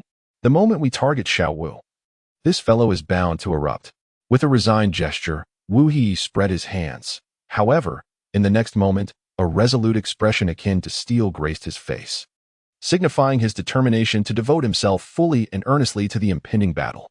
Yet, Despite the conflict, there would be opportunities for future encounters, and it was imperative not to offend too deeply. Wu Yi cast a knowing glance at Yiling Ling, who immediately understood the unspoken agreement established prior to the competition. Although Yiling Ling merely rolled her eyes at Wu Yi, her actions were swift and decisive. A radiant beam of light burst forth from her martial spirit, shooting like lightning towards Xiao Wu below the stage. The suddenness of the event left Tang Xin unable to intervene in time. By the moment he turned to look, Xiao Wu's injuries had already healed completely. It dawned on him then that Yiling Ling was indeed the unique healer of the Imperial fighting team. Her martial spirit, the 9-star begonia, possessed solely one healing ability, which became increasingly potent with the addition of soul rings. Seeing Xiao Wu unharmed quelled the raging anger that had been simmering within him, if only slightly. Yet, even with Xiao Wu in good health, he had no intention of letting the one who had harmed her escape unscathed. Meanwhile, Oscar and Zhu Zhiqing had also freed themselves from their restraints and hurried to join Tang San. Dai Mubai was being forced back repeatedly by Yu Tianheng, and in an instant, the four of them found themselves encircled by Wu Yi and his 6 companions. They stood back to back, forming a resilient wall. Yet the most significant vulnerability lay with Oscar, who, as a support, possessed little combat prowess. Before him, a noxious mist gradually approached, within which appeared the shadowy figures of Dugu Yin and Lin Bei. In front of Dai Mubai loomed the formidable Yu Tianheng and Yiling Ling, while Zhu Zhiqing faced the fierce onslaught of Wu Miaomiao and Mir. At that moment, despair took root in Tang San's heart as he faced the overwhelming presence of the black rhinoceros armor, infused with the might of a Soul King. Chapter 88, Crushing Defeat. Chapter 89, a decisive victory. After witnessing the hidden weapons displayed by Tang San, Wu Yi felt an immediate loss of interest, finding the spectacle utterly mundane. In his perception, the renowned Tang sect's hidden weapons were expected to be either exceedingly powerful or conveniently portable mechanisms. Even if they lacked the explosive force of a firearm, they should at least be capable of penetrating metal or shattering stone. However, to his dismay, the concealed weapons Tang San had employed for self-preservation appeared remarkably feeble, lacking any discernible lethality. This revelation extinguished the curiosity Wu Yi had briefly entertained, leaving him entirely disinterested in Tang San's arsenal. Nonetheless, as they stood upon the arena, it was imperative to determine a victor. Amidst the astonished gazes of the onlookers, Wu Yi struck with lightning speed, his hand like an iron clamp, firmly grasping Tang San's throat. He effortlessly lifted Tang San above his head, as one might a mere chick. Turning to face the remaining opponents, a smirk of disdain crept upon his lips as he proclaimed loudly, "Do you not yet intend to surrender?" Wu Yi's audacious and tyrannical actions undoubtedly represent a profoundly insulting affront. In an instant, the atmosphere within the arena transformed into one of palpable tension, as all competitors yet to be vanquished felt an overwhelming sense of humiliation and provocation. With eyes wide open in fury, they fixed their gaze upon Wu Yi, their inner rage igniting like an uncontrollable fire. Meanwhile, those already eliminated and observing from the sidelines, the members of Shrek Academy, were equally incensed, outraged by Wu Yi's brazen disregard for others. Tang Xin found himself ensnared by a hand as unyielding as an iron claw, his complexion swiftly morphing into a deep crimson akin to a ripened apple. Despite his utmost efforts to liberate himself from this lethal grip, all was in vain. His fists, seemingly robust and once victorious against countless formidable foes, now pounded futilely against the opponent's impenetrable armor, resembling a helpless scholar engaging in a futile struggle, an utterly disheartening sight.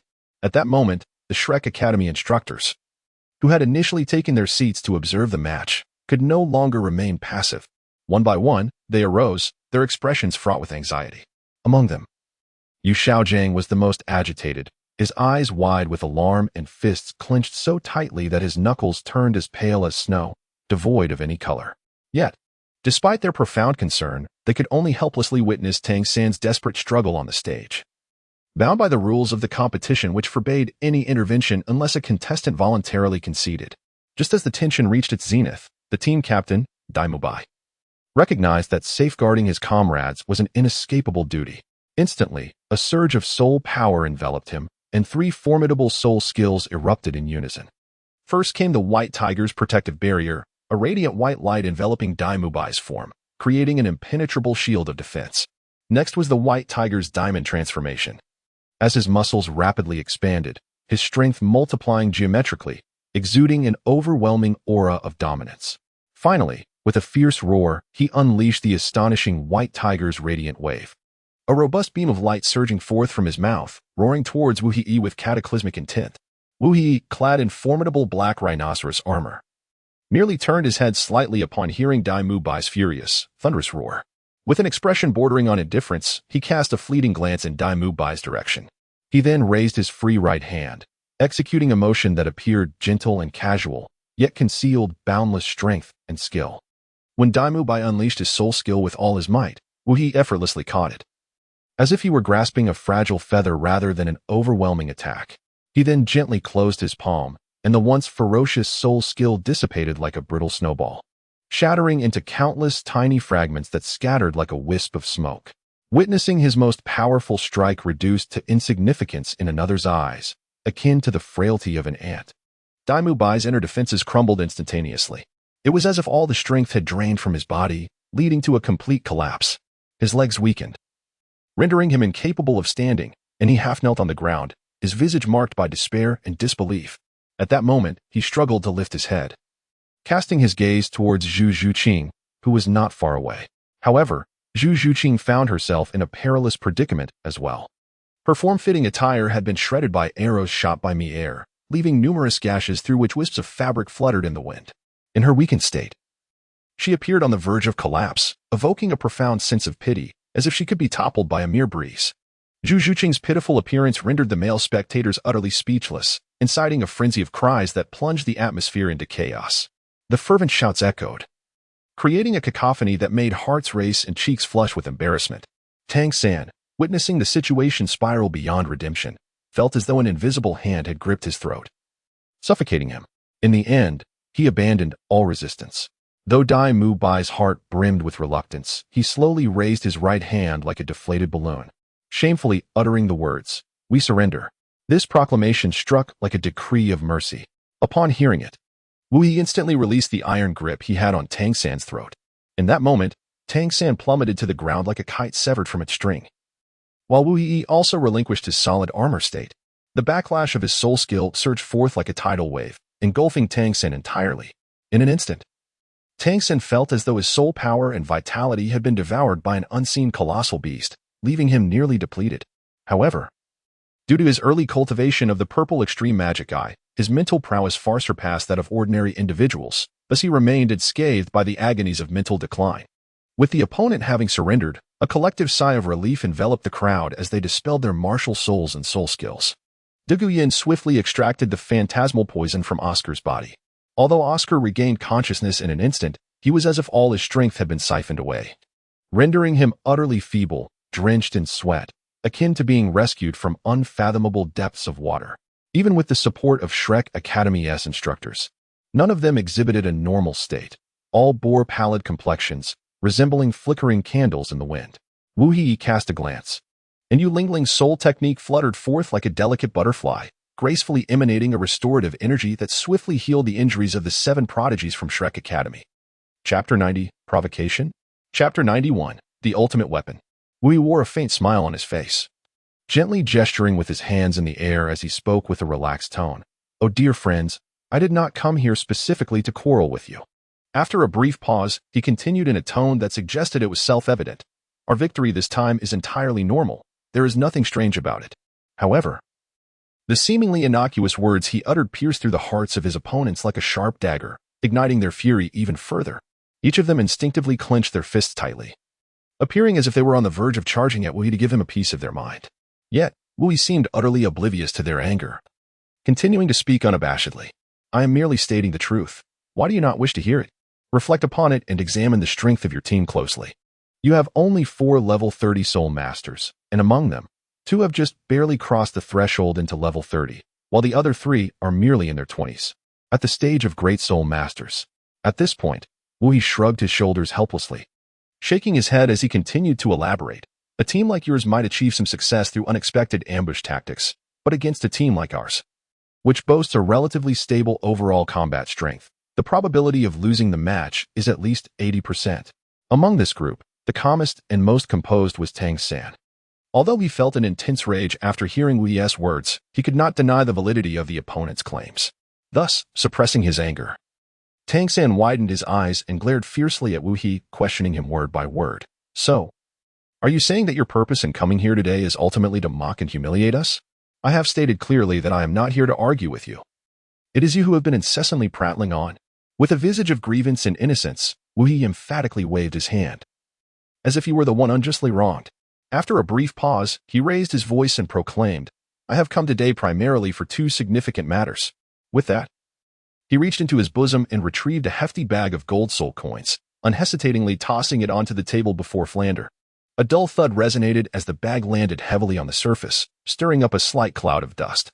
Within it lay no less than 10,000 gold soul coins. This money can serve as your fair home or be reinvested in the soul arena, should you choose. In any case, consider it a modest token of my apology for any inconvenience caused after my victory over you. Wu He wore a seemingly sincere smile as he explained. However, at that moment, all eyes were drawn to the resounding thud of a bag of gold coins hitting the table. Suddenly, the room fell into an eerie silence, broken only by the slightly labored breaths of the astonished onlookers. Although everyone felt a hint of insult in such an act, there were indeed pressing matters that required resolution. Rejecting this sum of money could significantly jeopardize their meticulously laid plans. Just as the atmosphere settled into a brief silence, Wu He unexpectedly produced another bag from his pocket and swiftly approached Tang San, unceremoniously thrusting it into his hands without a word. Tang San instinctively accepted the bag, not even taking a moment to glance at it before preparing to refuse. Yet, Wu He seemed to have anticipated this reaction, hurriedly interjecting with an urgent tone, Please, do not be hasty in your refusal. Wu He gazed intently at the other, his tone sincere and resolute as he said, Upon your return, I encourage you to thoroughly examine the pertinent materials and requirements. I firmly believe that with your talent and capability, you will undoubtedly succeed in crafting this item. Once completed, you may certainly come to the Royal Academy of Soul Masters in Tiando to seek me out. With that, a subtle smile graced Wu Yi's lips, exuding a sense of assured confidence. He turned gracefully, striding away with a steady and powerful gait, his silhouette embodying an unparalleled self-assurance that was hard to overlook. Sunlight cascaded upon him, outlining a golden aura that rendered him even more radiant and captivating. As they watched Wu Yi gradually fade from sight, every individual present wore expressions of confusion and bewilderment. Simultaneously, their curiosity was thoroughly piqued, leading them to speculate about the nature of the item Wu Yi had entrusted to Tang San, which necessitated such a large bag for its concealment. Appearing rather enigmatic in form, under the collective scrutiny of eager and inquisitive gazes, Tang San appeared particularly cautious. He slowly extended his hands and gently untied the strings securing the bag's opening, as if fearing the presence of a hidden, perilous mechanism or device within that could jeopardize everyone's safety with the slightest misstep. At last, when the bag was fully unveiled, the onlookers eagerly craned their necks to peer inside, only to discover a mere 2 or 3 sheets of blueprints laid out quietly, accompanied by a few measuring instruments and an assortment of peculiar tools whose purposes remained utterly perplexing. Oh dear, all this fuss for such a meager collection of items? Enshrouded in mystery, the impatient Ma Hongjun could no longer contain his exasperation and voiced his thoughts. However, Tang San paid no heed to Ma Hongjun's grievances. With a relaxed demeanor, he swiftly unfurled the blueprints. Yet, the moment his gaze fell upon the intricate designs depicted on the papers, he stood frozen. As if struck by lightning, his breath momentarily suspended. The others, confronted with what appeared to be a chaotic array of components on the blueprints, were expressions of utter bewilderment, utterly unable to decipher their significance. For Tang San, however, the situation was entirely different. The seemingly nonsensical patterns of components, which eluded the understanding of those around him, came alive in his eyes, seamlessly assembling at an astonishing pace to reveal their intended forms. Immediately, Tang San swiftly scanned through the intricate blueprints with astonishing speed. As his gaze traversed the densely packed lines and elaborate patterns, his heart began to race uncontrollably, as if it might leap from his throat. Suddenly, an overwhelming shock surged within him, compelling him to draw a sharp breath. His complexion turned ashen, devoid of color, and beads of perspiration formed on his forehead. Yet, in the next moment, his pallor was replaced by an unnatural flush, as if a gentle spring breeze had brushed over him. Sensing the change, Xiao Wu's heart leapt into her throat. She grasped Tang San's arm tightly, her face etched with concern as she asked, "What's wrong, Xiao San? Have you discovered something troubling?" Tang San inhaled deeply, striving to calm the tempest of emotions within him. He gently patted Xiao Wu's head, feigning tranquility as he reassured her. "It's nothing, don't worry." Despite his words, a storm of turmoil raged within him, As he pondered, should such a terrifying weapon come to fruition, it would undoubtedly upend the current hierarchy of soul masters. The implications of this invention would likely surpass our wildest imaginations. With this thought, Tang San's expression grew increasingly grave. Chapter 92. The feast. A day prior, Wu Yi slowly placed the design blueprint of the revolver on the table, his eyes reflecting a mix of nostalgia and pride. This blueprint embodied his profound passion for firearms and the countless days and nights he had devoted to its creation. Reflecting on the past, Wu Yi had been utterly captivated by firearms, voraciously consuming a vast array of literature on the subject. Through his exceptional intellect and relentless efforts, he ultimately succeeded in crafting the prototype of this revolver. Moreover, to transform the design into reality, he sought the assistance of a friend well-versed in printing and modeling technology, humbly engaging in extensive discussions to glean knowledge. As a result, Wu Yi had long since mastered the intricate details and parameters of the firearm. Previously, he had attempted to utilize a 3D printer to manufacture the gun's components. However, due to the constraints imposed by the laws and regulations of the Dragon Kingdom, he was unable to produce ammunition for live fire testing. Nevertheless, based solely on the analytical data, it was clear that once fully assembled, this weapon would be formidable enough for immediate combat use. Unfortunately, the materials chosen for the weapon were plastic, relegating it to exist solely as a model for the time being. Yet, at this moment, before the blueprint stood a master of hidden weapons, Tang San. Without delving into the practical challenges of crafting a revolver, one cannot overlook Tang San's indomitable spirit and his relentless pursuit of knowledge. It is certain that he would devise various means to surmount the numerous obstacles, perhaps even innovating further upon the foundation established, transforming it into an even more formidable entity. Indeed, events unfolded precisely as Wu Yi had anticipated. Astonishingly, in the blink of an eye, Tang San comprehended the intricacies of the revolver's manufacturing process in its entirety, grasping even the complex and exquisite principles underlying its operation with remarkable clarity.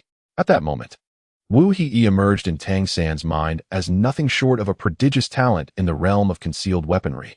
In that fleeting instant, Tang San could not help but regard Wu Yi as a kindred spirit. After leaving the lounge of Shrek Academy, Wu Yi departed with remarkable speed, as if propelled by the wind, swiftly exiting the Soul Arena.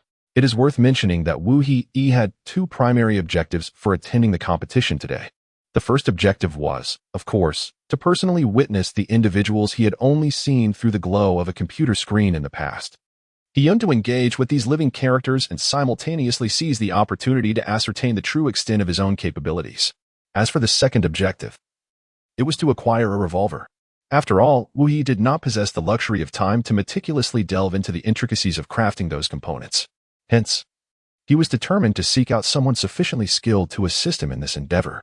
With both of these crucial matters now successfully resolved, Wu Yi felt an overwhelming sense of relief, as though he had shed an immense burden from his heart. As he walked, a radiant smile adorned his face, reminiscent of a blooming flower.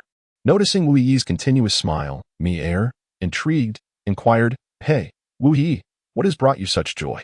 She slowed her pace, curiosity bubbling within her, eager to uncover the reason behind his exuberance. With this question in mind, she took careful steps towards him. Just as she was about to approach, Wu Yi's eyes sparkled with excitement, his face alight with joy, as he suddenly clapped his hands and exclaimed, "Today marks the sweet taste of revenge. And I could not be happier. Moreover, it is quite late, and darkness has enveloped the sky. How about this? I will treat everyone to a late-night meal." Upon hearing the term midnight snack, a look of simultaneous bewilderment and delight swept across the faces of everyone present. These individuals were typically wholly absorbed in their cultivation, as if nothing else held any significance beyond their relentless pursuit of mastery. Their daily existence revolved solely around their dormitory, the training ground, and the academic building, forming an unyielding linear routine. For an extended period, they had not genuinely relaxed or savored the pleasures of life. This phenomenon perplexed even Wu Yi himself. After all, these individuals had no grand legacies to inherit, nor did they harbor lofty ambitions, yet each possessed an almost obsessive dedication to their training. The slightest deviation from their regimen left them feeling utterly disconcerted and profoundly uncomfortable. However, all of this had long become second nature to them, and Wu Yi understood this truth, thus refraining from unnecessarily elaborating on it. Wu Yi casually strolled into a bustling eatery. Upon entering, a young and radiant waitress, beaming with a welcoming smile, eagerly approached to greet him and ushered his group inside. Before long, they were comfortably seated at a round table that offered a splendid view of the river. The table was adorned with a dozen chairs, and after everyone settled, Wu Yi tossed the menu onto the table with a flourish, exclaiming, "Come on, don't be shy. Order whatever you desire." Although Wu Yi and Mi-Er had been orphans since childhood, they had amassed considerable wealth through various tasks over the years. Thus, a meal of this nature was well within their means.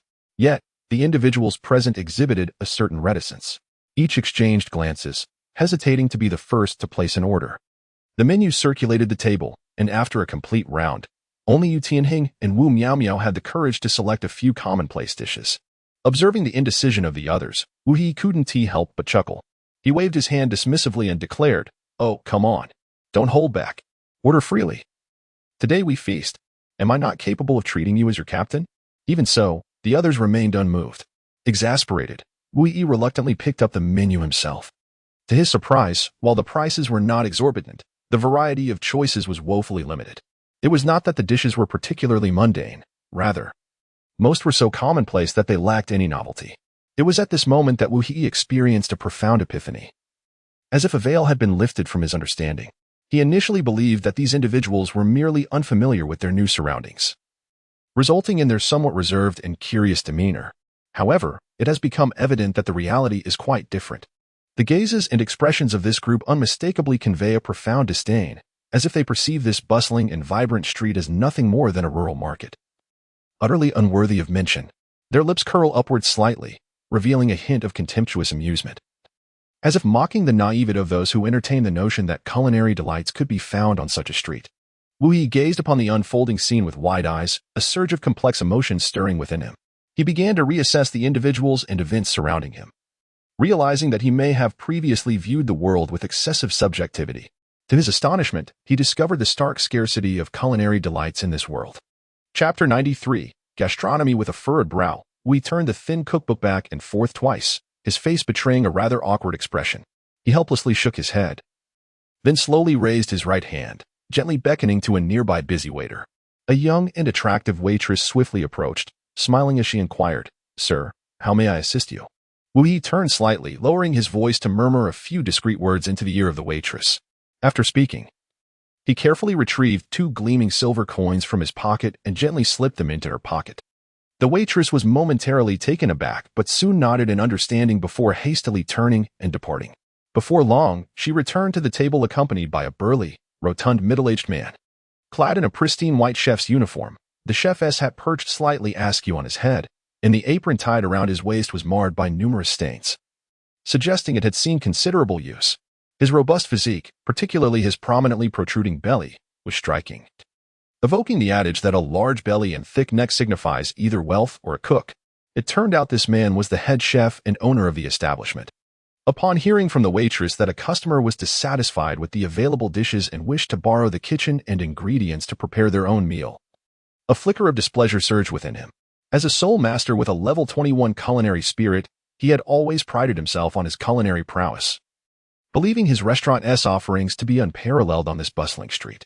In this vibrant and chaotic thoroughfare, any soul master who crossed his path would surely show him due respect. Even the ordinary non-soul masters regarded him with awe, hesitant to express any criticism or dissatisfaction. However, on this day, Wu Yi and his companions audaciously requested to use his kitchen, a blatant challenge to his patience. To him, this was not merely a simple request to borrow the kitchen. It was an unabashed provocation, a challenge to his authority. Without a hint of agitation, Wu Yi cast a sidelong glance at the chef's countenance, which was dark and brooding, reminiscent of the scorched bottom of a pot. Unperturbed, he calmly retrieved 5 gleaming gold coins from his pocket and placed them steadily into the chef's rough, sturdy palms. "I simply wish to utilize your esteemed kitchen," he declared. "I intend to personally prepare a few signature dishes for a taste of novelty. This modest sum shall serve as a purchase for the necessary ingredients." Wu Yi spoke with a nonchalant demeanor.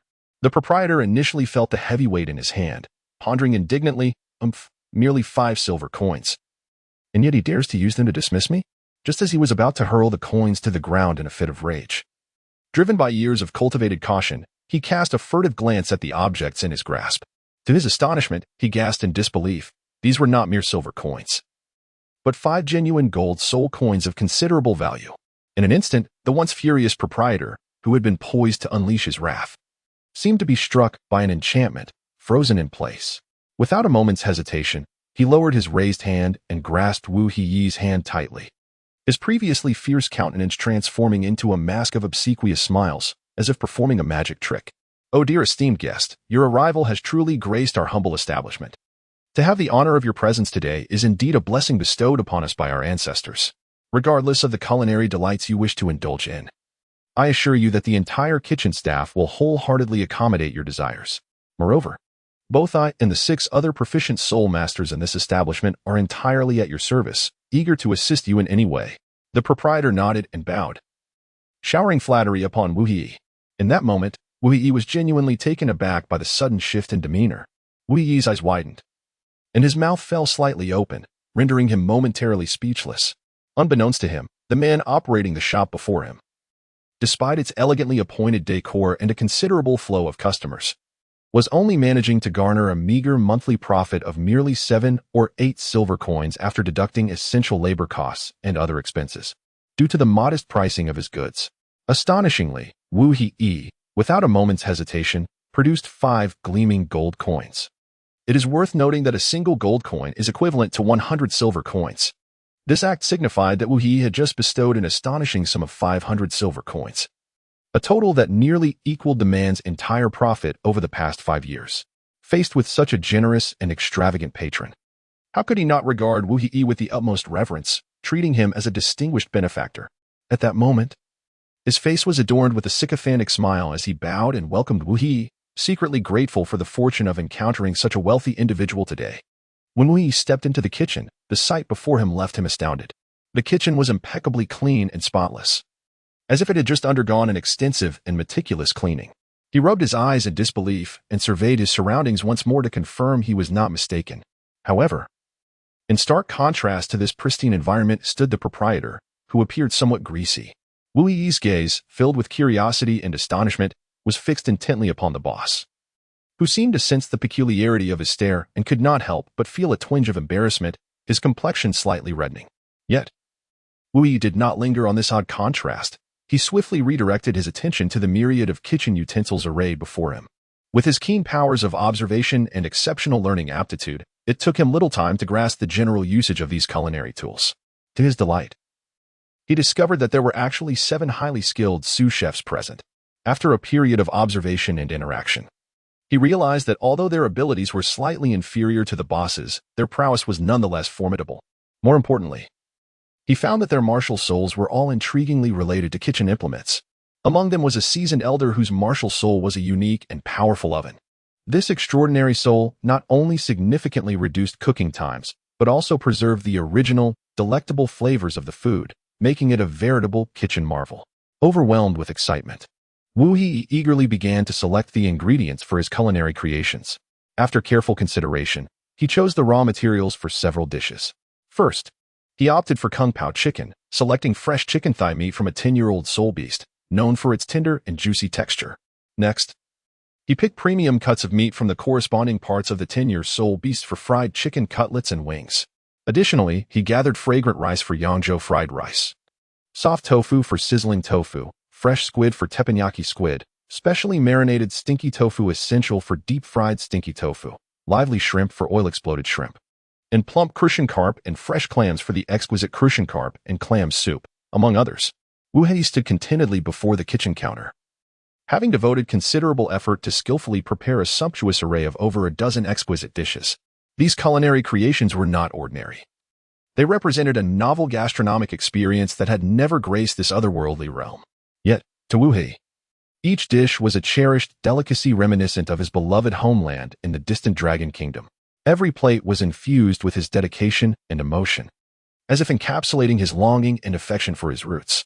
Chapter 94, Midnight Revelations. Wu Heyi nonchalantly cast aside his apron and, with a grand flourish of his hand, led the cadre of chefs behind him to meticulously present their culinary creations, each dish arranged on the dining table like treasures on display. The array of dishes was nothing short of a visual feast, each uniquely crafted with distinct shapes and vibrant color combinations that captivated the eye. Whether sourced from the skies, the land, or the waters, the ingredients, through the chef's deft hands, were transformed into exquisite delicacies that astounded the senses, merely catching a glimpse from afar.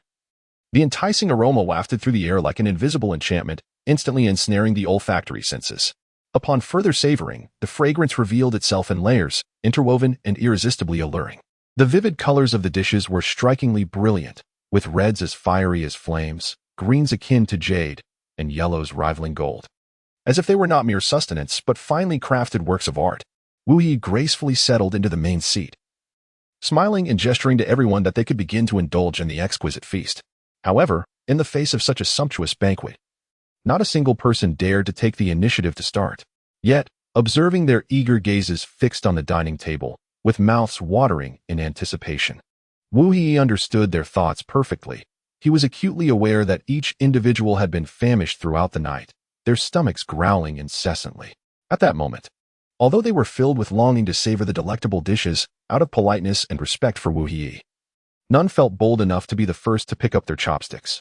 Upon witnessing the situation, Wu Yi offered a faint smile and resolved to break the awkward silence by leading by example.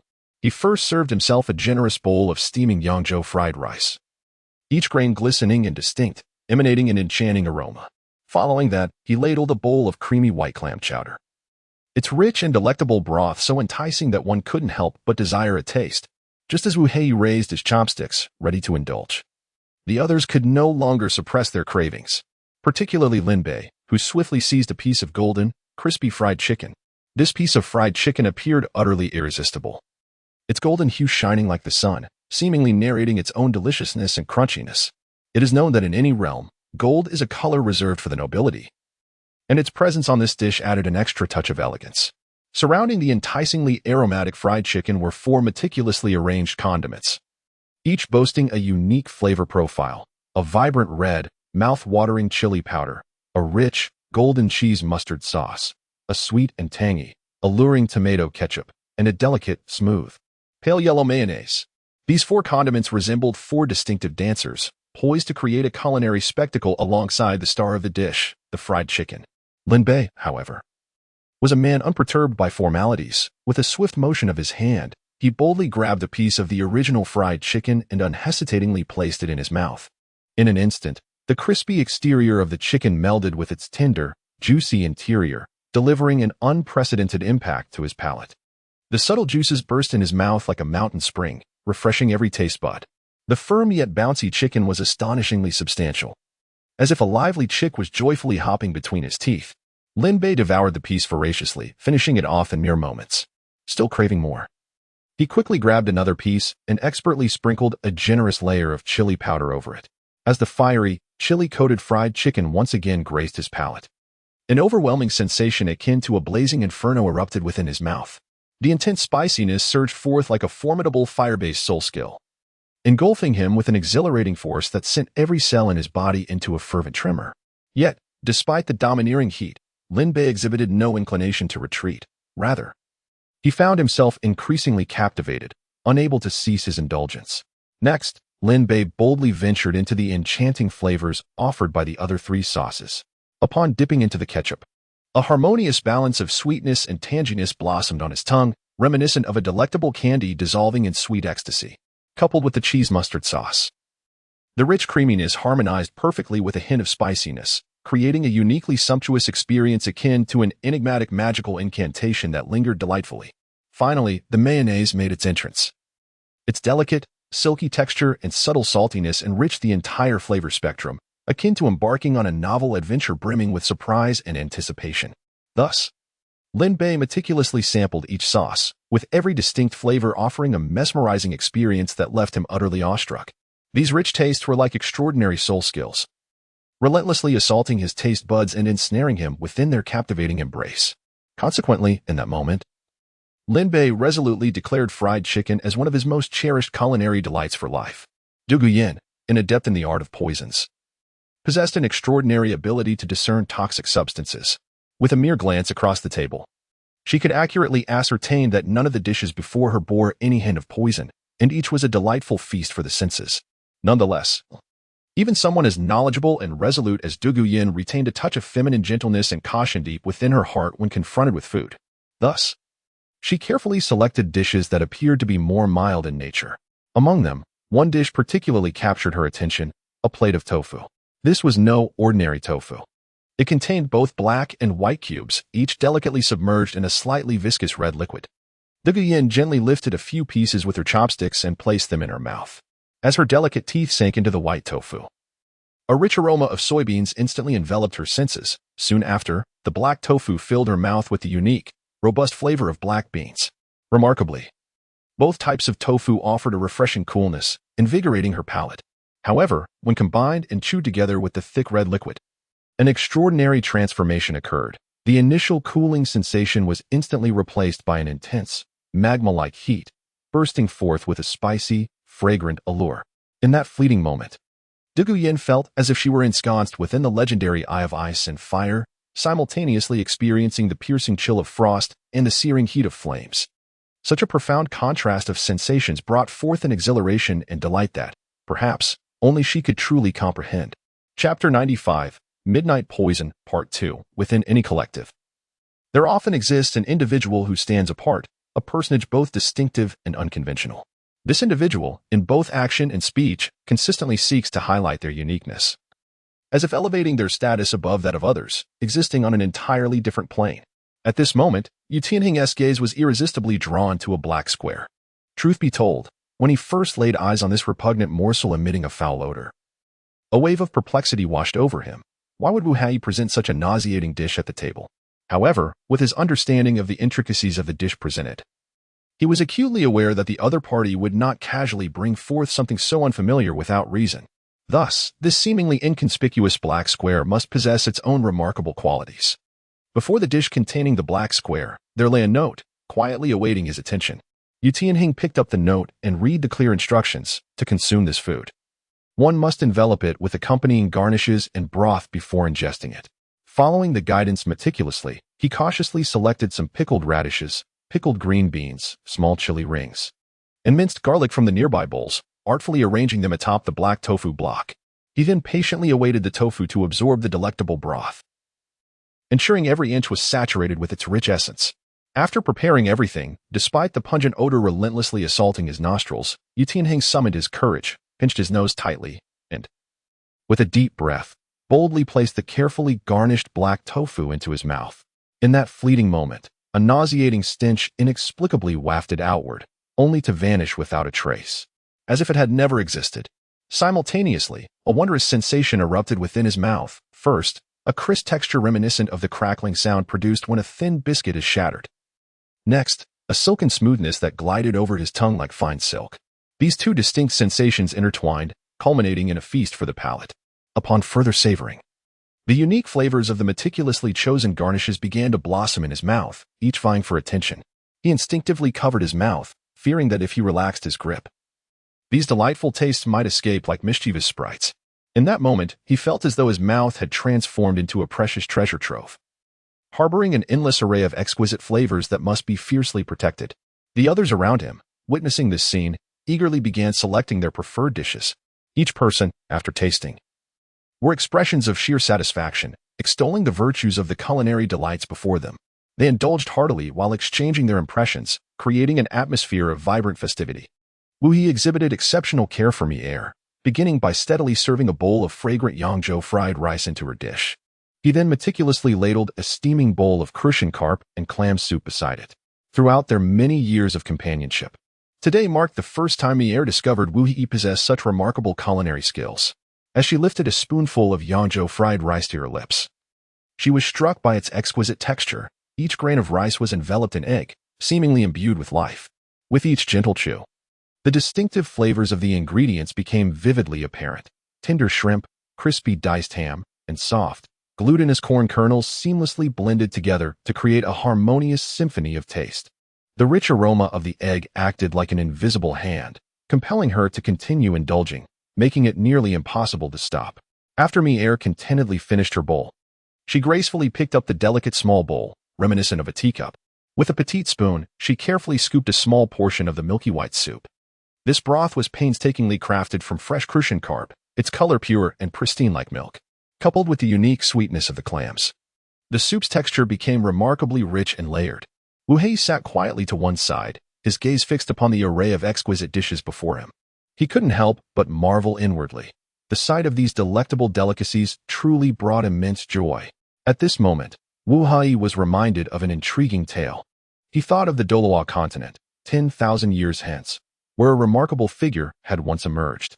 This individual had, with what appeared to be a simple grilled fish, successfully captivated the palates of countless individuals.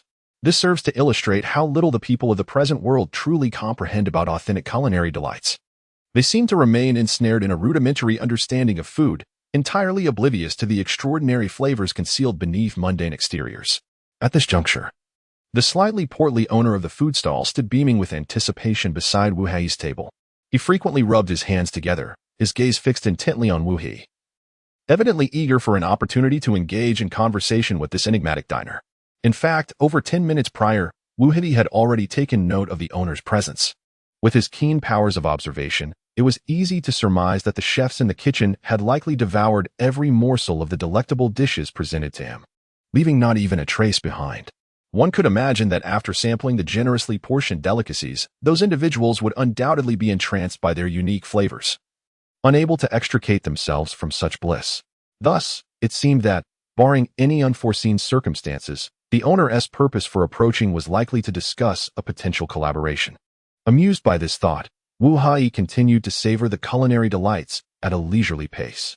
Once he felt sufficiently satiated, reaching a state of 7 parts full, he finally set down his chopsticks and gestured for the patiently waiting owner to come forward. Upon seeing this, the owner's face instantly blossomed into a relieved smile. Hastily making his way to the table, at that moment, he resembled a devoted servant, standing there with utmost respect, slightly bowing, his eyes brimming with anticipation as if awaiting the master's final command. After all, the dozen or so unprecedented dishes crafted by Wu Hei were nothing short of astonishing for this world. Their emergence undoubtedly shattered conventional perceptions of traditional cuisine, ushering everyone into a wholly new realm of gustatory exploration. The integration methods employed by Wu Hei for certain ingredients are remarkably unique and enigmatic, as he skillfully incorporates highly confidential techniques. These special processing steps and skills are fiercely guarded by him, and for anyone attempting to decipher and study them, it would be an almost insurmountable task without several years of dedicated effort. Faced with such a complex and elusive technical barrier, it became evident to all that overcoming it solely through their own efforts would be a formidable challenge. Consequently, after considerable deliberation, they ultimately resolved to seek alternative pathways through external collaboration. In the ensuing half-hour, both parties engaged in a tense and vigorous negotiation. Wu Hei began by elaborating on the core technologies he had mastered and their potential value, clearly articulating his expectations for future profit distribution. After a spirited exchange of words, a mutually satisfactory agreement was finally reached. Wu Hei would receive a 70 share of the net profits from each subsequent dish. Despite relinquishing such a substantial portion of the profits, the owner departed with a heart brimming with joy.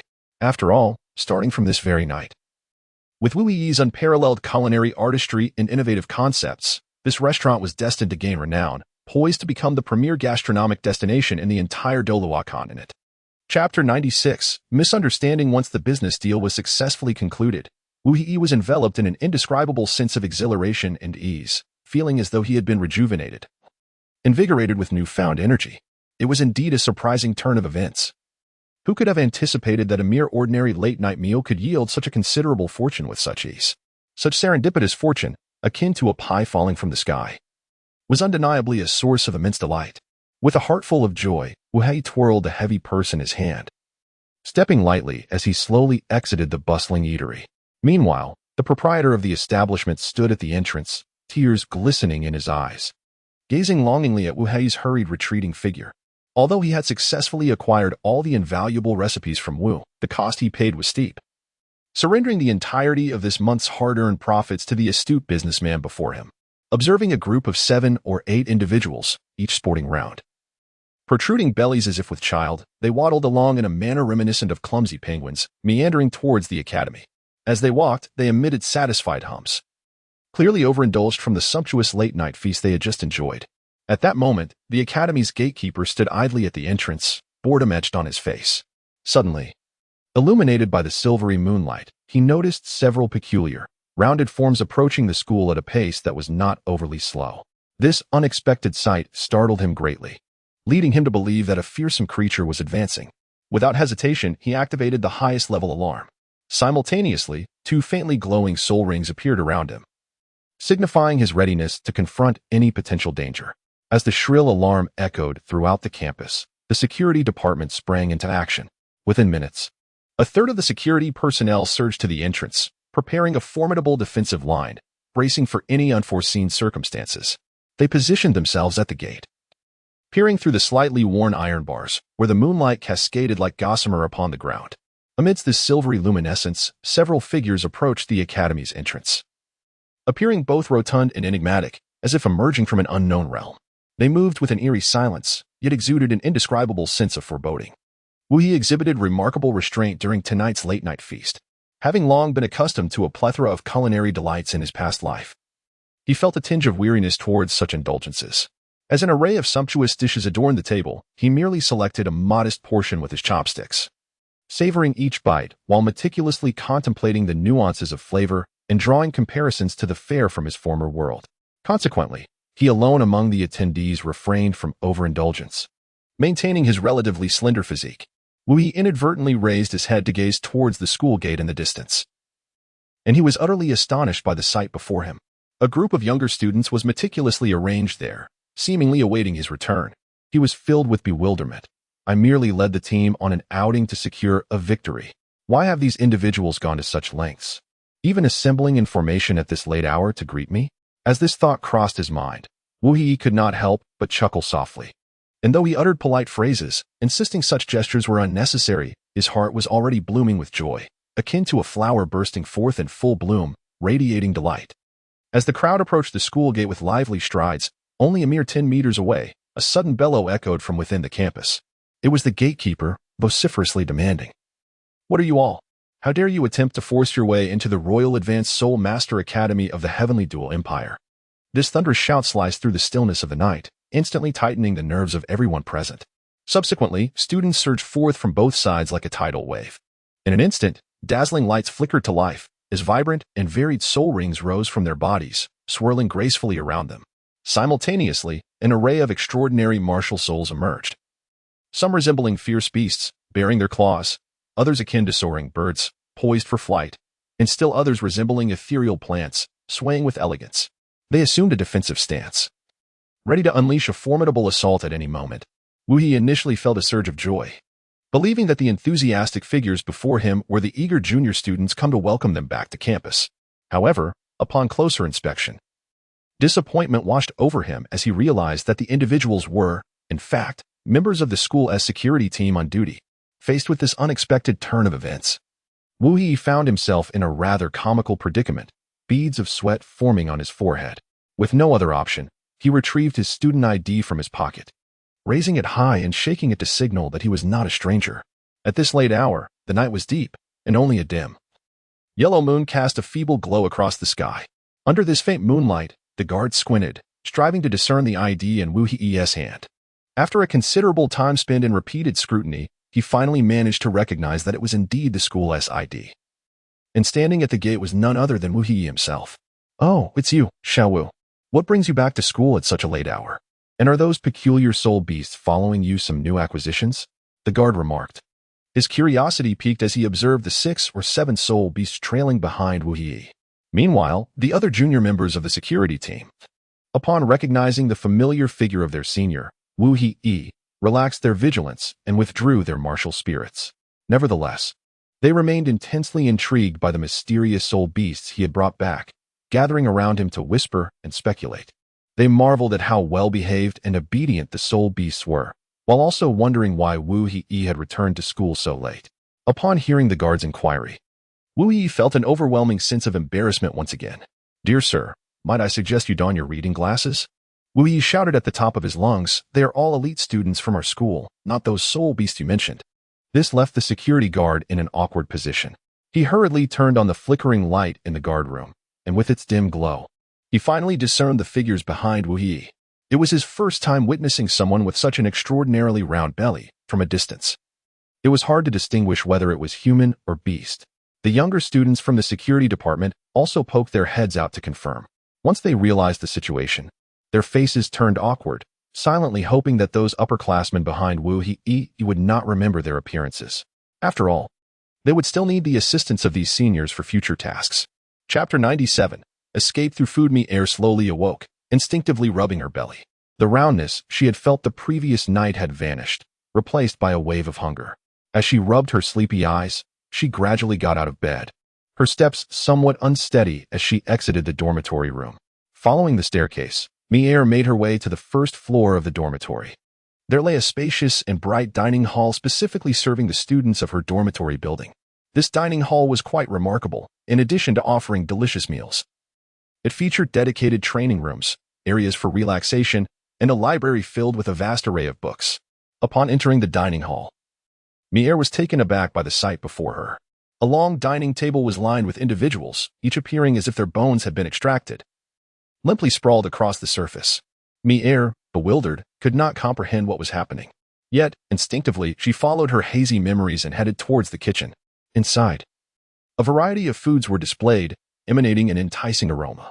However, Mi-er merely cast a fleeting glance at the delectable dishes before naturally turning away and heading towards an empty seat at a dining table. Almost the moment she sat down, her body seemed to lose all support, collapsing like a puddle of mud upon the table. It was unclear how much time passed before Wu He finally awoke from his slumber. Stretching his arms widely, he felt an unparalleled sense of comfort. This had been the most restful night he had experienced in months. Reflecting on the experiences of the previous night, Wu He couldn't help but smile wryly. It turned out that due to a minor mishap at the gate, this group of individuals, after indulging in a hearty meal, had succumbed to slumber by the roadside. Their disheveled appearance quite a sight to behold. The slight fatigue evident on their faces clearly indicated that they had exhausted their spiritual energy. Moreover, the delightful feast they had just savored had afforded them immense satisfaction and relaxation. Perhaps realizing that they could not access the academy in the immediate future, they gradually seated themselves on the ground to rest. However, who could have anticipated that just a few minutes later, as Wu He contentedly concluded his meal, he would be astonished to discover these individuals drifting off to sleep one after another. Ultimately, thanks to the assistance of the enthusiastic younger students from the security department, this slumbering horde was gently lifted and escorted back to their respective dormitories. It must be said, the weight of these gentlemen was indeed quite formidable. Meanwhile, Wu He, clad in refreshing attire, strolled lightly towards the dormitory building, still immersed in the delightful sensations brought about by the previous night's culinary delights. Before long, he arrived at the entrance of the independent dining hall. As he gently pushed open the door, he was taken aback by the sight before him. 7 or 8 individuals, resembling those in the throes of withdrawal, were sprawled across the dining table, their eyes fixed intently upon him. Had he not distinctly remembered these individuals being thoroughly satiated the night before, he might have been led to believe they had been starved for 10 days or more. Wu Hao's face flushed crimson, his limbs uncertain of where to rest, exuding an air of profound embarrassment. He cautiously raised his hand, gently waving it toward the front, stuttering a greeting. "Hello. Why is everyone up so early?" The tremor in his voice had scarcely faded when the previously quiet crowd erupted into a frenzy. The onlookers exchanged incredulous glances, seemingly unable to believe their ears, before a wave of jubilant cheers broke forth. "It's really him. We heard correctly," someone exclaimed with palpable excitement. In an instant, everyone sprang from their seats as if infused with an electrifying energy, their spirits soaring, eyes shimmering with exhilaration. Their expressions were reminiscent of addicts who had suddenly encountered their long-sought-after substance, utterly losing their composure. They rushed towards Wu He, unabashedly exclaiming, "Ancestors, you've finally risen. Indeed, indeed. We've been waiting for you." Others chimed in, their voices rising and falling in a harmonious cacophony that reverberated throughout the room. Wu He was utterly bewildered, completely at a loss regarding the situation. The intensity of these individuals' reactions was overwhelming, leaving him somewhat disoriented. He could only perceive shadows swirling before him, countless hands reaching out to grasp him, shaking him vigorously. Initially, he managed to maintain his footing, but as time wore on, a growing dizziness enveloped him, as if the world were spinning uncontrollably. If this continued, he feared he might be utterly disassembled. Stop, stop, stop. Unable to endure the torment any longer, Wu He summoned all his strength to push away the throng surrounding him, swiftly extending his hands to signal for silence. "What on earth is happening? Have you all fallen under some sort of illusion?" he inquired loudly, panting heavily. "Oh, my dear ancestors, you truly are the venerable forebears of us all. Hurry, hurry, Quickly go and see what kind of swill they have prepared in the kitchen. Lin Bei bellowed, furiously dragging out the meticulously prepared meals from the kitchen. Wu Yi gazed over with a face full of confusion, casually picking up chopsticks to lift a morsel of food to his mouth. After chewing thoughtfully, he shook his head, indicating that he did not perceive any significant issue. Furrowing his brow in bewilderment, he inquired, "Isn't this just like before? There is nothing different about it, is there? How could it possibly be the same?" Lin Bei exclaimed, his eyes wide and veins bulging on his forehead. As he shouted at Wu Yi, seemingly desperate to vent all his pent-up dissatisfaction and indignation. "Have you not considered what exquisite dishes you brought us last night?" As the saying goes, it is easy to transition from frugality to extravagance, yet exceedingly difficult to revert from extravagance to frugality. Now, to return to consuming these foods feels like an insurmountable challenge. As he spoke, Lin Bei became so agitated that his legs buckled, nearly causing him to kneel before Wu Yi. Even Yu Tianheng, who usually held himself with pride and arrogance, was compelled to set aside his pretensions. Earnestly beseeching Wu Yi, "I implore you, please, grant us a breakfast. Otherwise, we shall surely perish from hunger here." Wu Yi was utterly speechless. He never anticipated that the cuisine from another world would be so formidable. Helplessly observing the group of youngsters before him, he felt a surge of guilt and promptly contacted the academy's cafeteria to send over some ingredients. Half an hour later, these fellows appeared revitalized, as if they had been infused with adrenaline. One must admit, if he decided to abandon his cultivation in the future and merely run a shop, he would never have to worry about sustenance for the rest of his life. Upon hearing this, Wu Yi casually picked up a baguette from the nearby basket and, with a swift motion, hurled it toward Lin Bei, who caught it in his mouth. "If you can't speak, then keep silent. Xiaoyi, I've made a discovery." Wu Yi was suddenly captivated by Mi Er's words. "I discovered that after consuming the midnight snack you prepared last night, my soul power increased by half a level." Upon hearing Mi Er's statement, Wu Yi believed it to be mere coincidence. However, the others exchanged glances, and in unison exclaimed, "Me too." Chapter 98, The Experiment. "Are you suggesting that after eating the dishes I prepared, your soul power actually increased by half a level?" Wu Yi's eyes widened in disbelief, his face a canvas of incredulity as he posed his question to the assembled crowd once more, laden with profound skepticism. Upon hearing his inquiry, every individual present nodded in unison, affirming his words. The atmosphere fell into a hushed silence, punctuated only by the faint sounds of their breathing. In that moment, it was Wu Yi who found himself at a loss. It is worth noting that in the original narrative with which he was familiar, there was no mention of enhancing one's soul power through the act of consuming meals. If only a few individuals had experienced such an occurrence, it could perhaps be attributed to their diligent training finally bearing fruit. However, the fact that an entire group had simultaneously achieved breakthroughs, with their levels remarkably similar, hinted at an undisclosed and significant cause behind this phenomenon. Contemplating this, Wu Yi felt a flicker of inspiration. If he could uncover the true reason behind these individuals' advancements, it would be tantamount to discovering a shortcut to enhancing one's strength. This thought ignited within him like a spark, fanning the flames of his deep-seated curiosity. Without further hesitation, Wu Yi swiftly retreated to his chamber, embarking on the formulation of a meticulous investigation plan.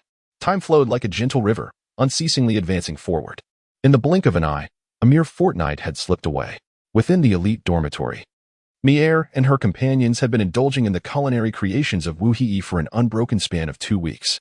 Initially, they were filled with excitement and joy, relishing an array of unique and delectable dishes each day. However, as days turned into weeks and the volume of food increased, this once delightful experience began to wane in enjoyment. It is essential to understand that Wu Yi did not regard them as ordinary humans. Rather, he viewed them as mere subjects for his culinary experiments. Over the course of those 2 weeks, while each individual's soul power had indeed seen some enhancement, some even elevating by a level or two, the mealtime experience became increasingly arduous. Should they opt to forego Wu Yi's meticulously prepared meals in favor of the cafeteria's offerings, the blandness of the food would render it utterly unappealing. Yet, choosing to partake in Wu Yi's dishes meant adhering strictly to his instructions, with the stipulation that they must finish every morsel before leaving the table. Otherwise, the consequences could be quite severe. It has merely been a mere fortnight, yet now, as mealtimes approach, the residents of the entire building simultaneously wear expressions of utter despair, as if life itself has become unbearable. Nevertheless, among this group, Mi Er exhibits the least resistance to this dismal situation. After all, she and Wu Yi hail from the same village, having grown up in a shared environment. Both are unfortunate children who lost their parents at a tender age, never having experienced the special care and affection that only a parent can provide. Thus, whenever Wu Yi shows her a modicum of kindness, such as preparing delicious dishes for her to savor, she feels a genuine joy.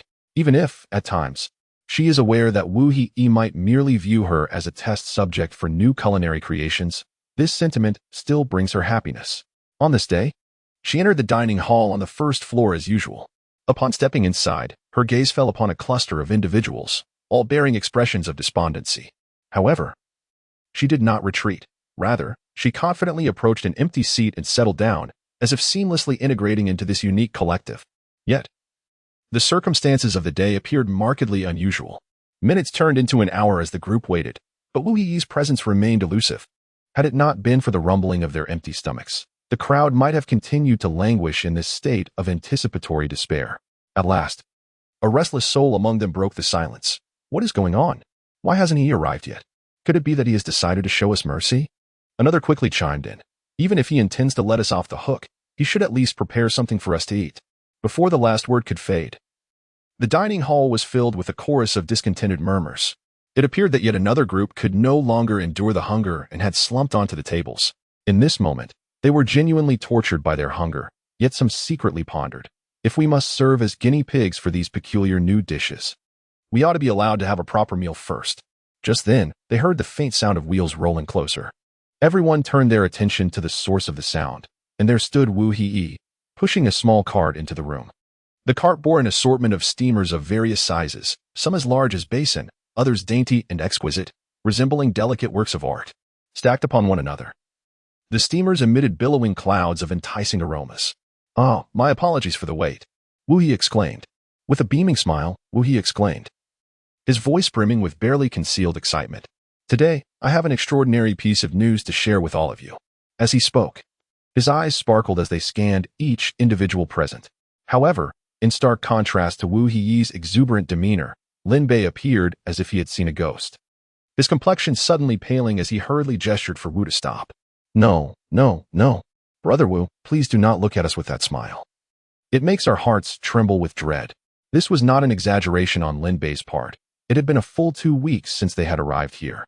During this time, whenever Wu Yi displayed that spine-chilling smile reminiscent of an overly enthusiastic ant, it invariably preceded some misfortune. They would either be conscripted into performing bizarre and arduous tasks or compelled to sample some inedible concoctions that could only be described as culinary travesties. Thus, at this moment, Lin Bei and his companions were gripped by a profound sense of trepidation towards Wu Yi's grin. All they could think about was fleeing this place, even if it meant dining in the tasteless cafeteria at school. At least there, despite the unappetizing fare, they could preserve their lives. Unfortunately, Wu Yi was not one to relinquish his grip on them so easily. In a flash, he appeared behind Lin Bei, like a specter, extending a robust hand that effortlessly pressed the fleeing Lin Bei back into his seat. Chapter 99, a futile endeavor before Lin Bei lay a steamer. Its size comparable to that of 3 adult fists, exuding waves of steam, and an enticing aroma that made one's mouth water. Meanwhile, Wu Yi struggled to maneuver a petite cart, gradually making his way forward. Similar to the previous steamer, he placed one before each individual.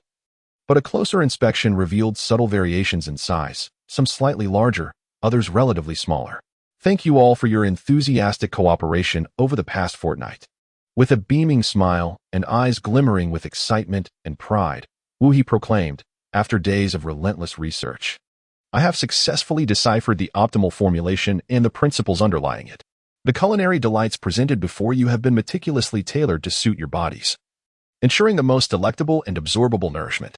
My preliminary estimates suggest that once you consume every last morsel, each individual present will likely experience a significant elevation in their soul power, potentially advancing an entire level." Pausing momentarily, Wu Yi continued to elucidate. "The unique method I have developed, which enhances cultivation through dietary means, has been aptly named nourishment through food. It is imperative to understand that this is not a practice to be undertaken lightly, given the diverse physical constitutions of individuals. The types of ingredients required will naturally vary. Typically, this method allows for a rise in 1 to 2 levels of cultivation at a time. However, It is crucial to note that such a nourishing feast should only be indulged in once every 90 days, as more frequent consumption may adversely affect one's health. Through meticulous and precise calculations, it has been revealed that while the consumption of these special ingredients may yield short-term benefits in cultivation, this is merely the superficial manifestation. In truth, these ingredients harbor an astonishing amount of soul power. It is this very soul power that will significantly accelerate the growth of one's cultivation, enhancing the training speed for approximately 180 days. Should there be a culinary adept possessing a food-type martial spirit, and if they strictly adhere to the unique techniques I imparted to them in preparing these delicacies, the resulting effects could be magnified at least twofold. However, it is precisely because the ingested food is rich in abundant spiritual energy that individuals cannot continuously acquire energy through rapid absorption. Generally, after consuming a meal, one can only elevate their cultivation level by 1 or 2 ranks at a time, after which they must gradually digest the excess spiritual energy within. At this moment, Wu nodded slightly to the crowd, signaling them to uncover the lids of the food containers before them. Upon receiving the command, several individuals obediently complied, lifting the lids. Instantly, a myriad of distinct aromas wafted from the uniquely shaped containers. The exquisite and tantalizing flavors immediately captivated the taste buds of the already famished individuals, leaving them salivating and eager to indulge. Like famished wolves pouncing on their prey, they began to voraciously consume the mountain of food laid before them. Their actions resembled the ravenous spirits of the starved, as they swept the delectable spread from the table in the blink of an eye. Just as they were relishing their feast, an astonishing event unfolded. The cultivation levels of each person began to resonate rhythmically, almost as if alive. With each swallow, this rhythm intensified, seemingly in harmony with their eating motions. However, before they could finish every morsel, in a fleeting moment, everyone's spiritual energy level surged significantly, advancing by a full rank. Such a remarkable transformation left those present both astonished and elated. Yet, upon clearing their plates, they discovered that only a scant few had progressed further, elevating their levels by 2 ranks.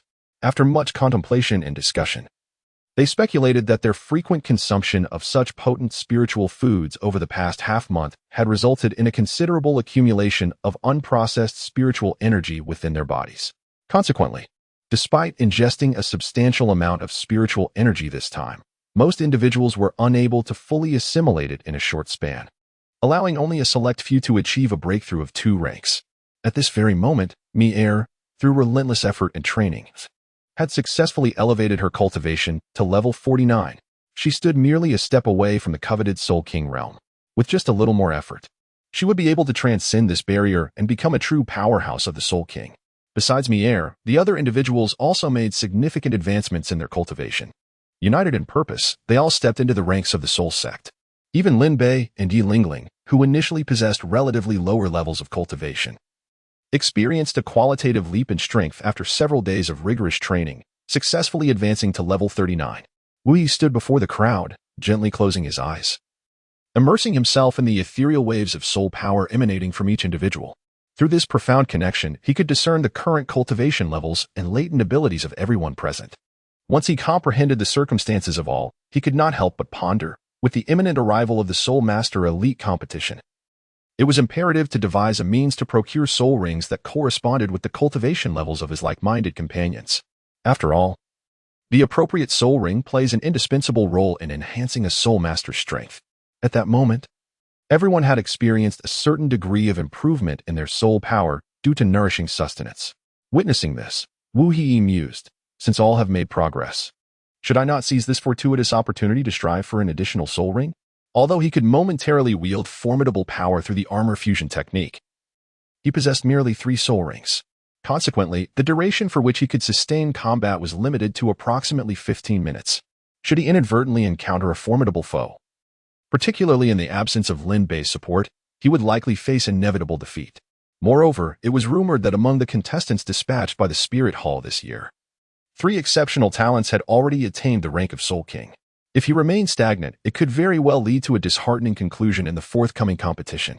As Wu Yi furrowed his brow, deep in contemplation about effective ways to elevate his soul power, Lin Bei, indulging in his meal nearby, suddenly inquired, "Old Wu, why is it that while I am devouring this food, I inexplicably find myself with a nosebleed?" Hearing this, Wu Yi snapped his head up and observed Lin Bei, who was flushed, and had blood seeping from the tip of his nose. Oh, it's nothing. You simply have an excess of soul power accumulating within you. Unable to be properly nourished. After days of nourishing his soul power, Wu Yi confined himself within his room, dedicating himself entirely to arduous practice. However, despite the palpable surge of abundant soul power within him, no amount of relentless effort could facilitate a breakthrough in his cultivation. This marked the first time in his life that he felt such confusion and helplessness regarding advancement. He felt a deep sense of discontent, as if an invisible barrier held him firmly at level 38, preventing any progression. Gradually, self-doubt began to creep in. Could it be that there was an inherent flaw in his constitution? It is essential to recognize that both his soul and martial spirit originate from the same realm. Without delving into the quality of that soul, one can assert that the caliber of his martial spirit within the current world undoubtedly ranks among the most exceptional. However, it is noteworthy that his physical form has undeniably manifested within this world. Thus, could it be possible that the inadequacy of the original owner's physical attributes has resulted in the present rather awkward predicament? After much contemplation over several days, Wu Yi found his mind awash with myriad thoughts, intertwining and colliding, yet ultimately he could not discern a definitive answer or solution. As time slipped quietly by, the final day of the month arrived. On this day, the sun shone brightly, but for this team, it held profound significance. Lin Bei and Du Guyan approached side by side, their gazes resolute as they looked upon Wu Yi. They harbored great hopes that Wu Yi would lead the entire team to acquire the next soul ring, thereby enhancing their collective strength. It was only today that Wu Yi realized, through his meticulous preparations and nourishing regimen, the team members had accumulated a substantial amount of soul power within them, ready for absorption. After more than 10 days of relentless refinement, each member had astonishingly approached their critical threshold. Among them, Mi Er and Wu Miao Miao had. Through their own efforts and innate talent, both reached level 50, just one soul ring away from truly becoming soul kings. Meanwhile, Lin Bei, Yu Tianheng, Du Guyan, and Yi Ling had all successfully advanced to level 40, thereby entering the ranks of soul sects. At this moment, all 6 members faced the same dilemma. Each lacked a brand new soul ring. Moreover, with less than a month remaining until the highly anticipated Continental Soul Master Elite Tournament commenced, time was of the essence. Anxious and eager, they could hardly contain their desire to venture forth and hunt for that crucial soul ring.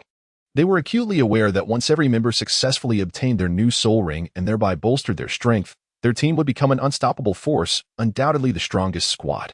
After all, possessing a luxurious lineup of 3 soul kings and 4 soul sects, such strength would rank among the elite in the myriad of competing teams. In the eyes of each team member, Wu Yi had never been regarded as an ordinary soul venerable, for whenever he unleashed his soul skills, the formidable power he exhibited served as irrefutable proof of his genuine soul king prowess. Especially in the heat of competition, should the team perform at their utmost potential, they could undoubtedly be deemed a super team composed of 4 soul kings and 3 soul venerables. Even the elite team from the Spirit Hall, renowned for their might, would find it challenging to contend with them. However, upon hearing that all team members had reached the pinnacle of their current cultivation, Wu Yi, who had always sailed smoothly through challenges, for the first time in his life, felt an unsettling wave of anxiety wash over him. For a long time, whether it was the fierce battles of the past or the relentless dedication to his training, Wu Yi navigated these experiences with remarkable ease, facing no hindrances. He appeared to have never encountered any bottlenecks in his cultivation journey, and his demonstrated combat prowess far surpassed that of his peers at the same level. However, at this moment, as his close companions, with whom he had trained and grown alongside, achieved significant breakthroughs, Wu Yi felt an unprecedented sense of tension deep within his heart. Particularly, his longtime friend Mi Er was on the verge of ascending to the powerful rank of Soul King, while newer members of their collective, such as Lin Bei and Yu Tianheng, were also poised to enter the ranks of true soul sect practitioners. Yet, despite possessing strength rivaling that of a soul king, Wu Yi's actual cultivation remained stagnant at the soul master stage. This reality was both astonishing and perplexing. For an entire night, he sat alone in his room, deeply immersed in contemplation, weighing various possibilities and choices. As the first light of dawn streamed through the window, he finally arrived at a difficult yet resolute decision. What? With a gasp, a chorus of astonished exclamations followed in rapid succession. In an instant, the entire conference room on the first floor seemed to ignite, as everyone stared in disbelief, voicing their astonishment in unison. Even Dean Liang himself was left bewildered, as he had always regarded Wu He as an exceptionally confident, perhaps even overly proud individual. Who could have anticipated that Wu He would voluntarily seek him out, leaving behind only a letter and a leave of absence request for 1 month? In response to the astonished gazes and questioning expressions of the crowd, Dean Liang began to explain slowly. Indeed, as you have observed, last night Wu He came to see me and requested a month's leave. According to him, he has matters to attend to, but he assured me that he would return before the competition begins. At this point, Dean Liang could not help but shake his head gently, a wry smile creeping onto his face. When you unfold this letter, my figure may have already vanished behind the solemn gates of the academy. Indeed, it is difficult to believe. For the first time in my journey of cultivation, I find myself encountering an unprecedented bottleneck. My progress now feels as though it is ensnared by an invisible shackle, stagnating at the awkward level of 38. However, dear teammates, please do not fret excessively on my behalf. I am not the type to be easily crushed by adversity or succumb to despair. Regardless of how treacherous the path ahead may be, I firmly believe in my ability to surmount this challenge. Therefore, trust in me. A month from now, I shall return with a formidable strength, ready to fight alongside you once more, embarking on a journey filled with trials and glory. As the rightful captain of our team, even though I am not physically present with you at this moment, the weight of responsibility remains on my shoulders. I hereby issue the following important directives. Firstly, the remarkable partners, Mir and Miao Miao, shall assume the roles of temporary captains, each responsible for selecting 2 team members to form a sub-team. Over the next 14 days, you must dedicate yourselves wholeheartedly to acquiring your new soul rings, enhancing our collective combat prowess. Furthermore, for those substitute members who are unable to partake in this mission, their cultivation must not wane in the slightest. I have meticulously planned and detailed the cultivation methods for substitutes, as well as the various combat coordination scenarios you may face in the future. I implore everyone to adhere strictly to these guidelines, for it is through the continuous advancement of each individual that we shall forge an indomitable future for our team. Chapter 101. A visit to Shrek. As the first golden rays of sunlight graced the morning, Wu Yi slowly emerged from the solemn and ancient gates of the academy. He gently lifted his hand, gazing at the somewhat weathered map in his possession, his eyes ultimately fixating on a specific direction. Without hesitation, he set forth, resolutely marching toward his goal. At that moment, the streets lay deserted, enveloped in tranquility. The dawn had only just broken, and most pedestrians remained ensconced in their sweet dreams. While even the early rising drivers, who usually embarked on their daily endeavors, were still nestled in the comfort of sleep. After all, who could have anticipated that someone would embark on an unannounced journey at such an early hour? Yet, Wu Yi had become the protagonist of this improbable event. As a soul master, he possessed extraordinary strength and endurance, a gift bestowed upon him by the unique mechanism of soul power operating within him. As long as his soul power remained in a state of continuous circulation, his body could ceaselessly draw energy from the surrounding environment, swiftly converting it into physical stamina to replenish his exertion. Consequently, he could maintain a state of invigorating vitality at all times. In fact, during the past few days of introspection, Wu He had not squandered his time. On the contrary, he had delved deeply into the intricate workings of his soul power. Through repeated exploration and practice, he gradually comprehended that soul power was, in essence, a remarkably peculiar and enigmatic form of energy, akin to a relentless river flowing within him. When the soul power accumulated to a certain degree, reaching a critical threshold, it could break through the myriad restraints concealed within him, thereby facilitating a significant advancement in his cultivation level. From the original text, one could observe that Tang Sen cultivated his unique technique, with his soul power resembling a wild horse galloping freely, enhancing in synchrony. Thus, it could be inferred that soul power might merely represent a somewhat rudimentary method of application.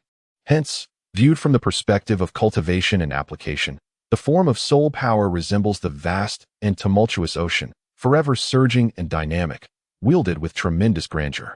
Consequently, Wu He contemplated emulating the Taoist approach, perceiving soul power as a vibrant essence, allowing it to flow within him while gradually compressing it, transforming its gaseous state into a liquid form.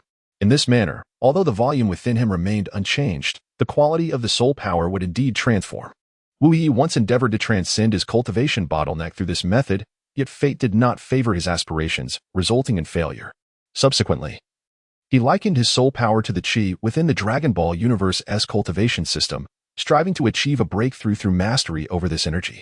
While he did not attain complete success, he at least learned the art of concealing his cultivation, which could be deemed a modest gain. Although his cultivation mirrored the vast and unfathomable ocean, even with his utmost efforts, and without revealing his soul rings, it remained exceedingly difficult for others to glimpse even a fragment of his submerged potential. As time quietly flowed by, he embarked upon a protracted journey, nearing midday. The sun loomed like a blazing fireball, seemingly on the verge of ascending directly overhead.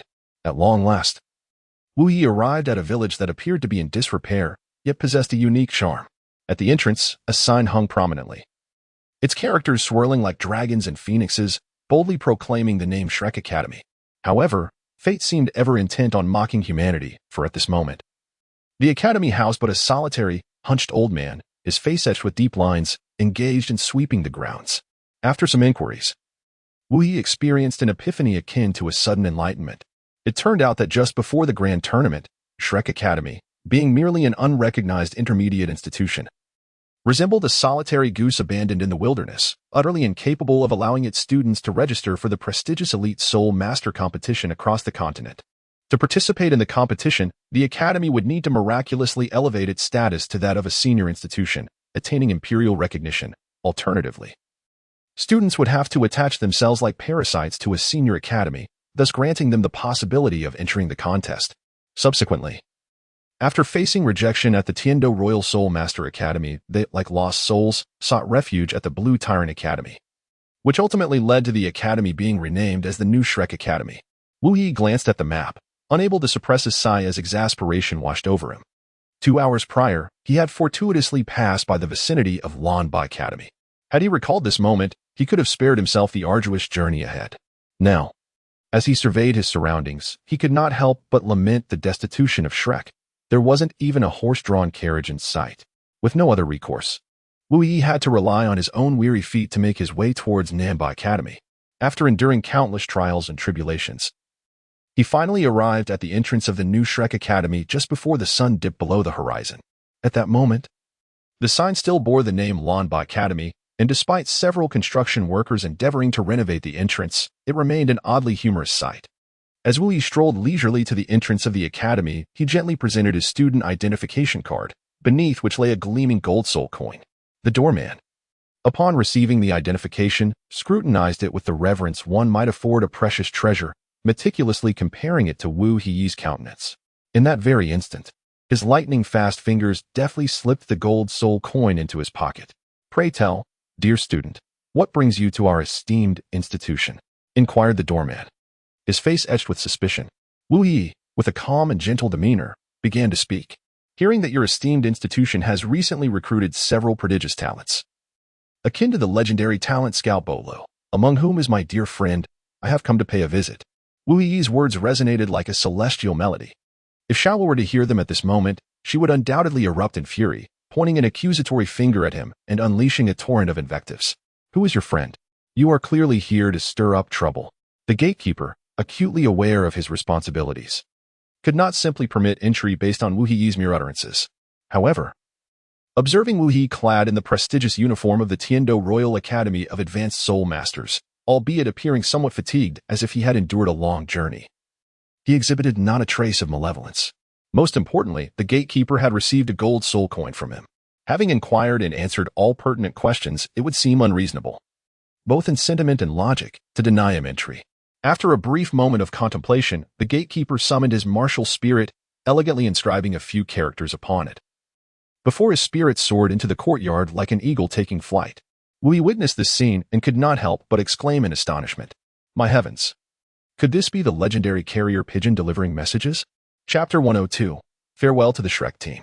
Wu Yi stood quietly before the magnificent gates of Blue Academy, arms crossed, his gaze occasionally drifting towards the interior of the institution. As time ticked by, his impatience began to mount, when suddenly, he noticed a scarlet speck in the sky above the academy. As moments passed, the tiny point gradually enlarged, becoming increasingly distinct. Wu Yi squinted his eyes and quickly recognized the approaching figure as Ma Hongjun. The sight of Ma Hongjun, akin to a great bird ablaze with flames, racing towards the academy's entrance was striking. "Hey, Chubby! Chubby!" Wu Yi unabashedly bellowed. his voice resonating like a thunderclap through the air. The gatekeeper, stationed at his post, instinctively turned at the sound of Wu Heyi's call. Upon witnessing Ma Hongjun drawing nearer, he couldn't help but inwardly marvel at the audacity of the young man. To be sure, Ma Hongjun was no ordinary lad in the eyes of the guards.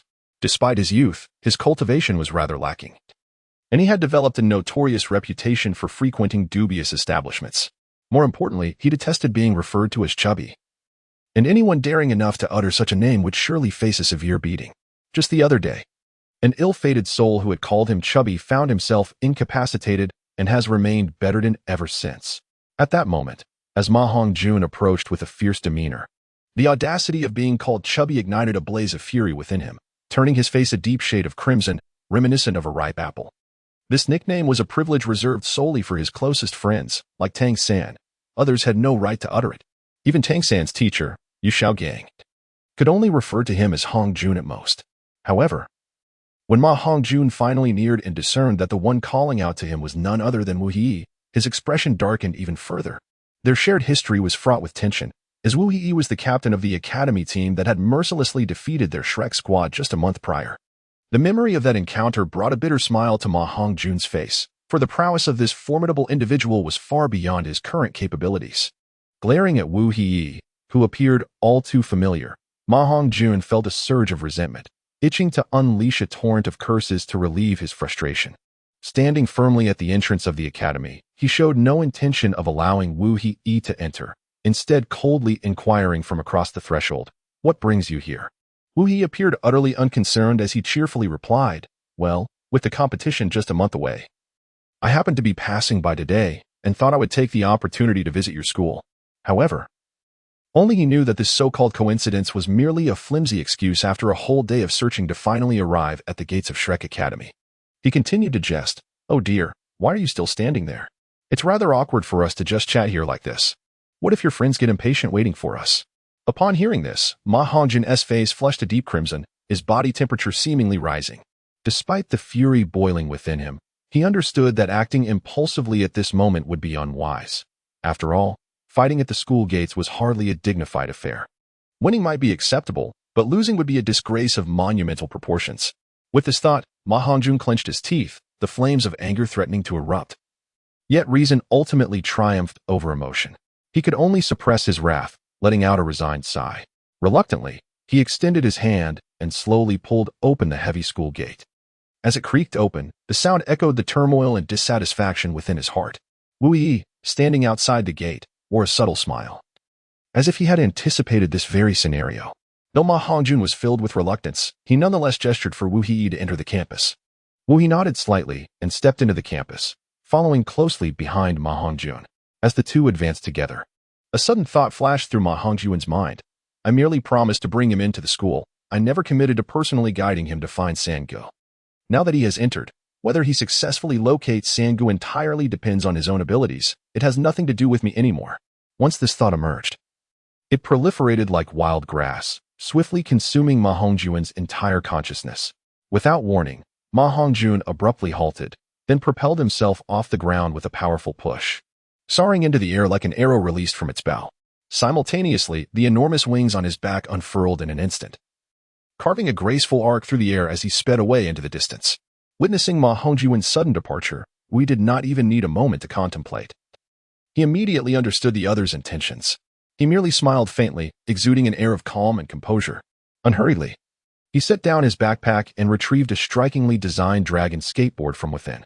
Wu Yi gently placed his foot upon the skateboard, exerting a slight force while skillfully swaying his hips. In an instant, the skateboard seemed to come to life, akin to a nimble serpent, swiftly gliding forward. The speed of the skateboard was incomparable to that of walking. Wu Yi merely needed to occasionally lift his gaze to gauge the direction in which Ma Hongjun had departed, enabling him to accurately discern where to turn and where to continue. Thus, he adeptly maneuvered the skateboard, racing through the campus in pursuit of Ma Hongjun's silhouette. Ma Hongjun, ever the self-assured strategist, believed he had effortlessly outwitted Wu Yi this time.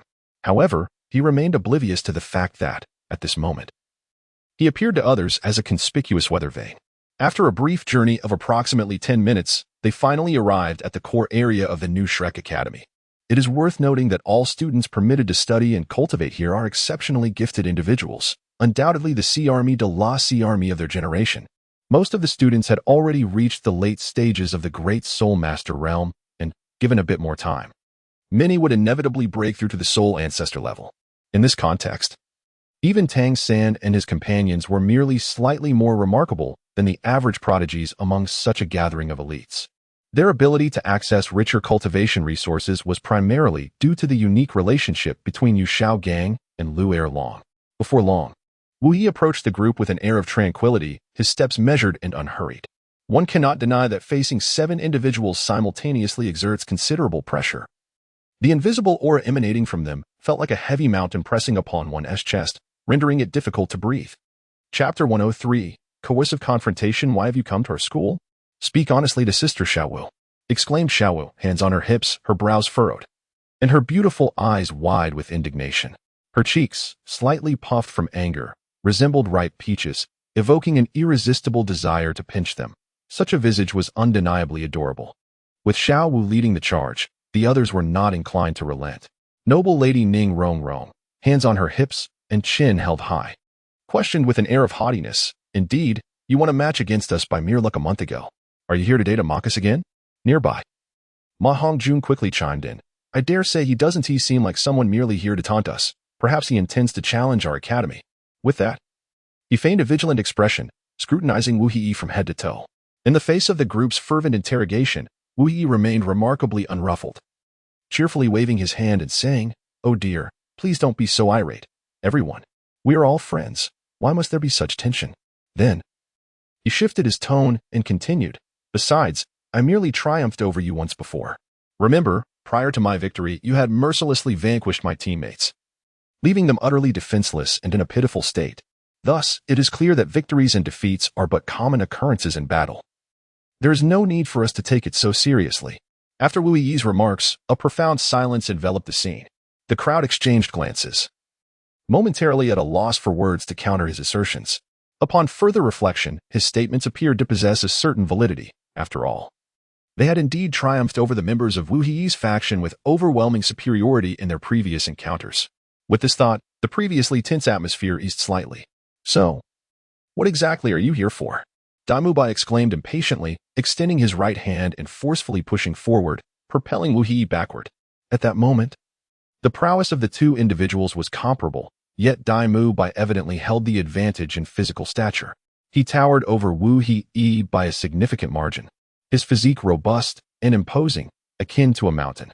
As Daimubai exerted his strength, Wu Yi felt an immense force surging toward him, causing him to involuntarily retreat several steps. A sharp pain radiated through his shoulder, as if his bones were on the verge of shattering. "What am I here for?" "Humph. Does your little third party not know?" After stabilizing his stance, Wu Yi grimaced in pain as he rubbed his aching shoulder, casting a fierce glare at Daimubai. His gaze then swiftly shifted to Tang San, who had remained silent and aloof at the side. As the focus unexpectedly turned to him, Tang San inwardly lamented his predicament, yet he understood that maintaining his silence was no longer an option. Taking a deep breath, he slowly responded, "The item you requested is not yet complete." Upon hearing Tang San's reply, Wu Yi furrowed his brow slightly, a hint of confusion and dissatisfaction crossing his features. In his recollection, Tang San was exceptionally gifted, particularly in the crafting of concealed weapons, and it was illogical for him to take such an extended period on this task. Reflecting on this, Wu Yi let out a drawn-out "oh," his tone imbued with an air of significance.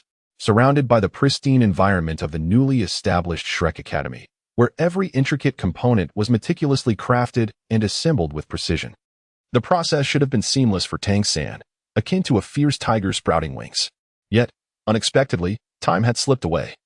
And despite the passage of more than half a month, the eagerly awaited item remained elusive.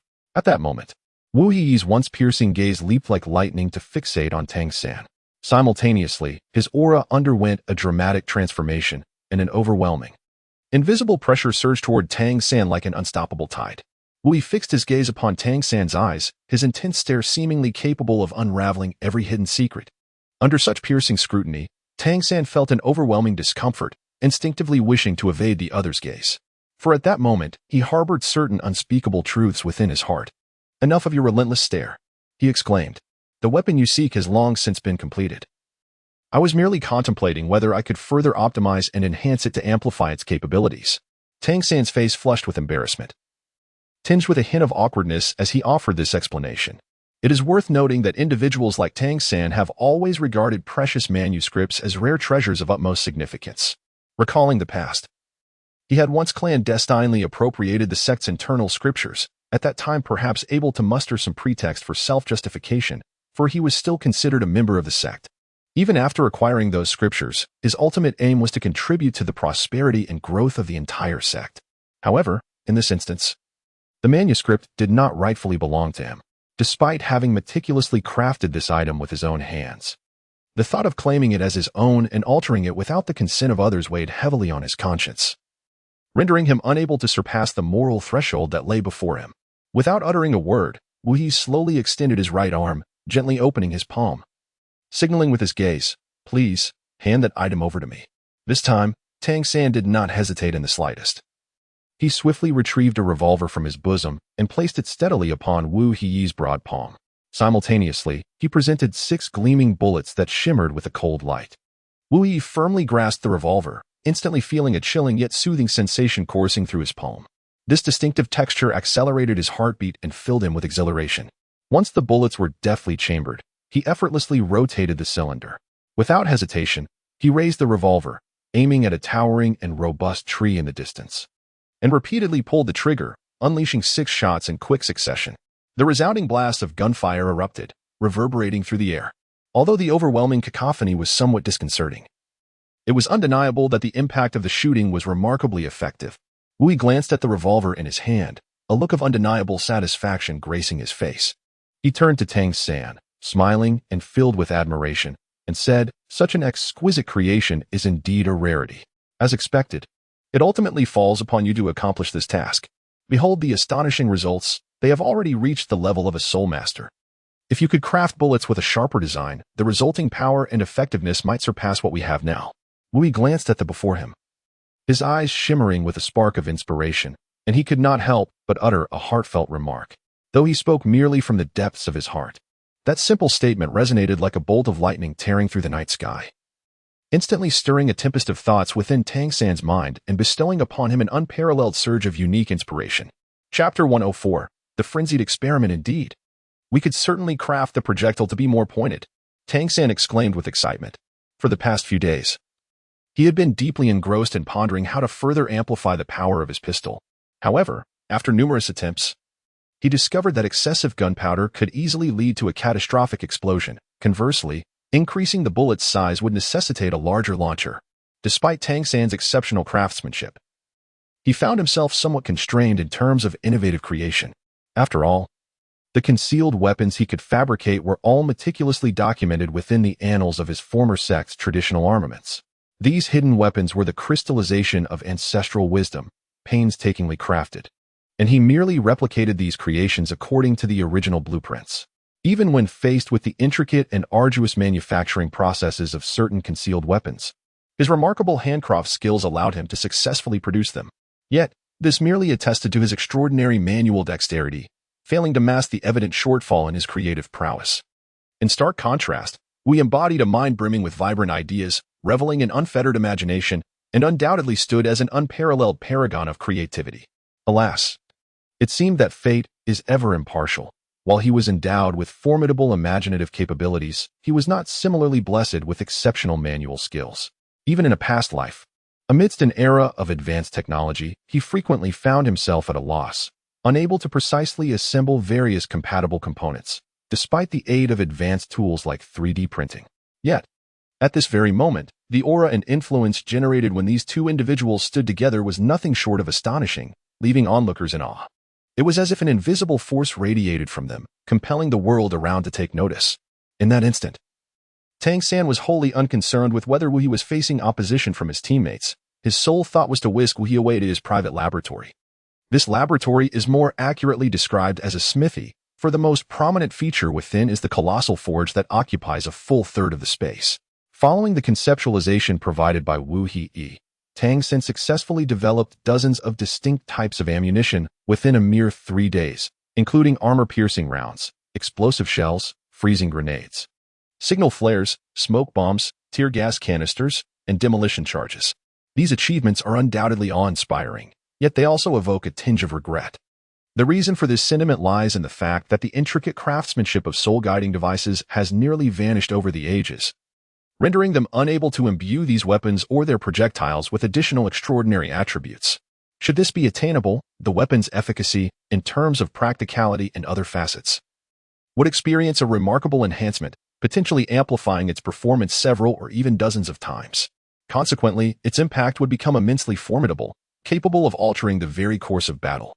Nevertheless, at this moment, with an array of diverse and varied ammunition at their disposal, the combat capability of this weapon has already undergone a rapid and significant enhancement, akin to a rocket soaring into the sky. Merely considering the remarkable characteristic of requiring no soul power for operation, the efficiency in conserving soul energy and the potency of its application have reached an exceptionally elevated standard. Should one encounter an unsuspecting soul master, this weapon could effortlessly deliver a lethal blow with a single bullet. Even if the soul master were to exhibit vigilance and adopt defensive measures, the wielder would still possess a high degree of confidence in inflicting significant damage or even causing instant demise within 3 shots. Significantly, under the meticulous guidance of Wu He, Tang San has implemented a series of concise yet effective enhancements to this weapon. For instance, the original revolver necessitated the manual loading of bullets one by one, a process that undoubtedly disrupted the rhythm of combat. In response, Tang San boldly innovated and successfully developed a device for simultaneous loading. Furthermore, to ensure the firearm's ammunition capacity, he meticulously crafted a specialized magazine that could be conveniently affixed to the weapon, thereby ensuring that as soon as one bullet was expended, a fresh one would swiftly occupy the vacant chamber. Even more astonishing, the ingenious components such as the silencer and muzzle brake were collaboratively researched and developed by the two. After 3 consecutive days and nights of relentless communication and meticulous creation, Tang San exhibited remarkable talent and creativity. He not only successfully optimized the performance of the bullets and the revolver, but also, through his exceptional craftsmanship, produced a breathtaking anti-material sniper rifle. This weapon undeniably became the most formidable concealed weapon in Tang San's arsenal to date. It is essential to note that the term concealed weapon transcends the traditional notion of small and discrete items. Any armament capable of being stealthily deployed, difficult for adversaries to detect, and possessing lethal potential can be categorized as such. This anti-material sniper rifle epitomizes this definition. Its range is astonishing, capable of engaging targets from an astounding 5 kilometers away. Even more astonishing is its ability to inflict considerable damage, even against a defense-oriented soul master of the Soul King level. With a stroke of fortune, a single shot could indeed claim a life. Naturally, should it be equipped with specialized ammunition, even more powerful soul saints would likely regard it with trepidation. As Tang San and Wu He bore witness to the astonishing power encapsulated within these weapons, their excitement intensified, as if they had unveiled a gateway to uncharted realms. Immersed in this exhilaration, they displayed no intention of halting their progress, their hearts brimming with anticipation for the myriad possibilities the future may hold.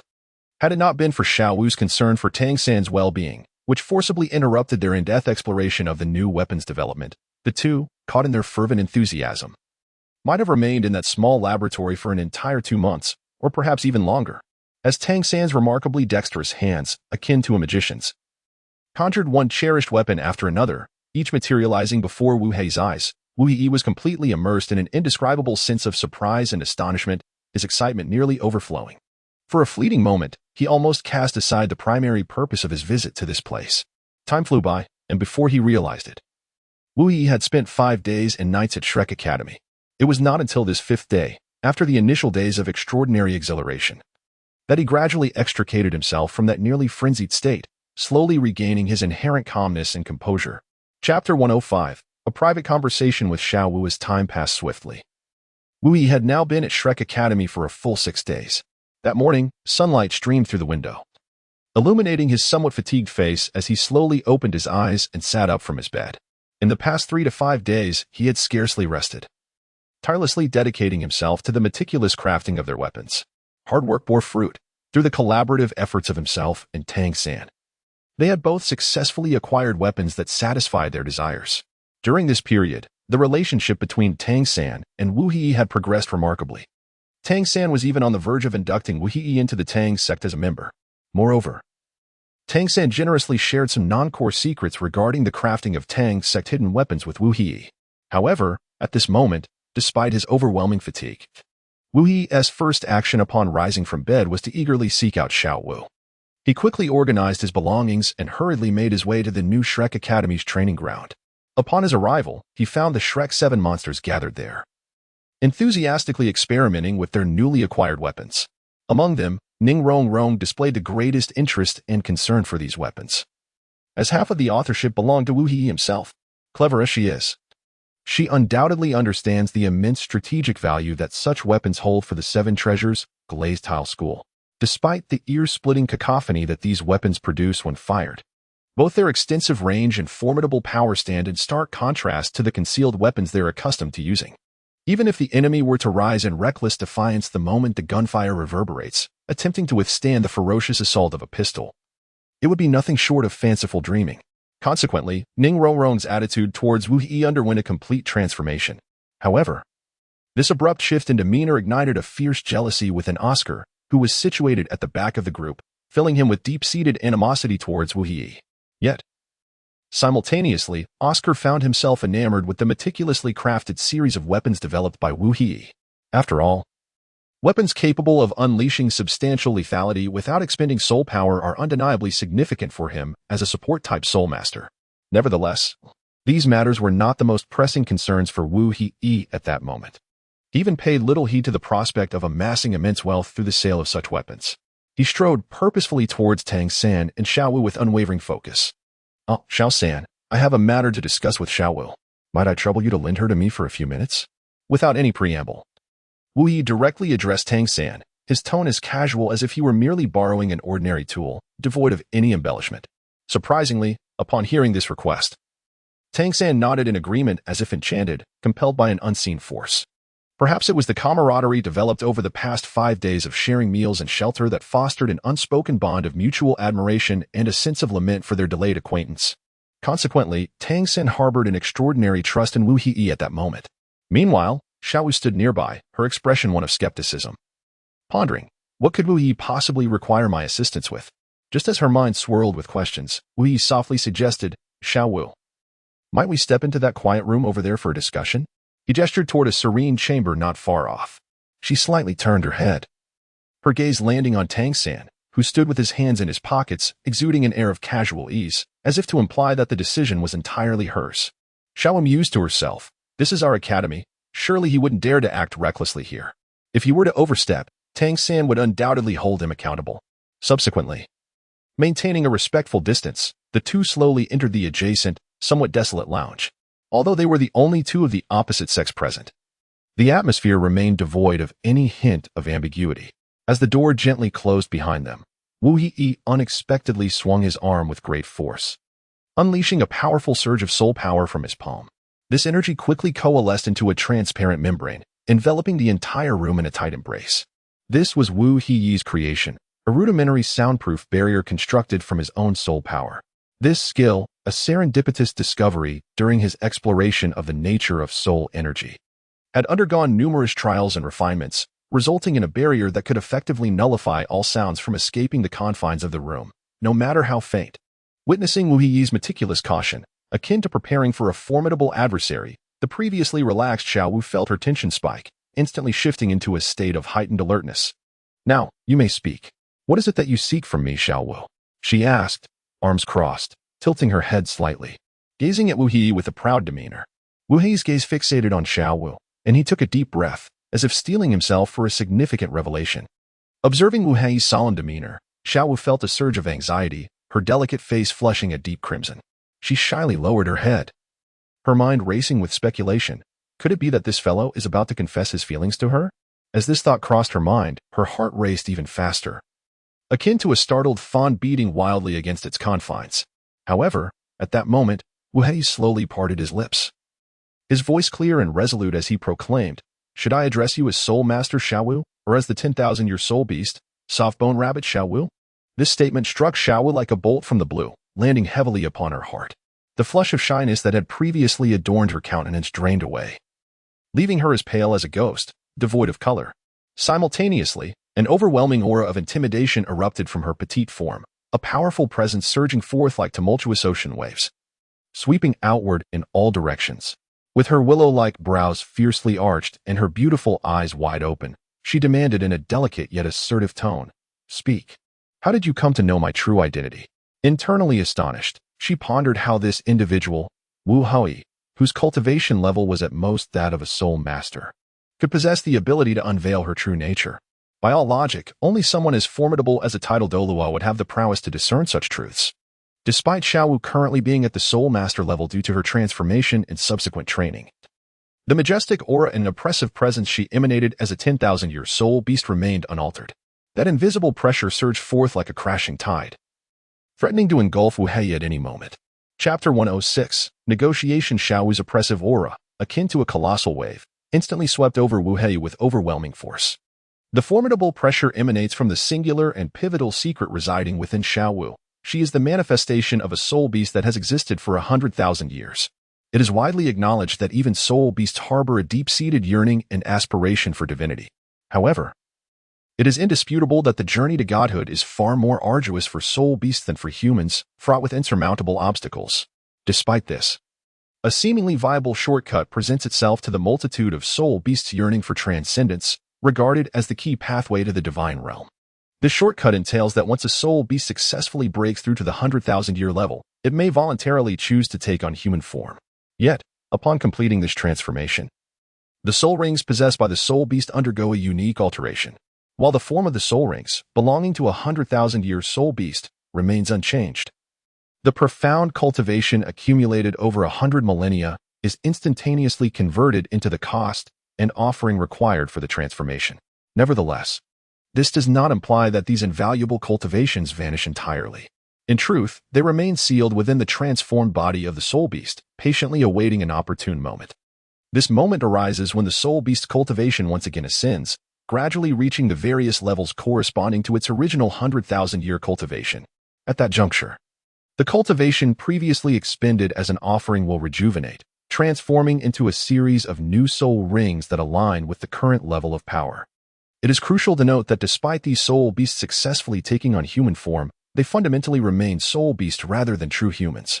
Consequently, should those with nefarious intentions among humanity uncover this secret, they would undoubtedly devise means to imprison the transformed soul beasts, biding their time to slay them and seize the invaluable 100,000-year soul rings and bones. As time progresses, those soul beasts who willingly chose to embody humanity gradually recognize the paramount importance of concealing their true identity from others. For them, this secret is akin to a dragon's reverse scale. Touching it could precipitate catastrophic consequences. While humans of considerable strength, such as those at the titled Douluo level, possess the profound cultivation and insight to discern the transformed soul beasts, the individual named Wu Hei, currently standing before the crowd, evidently has not yet attained such an extraordinary realm. Thus, two possibilities remain. Either he is backed by an unparalleled force lurking behind him, or he has discerned unusual details through subtle clues. Upon careful analysis of the first scenario, one cannot help but notice numerous discrepancies. It is well understood that any soul master of the titled Douluo level, when confronted with such a rare and immensely valuable transforming spirit beast, would find it nearly impossible to suppress the overwhelming desire to claim it for themselves. After all, successfully domesticating such a spirit beast would undoubtedly yield immeasurable benefits for the future development of their family or sect. Therefore, considering various factors, the first possibility can largely be dismissed. Consequently, the second possibility appears increasingly plausible and credible. It is highly likely that Wu Hei, through some special means or channel, inadvertently uncovered hints regarding the identity of these transforming spirit beasts. "Who are you? How do you know my secret?" Xiaowu exclaimed, her eyes wide with terror as she gazed at Wu Hei. Her voice trembled, laden with barely concealed anxiety and indignation, accompanied by a profound sense of helplessness. At this moment, Xiaowu was engulfed by fear, dreading that Wu Hei might simply turn and leave, exposing her long-hidden secret to the world. It is important to note that had she possessed a cultivation level of 100,000 years, she would have faced such a situation with unwavering composure, entirely unconcerned about any rash actions Wu Hei might take. However, the present circumstances differ drastically. She was acutely aware that in terms of both talent and strength, she was vastly inferior to the young man before her. Wu Hei, unperturbed, gently placed his index finger before his lips, signaling for Xiao Wu to remain silent and calm. Yet, in such a tense situation, who could truly maintain their composure? Especially for Xiao Wu, as this matter pertained to her very existence and countless secrets concealed in the shadows. Noticing Xiao Wu's inability to regain her tranquility, Wu Yi shook his head helplessly. After taking a deep breath, he resolved to abandon any circumlocution and directly state his purpose. Firstly, regarding your identity as a 100,000-year spirit beast, I have never mentioned it to anyone. Were I to have done so, your life would likely have been in grave danger long ago. Therefore, you can rest assured on that front. Secondly, Tang Sen has long been aware of your status as a 100,000-year spirit beast, yet he too has chosen to keep this secret buried deep within, revealing not a word to anyone. Upon hearing the news, Xiao Wu was utterly stunned, her heart shaken like the tumultuous waves of the ocean, each wave crashing relentlessly against the barriers of her soul. Her eyes widened in disbelief as she gazed at the person before her, her lips trembling slightly, yet producing no sound. She could scarcely fathom that the individual she had always regarded as her closest and most trusted family member, Tang San, had long since discerned the secret she had concealed deep within her heart. In that fleeting moment, a myriad of thoughts flashed through her mind like lightning. One of the most terrifying notions being, could it be that Tang San betrayed her? However, as soon as this thought emerged, she swiftly dismissed it. Given her understanding of Tang San, he would never commit such an act. Thus, Xiao Wu collected her composure, striving to recover from her overwhelming astonishment. She took a deep breath, her gaze firmly fixed on Wu Hei across from her, who wore a smug expression, a faintly sinister smile playing at the corners of his mouth. Xiao Wu let out a cold snort, her countenance equally imbued with disdain, indicating her utter disbelief in his words. Do you think I would so easily fall for your deceit? Even if your words were as grand as the heavens. I shall not be deceived, Xiao Wu declared through gritted teeth. Wu Yi seemed to have anticipated Xiao Wu's reaction. He smiled slightly and spoke slowly. It matters not whether you believe me or not. However, I can assure you that you are not my target, and I shall keep your secrets closely guarded. Thus, there is no need for you to be so anxious. After this statement, Wu Yi paused deliberately before continuing. In truth, my true objective lies in your hometown. As soon as the words hometown escaped his lips, Xiao Wu's expression shifted dramatically, her previously calm demeanor contorting into one of anguish. For at that moment, the familiar and cherished figures of Deming and Erming surged to the forefront of her mind. A surge of inexplicable rage ignited within her, her eyes widening as if they might emit flames, her teeth grinding audibly. What? Your aim is actually Deming and Erming, Xiao bellowed, her voice resonating with thunderous intensity. Concurrently, her soul rings flared uncontrollably, emanating radiant light that enveloped her, forming an imposing aura. Clenching her fist with such ferocity that her nails dug deeply into her palms, blood trickled from her fingers, splattering onto the ground. At that moment, should Wu Yi dare to affirm that his intentions were indeed Deming and Erming, Xiao Wu would undoubtedly unleash her most formidable soul skills without hesitation.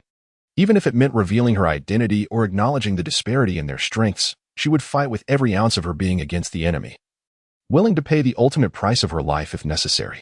Chapter 107. Negotiation reached. Hey, what are you thinking? Snap out of it. Open your eyes and observe my cultivation level. Think carefully. Given my strength, could I possibly defeat those two? In an inexplicable turn of events, Wu He, like a specter, had quietly positioned himself before Xiao Wu without her noticing. This sudden development caused Xiao Wu to shudder, a chill swiftly coursing up her spine, enveloping her entire being. Wu Yi, with a swift and merciless motion, flicked her forehead lightly. In an instant, a sharp pain surged through her, akin to a lightning bolt striking her mind. Xiao Wu barely had time to react. Instinctively, she cradled her head and crouched down. Simultaneously, her once clear eyes brimmed with tears, glistening like pearls, while within the shimmering droplets flickered a hint of vengeful fire. Don't just cry. Listen to me. My true target is this very lake before us, and it possesses a most enchanting name, the Lake of Life. How wondrous does that sound? Wu He continued nonchalantly, seemingly unfazed by his recent actions. The Lake of Life? At the mention of this unfamiliar name, Xiao Wu couldn't help but pause in surprise. Although she had grown up by this lake, her mother had never spoken of it bearing such a splendid title. In that moment, Xiao Wu was filled with a sense of curiosity and bewilderment, momentarily forgetting the pain from the earlier blow to her forehead. Indeed, it is the Lake of Life. This lake is imbued with an exceptionally rich life force, a vitality that is immensely beneficial to all beings in the world, and its advantages when manifested in soul beasts are truly beyond imagination. Wu Yi gazed intently and remarked, those spirit beasts, if they diligently cultivate by the lakeside, can significantly enhance their training speed, achieving an increase of 5 to 10 times their original pace. Of course, the specific amplification effect depends on the inherent characteristics of each spirit beast species, as there exist subtle differences among various races. For instance, if your esteemed Ming were to soak in this lake for nourishment, its cultivation growth would undoubtedly surpass that of Ming, even if both possess identical training duration and innate potential. The disparity in their species would allow Ming to surpass Ming by a remarkable 2 to 3,000 years in cultivation. Wu Yi spoke eloquently about the wondrous aspects of the Lake of Life. Wu Yi's vivid and imaginative description instantly clarified matters for Xiao Wu. At that moment, the wariness in her heart had significantly diminished. However, she remained perplexed as to why Wu Yi had sought her out. Observing the bewildered expression on Xiao Wu's face, Wu Yi found himself both amused and exasperated.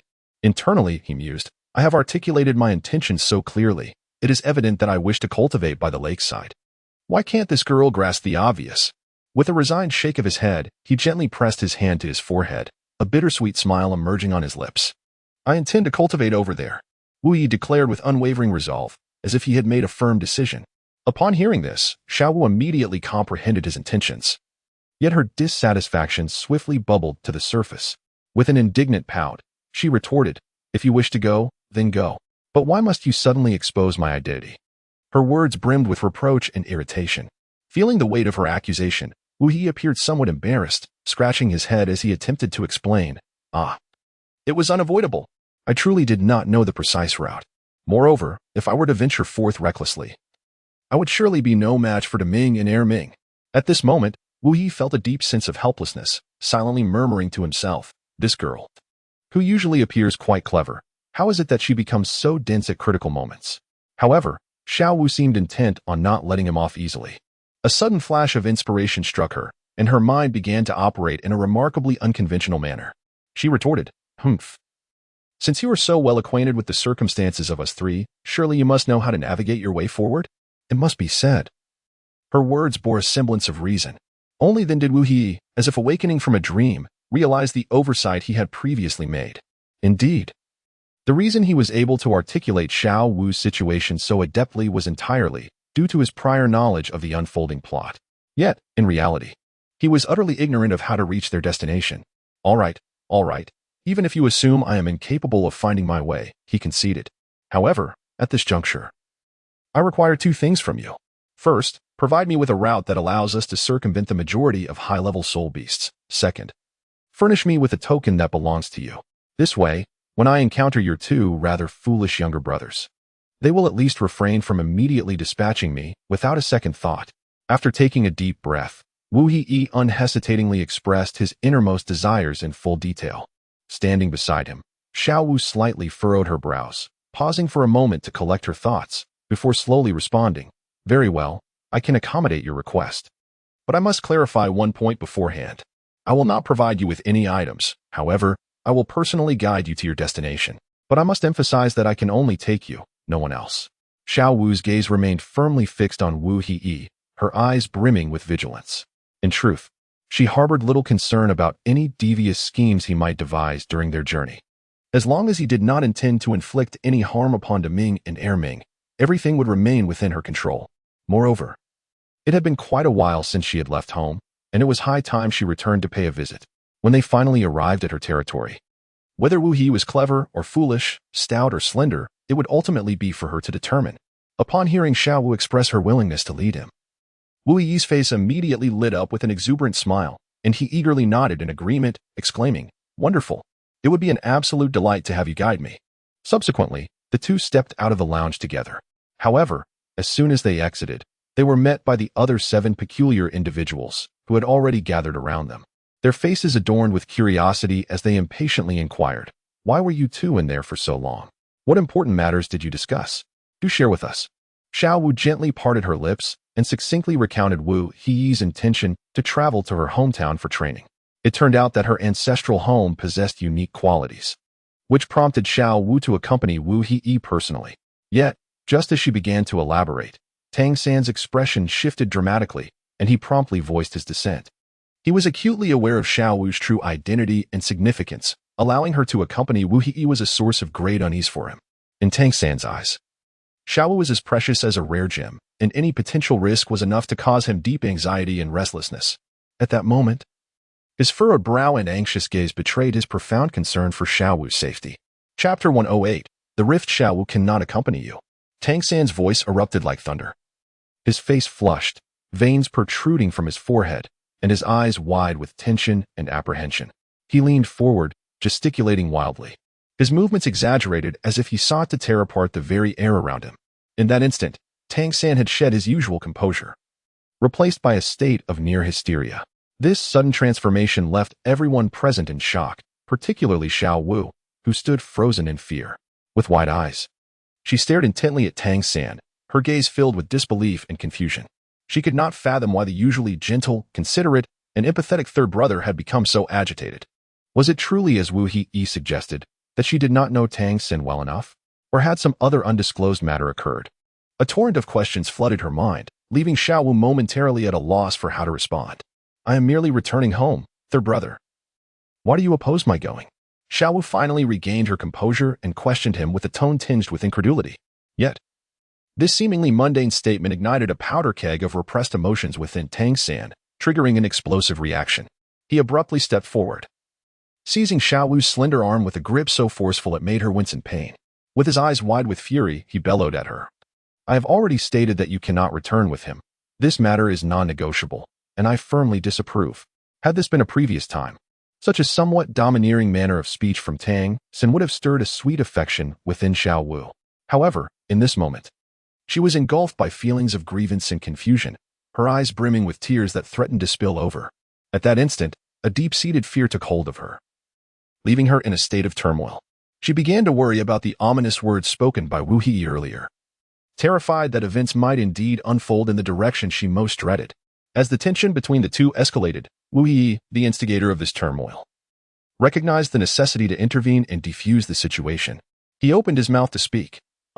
However, to his utter astonishment, his words were swiftly met with fierce rebukes from both sides. Shut up, Tang San thundered, his voice resonating like thunder in the air. Get lost, Xiaowu echoed simultaneously, her tone equally sharp and uncompromising. In that charged moment, their gazes locked in a fierce standoff, each attempting to peer into the depths of the other's eyes. As if searching for something profoundly different, they held their stare, neither willing to break away, the atmosphere thick with tension, nearly suffocating. After what felt like an eternity, Tang San slowly shook his head and spoke in a tone of chilling indifference. Xiaowu, you have changed. You no longer heed my words. Upon hearing this, Xiaowu maintained a serene facade, yet the words that escaped her lips were laced with an unmistakable hint of disappointment and sorrow. Tang San, do you not realize that you two have transformed? In my eyes, I can no longer discern the genuine concern that once shone through your demeanor. Thus, the two exchanged piercing remarks in the most mundane tones, each word as sharp as an arrow, inflicting wounds upon the other. I only worry for your safety, which is why I adamantly refuse to let you accompany this man. Tang San's eyes widened in fury as he pointed an accusing finger directly at Wu Hee, his expression as if he intended to devour his adversary whole. In stark contrast, Wu Hee wore a face of utter innocence, tremblingly raising a finger to point at himself. His exaggerated demeanor, mouth agape and eyes bulging, resembled someone chewing on a particularly distasteful morsel. At that moment, the onlookers, who had merely been spectators relishing the spectacle, began to imitate Tang San, each one directing their finger at Wu Hee while muttering incantations. The scene transformed, casting Wu Hee as the architect of this farcical drama. Yet, despite the overwhelming sense of helplessness, Wu Hee understood that this was hardly the moment to offer explanations. He longed to gently remind Tang San, young man, as the saying goes, concern begets chaos. Look at yourself. Your emotions for that young lady are now glaringly evident. Alas, such words remained trapped in his throat, refusing to be spoken. Consequently, Tang San and Xiaowu parted ways unhappily, like two parallel lines, striding away in opposite directions without a single glance back. Completely devoid of the affectionate bond they usually shared. As night descended and the hour for dinner approached, the two chose to sit at a considerable distance from one another, leaving a vast, empty space between them that thickened the already tense atmosphere. However, the perceptive Wu Hee keenly noticed that Tang San would occasionally cast furtive glances at Xiaowu, as if he had a plethora of words clamoring to escape. Nevertheless, Xiao Wu appeared utterly oblivious, ignoring his gaze completely. For Wu He, this was not a matter of great significance. During this warm and inviting dinner, what truly captivated his thoughts was Xiao Wu's confirmation that she would embark on the long-awaited journey to the Life Lake in the enigmatic and alluring Sky Do Great Forest the following day, with time slipping away for Wu He to finalize his month-long travel plans.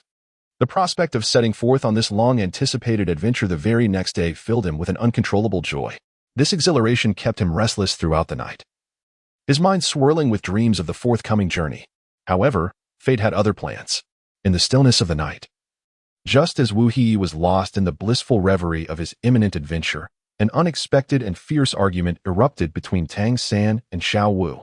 Initially, their exchange was merely a verbal sparring, but as emotions spiraled out of control, the two began to hurl objects at one another without restraint, transforming the room into a scene of utter disarray. Subsequently, this altercation escalated swiftly, ultimately devolving into a physical confrontation upon the playground. In an instant, the air was rife with shouts, curses, and the cacophony of combat, shattering the tranquility of the night. Nevertheless, Wu He initially endeavored to shield his head with a blanket, seeking to insulate himself from the vexatious clamor. Alas, the din permeated his ears like an incessant, tormenting melody, rendering slumber impossible. Thus, time ticked by, and as the night wore on, perhaps due to prolonged exposure to such a tumultuous environment, Wu He gradually acclimated to the chaos. The once irritating sounds seemed to lose their sharpness, and unbeknownst to him, he drifted into a haze of dreams amidst the turmoil. The following morning, sunlight filtered through the wispy clouds, gently cascading upon the vacant space at the school entrance. At that moment, two figures stood silently, seemingly awaiting the arrival of someone. From a distance, Wu He spotted them, and as he drew nearer and focused his gaze, he recognized that the two individuals were none other than Xiao Wu and Tang San. They stood facing each other, the atmosphere between them tinged with an undeniable gravity. It was evident that the previous quarrel had not yet completely subsided, yet their expression suggested that some form of understanding had been reached. Consequently, an additional person had unexpectedly joined their originally planned journey. However, for Wu He, the presence or absence of an individual was of little consequence, for his sole objective was to reach the destination smoothly. Furthermore, having Tang San, a master of concealed weaponry and firearms manufacturing and maintenance, by his side undoubtedly provided an added layer of assurance to the expedition.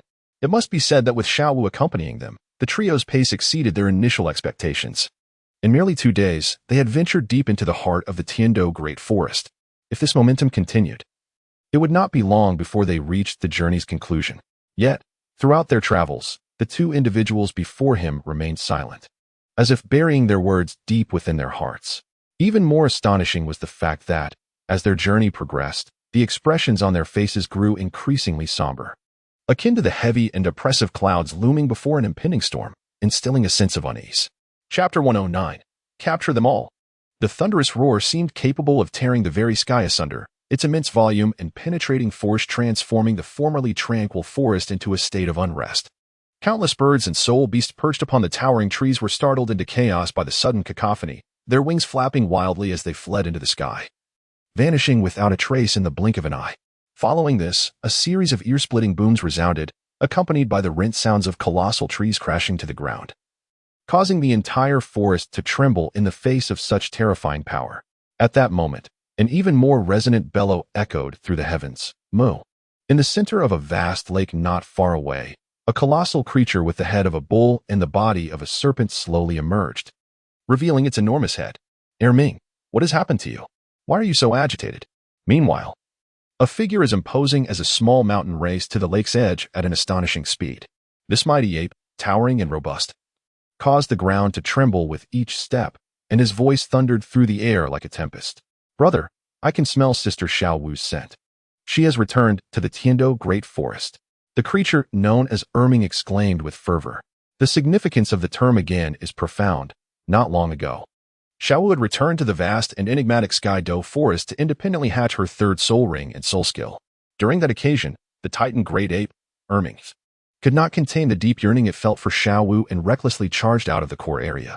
Under the astonished gazes of the Shrek group, Ming approached Xiao Wu with overwhelming force and unhesitatingly took her away. The scene was chaotic, as a powerful Soul King attempted to obstruct Ming. But in the face of Ming's terrifying strength, the Soul King was instantly gravely injured. Afterward, upon learning of this incident, Xiao Wu chastised Erming severely, causing it to lower its head in silence.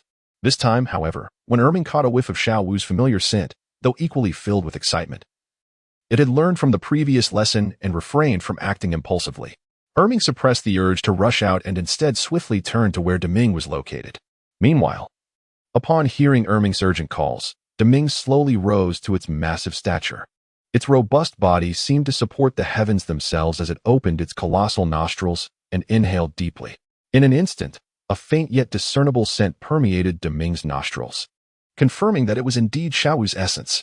Moreover, leveraging its far superior spiritual power, Deming not only captured Xiao Wu's scent, but also unleashed its spiritual force like a tidal wave, precisely pinpointing the area where Xiao Wu currently resided. To Deming's astonishment, it also sensed that two other individuals had returned alongside Xiao Wu.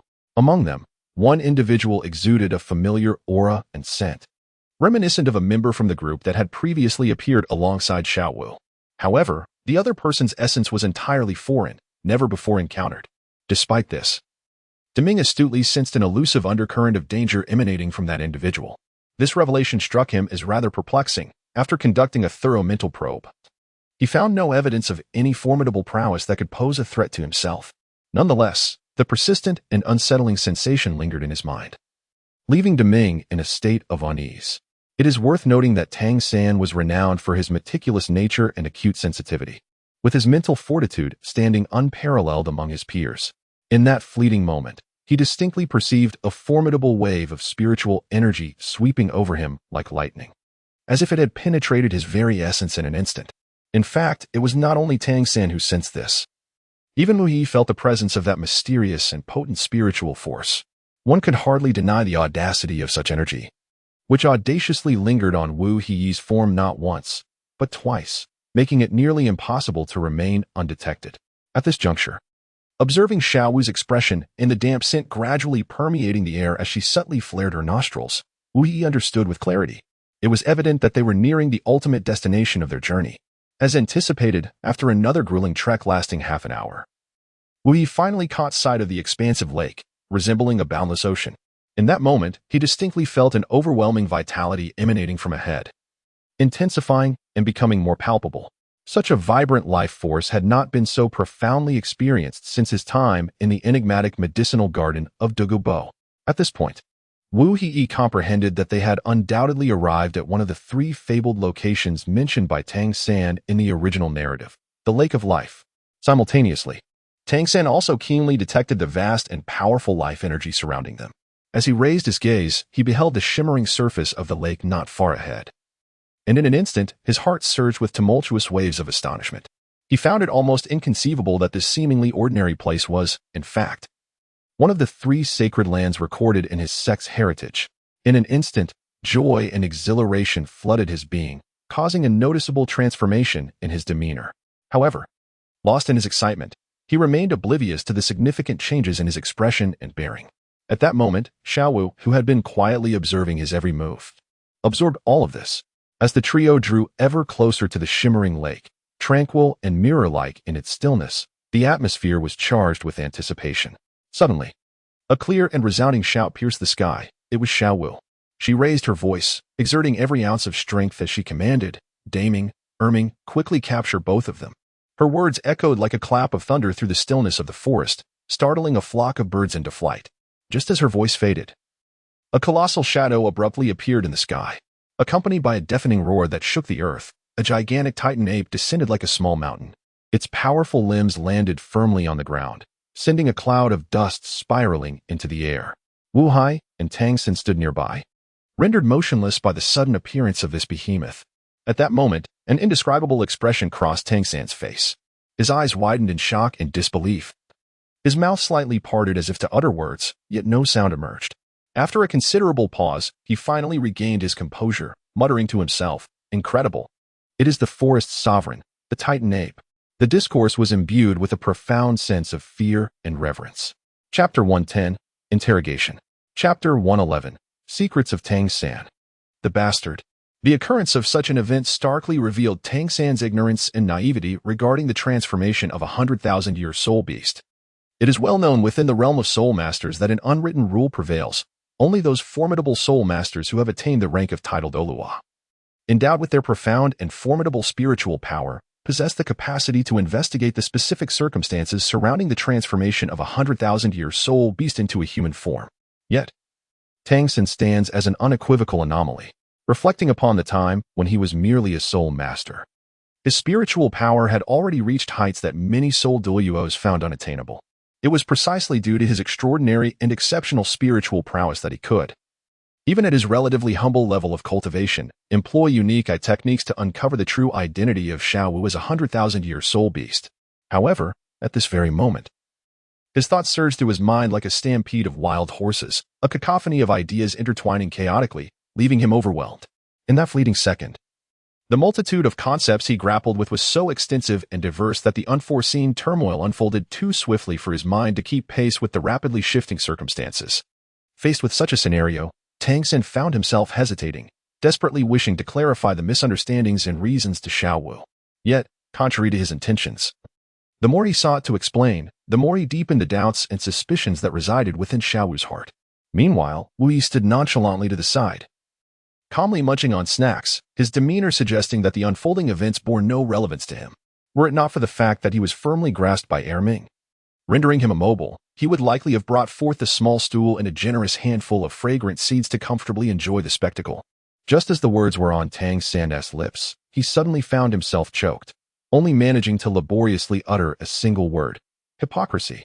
Xiao Wu glared at Tang Xin, her face a mask of fury, her eyes filled with profound disappointment and anger. At that moment, even if Tang Xin had boldly admitted to harboring ulterior motives regarding her soul ranks, Xiao Wu would perhaps not have been as incensed. After all, what she truly yearned to hear was Tang Xin's candid acknowledgement of his awareness of her true identity. For Xiao Wu, if Tang Xin could accomplish this, it would merely result in his expulsion from this place, leaving them as strangers, never to meet again. However, at this critical juncture, Tang Xin's various behaviors left Xiao Wu profoundly disappointed. His hesitant demeanor, filled with unspoken words, caused her already battered heart to grow even colder and more indifferent. Observing the rapid change in Xiao Wu's expression, Tang Xin was acutely aware that she had evidently misunderstood his intentions. Thus, in a state of desperation, he raised his voice and exclaimed, "It is not as you think, Xiao Wu. I can truly clarify everything to you." Yet, in response to Tang Xin's fervent cries, Xiao Wu not only remained unmoved but also sneered mockingly, saying, "Clarify? Ha!" With each of Tang Xin's attempts at justification, Xiao Wu felt the last remnants of hope within her swiftly dissipating at an alarming rate. With every word she heard, it felt as if a piece of her heart was dying. "Erming, throw him out of this forest at once. I never wish to see that detestable face again." Xiao Wu shouted furiously, pointing at the person who had caused her such anguish. With a deafening roar, Erming's massive form trembled slightly, and his eyes, as large as copper bells, sparkled with excitement. Clearly, he was eager to execute Xiao Wu's command. "Sister Xiao Wu, what shall we do with him?" Erming inquired, shaking his powerful left arm. In his grasp, Wu Yi was tossed about like a leaf in the wind, flipping and swaying with Erming's movements. At that moment, Wu Yi felt as if the world was spinning, his head buzzing, and his stomach churning violently. He even had the irrational fear that if this continued, his very brain would soon be scrambled. However, Xiao Wu was entirely oblivious to Wu Yi's plight. The heart that had once brimmed with passion and anticipation was now as cold as ashes. Nearly a decade of memories shared with that person flashed through her mind like scenes from a film. Each frame felt like a sharp dagger, ruthlessly piercing the softest parts of her soul, rendering her in unbearable agony. In response to Erming's inquiry, Xiao Wu's expression remained stoic, her gaze hollow as if she had lost her very essence. Silently, she raised her right hand and gently waved it towards Erming, signaling him to act according to his preference. Following Xiao Wu's unmistakable directive, Erming unhesitatingly raised his left arm once more. The angle and immense power exhibited in his arm's swing indicated that if Wu Yi were indeed thrown out, he would undoubtedly become a grotesque heap of flesh upon landing. Wu Yi was acutely aware that he could no longer remain a mere bystander. He raised his voice, straining to the point of exhaustion, and exclaimed, "Xiao Wu, I believe you should at least consider his explanation, even if it is somewhat biased. I possess the means to discern the truth within his heart."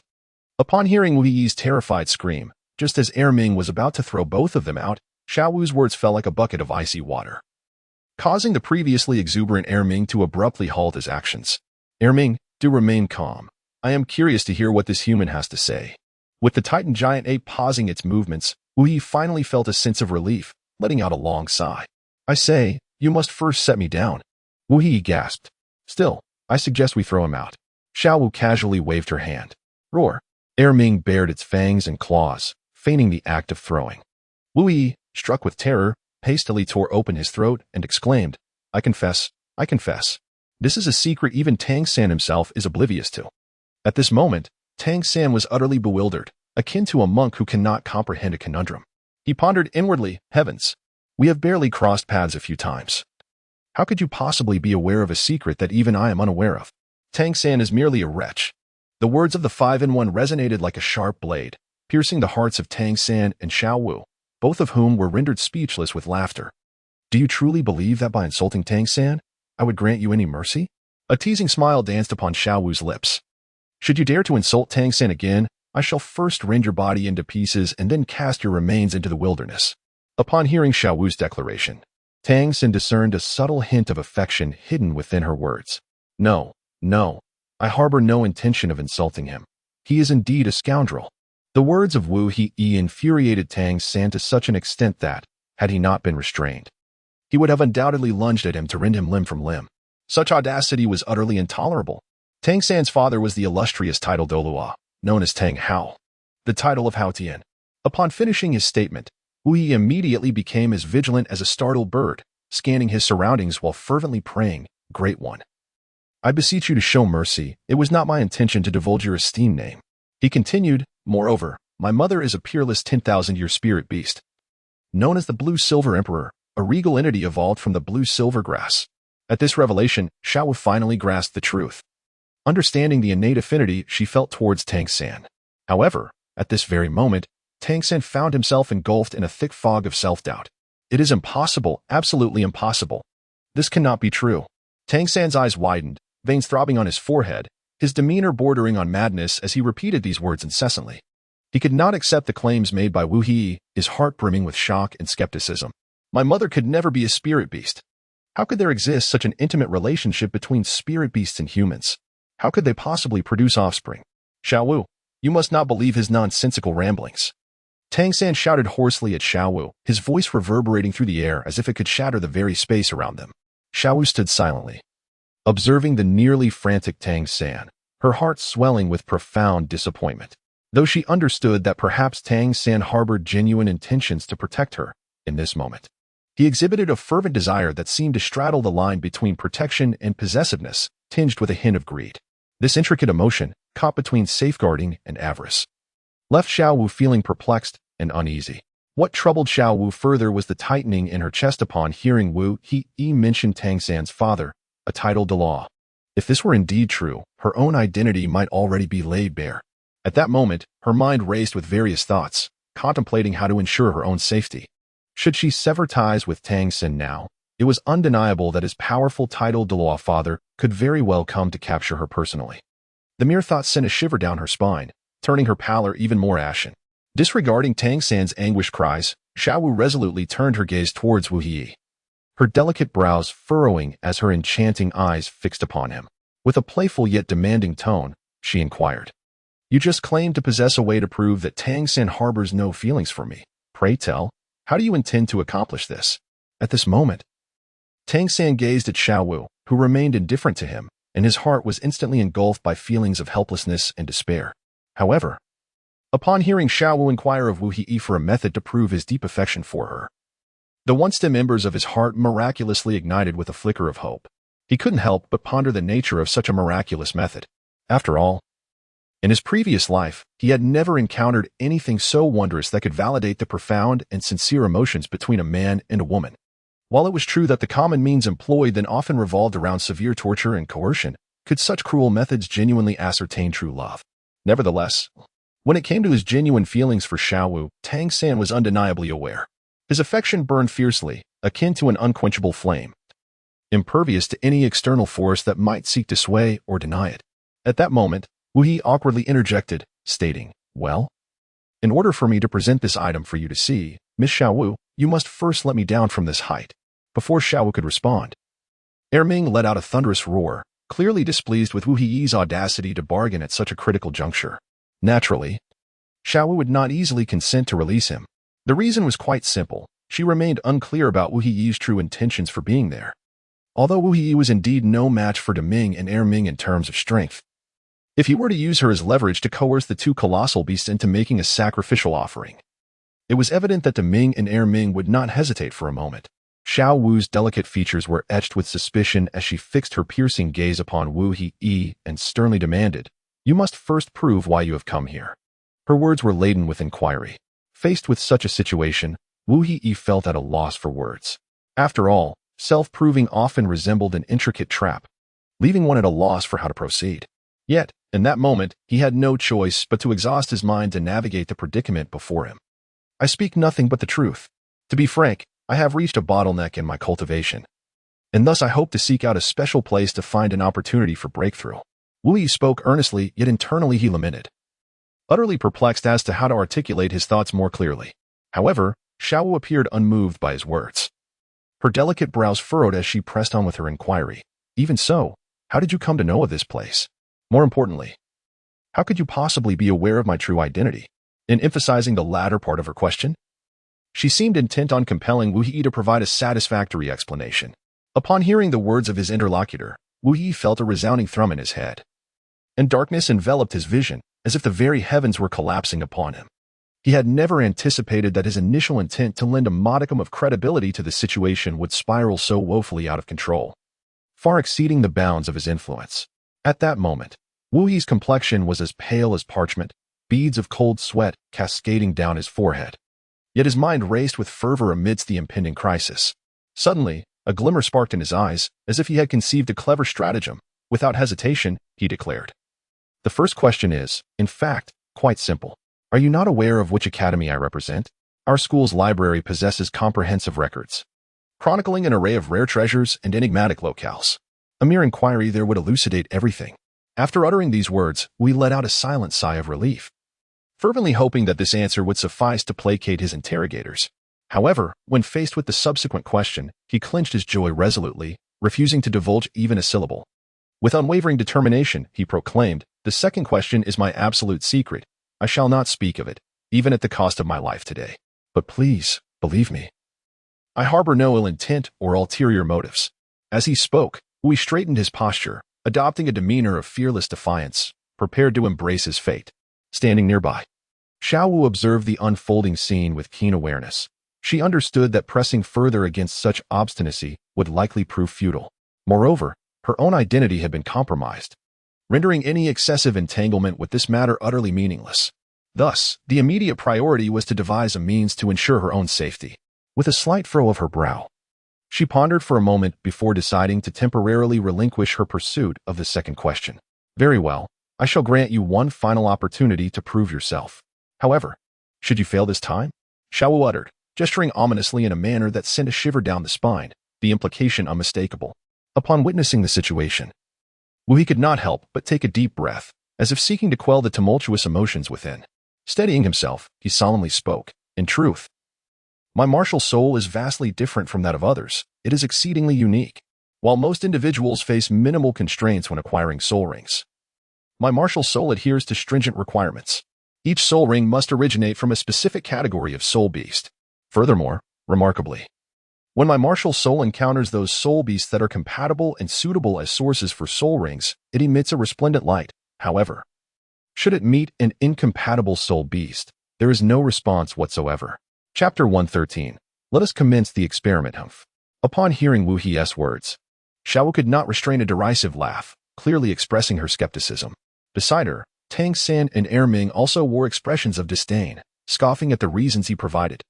Such claims were undeniably absurd and preposterous, rendering it nearly impossible for anyone to believe. Although the Douluo continent is home to a myriad of peculiar martial souls, to assert that one's martial soul would emit light upon encountering certain soul beasts is simply the stuff of fantasy. Perhaps only a naive 6-year-old child, still innocent and unworldly, could be easily deceived by such nonsense. Yet, in truth, Wu Yi was speaking nothing but the truth.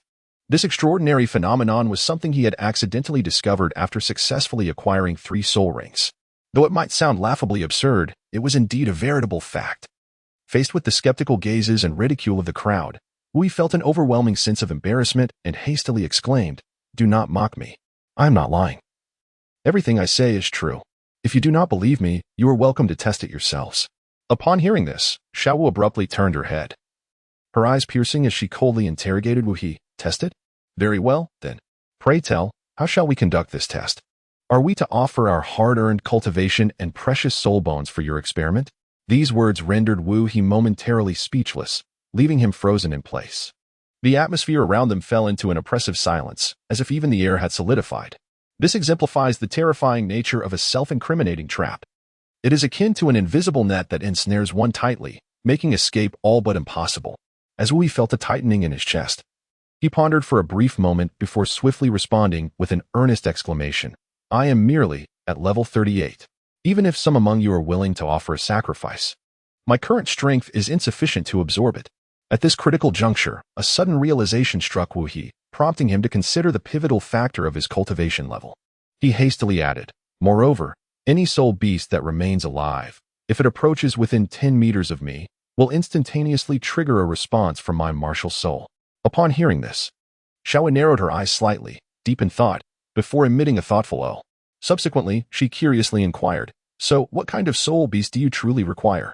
Without a moment's contemplation, Wu He blurted out, "If my cultivation could reach level 40 at this very moment, the soul beast I would require ought to be a frost wolf of at least 50,000 years of age. Of course, if such a creature is unattainable, I could settle for a frost hound as a secondary option." However, scarcely had the words left his lips when regret washed over him.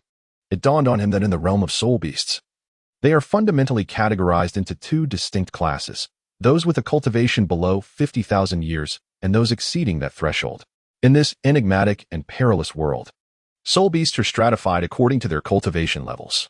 Generally speaking, if an adult soul beast's cultivation is beneath 50,000 years, it is almost certain that it will never bridge the vast chasm that separates it from the illustrious ranks of 100,000-year soul beasts. Conversely, once a soul beast surpasses the 50,000-year boundary, irrespective of its maturity, it gains the potential to strive for higher echelons, aspiring to attain the revered 100,000-year cultivation. Thus, there exists an immense disparity between soul beasts below and above the 50,000-year mark. The former often find themselves confined to lower tiers, beset by numerous limitations, while the latter harbor dreams of becoming top-tier powerhouses, striving relentlessly toward their ambitions. Yet, at that moment, a certain individual named Wu He dared to express a desire for a soul beast of over 50,000 years of cultivation in the presence of two formidable 200,000-year soul beasts, Xiaowu and Erming. Such an act was tantamount to courting disaster. Fortuitously, it seemed that fate had smiled upon Wu He this time. Upon uttering his request, Xiaowu and Erming did not react with the anticipated fury or immediate aggression. Instead, they merely gazed at him in astonishment, as if confronted with a creature of unimaginable incredibility. "What on earth is wrong with you? How can you possess such profound understanding of these matters?" Xiaowu could not restrain her exclamation. She was utterly perplexed as to why this seemingly ordinary human possessed such profound knowledge of her secrets. While everyone remained immersed in astonishment, a sudden howl pierced the air, followed by the swift lash of a tail that resembled a mountain in its grandeur. In the blink of an eye, a frost hound, battered yet exuding an aura of chilling coldness, appeared before them. Time rewound to 20 years prior, when Xiaowu had yet to take on her human form and still existed in her spirit beast form. At that moment, a frost hound, boasting a cultivation of 40,000 years and originating from a distant snowy mountain, inadvertently wandered into the vast expanse of the Douluo forest. The hound caught a whiff of Xiaowu's scent and, driven by greed, sought to devour her as its meal. Xiaowu, who was already in a foul mood while attempting to break through the critical barrier of 100,000 years of cultivation, was naturally incensed by this unexpected intruder. Consequently, she resolved to vent her frustrations on this audacious little dog. However, in a twist of fate, just as Xiaowu was poised to deliver a fatal blow to the frost hound, she inexplicably changed her mind. Perhaps it was due to the rarity of ice attribute soul beasts in the Douluo forest, or perhaps it was the hand of destiny at play. In any case, Xiaowu ultimately spared the little creature's life, taking it under her wing as a source of amusement during her idle moments.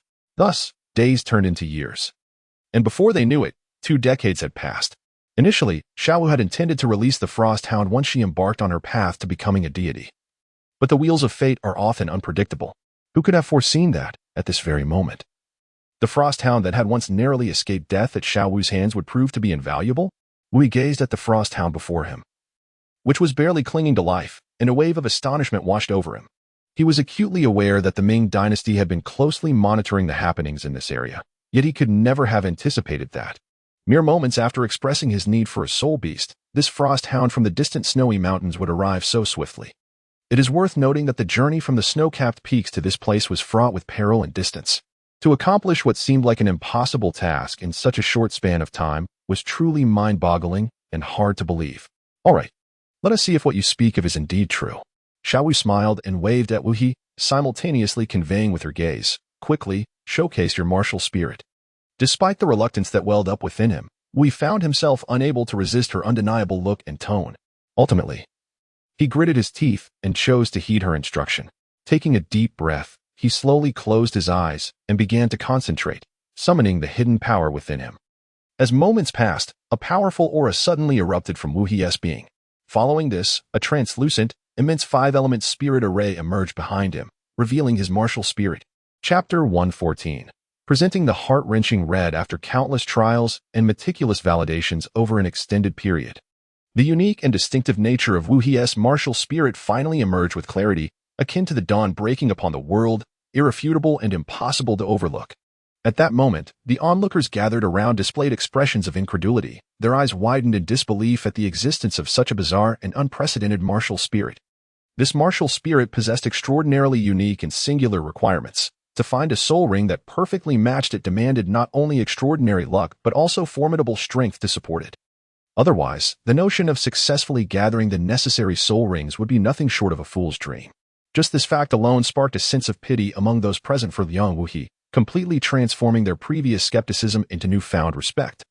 They began to regard this once controversial figure through a fresh lens, as if witnessing the rise of a new star. However, just as everyone was still reeling from Wu He's astonishing revelation, another, more daunting dilemma quietly descended, much like a specter, landing squarely upon Tang San's shoulders. To be precise, this predicament stemmed from Xiaowu's deep-seated worries and unease regarding her own circumstances. She obstinately demanded that Tang San provide an unwavering, impeccable assurance, an undeniable guarantee that he would not inflict upon her even the slightest harm. The reason for such seemingly harsh terms stemmed from Xiaowu's profound understanding of Tang San's significance in his father's eyes and the immense influence he wielded. Only by harnessing Tang San's power could she secure her true freedom and safety. Otherwise, should his father, the formidable title Douluo, arrive upon hearing the news, Xiaowu's fate would become dreadfully grim. At that juncture, she would likely lose her precious freedom and face the possibility of being mercilessly imprisoned. Condemned to a life devoid of light, with no hope of emerging into the brilliance of opportunity. Wu He, stop dawdling and swiftly present the item you mentioned to me. Xiaowu crossed her arms, her exquisite visage marked by an icy demeanor, her gaze resolute and unwavering. She fixed her eyes intently on Wu He, as if any hint of hesitation on his part would prompt her to leap forward and seize whatever he held in his grasp. Wu He discreetly cast a glance at Tang San, who stood nearby with an expression brimming with anticipation. A sense of pride welled up within him, clearing his throat.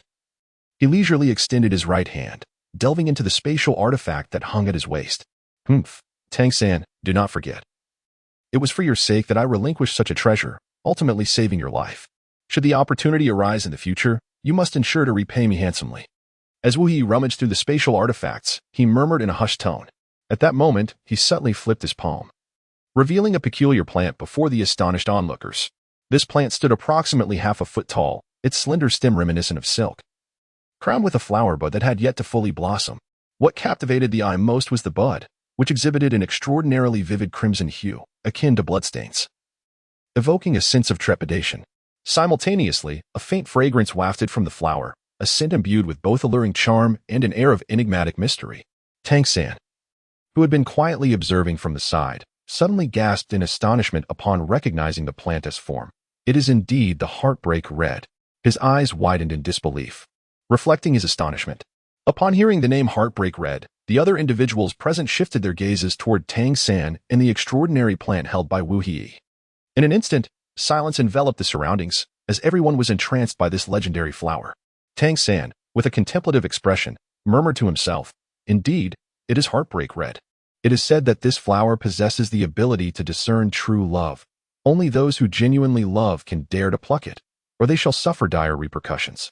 Behind this flower lies a poignant and stirring love story. Once, there was a serene youth who adored cultivating flowers. His garden bloomed with resplendent blossoms, and he often composed poetry while gazing at the moonlit flowers, shedding tears of sorrow whenever petals fell, even conducting funerals for them. His fervent love for flowers moved the flower fairy, who descended from the heavens to become his wife. However, when the gods learned of this union, they were furious and commanded the flower fairy to return to the divine realm. After losing his beloved, the youth fell into deep melancholy, neglecting his garden. One day, an elderly man with white hair revealed to him that a white peony was, in fact, the incarnation of his wife. He could restore her by destroying the flower. But he must not forsake his love for flowers. After the elder departed, though filled with regret, his love for his wife kept him from destroying the bloom. Instead, he devoted himself even more tenderly to its care. Ultimately, he perished amidst his tears for the flowers, a drop of blood falling upon the peony, which then transformed into a grass, its petals stained with blood. The method of harvesting heartbreak red serves as the ultimate test of true love. One must think of their beloved while plucking it, pouring genuine intent into a single drop of blood upon the petals. If even a trace of distraction arises, even at the cost of their own life, they shall be unable to claim the flower. It is said that consuming this flower yields effects that defy the heavens. Not only can it elevate one's soul power by 10 levels in an instant, but it also serves as a transformative elixir, reshaping the entire physique in a comprehensive manner. Even more astonishing is its miraculous efficacy in bringing the dead back to life.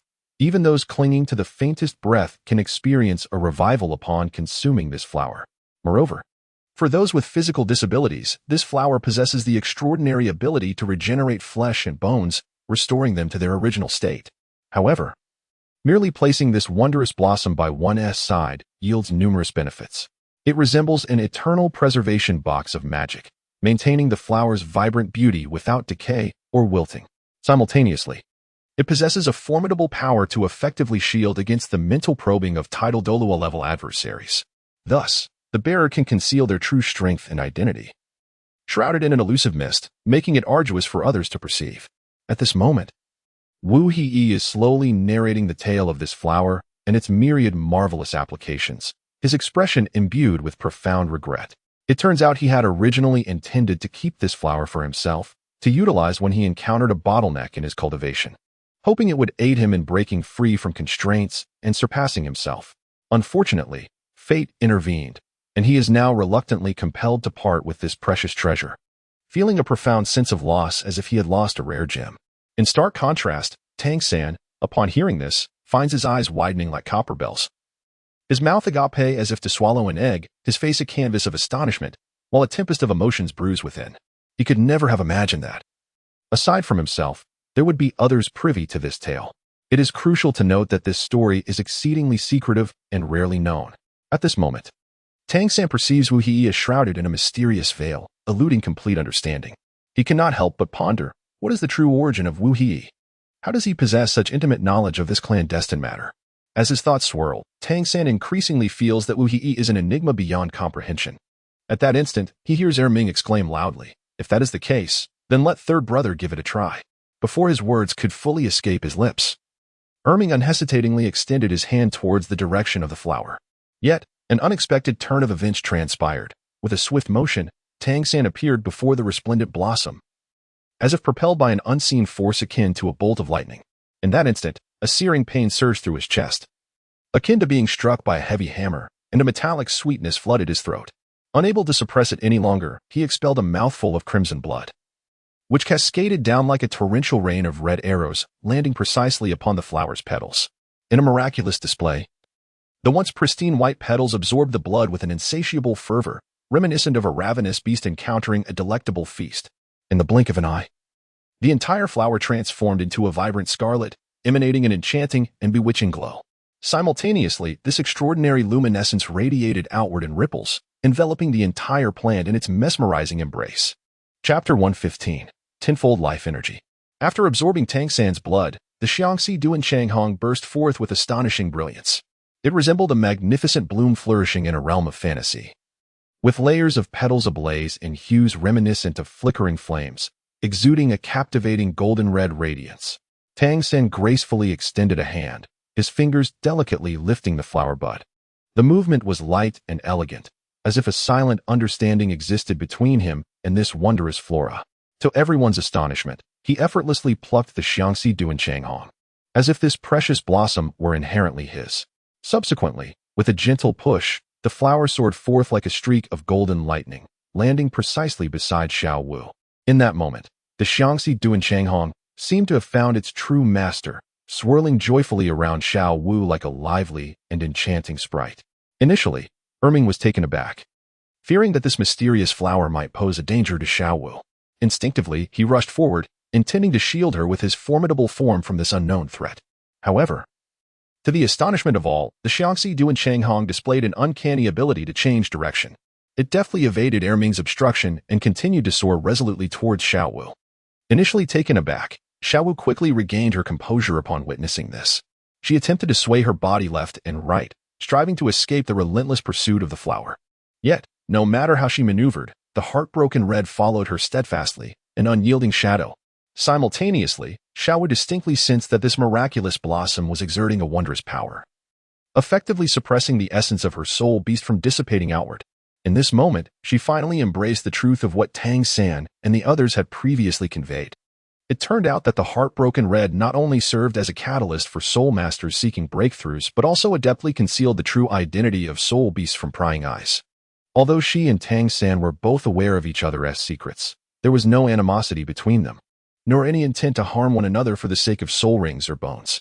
This realization genuinely moved Xiao Wu, however. It did little to entirely dispel the wariness she harbored deep within her heart regarding Tang San. After all, it was highly probable that Tang San's father was already aware of her true identity, and if she wished to escape this predicament, she would still need to rely on him. Just a moment ago, the tension had been palpable, filled with shouts of aggression, but now it dissipated into thin air. In the blink of an eye, Xiao Wu transformed back into the gentle, endearing girl next door, charming and delightful. Then, like a jubilant little bird, she leapt straight into Tang San's warm embrace. The suddenness of her action startled the somewhat frail Tang San, causing him to stumble and nearly lose his balance. Observing this scene were Wu Hei and Erming, their expressions a tapestry of astonishment and bewilderment, as if witnessing an unbelievable spectacle, their faces resembling those of bewildered masks. Now, with all misunderstandings resolved and having reconciled, Xiao Wu, in high spirits, held Tang San's hand with one and Wu Hai's with the other, stepping lightly towards the enigmatic lake of life. As they drew closer to the water, the air became increasingly infused with the essence of life, as though they had entered a vibrant realm of wonder. Even the seemingly mundane wildflowers and grasses by the lakeside exuded an aura of spirit, reaching astonishing levels akin to mystical herbs. Filled with joy, Xiao Wu pulled Tang San aside and began to recount the fragments of her childhood. Perhaps it was the invisible barrier between them that had finally been surreptitiously pierced, allowing their relationship to warm swiftly, everything becoming remarkably natural and simple, as if destined to align perfectly. Wu Wei strolled leisurely along the lakeside, his curiosity piqued as he glanced around, occasionally reaching out to explore his surroundings. Before long, his keen eyesight caught sight of a glimmer in the distance. He discovered a small island situated not far from the shore, amidst the expansive and boundless life lake. This vast body of water was adorned with a myriad of islands, varying in size and scattered throughout its depths. Notably, the islands nearer to the heart of the lake were more substantial, their vitality and life energy growing increasingly rich and abundant. With a heart full of longing, Wu Yi eagerly turned and ran to seek Deming's assistance. His face was alight with anticipation as he pointed towards a distant small island, expressing a fervent desire to explore its mysteries. Deming followed the direction of Wu Yi's finger, and upon catching sight of the island, a look of resignation and bewilderment instantly crossed his face. This island was no stranger to Deming. Although he spent most of his time immersed in the lake, he occasionally climbed ashore to bask in the warm, comforting sunlight. It was, in fact, the perfect sanctuary for his daily naps. Thus, upon hearing someone express a desire to visit this intimate realm of his, an inexplicable shyness washed over him. Standing nearby, Erming witnessed this scene unfold and couldn't help but stifle a laugh at Deming's awkward demeanor. After a lengthy pause of what felt like an eternity, Deming finally resolved to comply with Wu Hiyi's request. It was worth noting that Wu Hiyi was currently regarded as a distinguished guest by Xiao Wu herself. Known for his impeccable manners, Deming felt compelled to brave the situation and led Wu Hiyi towards their destination. In truth, the reason Deming and Ming felt so at ease with Wu Hiyi stemmed from the stark disparity in their respective strengths. Characters like Wu Hiyi possessed combat prowess that barely reached the Soul King level. For formidable beings like Ming, merely a flick of the wrist could easily eliminate 100 or so individuals akin to Wu Hiyi. Thus, in their eyes, Wu Hiyi was but a trivial plaything. Before long, Wu Hiyi successfully set foot on the mysterious island. The moment his foot touched the ground, an unusual sensation surged within him. It became evident that a unique shield enveloped the entire island, akin to an unassailable fortress, meticulously sealing in the extraordinarily rich life energy within. After careful observation and comparison, Wu Hiyi was astonished to discover that the quality of life energy on the island was a staggering tenfold greater than that found outside. However, in correspondence with this phenomenon, the gravity within the island has similarly experienced a substantial augmentation, reaching an astonishing tenfold of that found in the external world. Although Wu Hiyi had prior experience acclimating to the environment of gravity chambers, upon his entrance into this environment of tenfold gravity, an ineffable heaviness suddenly enveloped him, as if an immense mountain had settled upon his shoulders, rendering his breath laborious. Each step demanded several times the effort he was accustomed to, with perspiration cascading down like rain. Yet, beneath this suffocating weight, Wu Hiyi sensed a remarkable transformation. It was akin to a parched tree encountering a nourishing rain. The once insurmountable barriers to his cultivation began to show signs of yielding. This sensation, for Wu Hiyi, who had long sought a breakthrough, felt like a beacon of light piercing through the darkness, igniting within him a boundless hope and exhilaration. Chapter 116. The Restoration of Talent. In that fleeting moment, Wu Hiyi astutely sensed the subtle opportunity for a breakthrough in his cultivation. Without a hint of hesitation, he swiftly seated himself cross-legged, regulating his breath and allowing his mind to plunge into the tranquil depths of serenity. Subsequently, he began to summon his soul power, which surged like tumultuous waves. Focusing his spirit entirely on this pivotal practice, his soul energy struck his meridians with the force of a blacksmith's blazing hammer, delivering precise and powerful blows, as if to shatter the barriers impeding his ascension. This arduous process was far from effortless, yet Wu Hiyi gritted his teeth, unwavering in his resolve. As time slipped by, in a mere span of under 10 minutes, a miracle unfolded. The cultivation of Wu Hiyi resembles a butterfly poised to emerge from its chrysalis, having endured a prolonged period of dormancy, finally poised for a moment of resplendent transformation. He could distinctly perceive the power within him burgeoning at an astonishing rate, the rapture of this breakthrough nearly compelling him to exclaim in joy. Simultaneously, beyond his corporeal form, the once erratic life energy and the high-density fragments of soul power seemed to be summoned and attracted by some enigmatic force. They surged into Wu Hiyi's being like iron filings drawn to a magnet, coalescing in a magnificent vortex. In an instant, he felt a warm current rising from his extremities, swiftly enveloping his entire body. This sensation was akin to immersing oneself in a soothing, warm spring, where every cell was enveloped by this warmth, steeped in an ineffable sense of comfort and elation. In that moment, all fatigue and stress dissipated, leaving only a heart brimming with joy and intoxication.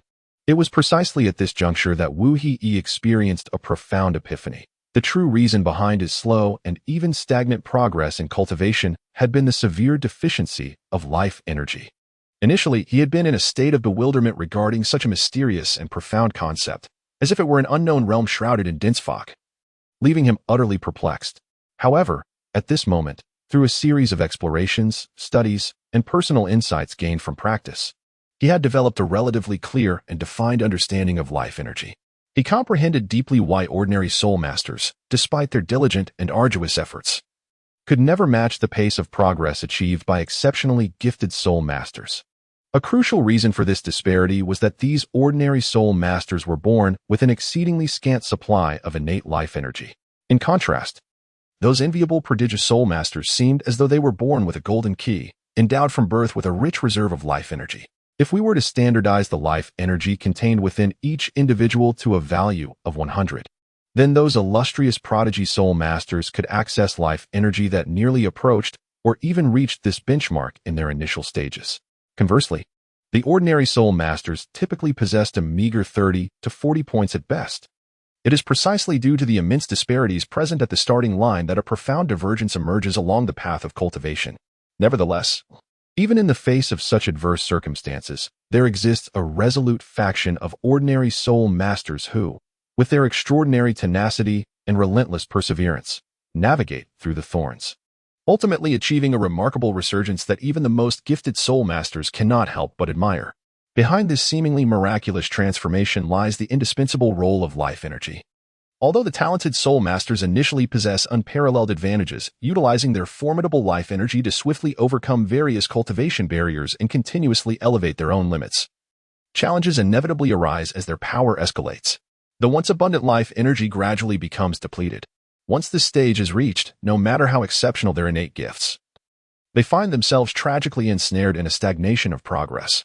Of course, among these gifted soul masters, there occasionally emerge extreme individuals who, at the expense of their own health, resort to the extreme exploitation of their physical potential to extract the last remnants of life energy, thereby forcing a minor advancement in their cultivation. However, this approach is akin to drinking poison to quench thirst. It is ultimately not a sustainable solution.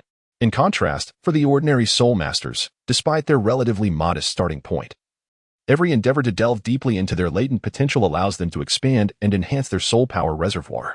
This signifies that each time they successfully acquire a new soul ring, they can enjoy a substantial and stable replenishment of energy, even in the later stages.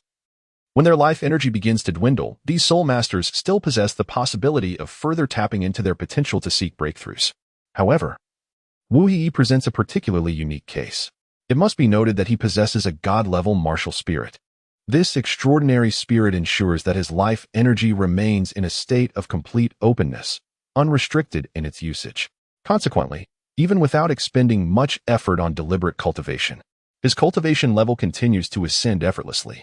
Regrettably, even for one as uniquely endowed as he, after each acquisition of a soul ring, the majority of his soul and life energy is consumed by the martial spirit. The extent of his cultivation enhancement is rather limited, amounting to merely 2 levels. Moreover, the dire consequence of this ordeal leaves him with only about 10 of his original life energy. Under such circumstances, should he experience 2 more similar situations, the already meager life energy within him may be entirely exhausted. Alas, it seems that fate has an affinity for playing tricks on those it chooses.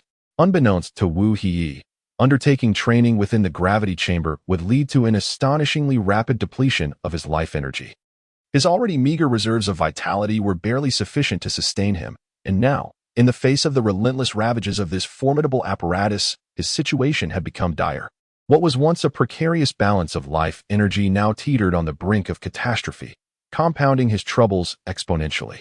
Yet, amidst this turmoil, he found solace in the fact that the environment surrounding him was abundant with life energy, flowing like an unceasing river. In merely 10 minutes of training, his latent talents were awakened as if a long-slumbering lion had suddenly roused. At that moment, Wu Yi resembled a phone that had succumbed to a depleted battery. Now finally connected to a charger, in an instant, all functions within him resumed their harmonious operation. Chapter 117, Soul Bone Technique. Pressure resistance. Witnessing this transformation, Wu Yi unhesitatingly seized the opportunity to press forward, dedicating himself fervently to his training. Astonishingly, within a mere 30 minutes, his cultivation surged as if propelled by divine intervention, breaking through the formidable barrier of level 40 and descending to the pinnacle of the Soul Master rank. However, as the saying goes, extremes beget reversals. Just as his cultivation reached new heights, the rate of his ascent began to slow, becoming increasingly perceptible to the naked eye. Nevertheless, amidst the extreme conditions of tenfold gravity, the excess life energy and soul force did not relent. Instead, they unleashed a relentless barrage upon Wu Yi's physical form, subjecting him to a series of vigorous refinements. Before long, his pores flared open, expelling a torrent of dark waste akin to a flood breaching its dam.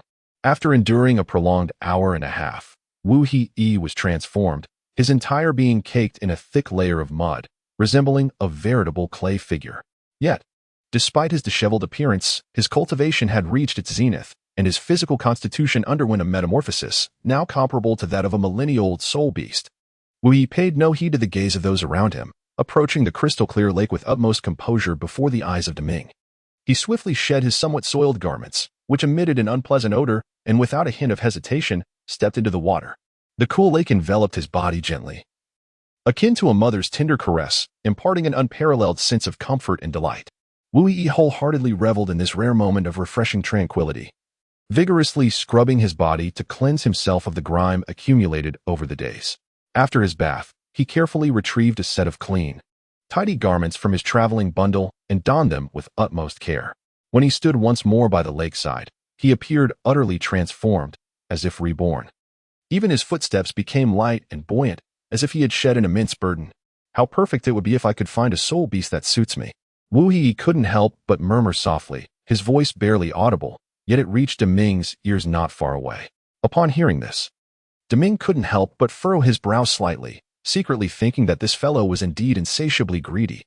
However, recalling that Xiao Wu had previously made it abundantly clear that Wu Yi was their friend, and had even promised to gift him the adorable little pet as an apology, Deming decided it was not worth his while to further quibble with Wu Yi over such matters. Just as both of them were lost in their thoughts, an unexpected event unfolded. A frost hound, appearing sickly and devoid of vitality, staggered into view before Wu Yi. This frost hound, with its disheveled fur and dull gaze, stumbled as it walked, presenting a picture of an imminent collapse. Yet, it was this seemingly pitiful spirit beast that instantly ignited an uncontrollable joy upon Wu Yi's face. Wu Yi nonchalantly turned his head slightly, casting a fleeting glance at Deming from the corner of his eye. In that brief moment, a shocking scene unfolded.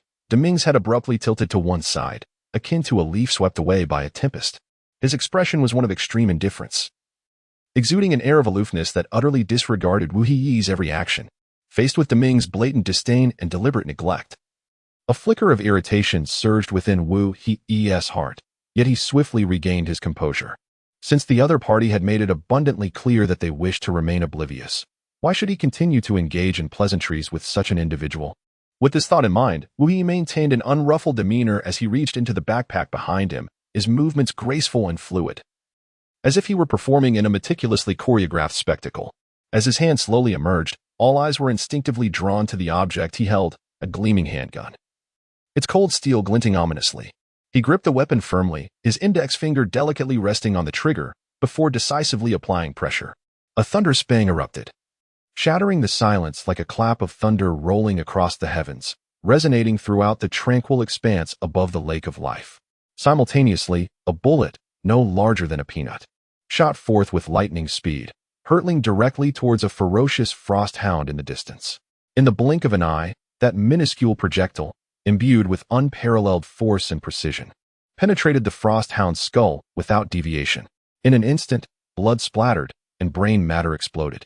The once formidable and imperious frost hound was unable to emit even a single cry of despair before collapsing lifelessly to the ground, devoid of any trace of vitality. Nearly half a minute earlier, this hound had strutted about with arrogance, believing itself to be merely a practice partner. Yet, fates will turn swiftly, and before it could comprehend, its life was violently extinguished, leaving it sprawled in a shocking pool of blood.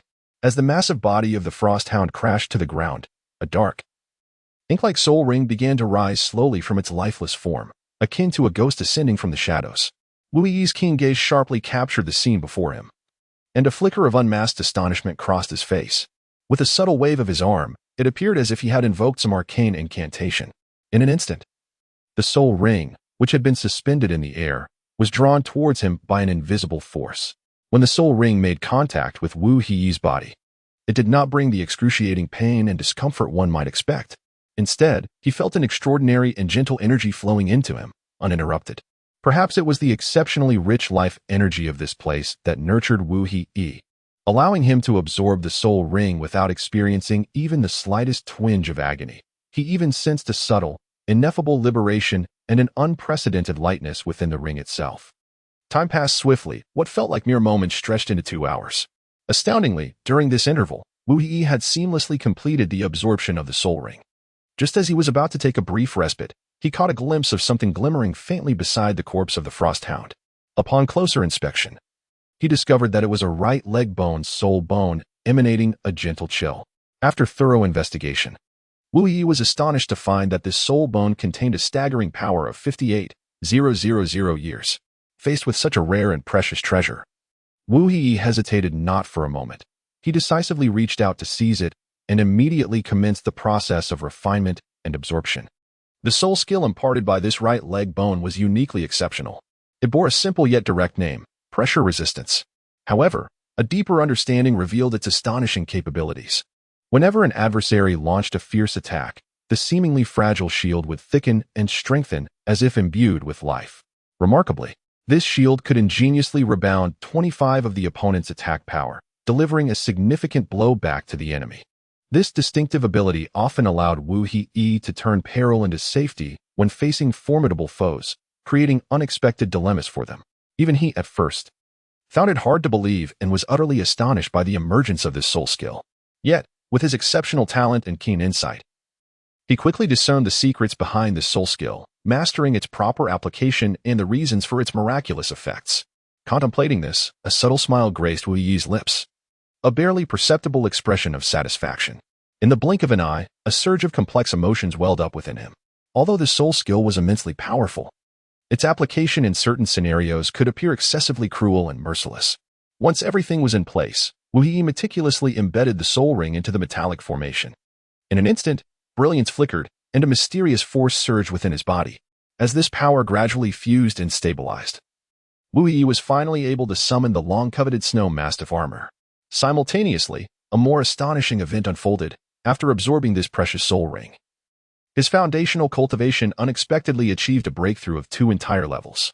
Chapter 118: Dragon Saliva Fruit. Despite his soul power remaining at the mere 42nd level, the life energy coursing through him was unprecedentedly abundant. Reflecting on similar moments in the past, he recalled that his life energy would typically restore to only about 10% of its capacity. Thus, while he could distinctly perceive the overwhelming might of the soul skill, the enhancement of his own strength felt rather negligible. However, at this very moment, everything underwent a dramatic transformation, as his life energy brimmed to the point of overflowing. Even a simple gesture could evoke a palpable force, akin to a surging torrent, rapidly circulating through his meridians. It was only then that Wu He suddenly realized why. In every fierce battle he had previously engaged in, he had always felt a stark contrast in physical intensity compared to soul masters of the same level.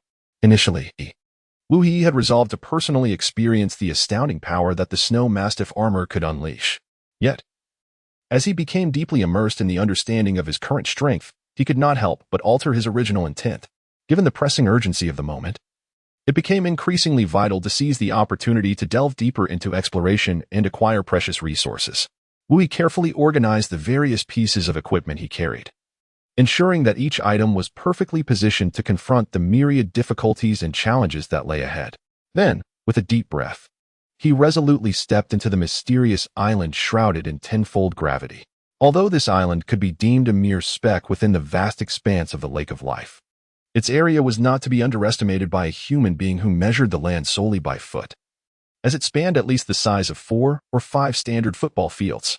As Wu Yi advanced with determined strides, he drew closer to the island's core, and the gravitational force pressing down upon him intensified sharply. This heavy pressure felt like an invisible mountain resting upon his shoulders, rendering each step an arduous endeavor. Nevertheless, Wu Yi did not falter. Instead, he gritted his teeth and continued to forge ahead with unwavering resolve. Before long, an open expanse unfolded before him. At the very center of this vast area stood an extraordinarily captivating plant. This flora seemed to possess some enchanting allure, drawing the gaze of onlookers irresistibly towards it. Upon this plant hung 7 crystal-clear, gem-like purple fruits, radiating a dazzling brilliance. Under the brilliant sunlight, these fruits shimmered with a vibrant crimson glow, creating mesmerizing flares of enchanting beauty that captivated the senses, rendering one utterly entranced. Wu Yi was profoundly astonished by the extraordinary scene before him, prompting him to quicken his pace as he approached the remarkable plant, eager to observe this masterpiece of nature up close. When he finally stood before it, he became wholly engrossed in studying the enigmatic flora. At that moment, a sudden wave of intense shame surged within Deming, who had been silently trailing behind. It dawned on him that this open space was, in fact, his habitual napping spot. Even more astonishing was the revelation that the vibrant plant had been nourished by the saliva he unconsciously drooled during his slumber.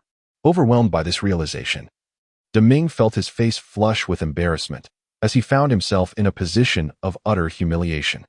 Perhaps it was the prolonged exposure to such a highly concentrated life energy environment that allowed these fruits to be so extraordinarily unique. Remarkably, Each of these fruits reached the level of a low-grade celestial herb. However, for the well-versed Deming, he could not muster much interest. He recalled having tasted 2 of these fruits in the past, but their dreadful flavor left much to be desired. Moreover, those 2 fruits were pitifully small, hardly enough to fill the gaps between his teeth. Consequently, Deming paid little attention to the fruit-bearing plant, occasionally passing by and casually spitting as if to provide a modicum of nourishment. Meanwhile, Wu Yi stepped closer to the orchard, meticulously examining the fruits hanging from the branches. After a thorough inspection, his eyes widened with astonishment, and he pondered to himself, could these fruits before him possibly be the legendary dragon spit fruit? Despite their resemblance in shape to the documented dragon spit fruit, their coloration exhibited significant differences. Thus, Wu Yi murmured softly, perhaps their unique growth in this extraordinary world has induced some form of mutation. Just as he prepared to turn to Deming for clarification, Deming preemptively interjected, Sister Xiao Wu already instructed that if we see something we like, we can simply pluck it and take it away. The local specialties here are quite abundant. Midway through his conversation, Deming felt beads of cold sweat forming on his forehead. He pondered silently, considering that these fruits, which appeared rather unappetizing, seemed inadequate as gifts for others. However, in stark contrast to Deming's reservations, Wu Yi's face lit up with immense excitement upon hearing his words. Without hesitation, he extended his hands and swiftly plucked the 7 fruits one by one, carefully stowing them away in his personal storage space. It is well known that these fruits, known as dragon saliva fruits, are coveted treasures for many soul masters. Although, in a strict sense, they can only be classified as low-tier celestial herbs. Their effects are undeniably on par with those of high-end celestial plants. The reason is quite simple. Once consumed, the dragon saliva fruit releases a subtle yet distinct aura of dragon might. This unique effect is immensely appealing to soul masters possessing dragon martial spirits, as well as those whose soul skills contain divine attributes. After consuming the dragon saliva fruit, they not only experience a significant enhancement in their presence, instilling fear in their adversaries, but also bolster their internal soul power, thus gaining an advantage in their cultivation journey. Even the most ordinary soul masters, if fortunate enough to partake in this mystical fruit, would witness a remarkable improvement in their physical constitution. Generally speaking, the first consumption yields an increase equivalent to half the strength of a dragon, alongside a substantial enhancement in cultivation. However, upon the second consumption, the effect diminishes significantly to about half of the first. From the third consumption onwards, the benefits become negligible, almost non-existent. Therefore, for most individuals, consuming 1 or 2 of these fruits suffices. Yet, in truth, such miraculous items are rare and difficult to procure, and even with a fortune at one's disposal, acquiring even one would be a challenge. At this moment, Wu Yi glanced at the sky and noted that there was still ample time. Without a second thought, he resolved to delve deeper into the mountains, secretly contemplating that perhaps he might discover other delightful treasures hidden within. Upon reaching this thought, he felt a surge of wind beneath his feet, quickening his pace, and soon his figure vanished deep into the forest. Chapter 119, The Spring of Life. After an extensive journey across rugged terrains, Wu Yi gradually became acutely aware of the mounting weight upon him, as if an invisible mountain were pressing down on his shoulders. Concurrently, he could distinctly perceive his strength depleting at an alarming rate. The water he had carried for quenching his thirst had long been consumed, leaving him parched and desperate. The sensation of dryness in his throat was akin to the torment of searing flames, rendering him nearly unable to bear it. Logically, one would assume that even on a modest island such as this, there ought to be some freshwater resources available. After all, this island is nestled within a vast expanse of freshwater lakes. One would expect the water supply here to be quite abundant. However, perplexingly, as Wu Yi traversed the mountain path, despite the surrounding vegetation flourishing in an exuberant display, nearly obscuring the pathway, he failed to discover even a trickle of a stream or a crystalline spring. This was indeed exceedingly strange. At this very moment, Wu Yi couldn't help but entertain the notion of retracing his steps. However, the extreme discomfort caused by prolonged walking and a lack of water had rendered him parched to the utmost degree. Even if he were to choose to return, it would undoubtedly entail a grueling trek before he could possibly reach the shimmering lakeside once more. As Wu Yi ventured deeper into the island, he found that certain areas of the forest became increasingly narrow and rugged, making it impossible for the colossal head of his steadfast companion, Daming, to pass through smoothly. In this predicament, Daming had no choice but to rely on his formidable mental prowess to keep a vigilant watch over Wu Yi from a distance, ensuring his safety. Nevertheless, Wu Hai remained utterly unconcerned by the intricate circumstances and latent dangers surrounding him.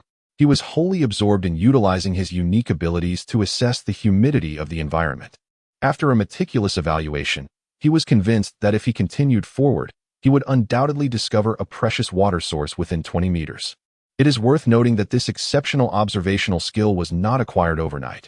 Rather, it was a culmination of countless days and nights spent navigating this enigmatic realm, where he gradually cultivated and mastered it through relentless exploration and experience. This skill had become one of Wu Hai's essential treasures for survival in this land brimming with the unknown and challenges. Indeed, it wasn't long before Wu Hai joyously stumbled upon a small spring. However, as he focused his gaze upon it, a flicker of doubt surged within him. Although it was undoubtedly a spring, he would never believe that the water flowing from it would be pure and sweet. After all, in such a place steeped in an aura of the bizarre, anything that appeared ordinary often concealed unexpected mysteries beneath the surface. At that moment, observing the spring's location and cross-referencing it with the map in his hand, Wu Hai realized he had entered the most pivotal and core area of the island. Yet, simultaneously, an overwhelming pressure, almost suffocating, enveloped him, as the gravitational force had surged to nearly 20 times its original intensity.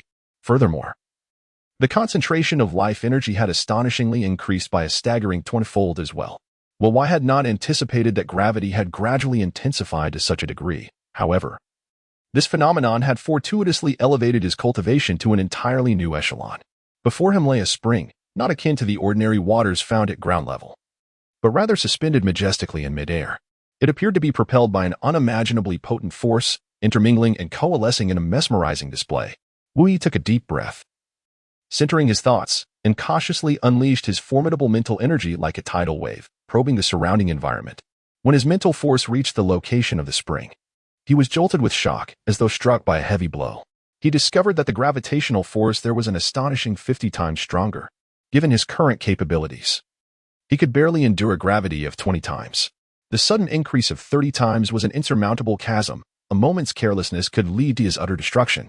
However, at this moment, Wu Hai was consumed with urgency, akin to an ant on a hot pan, restless and anxious. The reason for his distress was simple. If all went as expected, the seemingly inconspicuous liquid before him was likely the legendary life elixir. This elixir was no ordinary substance.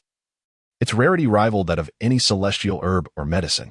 The conditions for its creation were exceedingly stringent and unique, necessitating a perfect alignment of celestial timing, geographical advantage, and human effort to yield even a minuscule amount.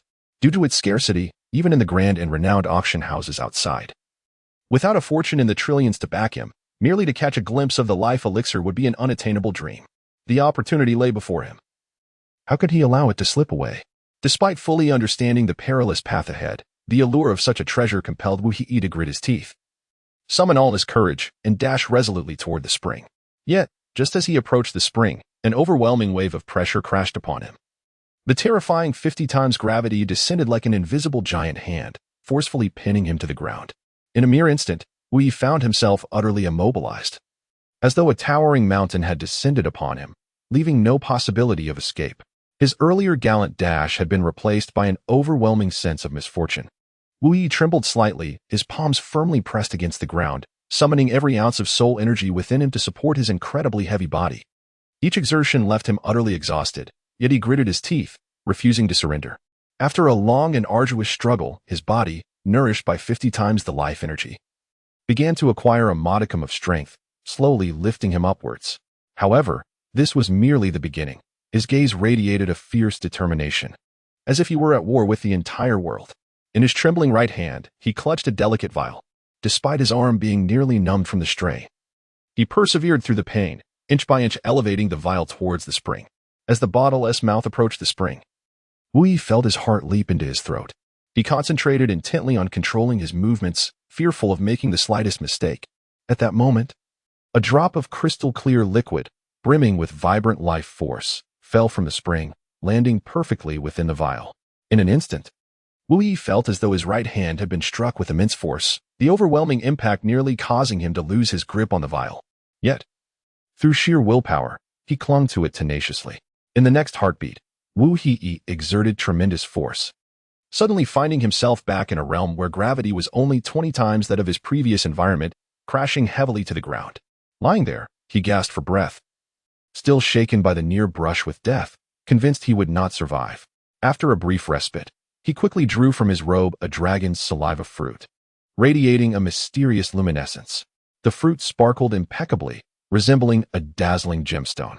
He then carefully retrieved the precious vial containing a single drop of life essence, placing it along with the dragon's saliva fruit into his mouth. At the moment they were swallowed, a thunderous roar, reminiscent of an ancient dragon, reverberated through the air. Brilliant light enveloped his form, and a colossal vortex of soul energy slowly emerged above his head, voraciously consuming the surrounding life energy of the world. As time flowed, Wu Yi felt an overwhelming force continually surging into his being. The extraordinary energy contained within the dragon's saliva fruit not only fortified his physical form, enhancing the definition of his muscles with explosive power, but also significantly elevated his spiritual cultivation level. With immense joy, Wu Yi glanced at his current cultivation status and couldn't help but express his profound feelings. How splendid! The vitality within me is so abundant that I have successfully transcended to level 45. Furthermore, I can distinctly perceive a significant augmentation in my physical strength, which now likely rivals that of soul beasts aged between 20,000 to 30,000 years. Chapter 120. Tempering as that drop of concentrated life essence slid down his throat. An indescribable sensation of wonder instantaneously pervaded his entire being. It felt as though every cell was bathed in a warm and pure energy. Embarking on an unprecedented journey of sublimation, Wu Yi could distinctly perceive subtle transformations occurring within himself. He felt as though he had become slightly younger. However, due to his current age being a considerable distance from 20, this sensation of rejuvenation was not particularly pronounced. Nevertheless, the once sluggish neural pathways within his body now seemed to have been revitalized, pulsating joyfully as they transmitted a continuous flow of vitality to every corner of his being. With a heart full of curiosity and anticipation, Wu Yi glanced at the enigmatic spring, a surge of complex emotions swelling within him. Was it avarice that drove his desire to acquire more of the precious life spring, or was it the latent courage within him that urged him to confront the unknown? After a brief moment of contemplation, he ultimately resolved to make another attempt. As far as he knew, this spring typically produced a drop of the invaluable life essence every minute. Logically, one would expect some of the spring water to remain on the ground.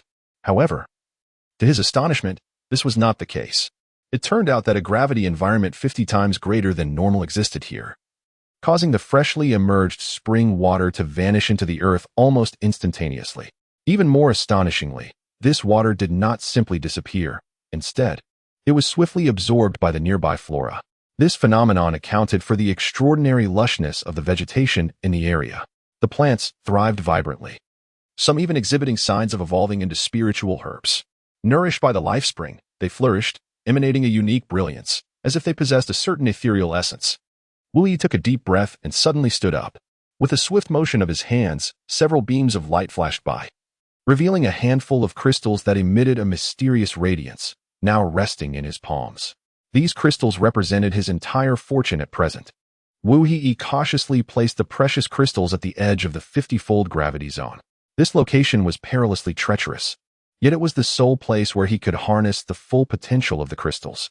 He was acutely aware that should he encounter an irremediable emergency, he would unhesitatingly summon his armor using the power of these crystals, even if he were granted merely a fleeting second to execute the Zen seal.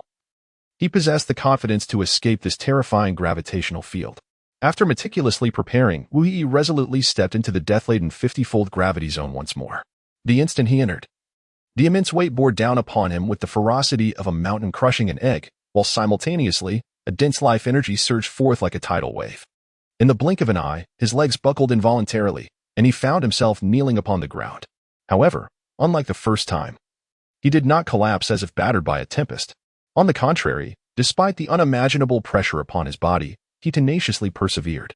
At that moment, Wu Yi distinctly felt his resistance to the 50-fold gravity strengthening gradually. This sensation was extraordinary, as if his body were instinctively adjusting to the harsh environmental conditions surrounding him.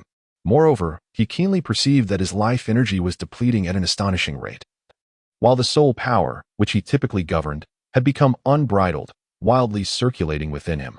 Fortunately, An unceasing influx of life energy from the external environment seemed to recognize his plight, continuously pouring into his body, providing crucial sustenance.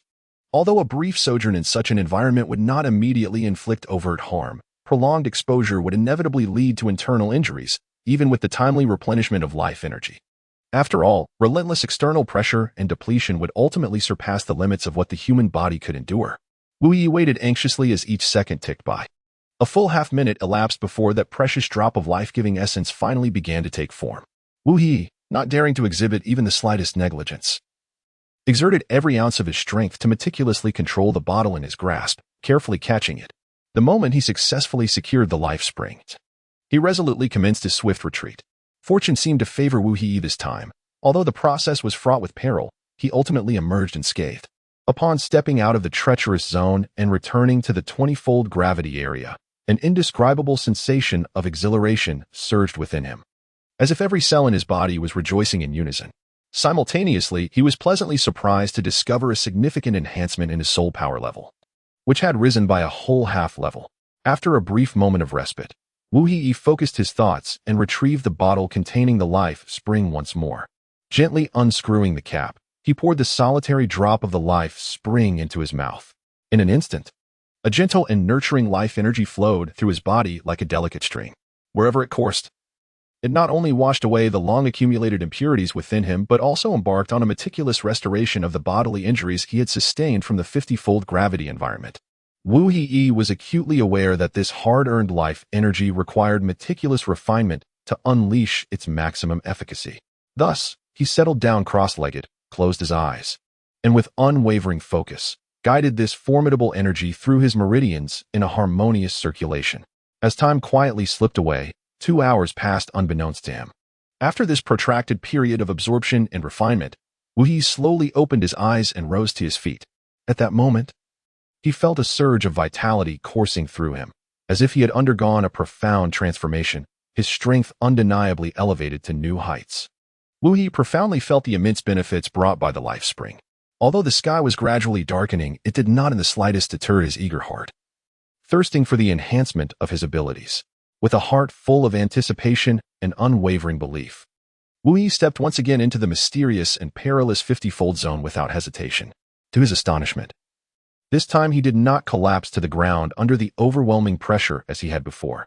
Through relentless effort and adaptation, his legs were now barely able to support his body in this formidable area. He maintained a precarious balance in a somewhat strained half-squat posture, enduring the challenges of this environment. Thus, Wu Yi persevered on this solitary island, repeatedly undergoing such trials. For 3 consecutive days, he resembled an indefatigable warrior, consistently exhibiting high spirits and tenacious resolve. On average, every 2 hours, Wu Yi would courageously venture into the 50-fold zone. Though he only lingered for a brief minute each time, he understood well that remaining even a second longer would significantly heighten the risks. Hence, once he successfully received the precious life spring, he would decisively retreat from the area without a moment's hesitation. Subsequently, he would devote the next 2 hours to refining the recently acquired life spring, gradually assimilating the surging energy within himself. Upon completing the refinement, he would once again plunge into the 50-fold zone, quietly awaiting the emergence of the next drop of life spring. This cycle repeated endlessly. Chapter 121, Level 50. Chapter 122, Preparing for the Hunt. Chapter 123, The Snow Mastiff's First Battle. At this moment, Wu Yi found himself startlingly close, less than 2 meters, to the fearsome Qingang Yin tiger, its massive tail looming perilously before him.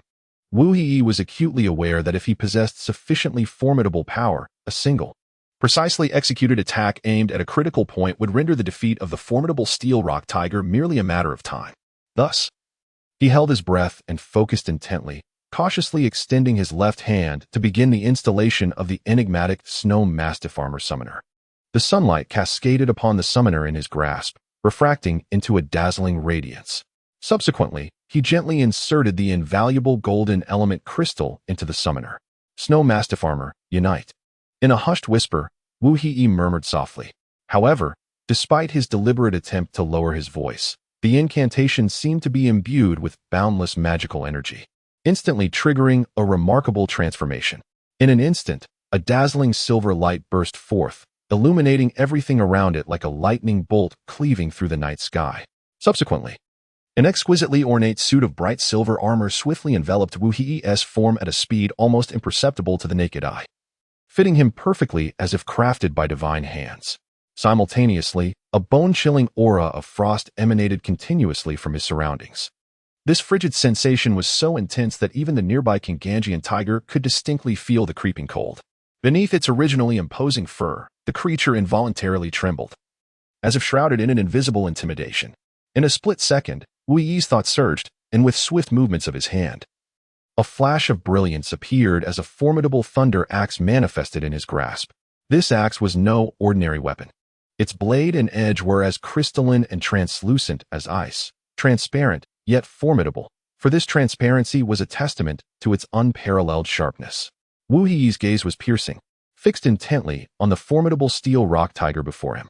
After prolonged observation, he finally discerned a crucial point on the beast, an articulation it frequently employed while thrashing its powerful tail. Drawing from years of combat experience, Wu Yi deduced that this was the creature's Achilles heel.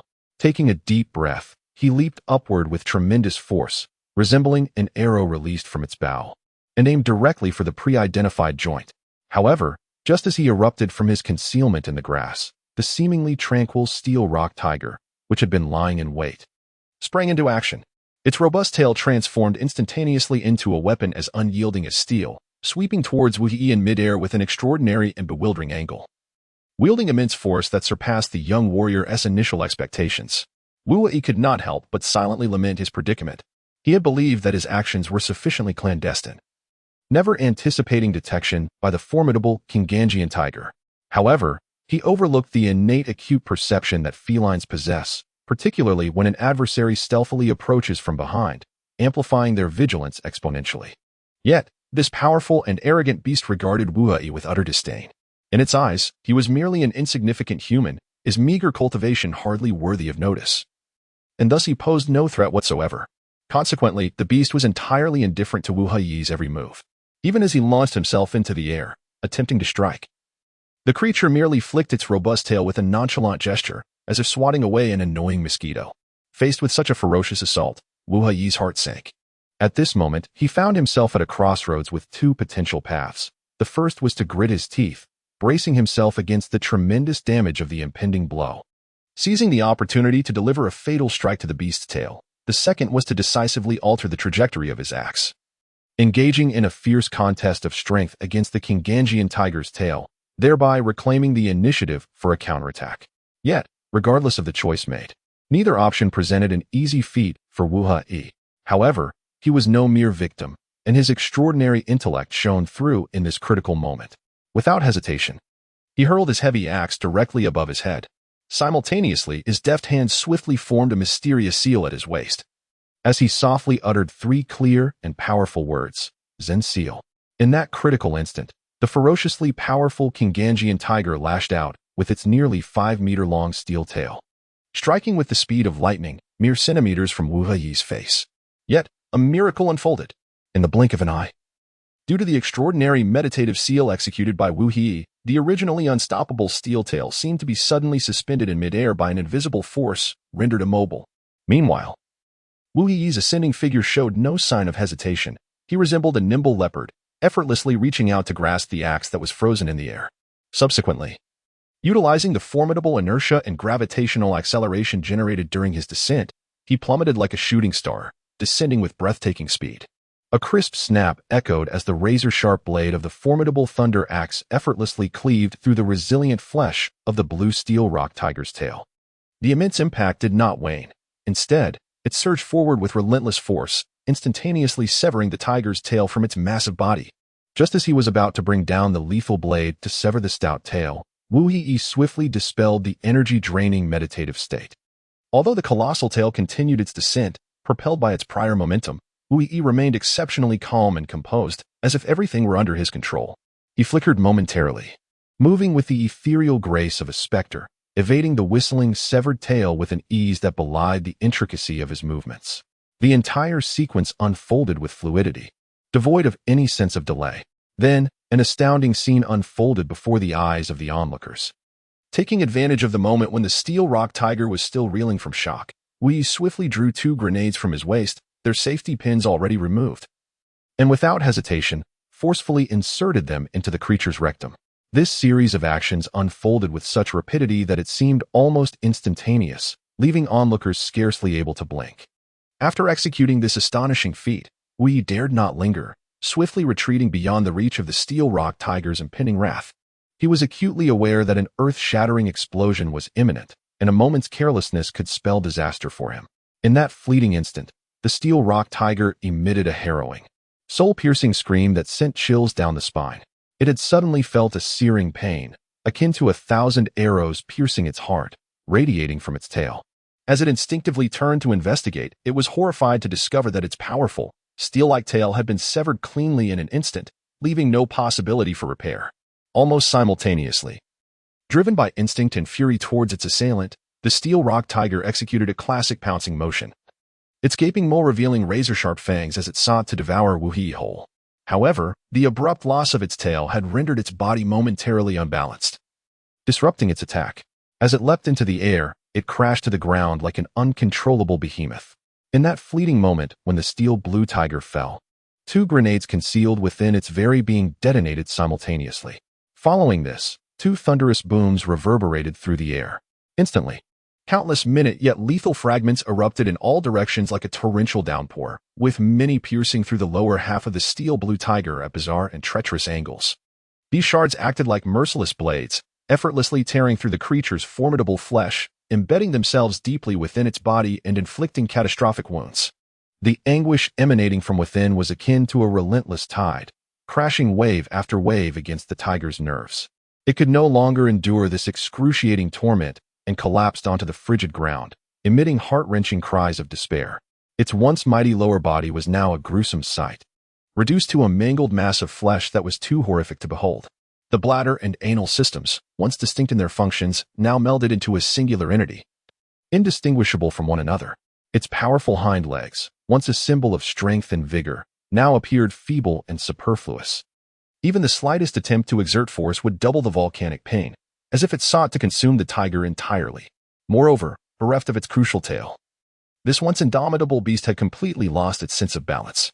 Even the simple act of rolling over, which was once effortless, had become a formidable challenge, each endeavor akin to a grueling struggle against fate. Yet, Wu Yi was far from a compassionate or benevolent soul. At that moment, his objective was clear and resolute, devoid of any hesitation or wavering.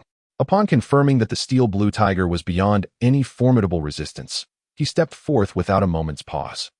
The warm sunlight cascaded upon him like a golden veil, evenly enveloping the snow-white armor he wore. The pristine, snow-like surface of the armor shimmered ominously in the sunlight, hinting at an unsettling chill. Beneath this eerie glimmer, the armor radiated a resplendent metallic sheen, resembling an enigmatic artifact from ancient times, exuding unparalleled majesty and power.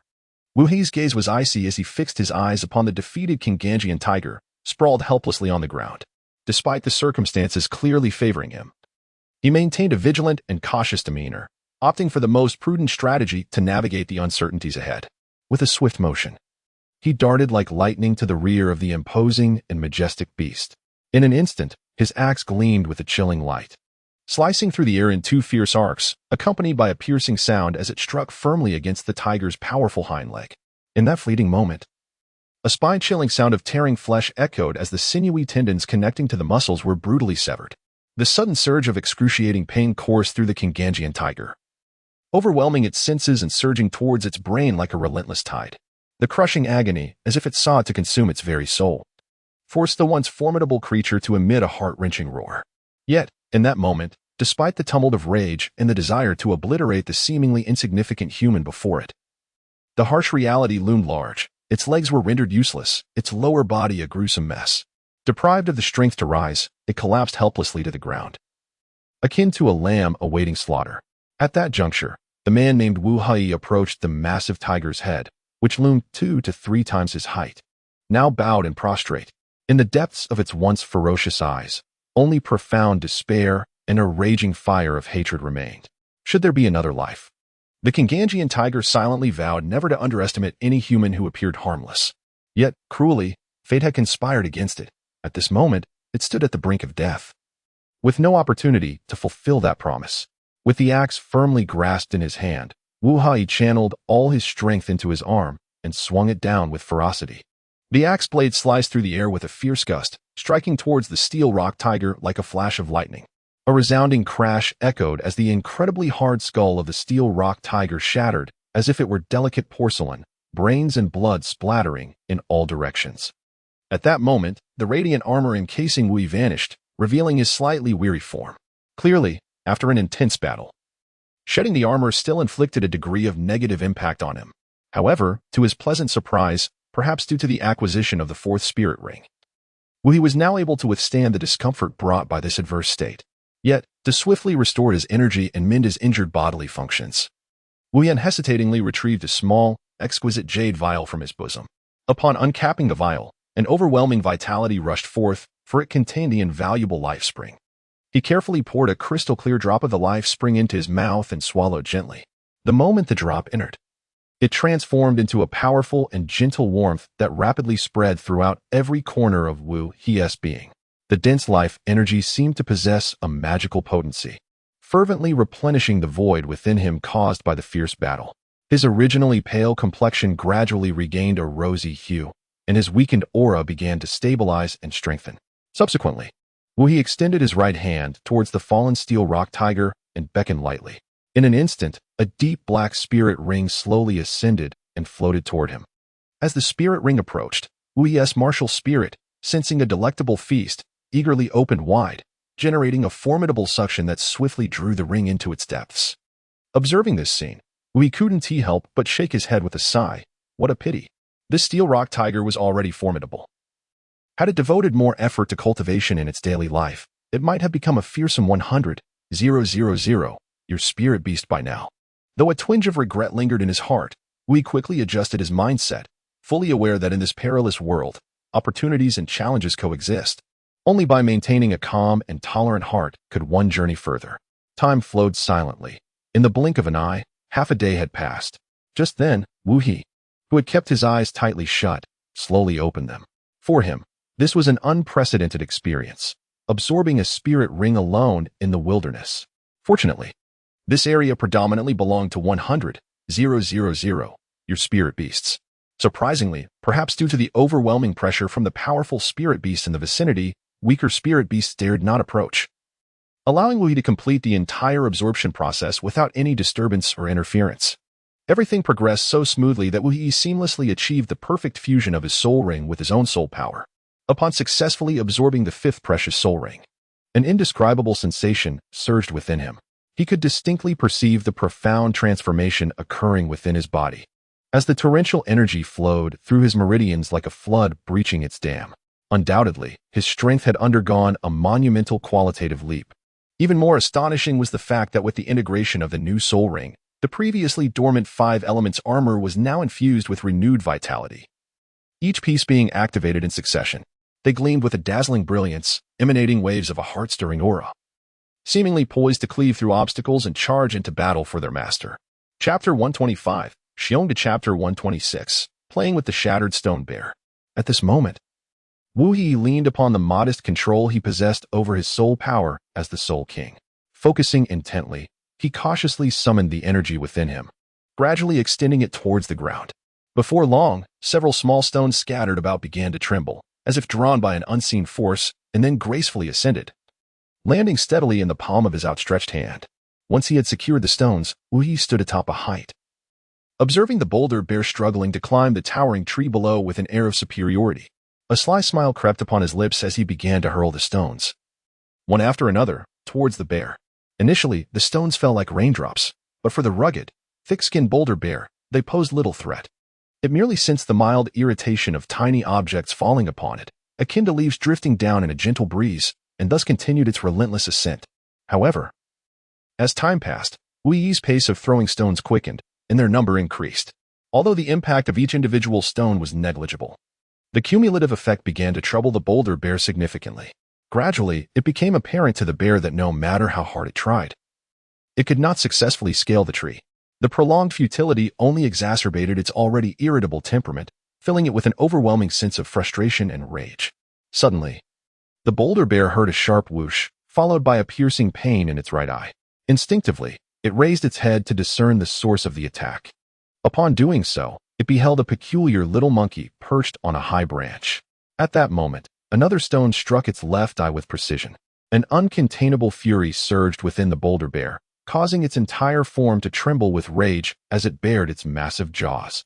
Roaring towards Wu He with a thunderous bellow, as if intending to tear the very surroundings asunder.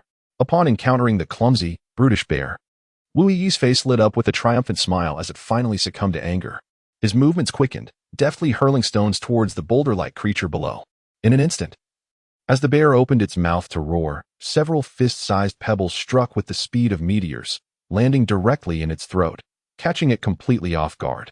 The bear erupted into a violent cough, tears and mucus streaming uncontrollably from its eyes and nose. Despite its formidable strength, capable of shattering rock with ease, the bear clearly had no appetite for swallowing such debris. After finally expelling the stones from its mouth, the bear seethed with rage, glaring with bloodshot eyes as it charged towards the tree where Wu He perched. With tremendous force, it collided with the trunk again and again, each impact resonating with a dull thud that sent the entire tree swaying, branches and leaves cascading to the ground. Yet, perched upon the branches, Wu He remained unperturbed. Possessing the formidable strength of a Soul King, he stood as steadfast as if his feet were rooted in the tree itself, no matter how violently the tree shook. He maintained his balance, a disdainful smile gracing his lips as he looked down upon the foolish bear below. Conversely, the bear's mood was dismal. Though the ancient trees of this forest had only existed for about 10,000 years, their resilience rivaled that of certain soul beasts with 100,000 years of cultivation. Undeterred, the bear continued to batter the trunk with all its might, yet all it felt was dizziness, as if a swarm of bees buzzed chaotically in its head, and its internal energy began to churn uncontrollably, leaving it in a state of disarray. Regaining a semblance of composure, the bear could not contain its fury, unleashing a series of furious roars directed at Wu He. However, midway through its bellowing, an epiphany struck, and it abruptly sealed its mouth in silence. Observing that Wu He was no longer pelting it with stones, a fresh wave of rage ignited within the bear, prompting it to unleash a deafening roar. As if to curse, "You despicable monkey, if you have the courage, come down here and face me." At this moment, Wu He, perched upon a branch, found himself inexplicably consumed by a rather sadistic sense of amusement. Initially, his intention had merely been to seek out a suitable spirit beast to hone his skills, yet unexpectedly, he began to toy with the formidable stone bear, reveling in the game without any inclination to cease. After a prolonged standoff, the enormous stone bear remained fixated on Wu He, who steadfastly lingered in the tree, showing no signs of dissent. The bear blinked its large, bell-like eyes, seemingly contemplating something. After a moment, it likely deemed the stalemate rather tedious and, swaying slightly, turned its attention back to the tree laden with sweet honey. Pondering how to ascend and claim the enticing treasure, seeing the seemingly oblivious stone bear turn away, Wu He let out a sigh of relief. However, he harbored no intention of letting the creature off the hook. Instead, he swiftly gathered a handful of stones, clutching them tightly. Just as the stone bear grew increasingly agitated from its failed attempts at climbing the tree, Wu He seized the moment, raising his hand to rain down the stones upon the bear with ferocity. In an instant, the bear's previously subdued rage was reignited, and it whipped around, glaring furiously at Wu He, emitting a deep, menacing growl. Thus, a new round of stalemate commenced, repeating this cycle over a dozen times. What began as a light-hearted endeavor for the stone bear had now transformed into a complete loss of patience, its emotions flaring with increasing volatility, eyes alight with fury. When the standoff reached its 18th iteration, the stone bear could no longer endure the torment. It opened its gaping maw, a surge of potent soul energy rapidly coalescing within.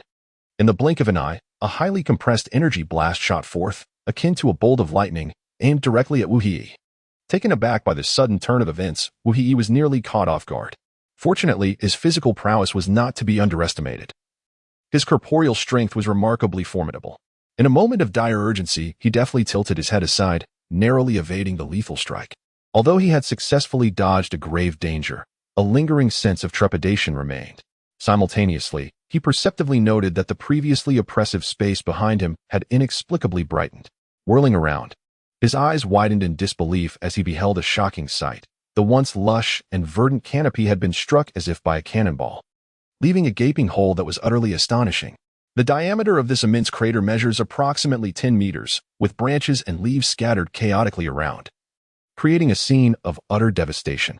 Wu He first gasped, then, with a lingering sense of fear, patted his chest while muttering, "Oh my goodness, that scared me to death. How thrilling this is." He then raised his head and glared at the boulder-like bear, shouting, "You colossal creature, is this how you conduct yourself? How can you strike without warning? Moreover, to unleash such a formidable attack from your mouth so suddenly, it's as if you were attempting to ambush me." Chapter 127, Shattering Evil, Reducing It to Dust. Chaos dispersed. Chapter 128. The competition approaches. Dean Liang hurriedly rushed into the special dormitory where Wu He and his companions were located. Upon spotting him from a distance, Mir quickly stood up and hastened to welcome him into the conference room.